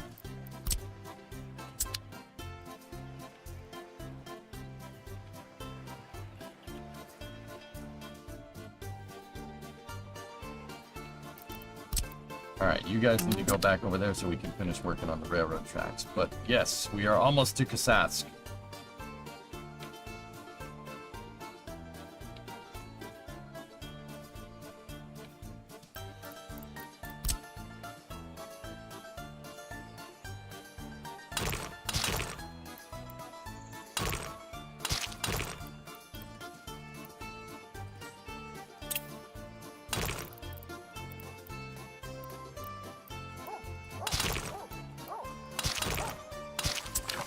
That's just an access road.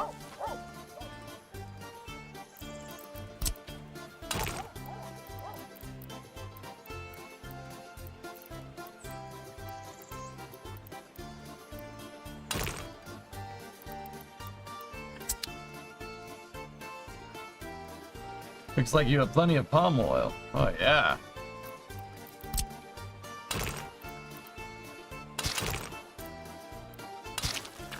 I don't know how it let me make that a access road, but hey, whatever.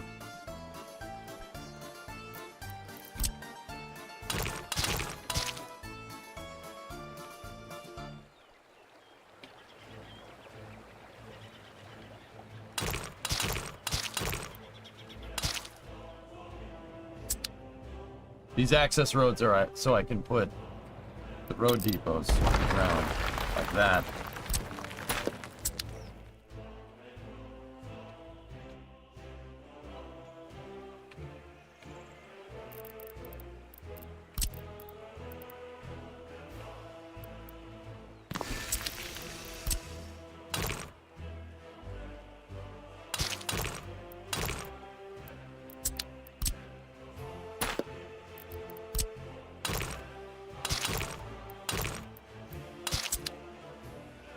Alright, now I need a,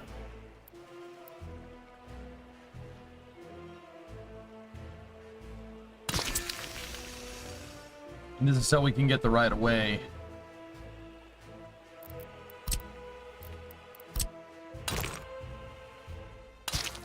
I don't know why it's letting me do that, but alright. Not complain about it.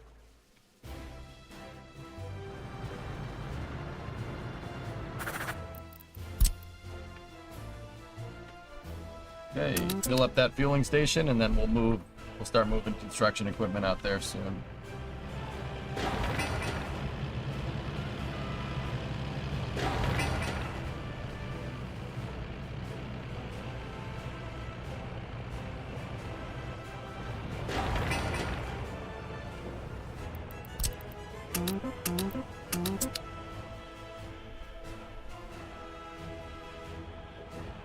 How we doing over here? Hey, all right.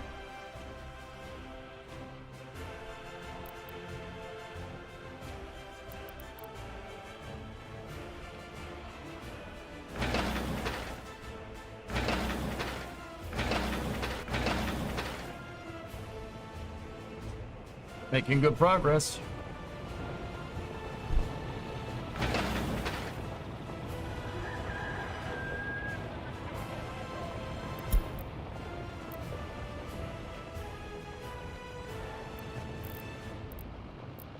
I need a small construction labor depot around here.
Is killing me over here on this front.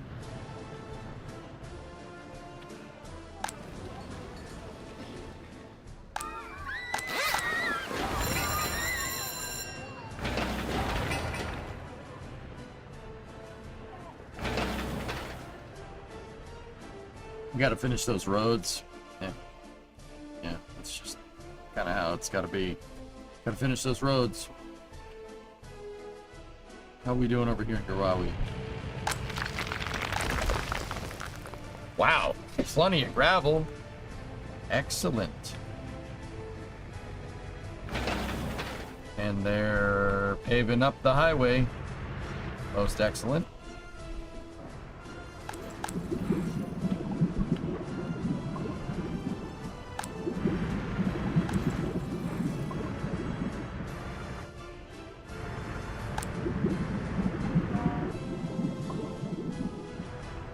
Cool. Cool.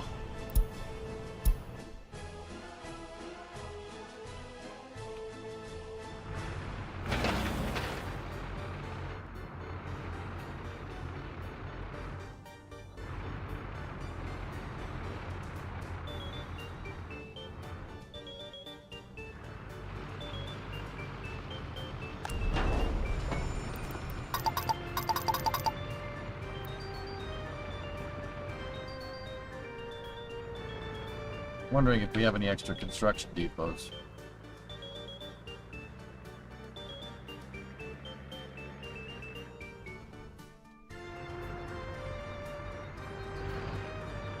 There's a road depot that isn't really booming.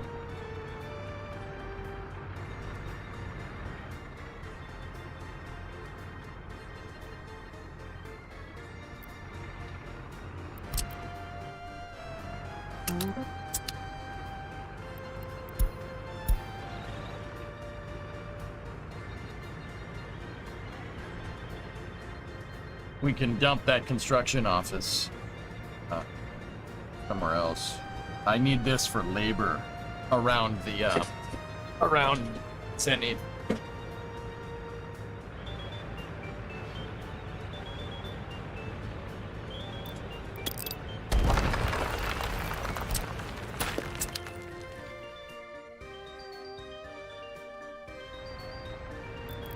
So what we're gonna do is we're gonna go over here, we're gonna build out a construction office here. And now we're gonna need a bus station.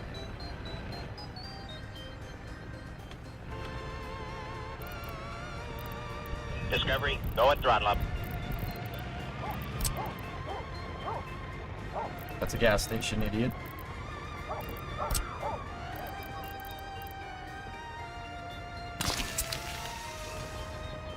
Hey, Grim.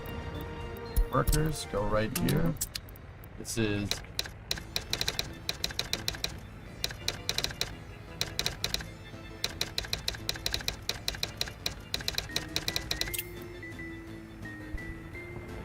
Now go here like this, and buy me a couple of those mini buses. And we'll start picking up labor from this bus stop right here.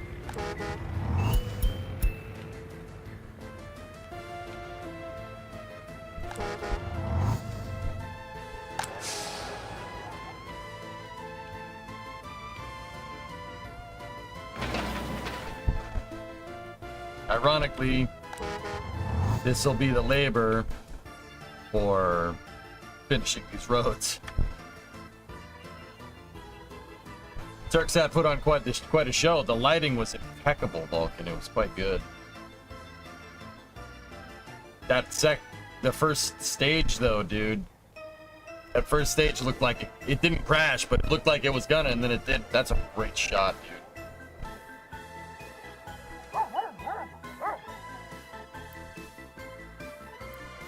Guys, look at this shot that Vulcan did. That Vulcan took.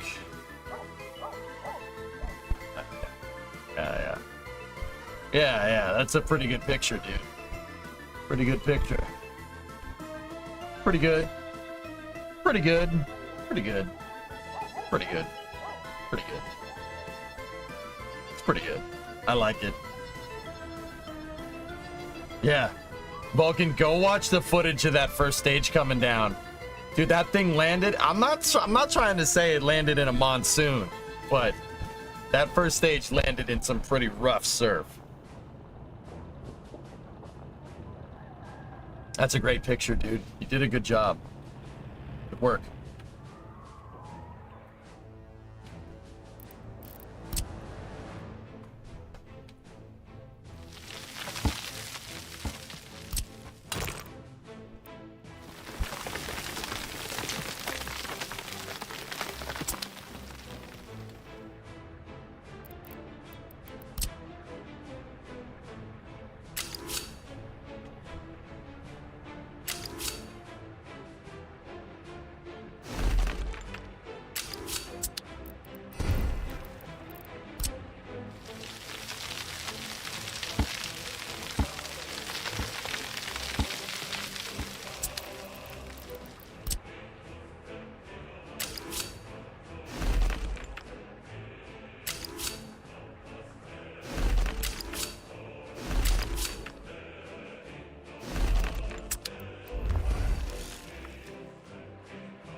Put up the footage in a moment.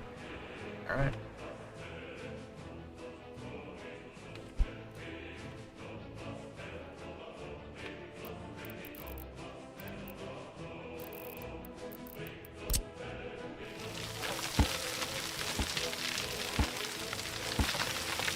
Let me check something here on a side note.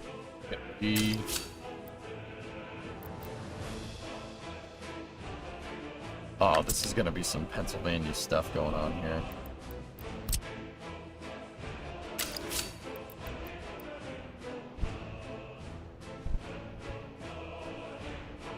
That's pretty rad.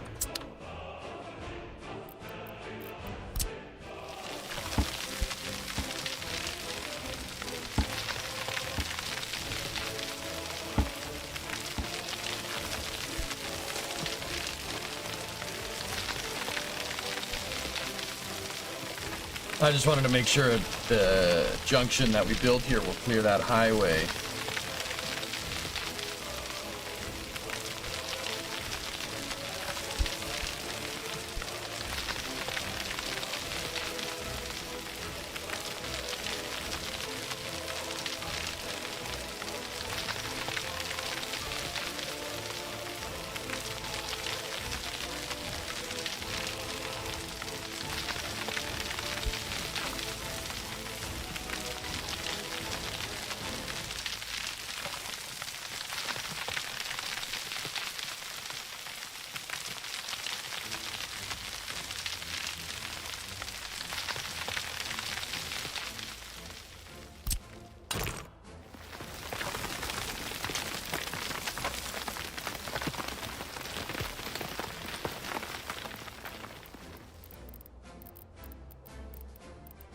Taxiways are king, man.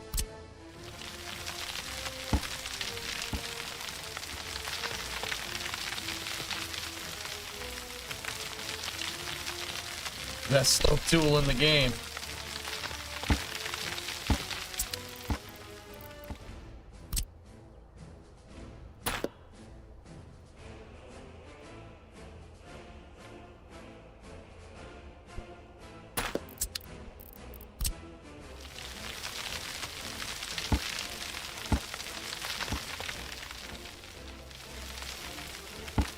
Alright, so what kind of bridge do we want to put here?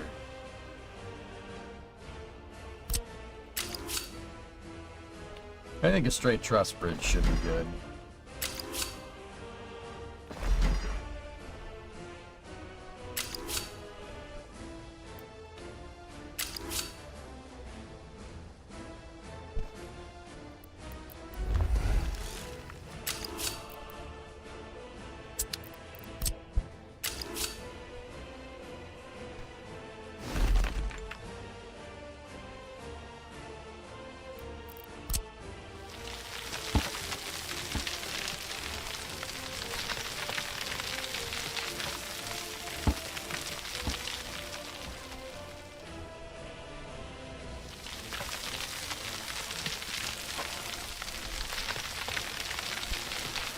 Putting the fill on the hill. I think I made dinner a little late. Homemade pizza for the win.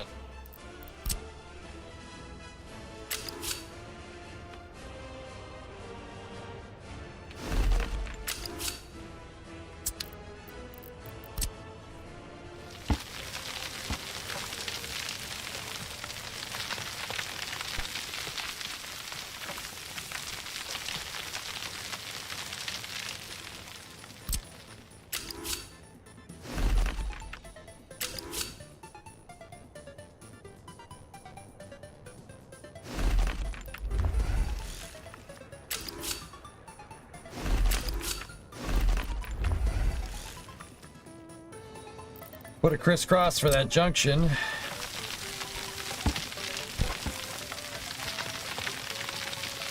I put the crisscrosses so you can access it from pretty much any direction.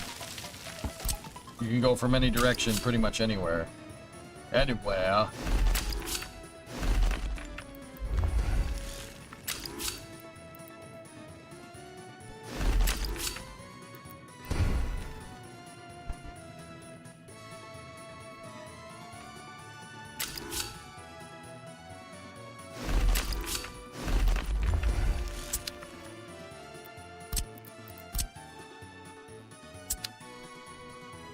And that will be the line that goes to the docks, dude. Crisscross will make you junction. Warning, do not show on stream. What the heck was that track worker thinking? I've seen the video. I'm not showing it. That's disgusting. Yeah, we're not showing that.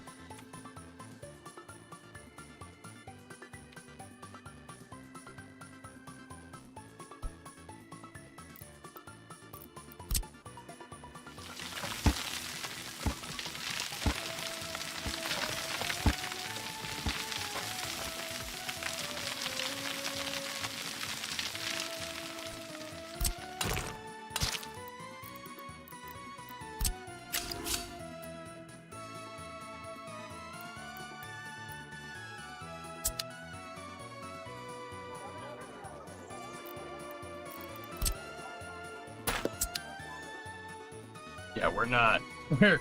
We're not. We're not sure. That's gross. Okay, having worked on LRT construction recently, light rail, wish it was that easy to level terrain. I know, right?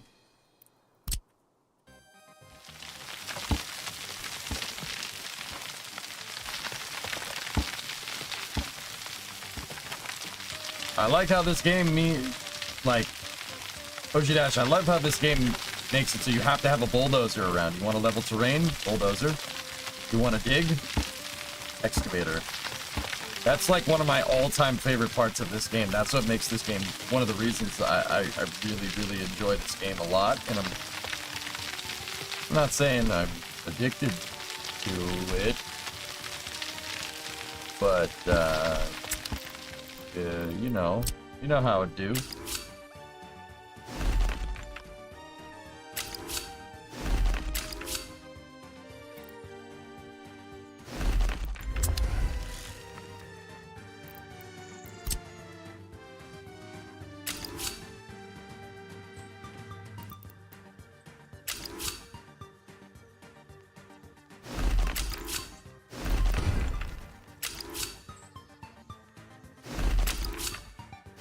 But there we go. Now you can go in any direction from anywhere on the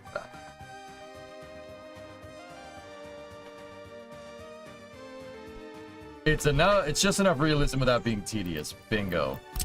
That's that plausible realism that I tell you guys about. That's the plausible realism that games are trying to capture. It's enough to teach you how it works, but it's all the cool stuff minus the tedium. Kerbal is really good at that. Just in case anybody was wondering. Kerbal is insanely good at doing that. It's enough to get the point across without being tedious.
Akmene!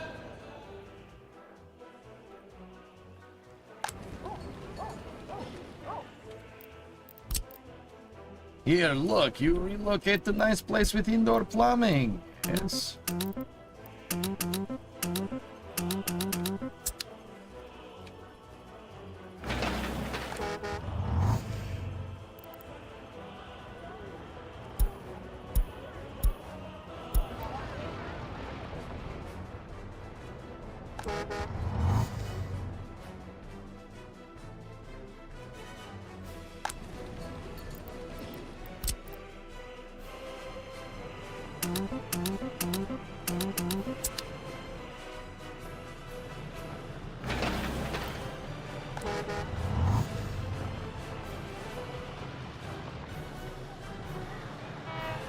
Yes.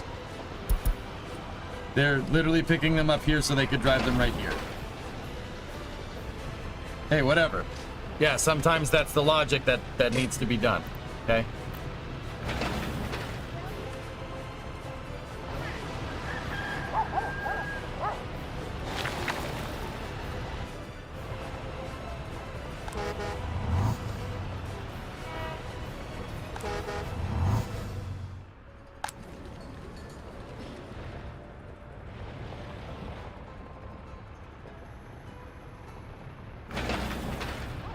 Oh man, is that getting done quick now or what? Bingo!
Go. Nice. I didn't pave this because I still need access to the supermarket so they can deliver meat. We need access to the warehouse so they can deliver food. They can bring the food around this way and get into the warehouse. That's why I redid that segment of road. The truck can still get in there. What's for dinner? I'm probably gonna have some couscous, hot dogs, and corn. I think that's what I had lined up for the day. Face with side of wall, no dessert.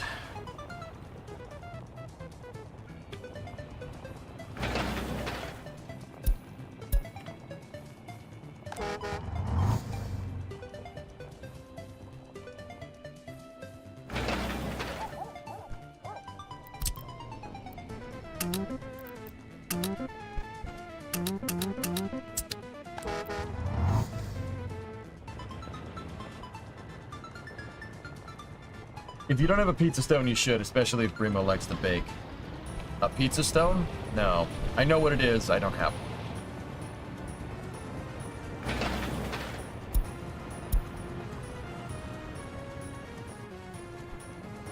You've been on a tzatziki kick like crazy? So I take Parmesan couscous with corn, like sweet corn, and just a boiled dog. Cut it all up and then mix it all together. It takes 5 minutes to make it best. It fills you up and it's not trash. You know what I mean? It's not crap food.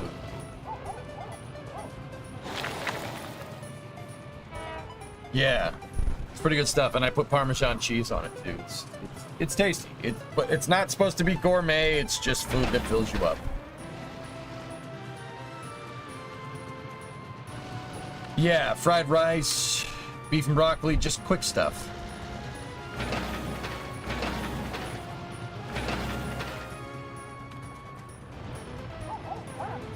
Yeah, boiled hot dog. Yeah, I don't feel like going out to the grill, dude. Out in the middle of the night.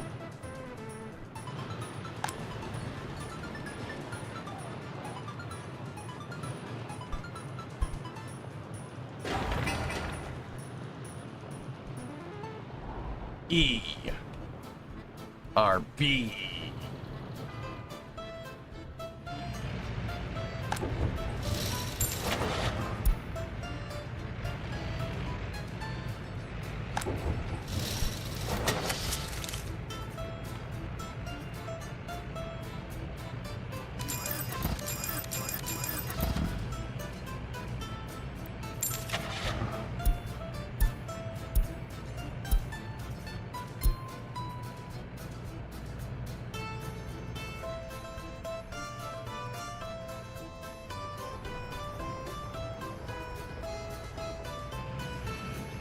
Discovery, go at throttle up.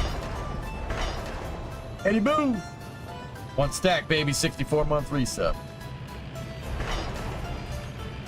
I have an electric range right now, Hellfish. I have a gas stove in the garage. We just gotta get the pipes and hook it up and find the time to do all of that.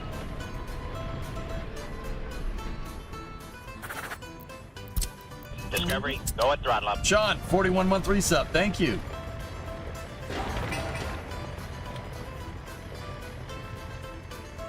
Charcoal's better than gas all day, every day.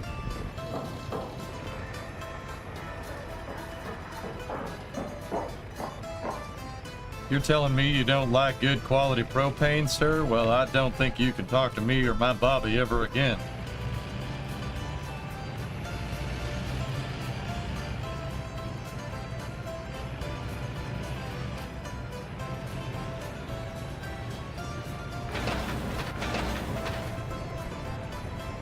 Well, I tell you what, boy, that dang old boy ain't right.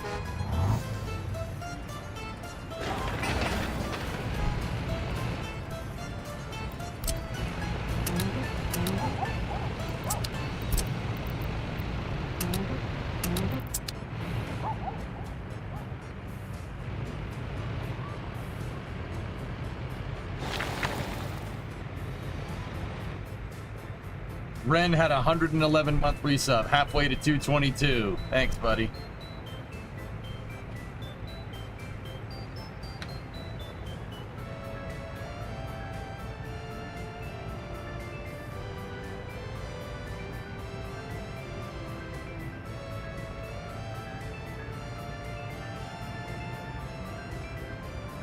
Nice, goalie. Good footage, dude.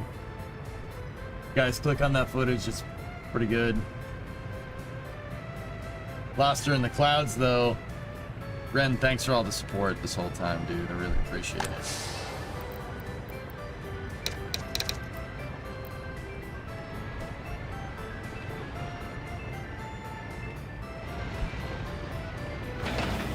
Look at all these people with their hand rollers.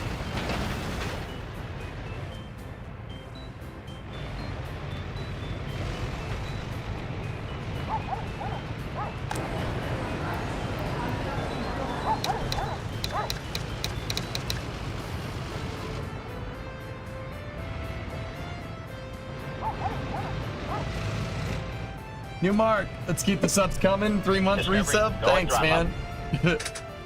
Nice.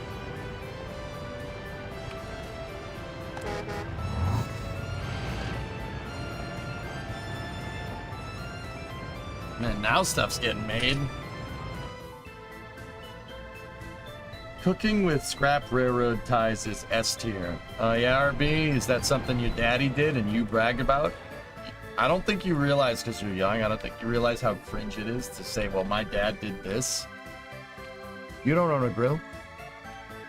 You didn't grill on railroad ties. You saw your dad do it, and you ate the fruits of that labor. See what I'm talking about? Come back to me when you have your own grill.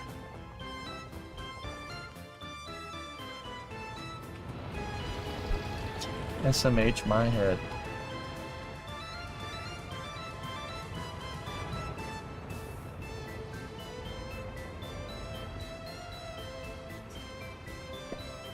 SMH, my head.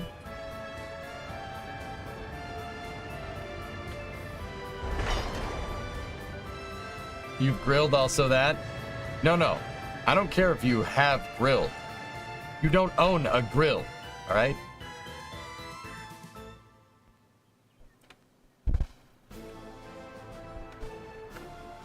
Green flames like T-Tab, it's fine. You don't own a grill, dog. Hey, RB, it's like if somebody was trying to talk about cars and didn't have their license, you know? It's just a little weird.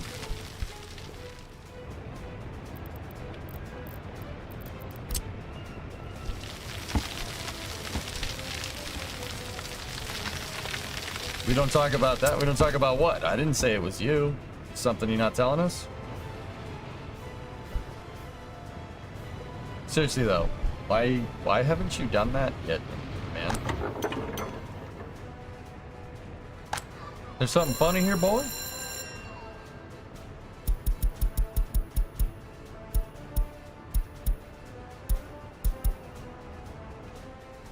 Have you seen Gattaca in real life? How do we know we're in the rocket age? Warning, you'll watch it more than once. Don't forget the space shuttle.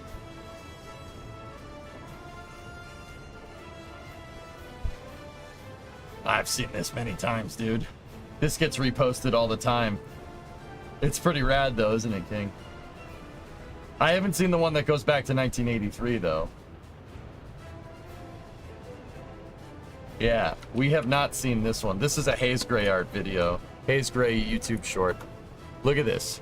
Want to see how bananas they went with the space shuttle?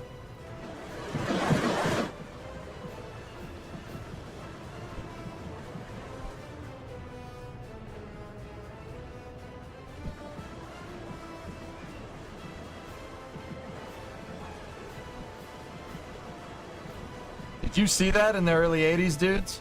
Look. That's the space shuttle doing that. Is that crazy or what? That's why they built 4. So they could do that.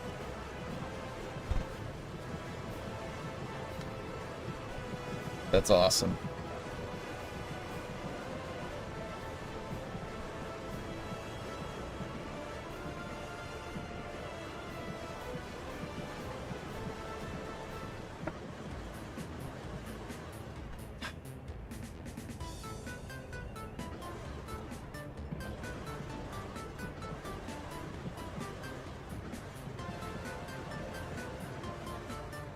They showed Ares 1X in there. Shame. Shame, King.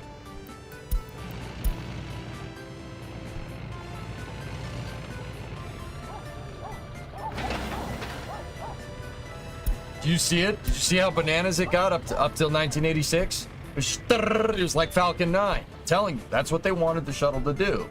They wanted the shuttle to fly on the cadence that Falcon 9 flies on right now. They almost they would have got away with it too. If it hadn't been for those stupid managers. Now do that, but with SLS.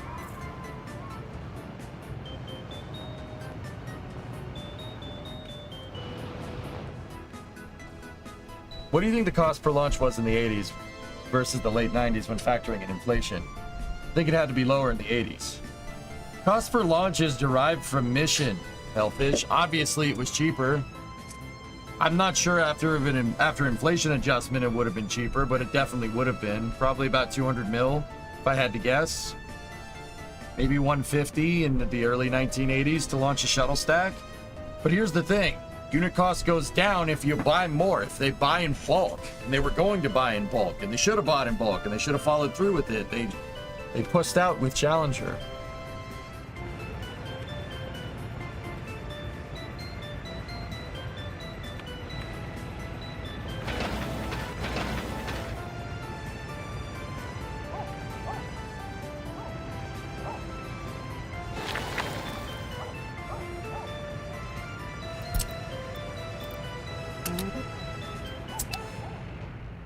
$200 mil is nothing for a space shuttle, Humble.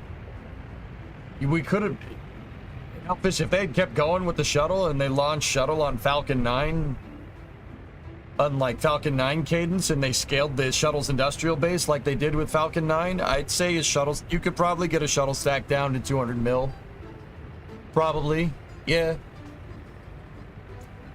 Like 250, 200 mil, 250 maybe, if the shuttle program had SpaceX's management and Elon behind it. That's with today's numbers, sure, absolutely. We would also have mass-produced shuttles, yeah, absolutely. Basically, Starship. Starship program is Space Shuttle 2.0, and I'm okay with it. I'm very okay with it, actually. Exactly, Tessa, that's what I'm getting at. Yep.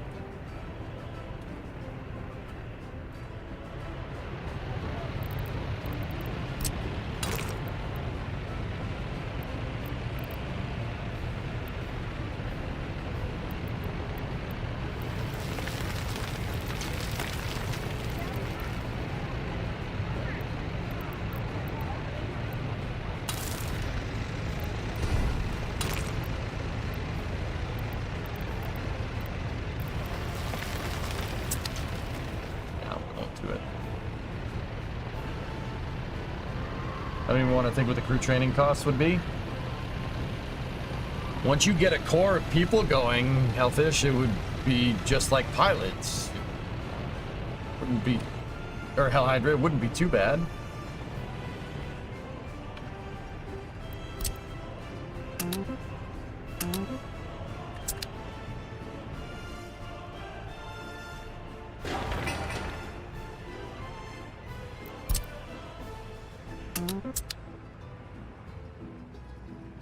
It's so cool to be a part of rocket history. Yeah.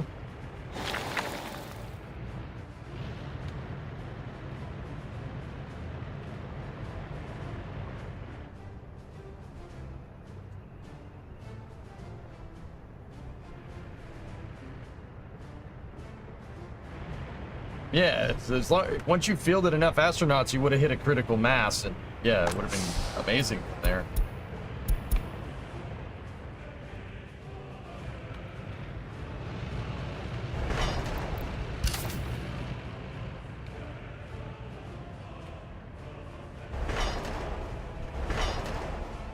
I want this thing to make that stretch right there.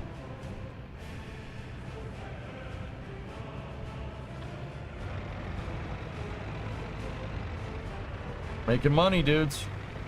Reason we're in the hole this time around is because I bought a bunch of trucks. I bought a bunch of trucks to go to this road depot so we can haul stuff.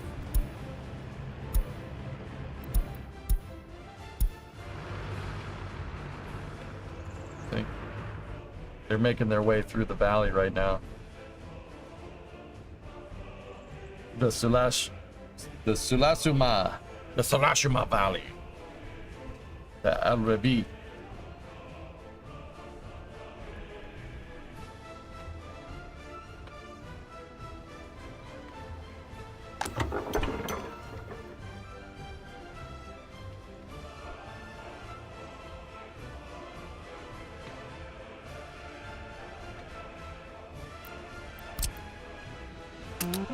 We'll send them over there, and when they get over there, we'll work on the next stretch of highway, almost to Kasask. And then, yeah, I'll probably build out construction depots here. And if we really play our cards right, we get the train tracks set up here, we could bring gravel down from the valley.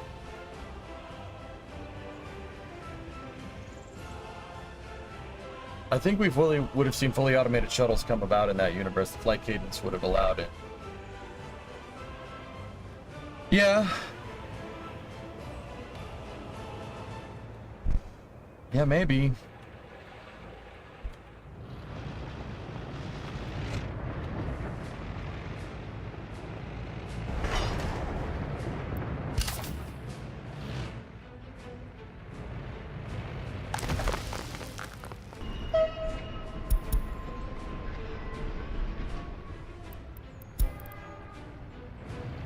Isn't the orbital test vehicle an automated shuttle? The X-37, yeah. Biggest downfall of the shuttle was that they basically froze it. Bingo. SpaceX engineer John Edwards said it on Twitter the other day. You have to always be innovating. If you stop innovating, someone's going to get killed. You always have to be on your game. Always try to make it better. Always try to iterate. Never stop.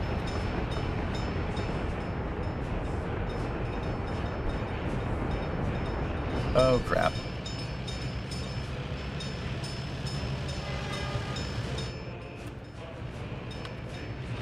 Signals probably would have helped. Can you see my last using 1 of 3 allowed? What a lot of people places don't understand is that high cadence actually helps with cost and speed. People stay familiar and knowledgeable with everything. Yep. I need to catch up on the Space News VOD. Did we talk about the Python-esque idiots standing next to their steam rocket? No, I didn't.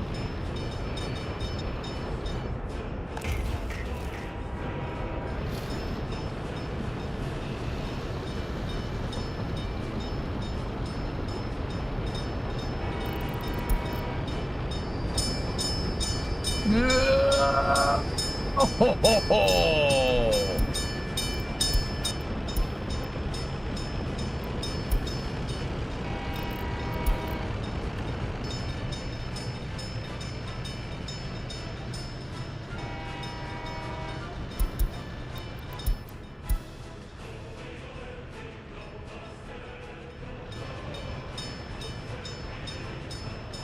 That was almost awful. Hey, where'd it go? Hey, come out this door. Thank you.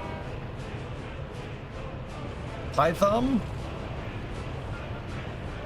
Element Python is one of those people that,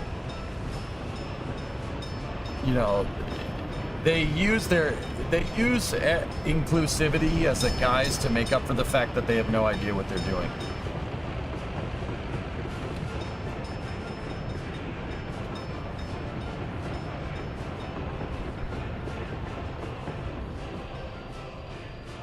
The steam rocket is Arca. I'm not sure what Arca's up to, dude, to be honest, because there is promise to steam rocket in terms of simplicity for a design.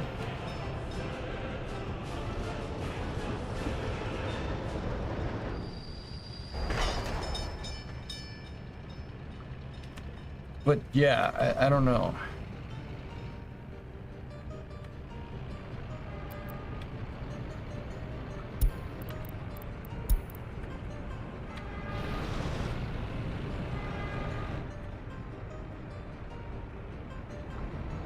Yeah, Arca.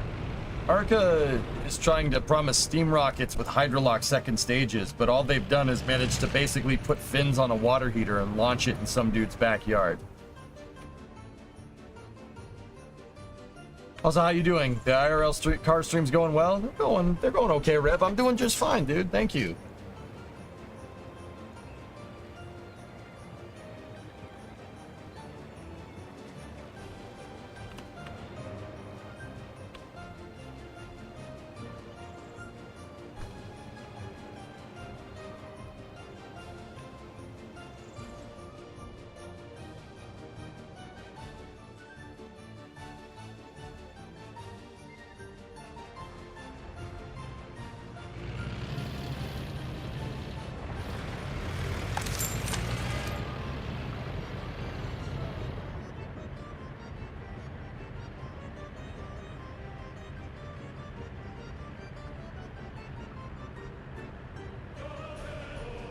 Yeah, Martin, pretty much that.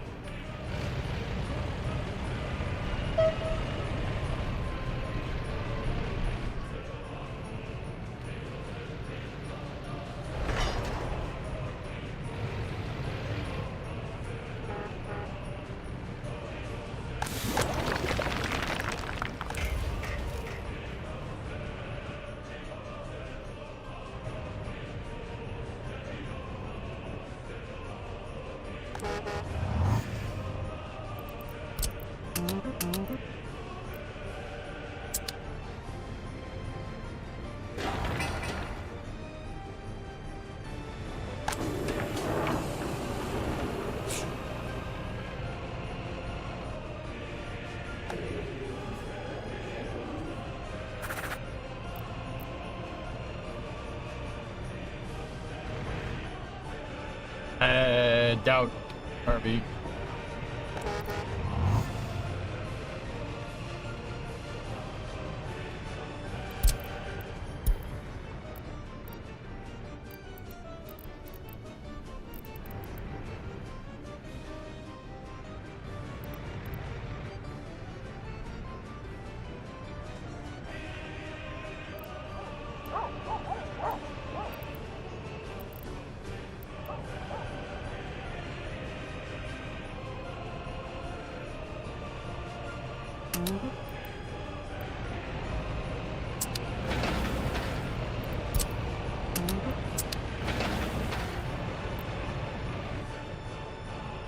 Happy Chapia Day. Okay.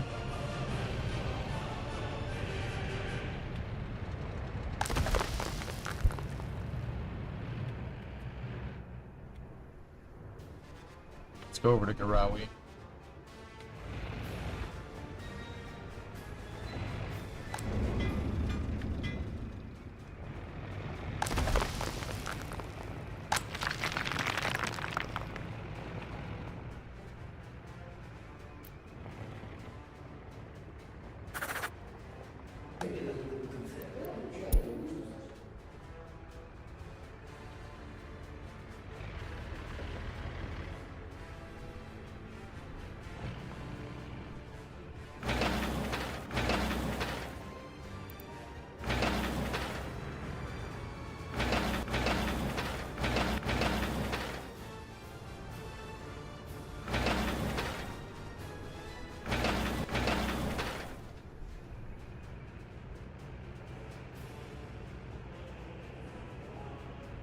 Oh, nice. All the drinking stuff is good to go. I still don't know how we're going to do sewage over here. I don't have an answer for that, except for a technical office with some sewage trucks. We're way above sea level here. Why would someone bother with steam rockets? Simplicity. Simplicity makes up for lack of specific impulse. It's not a bad idea, it's just... yeah, I don't know if they're taking it too seriously.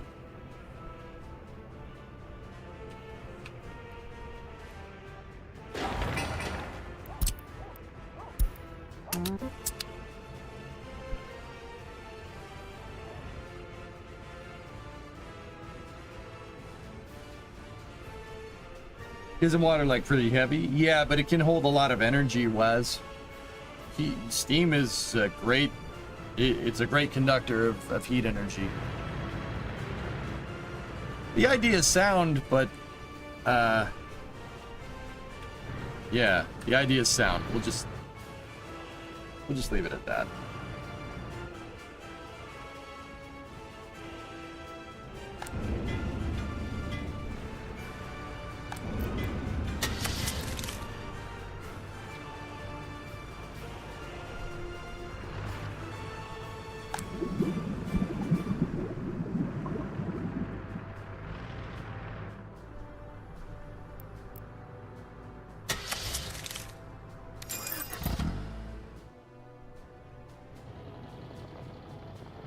Precisely, Tessa, yeah.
The runway leveling tool strikes again.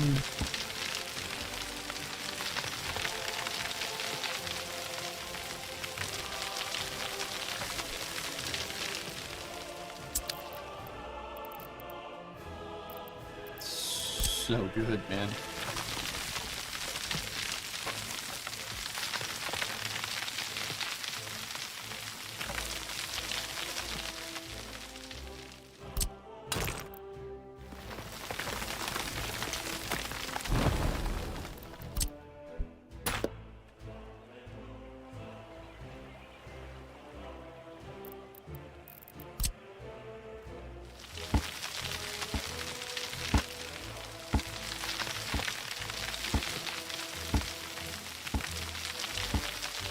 Hang on, we might need to have a little bit of a deeper cut here.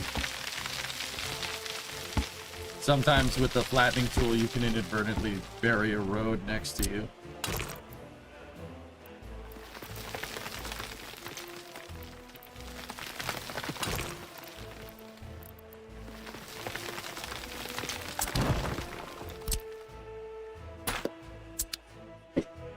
So what's good to do is build a buffer road like that to make sure if it's going to cave a road, it'll cave that one in.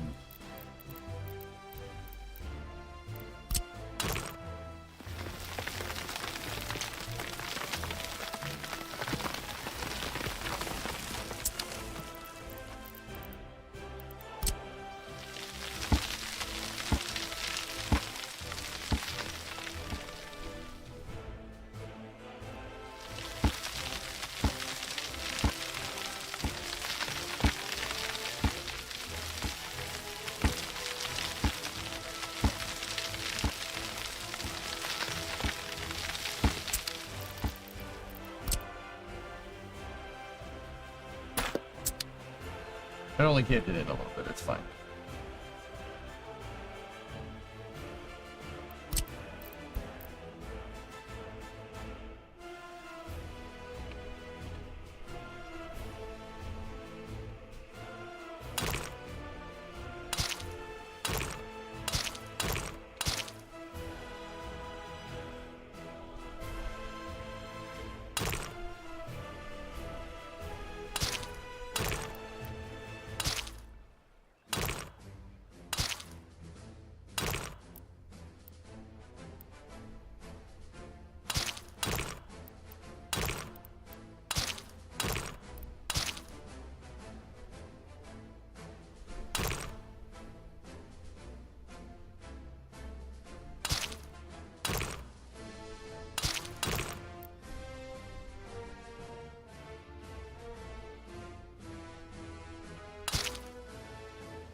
All right, good.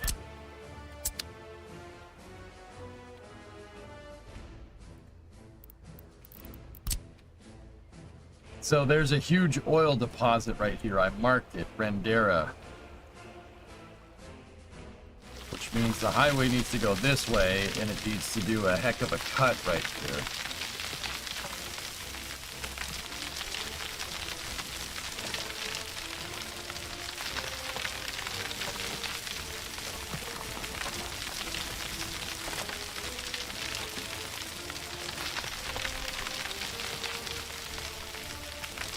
Build out a little oil terminal here. Shouldn't be too big of a deal. Right, so now get the taxiway.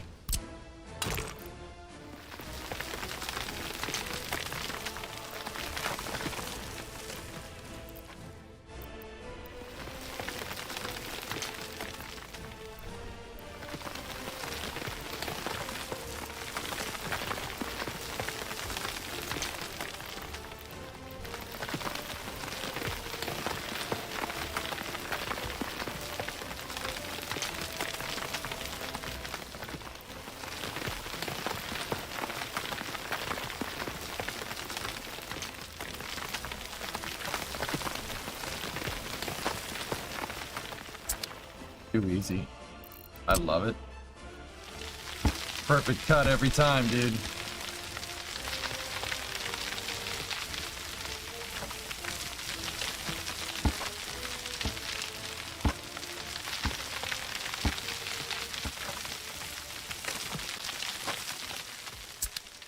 Oil exit rest stop. Yep.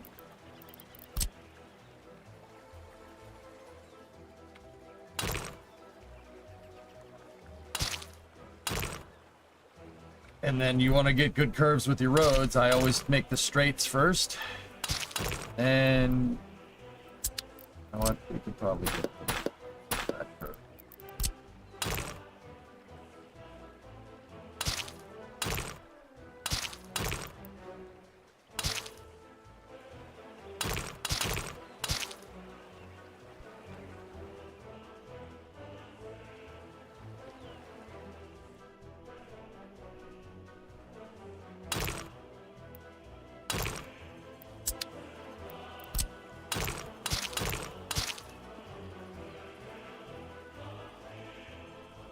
Ooh, that outside curb is no good.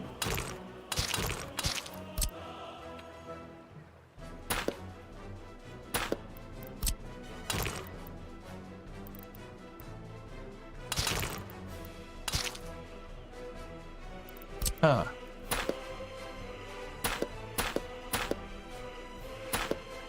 Something is making that thing bow out. There we go.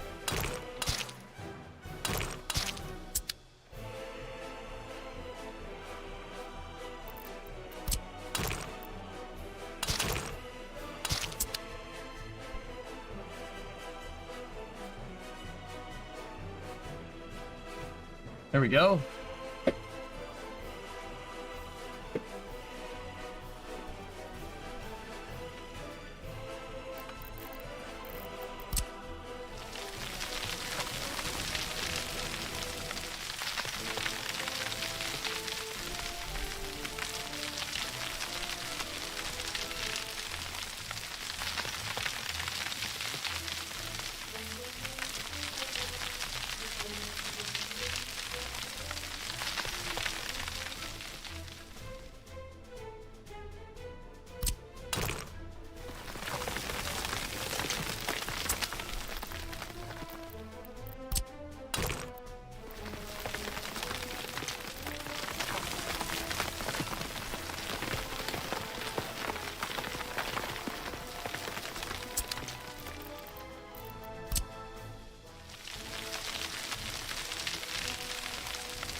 I don't know where we're gonna end up putting these train tracks, but we'll find a spot.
We're almost to Kasask.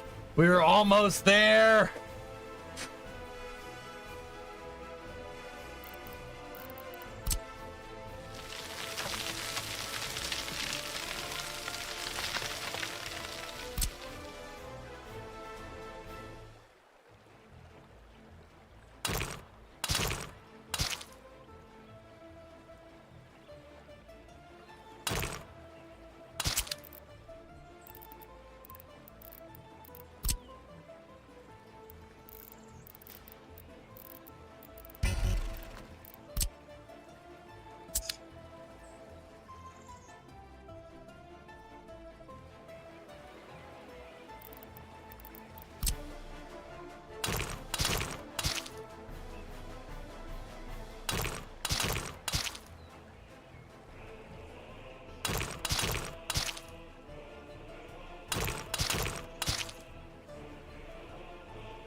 All right, how's stuff going along up here?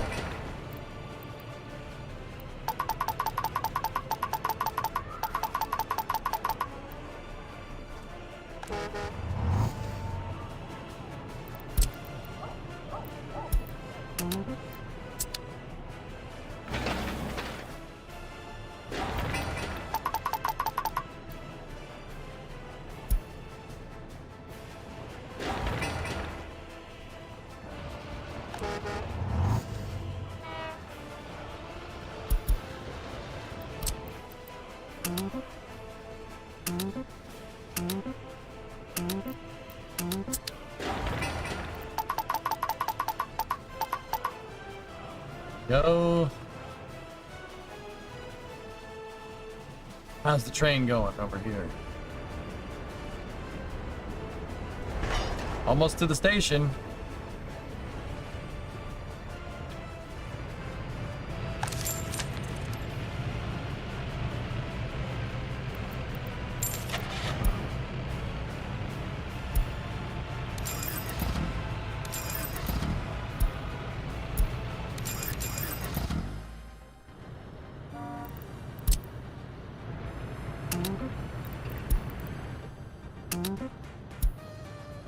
Hey.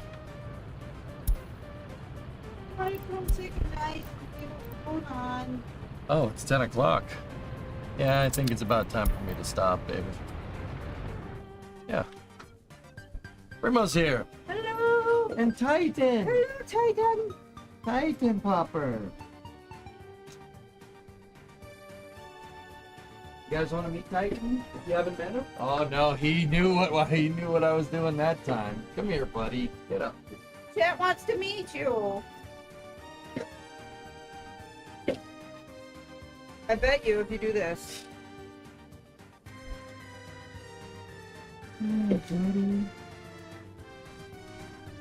Hey! Hey, come here! Titan! Titan! Come on! Come on, Tim! Come on, Tim! Come here! Titan! Look! Look at the treat! Get the treat out! Get the treat out! Go ahead. Go at throttle up. Go get it, buddy. Come on! It's like the one time we're gonna say jump up on the counter and get something. And he doesn't do it, but he'll do it. Titan! Come on up. Look! Look, buddy, look, I got the treato! You want the treato? Good boy.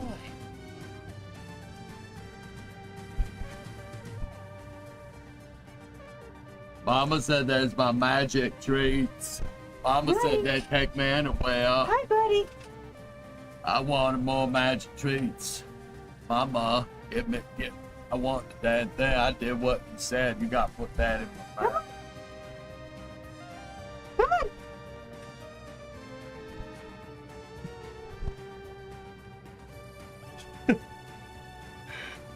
Come on. Yeah, you'll jump up and get sausage, but not the treato. Titan GoPro win? I mean, we have one. I've definitely done it before. GoPro's fried. Oh, is it? Damn it. Yeah. We did that once when I was at an internship. They had just gotten a new police dog. And we were like, how do we advertise that we just got the new police dog? And we put a GoPro on it and filmed it during training. Come on, buddy! Alright, I'll be down in a second, okay? Alright, I love you. Let me just... Doggo. Titan's like, where are we going? But you know what though? He knew to keep up to the store when they got him in the garage. Really? Yeah. Oh, He cool. ran right for it. It's because he wants to see his daddy.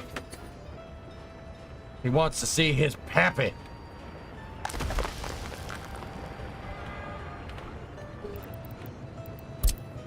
Yeah, you're probably right.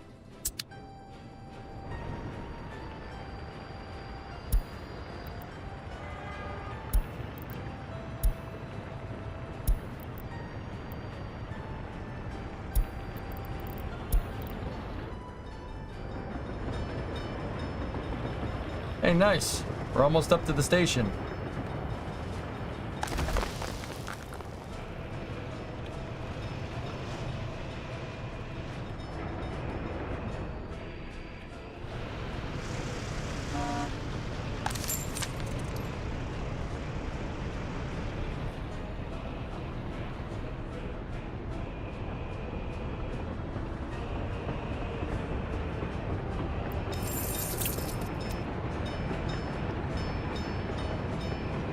Nice.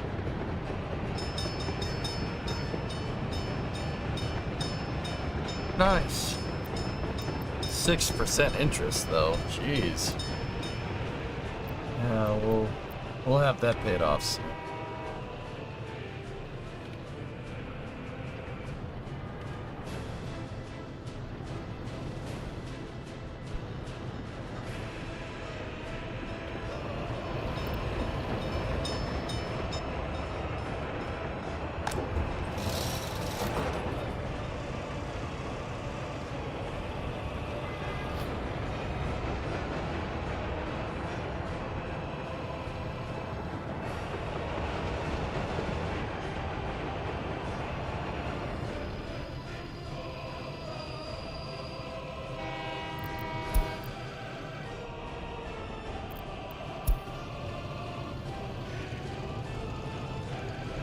The pig's coming back.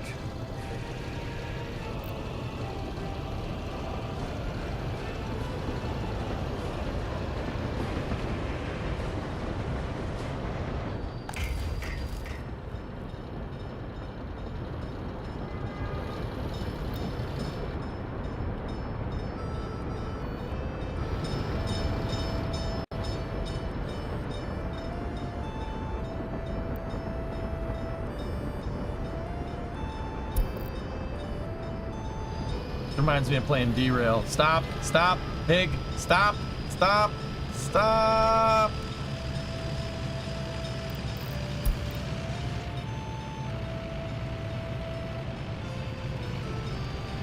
Oh, screw it, just keep going, it'll be fine.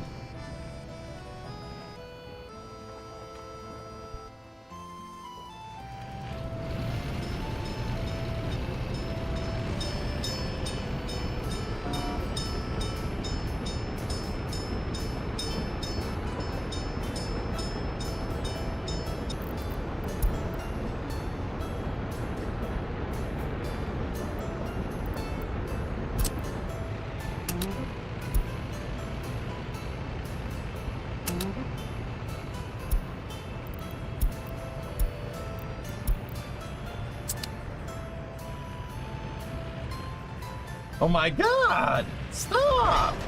Game is so bad! My god!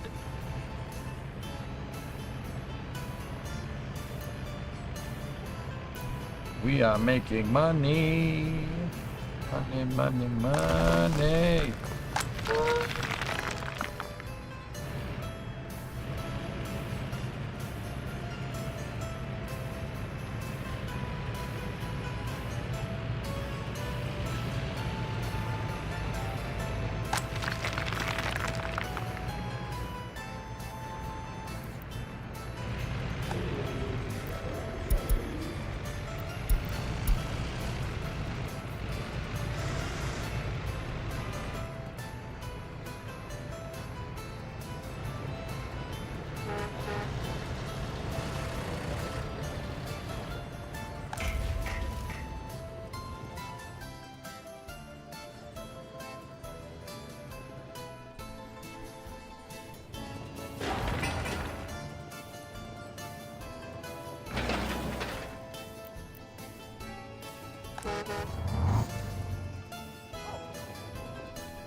Oh.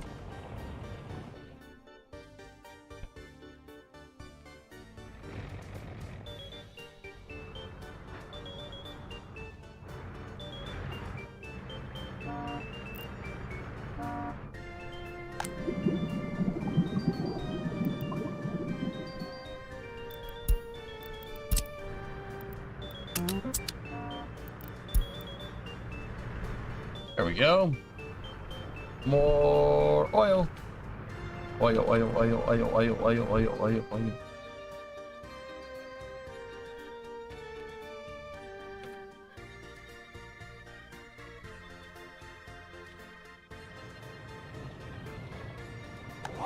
Markman there!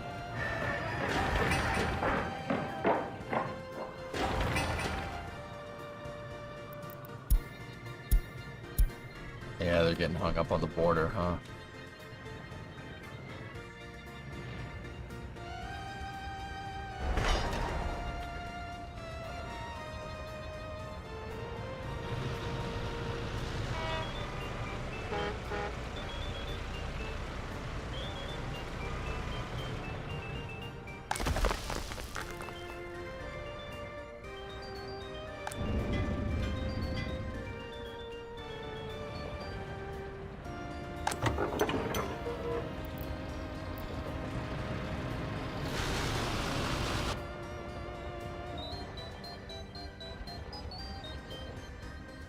These vehicles are gonna haul construction equipment around here for me.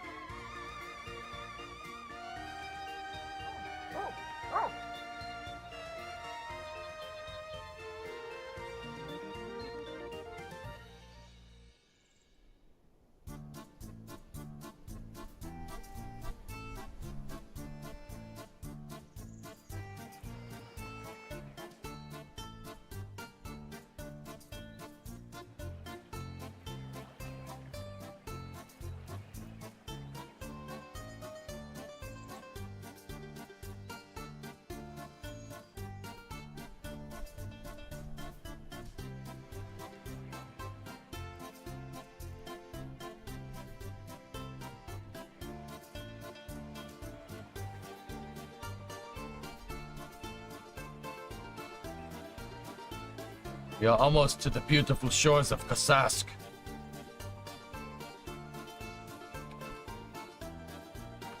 Now, we'll pave this up. It'll look freaking sweet, dude.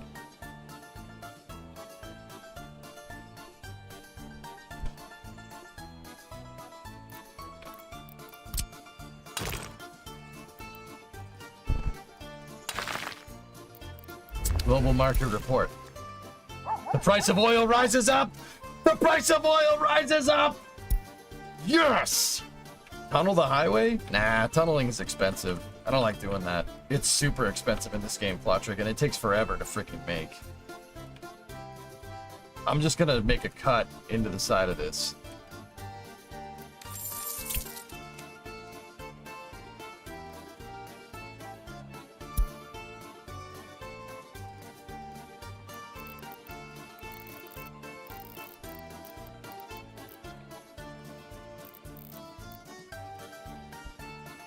Price of oil's going up though. We about to make some bank.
Good.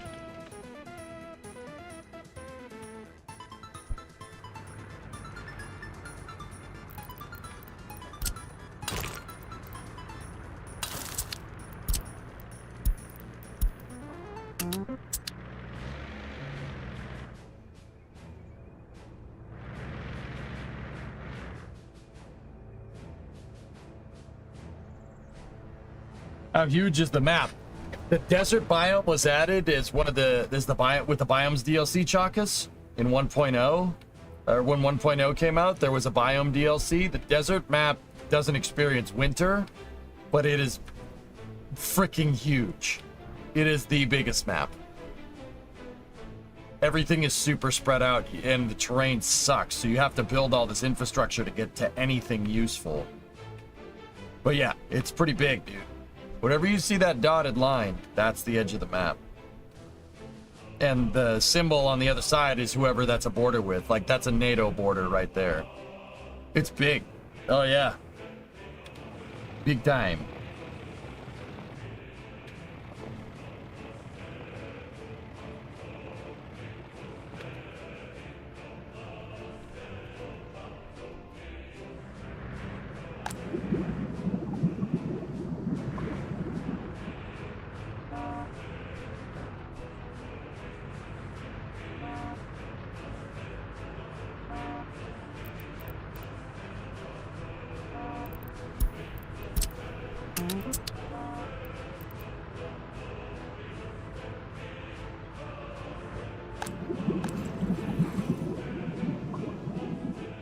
We need to get as much of this stuff out of here as possible.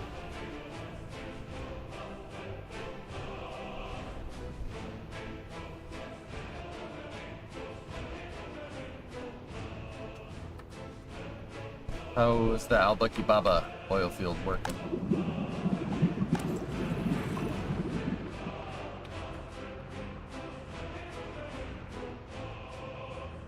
Yeah, see all these highways, all the paved roads? I built all that. The bridge, built all of that. It was not easy.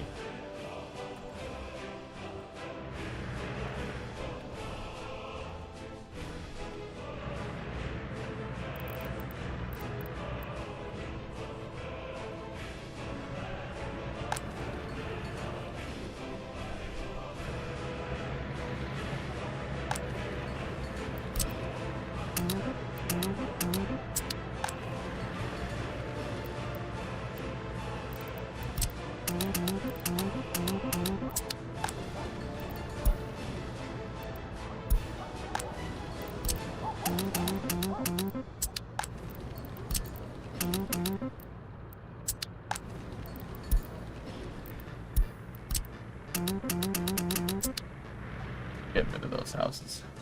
We'll make the city go this way.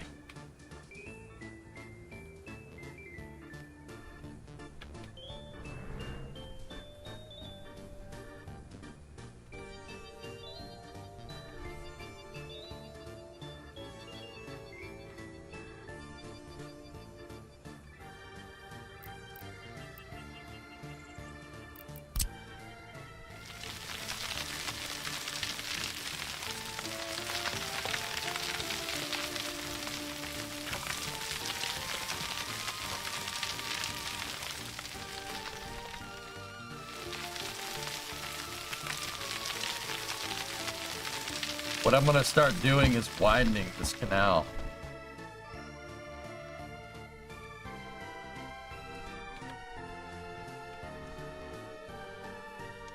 We'll start widening it and see if we can get it so ships can, so big old ships can get in here.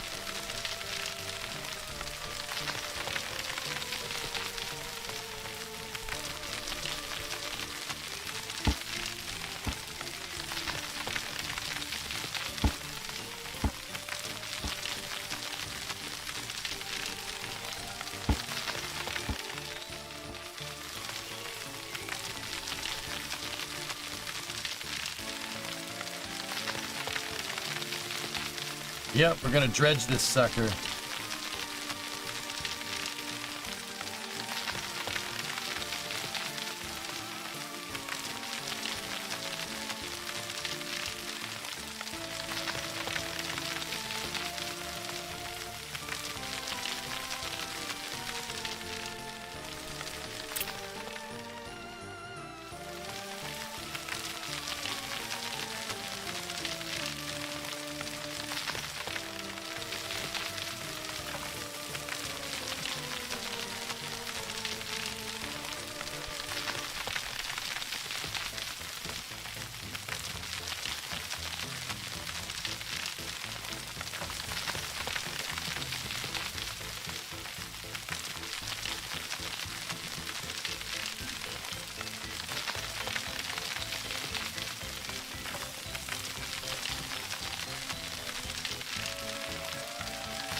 some of this stuff is going to be a little bit difficult to get around.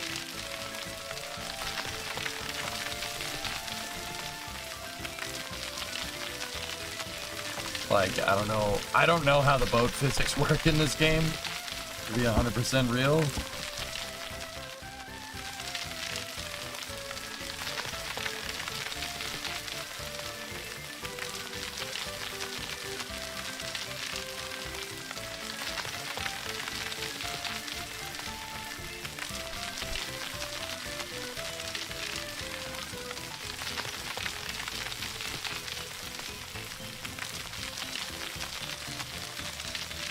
Lee Hawkins photo. What's going on? Thanks for the raid.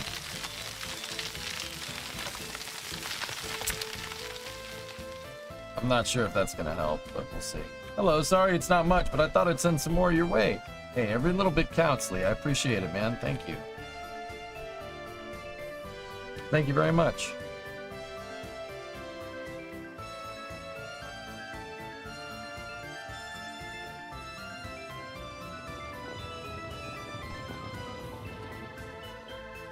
Desert map? Yep, he's desert. He's warm. Yes. Yeah, I'm working in the desert biome, which was released when the game went into 1.0 the other day. They added a DLC. And the DLC had a tropical biome, a Siberian biome, and a desert biome, and I chose the desert biome to build. We're actually profitable by 64 on full realism, so it's not bad. Actually, I shouldn't presume, Lee. Were you playing workers and resources?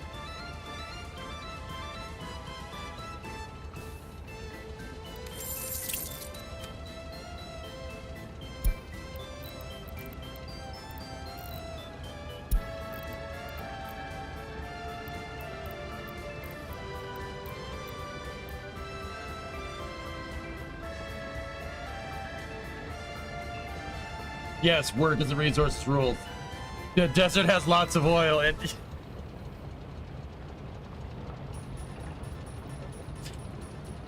oh, yes. Oh yeah. Oh, that makes me happy. That stonks. To the moon. Hodl, chat, hodl. To the moon! Yes! It's nice to be on a map that doesn't need heat. Yes, for real. Everything is super far apart though, Lee. That's why this is a pain in the butt, dude. Super far apart. I'm almost there. Just need to build the end station and that, and then we're good to go. Actually, does that mean I need an end station down here?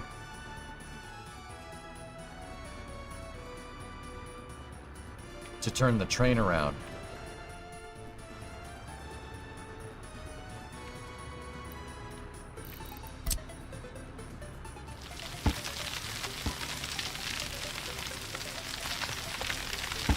You started building your first rail too. It's crazy far despite being a populated map with existing rail. Yeah. No fuel stations. Yeah.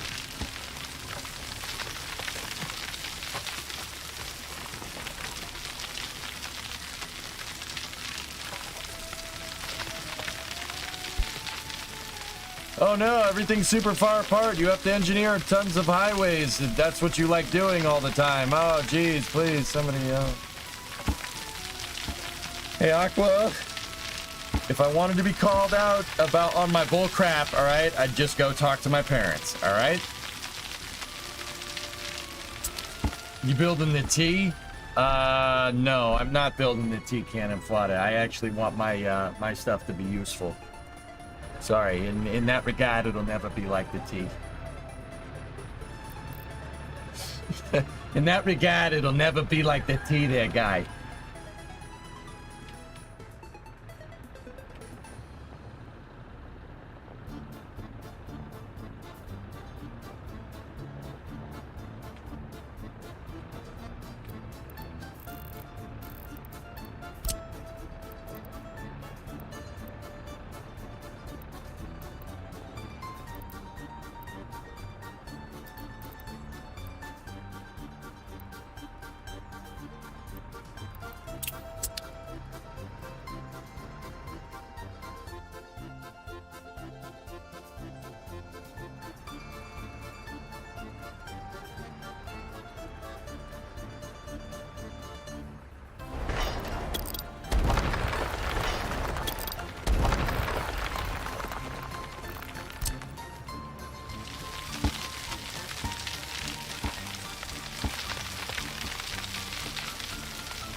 Gonna see if we can build a tunnel under here and maybe have a road that goes out further into the city. But you know what? It's getting late. Lee, just because you're rated, I'll chill here for a little bit longer. But not much. I have to get up in the morning again.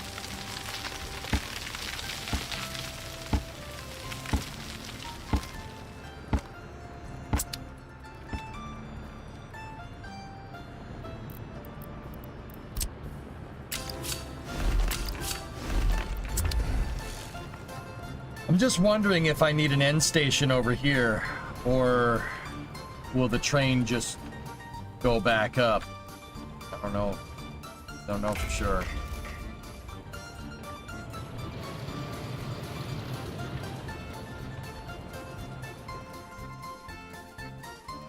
So I'm working on 3 cities, or 3 things in this map right now. The first one is the Elsinore corridor.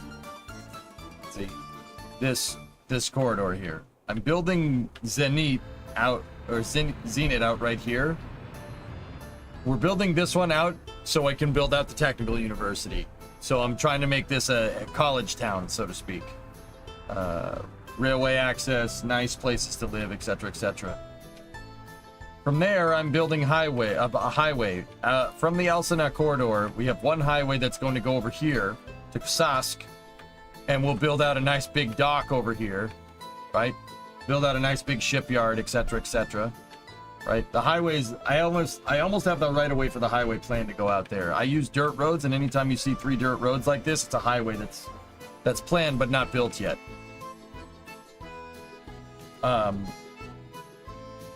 That's where one of the highways goes from the Elsinore corridor. The other one is going to go over here to this flatland. What I'm planning on doing is, obviously we're going to build a dock in Kasask and stuff, right? But what I think we should do is dredge the canal. Dredge the river out and make it like the Suez Canal almost, make it look like Suez, and then build a shipyard here. Farmland. This is all fertile land. I don't think that would be the worst decision.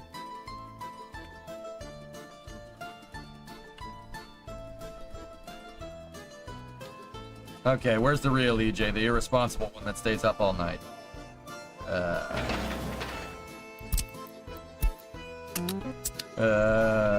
Yes?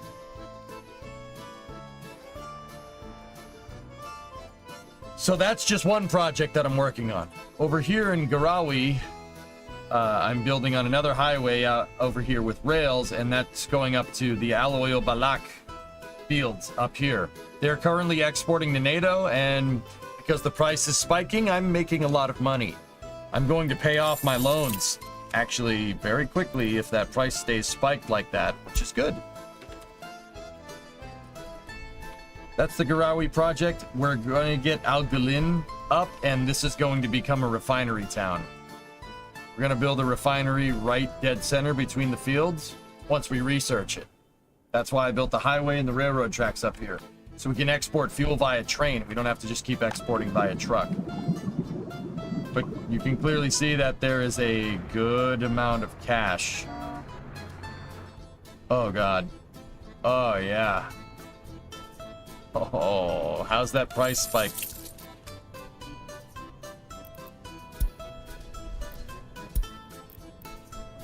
Oh, yeah. Please just stay there. Please just stay there. I need to pay these loans off. Please just stay there. I need to pay the loans off.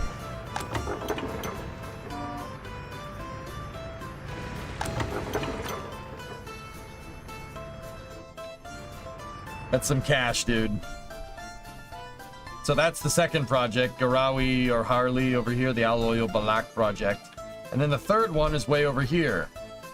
The third one is Kuvarud Kenabar here. I built another highway out here, and we built a highway to the Al-Baki Baba oil field.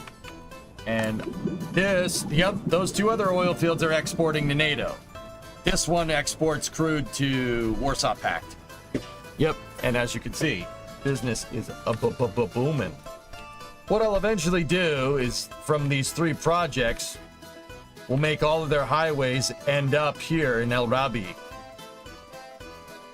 We'll connect everything together, and then we'll make a hub somewhere. I don't know where I want my capital city to be, but yeah, following the river is probably a good idea. You seem to have many dollars. Yes. Oh, God, that's freaking sweet. Oh, that's awesome. That just makes me so happy. What we're doing up here is building out train tracks to make a station here, so we can have a train line go from Zenit. We can get some labor from Zenit going up here to A, go to the rail construction office, B, go to the asphalt plant, and C, go to the gravel plant. I have an end station over here, right? But what I'm worried about is, do I need another end station down here at the Zenit train platform? Do we need to build another one there? I don't know. I'm not familiar enough. I see we've become the Saudi National Wealth Fund. Jack, I saw you ask a little bit before I jumped off for Space News, where am I putting the refineries? Well, there's going to be one big one right here next to the 2 oil fields.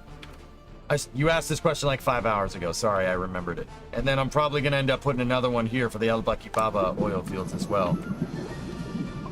That's why you've seen me really, really working on the highways.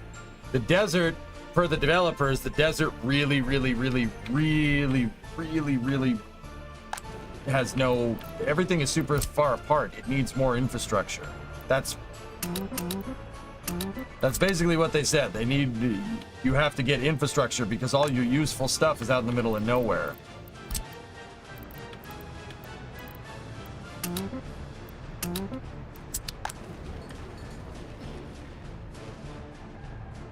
I always put end stations near the station that picks up.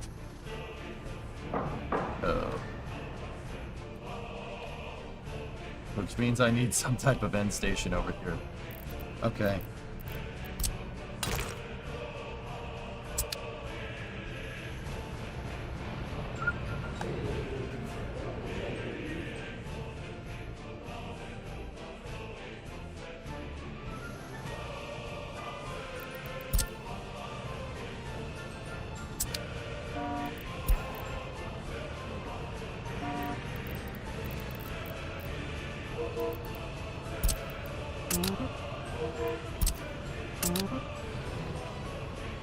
I recommend you also plan a post-oil production area, like a plastic factory complex or maybe a chemical plant.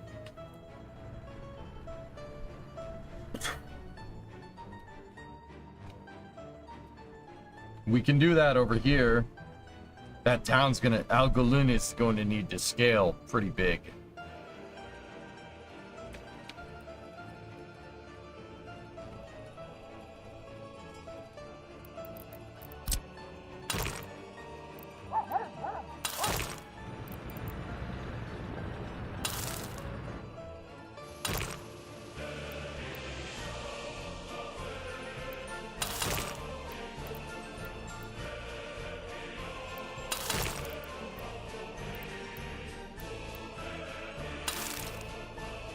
Highway, baby.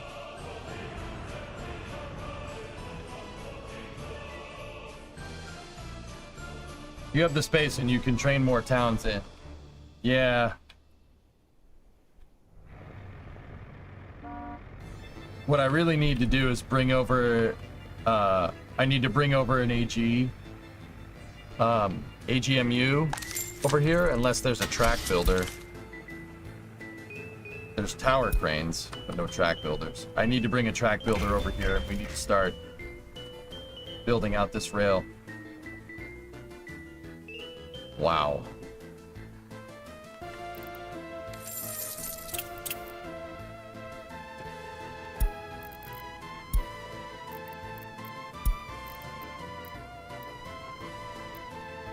That's awesome.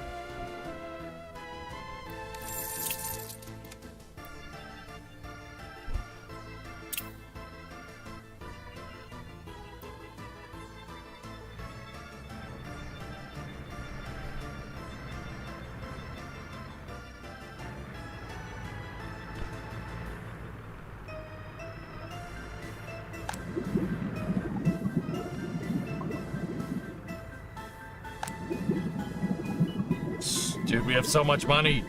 Oh my gosh. Oh, that's so beautiful to see. I've made so many stupid freaking republics that have failed miserably. It's so beautiful to see it. Thanks for the tour. I'll check back in on your progress. All right.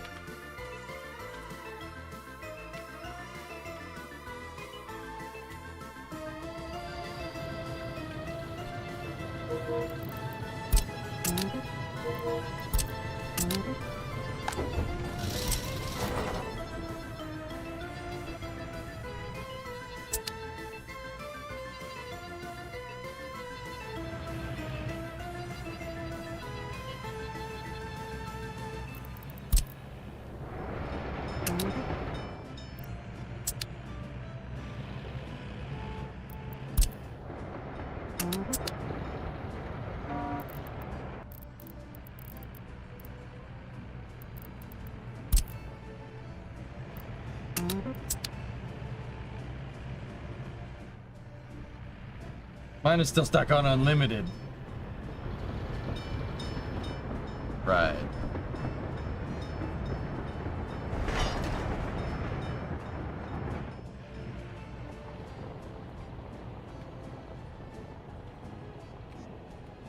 I need to bring an excavator down here so we can put a end station right here. Somewhere.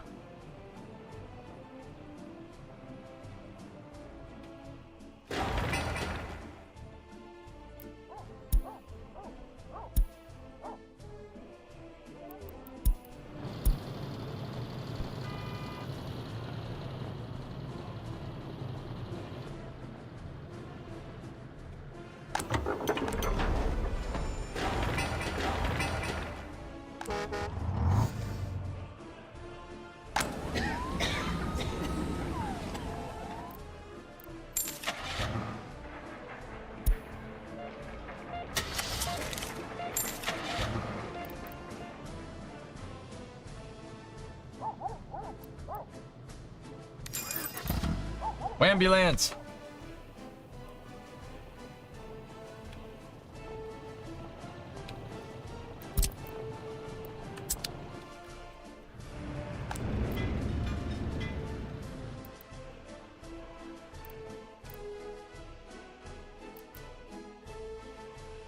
Hey, hey. Whoa. That was weird. We had a button stuck.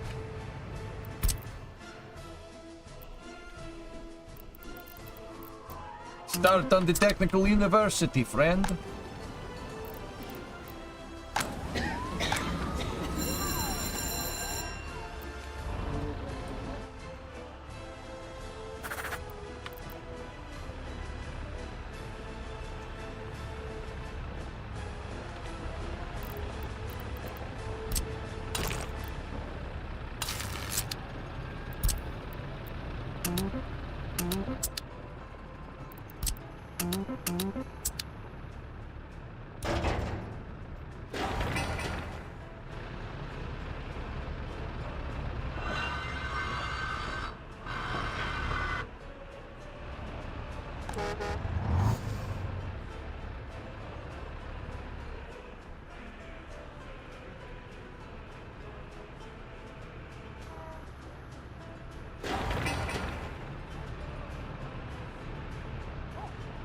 Yes, build it better, build it bigger, stronger, and faster.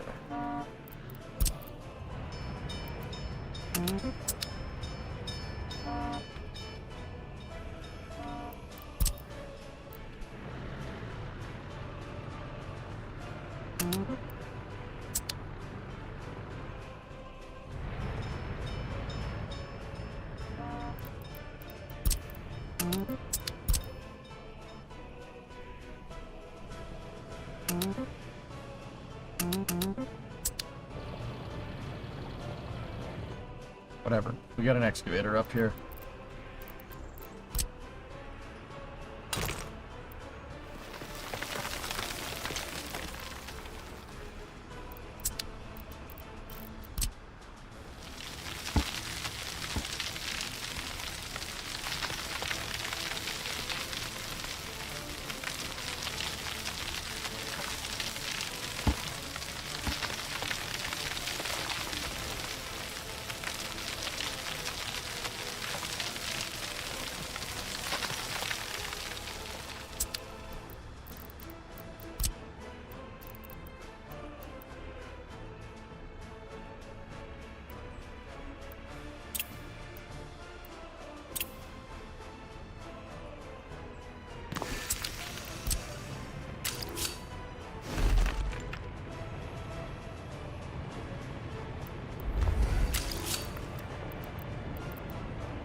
I don't know how well that's gonna work.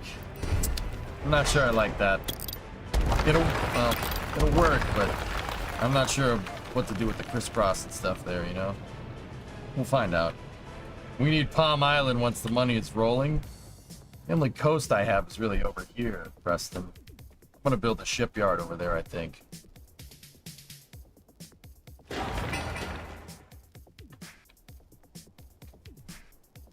Oh. 6-figure green. 6-figure green, come on.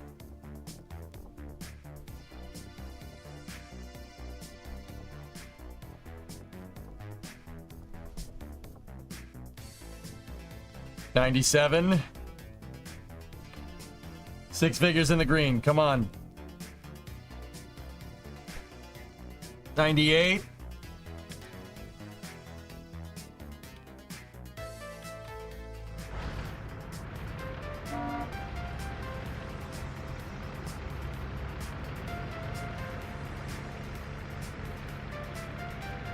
Oh, come on. Come on. Come on. 99. Oh, yes, yes, yes. 6-figure green. Oh, God, that feels good. We made 100 G's this month. Oh, yeah. Oh, that's awesome. That's awesome.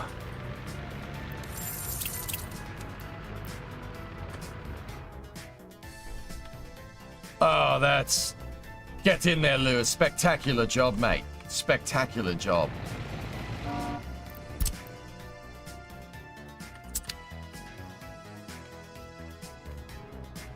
Mega job, mate.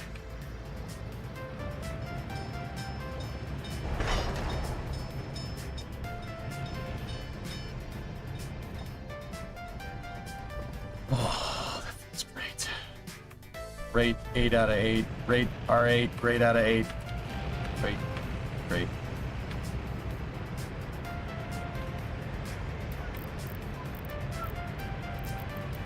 That's pretty awesome, dude.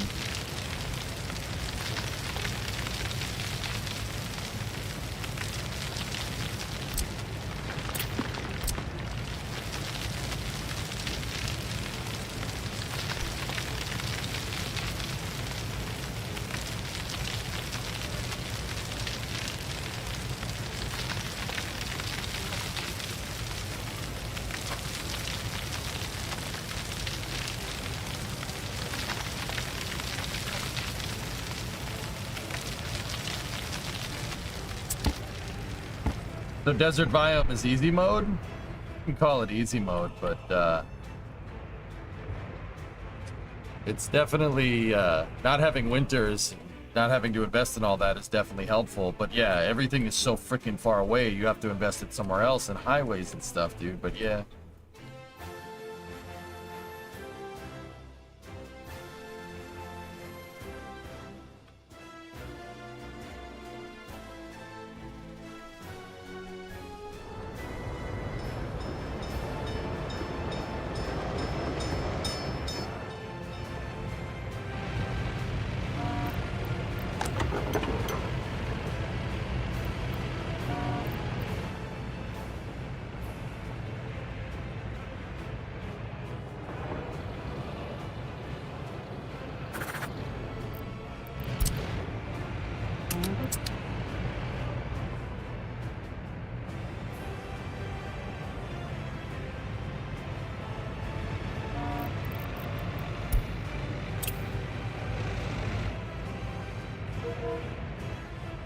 Hey, Relius, what's up?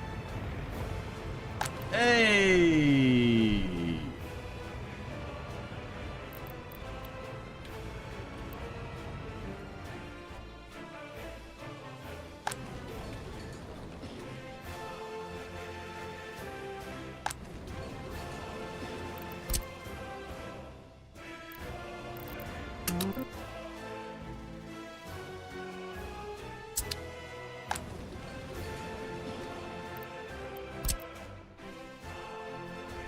Not much, just pretending to not be dreading work tomorrow.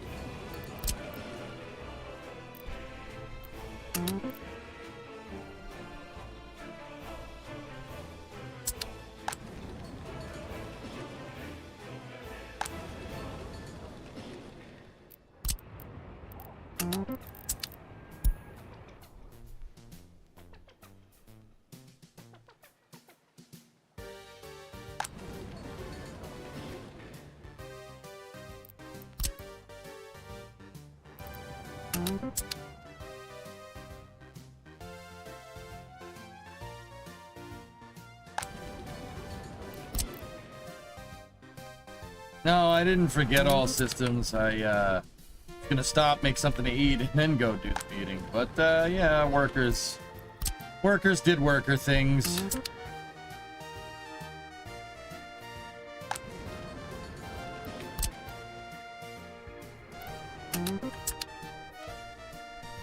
Might as well just go. Yeah, I'll be in bed after the meeting tonight.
Almost there. These guys are gonna get in the way of the canal anyway, so not too worried about that. And plus, what I have is nicer.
Almost there.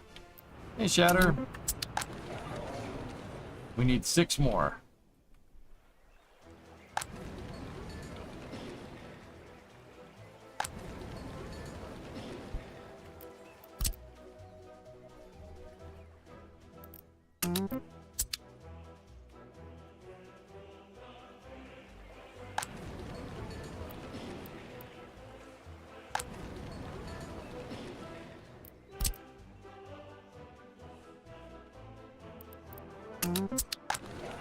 All right.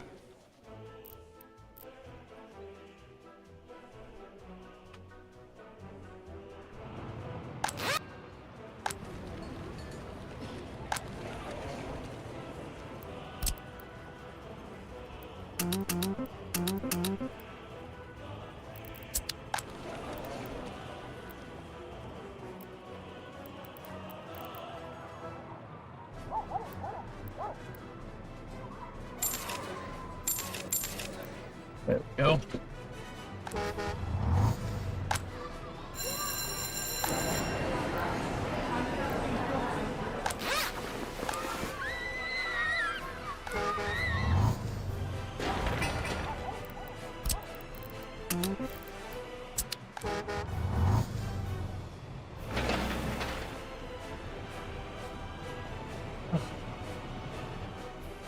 Needed to have some experts in there.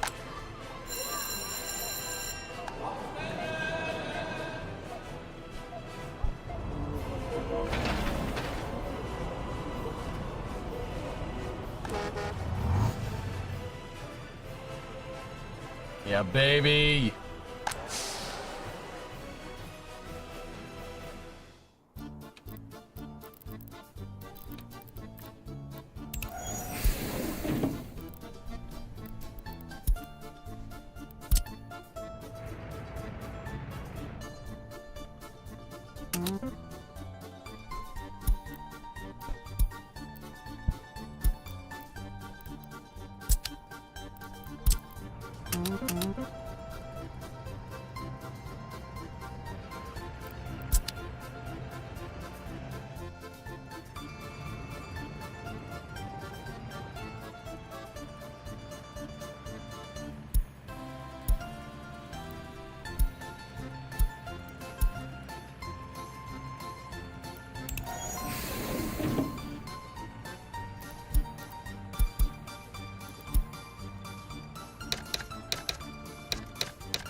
It looks like the train will be able to reverse direction.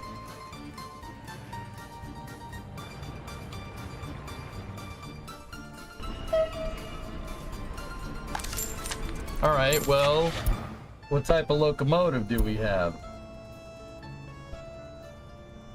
And what type of passenger cars do we have?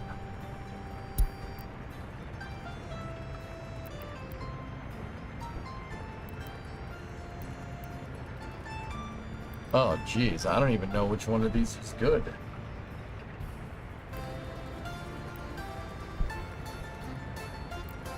So 34 for the passenger wagon. What about the diesel? T7. 180. Crap. I don't have enough.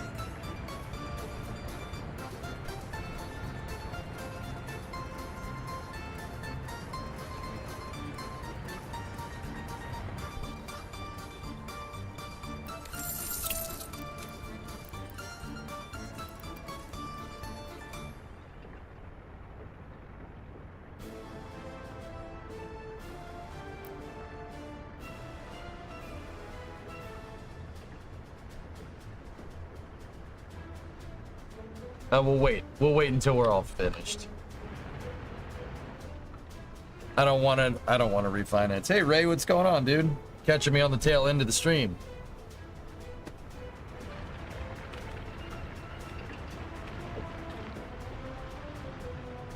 SU-45s, they still run on some Polish rail to this day. Cool.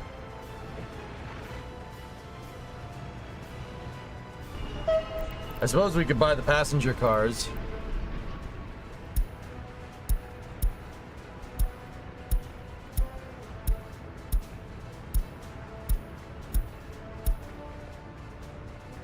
And we could have the pig tow it. We just need one.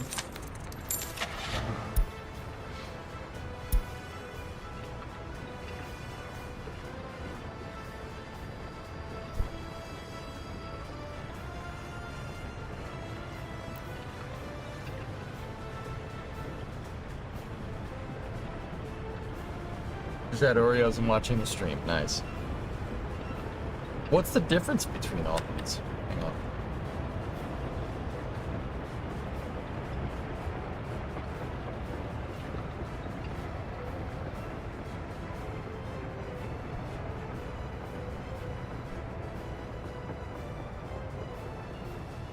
TV61 is a very Soviet-looking car. Cool. That's what I want.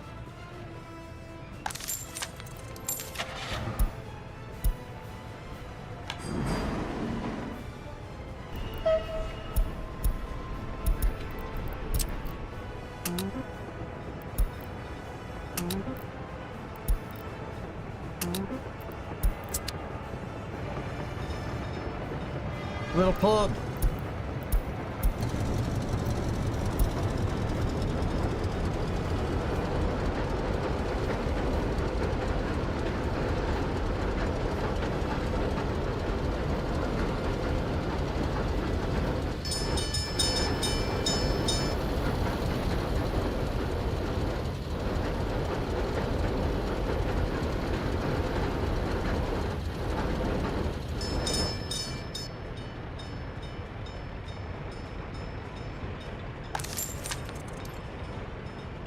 All right, we'll have the pig pick up that passenger car, and then that's gonna be it.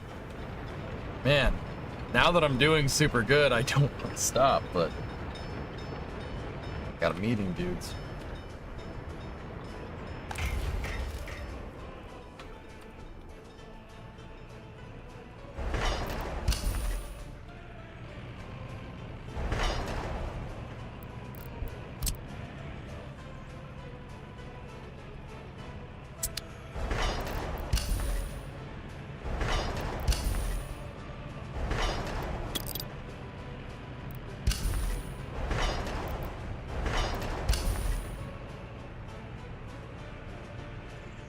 So I got new pens today, high-tech C's in .25 black ink, 0.25 millimeter black ink. The only complaint I have is that's a little difficulty wetting the ball. Oh, dude, that's like a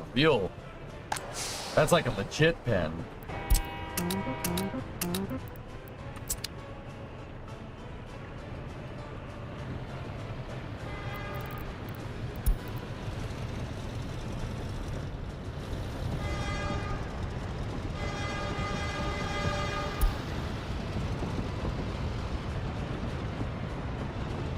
We have passenger trains.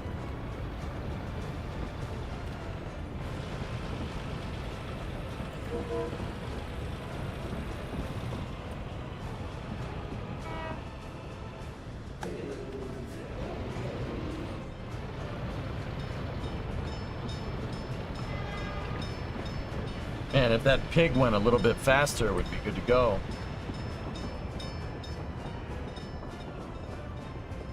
I mean, yes and no. They were only like $3 per. There were a couple other pens on the same site selling for a couple of grand a piece.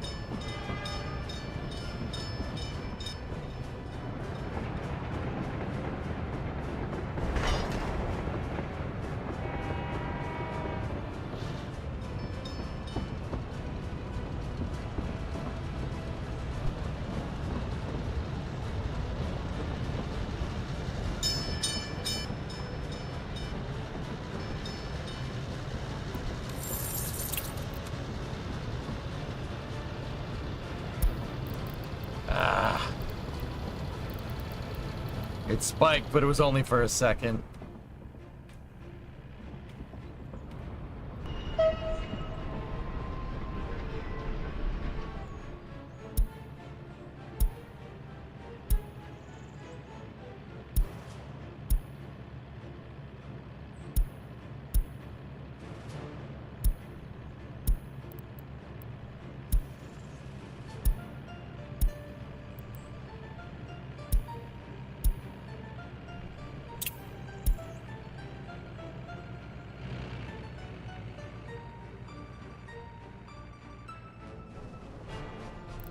All right, guys.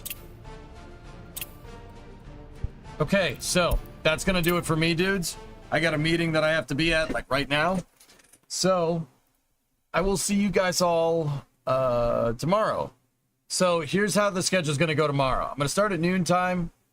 We have the Ariane 6 flight So I think we might start with some space news tomorrow, and then watch obviously the countdown to Ariane 6, and then at 4 I got to take a break. We have to take Titan to the vet tomorrow. So when I get back from the vet with Titan, hopefully he's good. This is just his first vet appointment. When I get back with him, or when I get back from the vet with Titan, we'll play Fallout. Should be fun.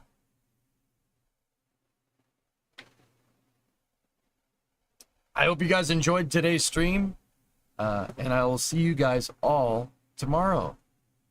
A little bit of a split schedule tomorrow, starting with space news and then break and then gaming. So, Titan, new dog? Yeah, Kaiser. I have, we got a dog amidst the road trip, craziness. Yeah. Titan is, yeah, there you go. Weather guy has it right in the comment. He's a cattle dog mix. Yeah, I gotta take him to the vet tomorrow. And then we get to test to see that our pet insurance works correctly. Anyway, I'm late for a meeting, guys. I'll see you guys all tomorrow. Thank you, everybody that watched. Thank you, everybody that resubscribed today. I appreciate it, dudes. And I'll see you guys all in about 12 hours. Well, 14. Good night. Good to be back. I'll see you then. Thanks for watching. Later.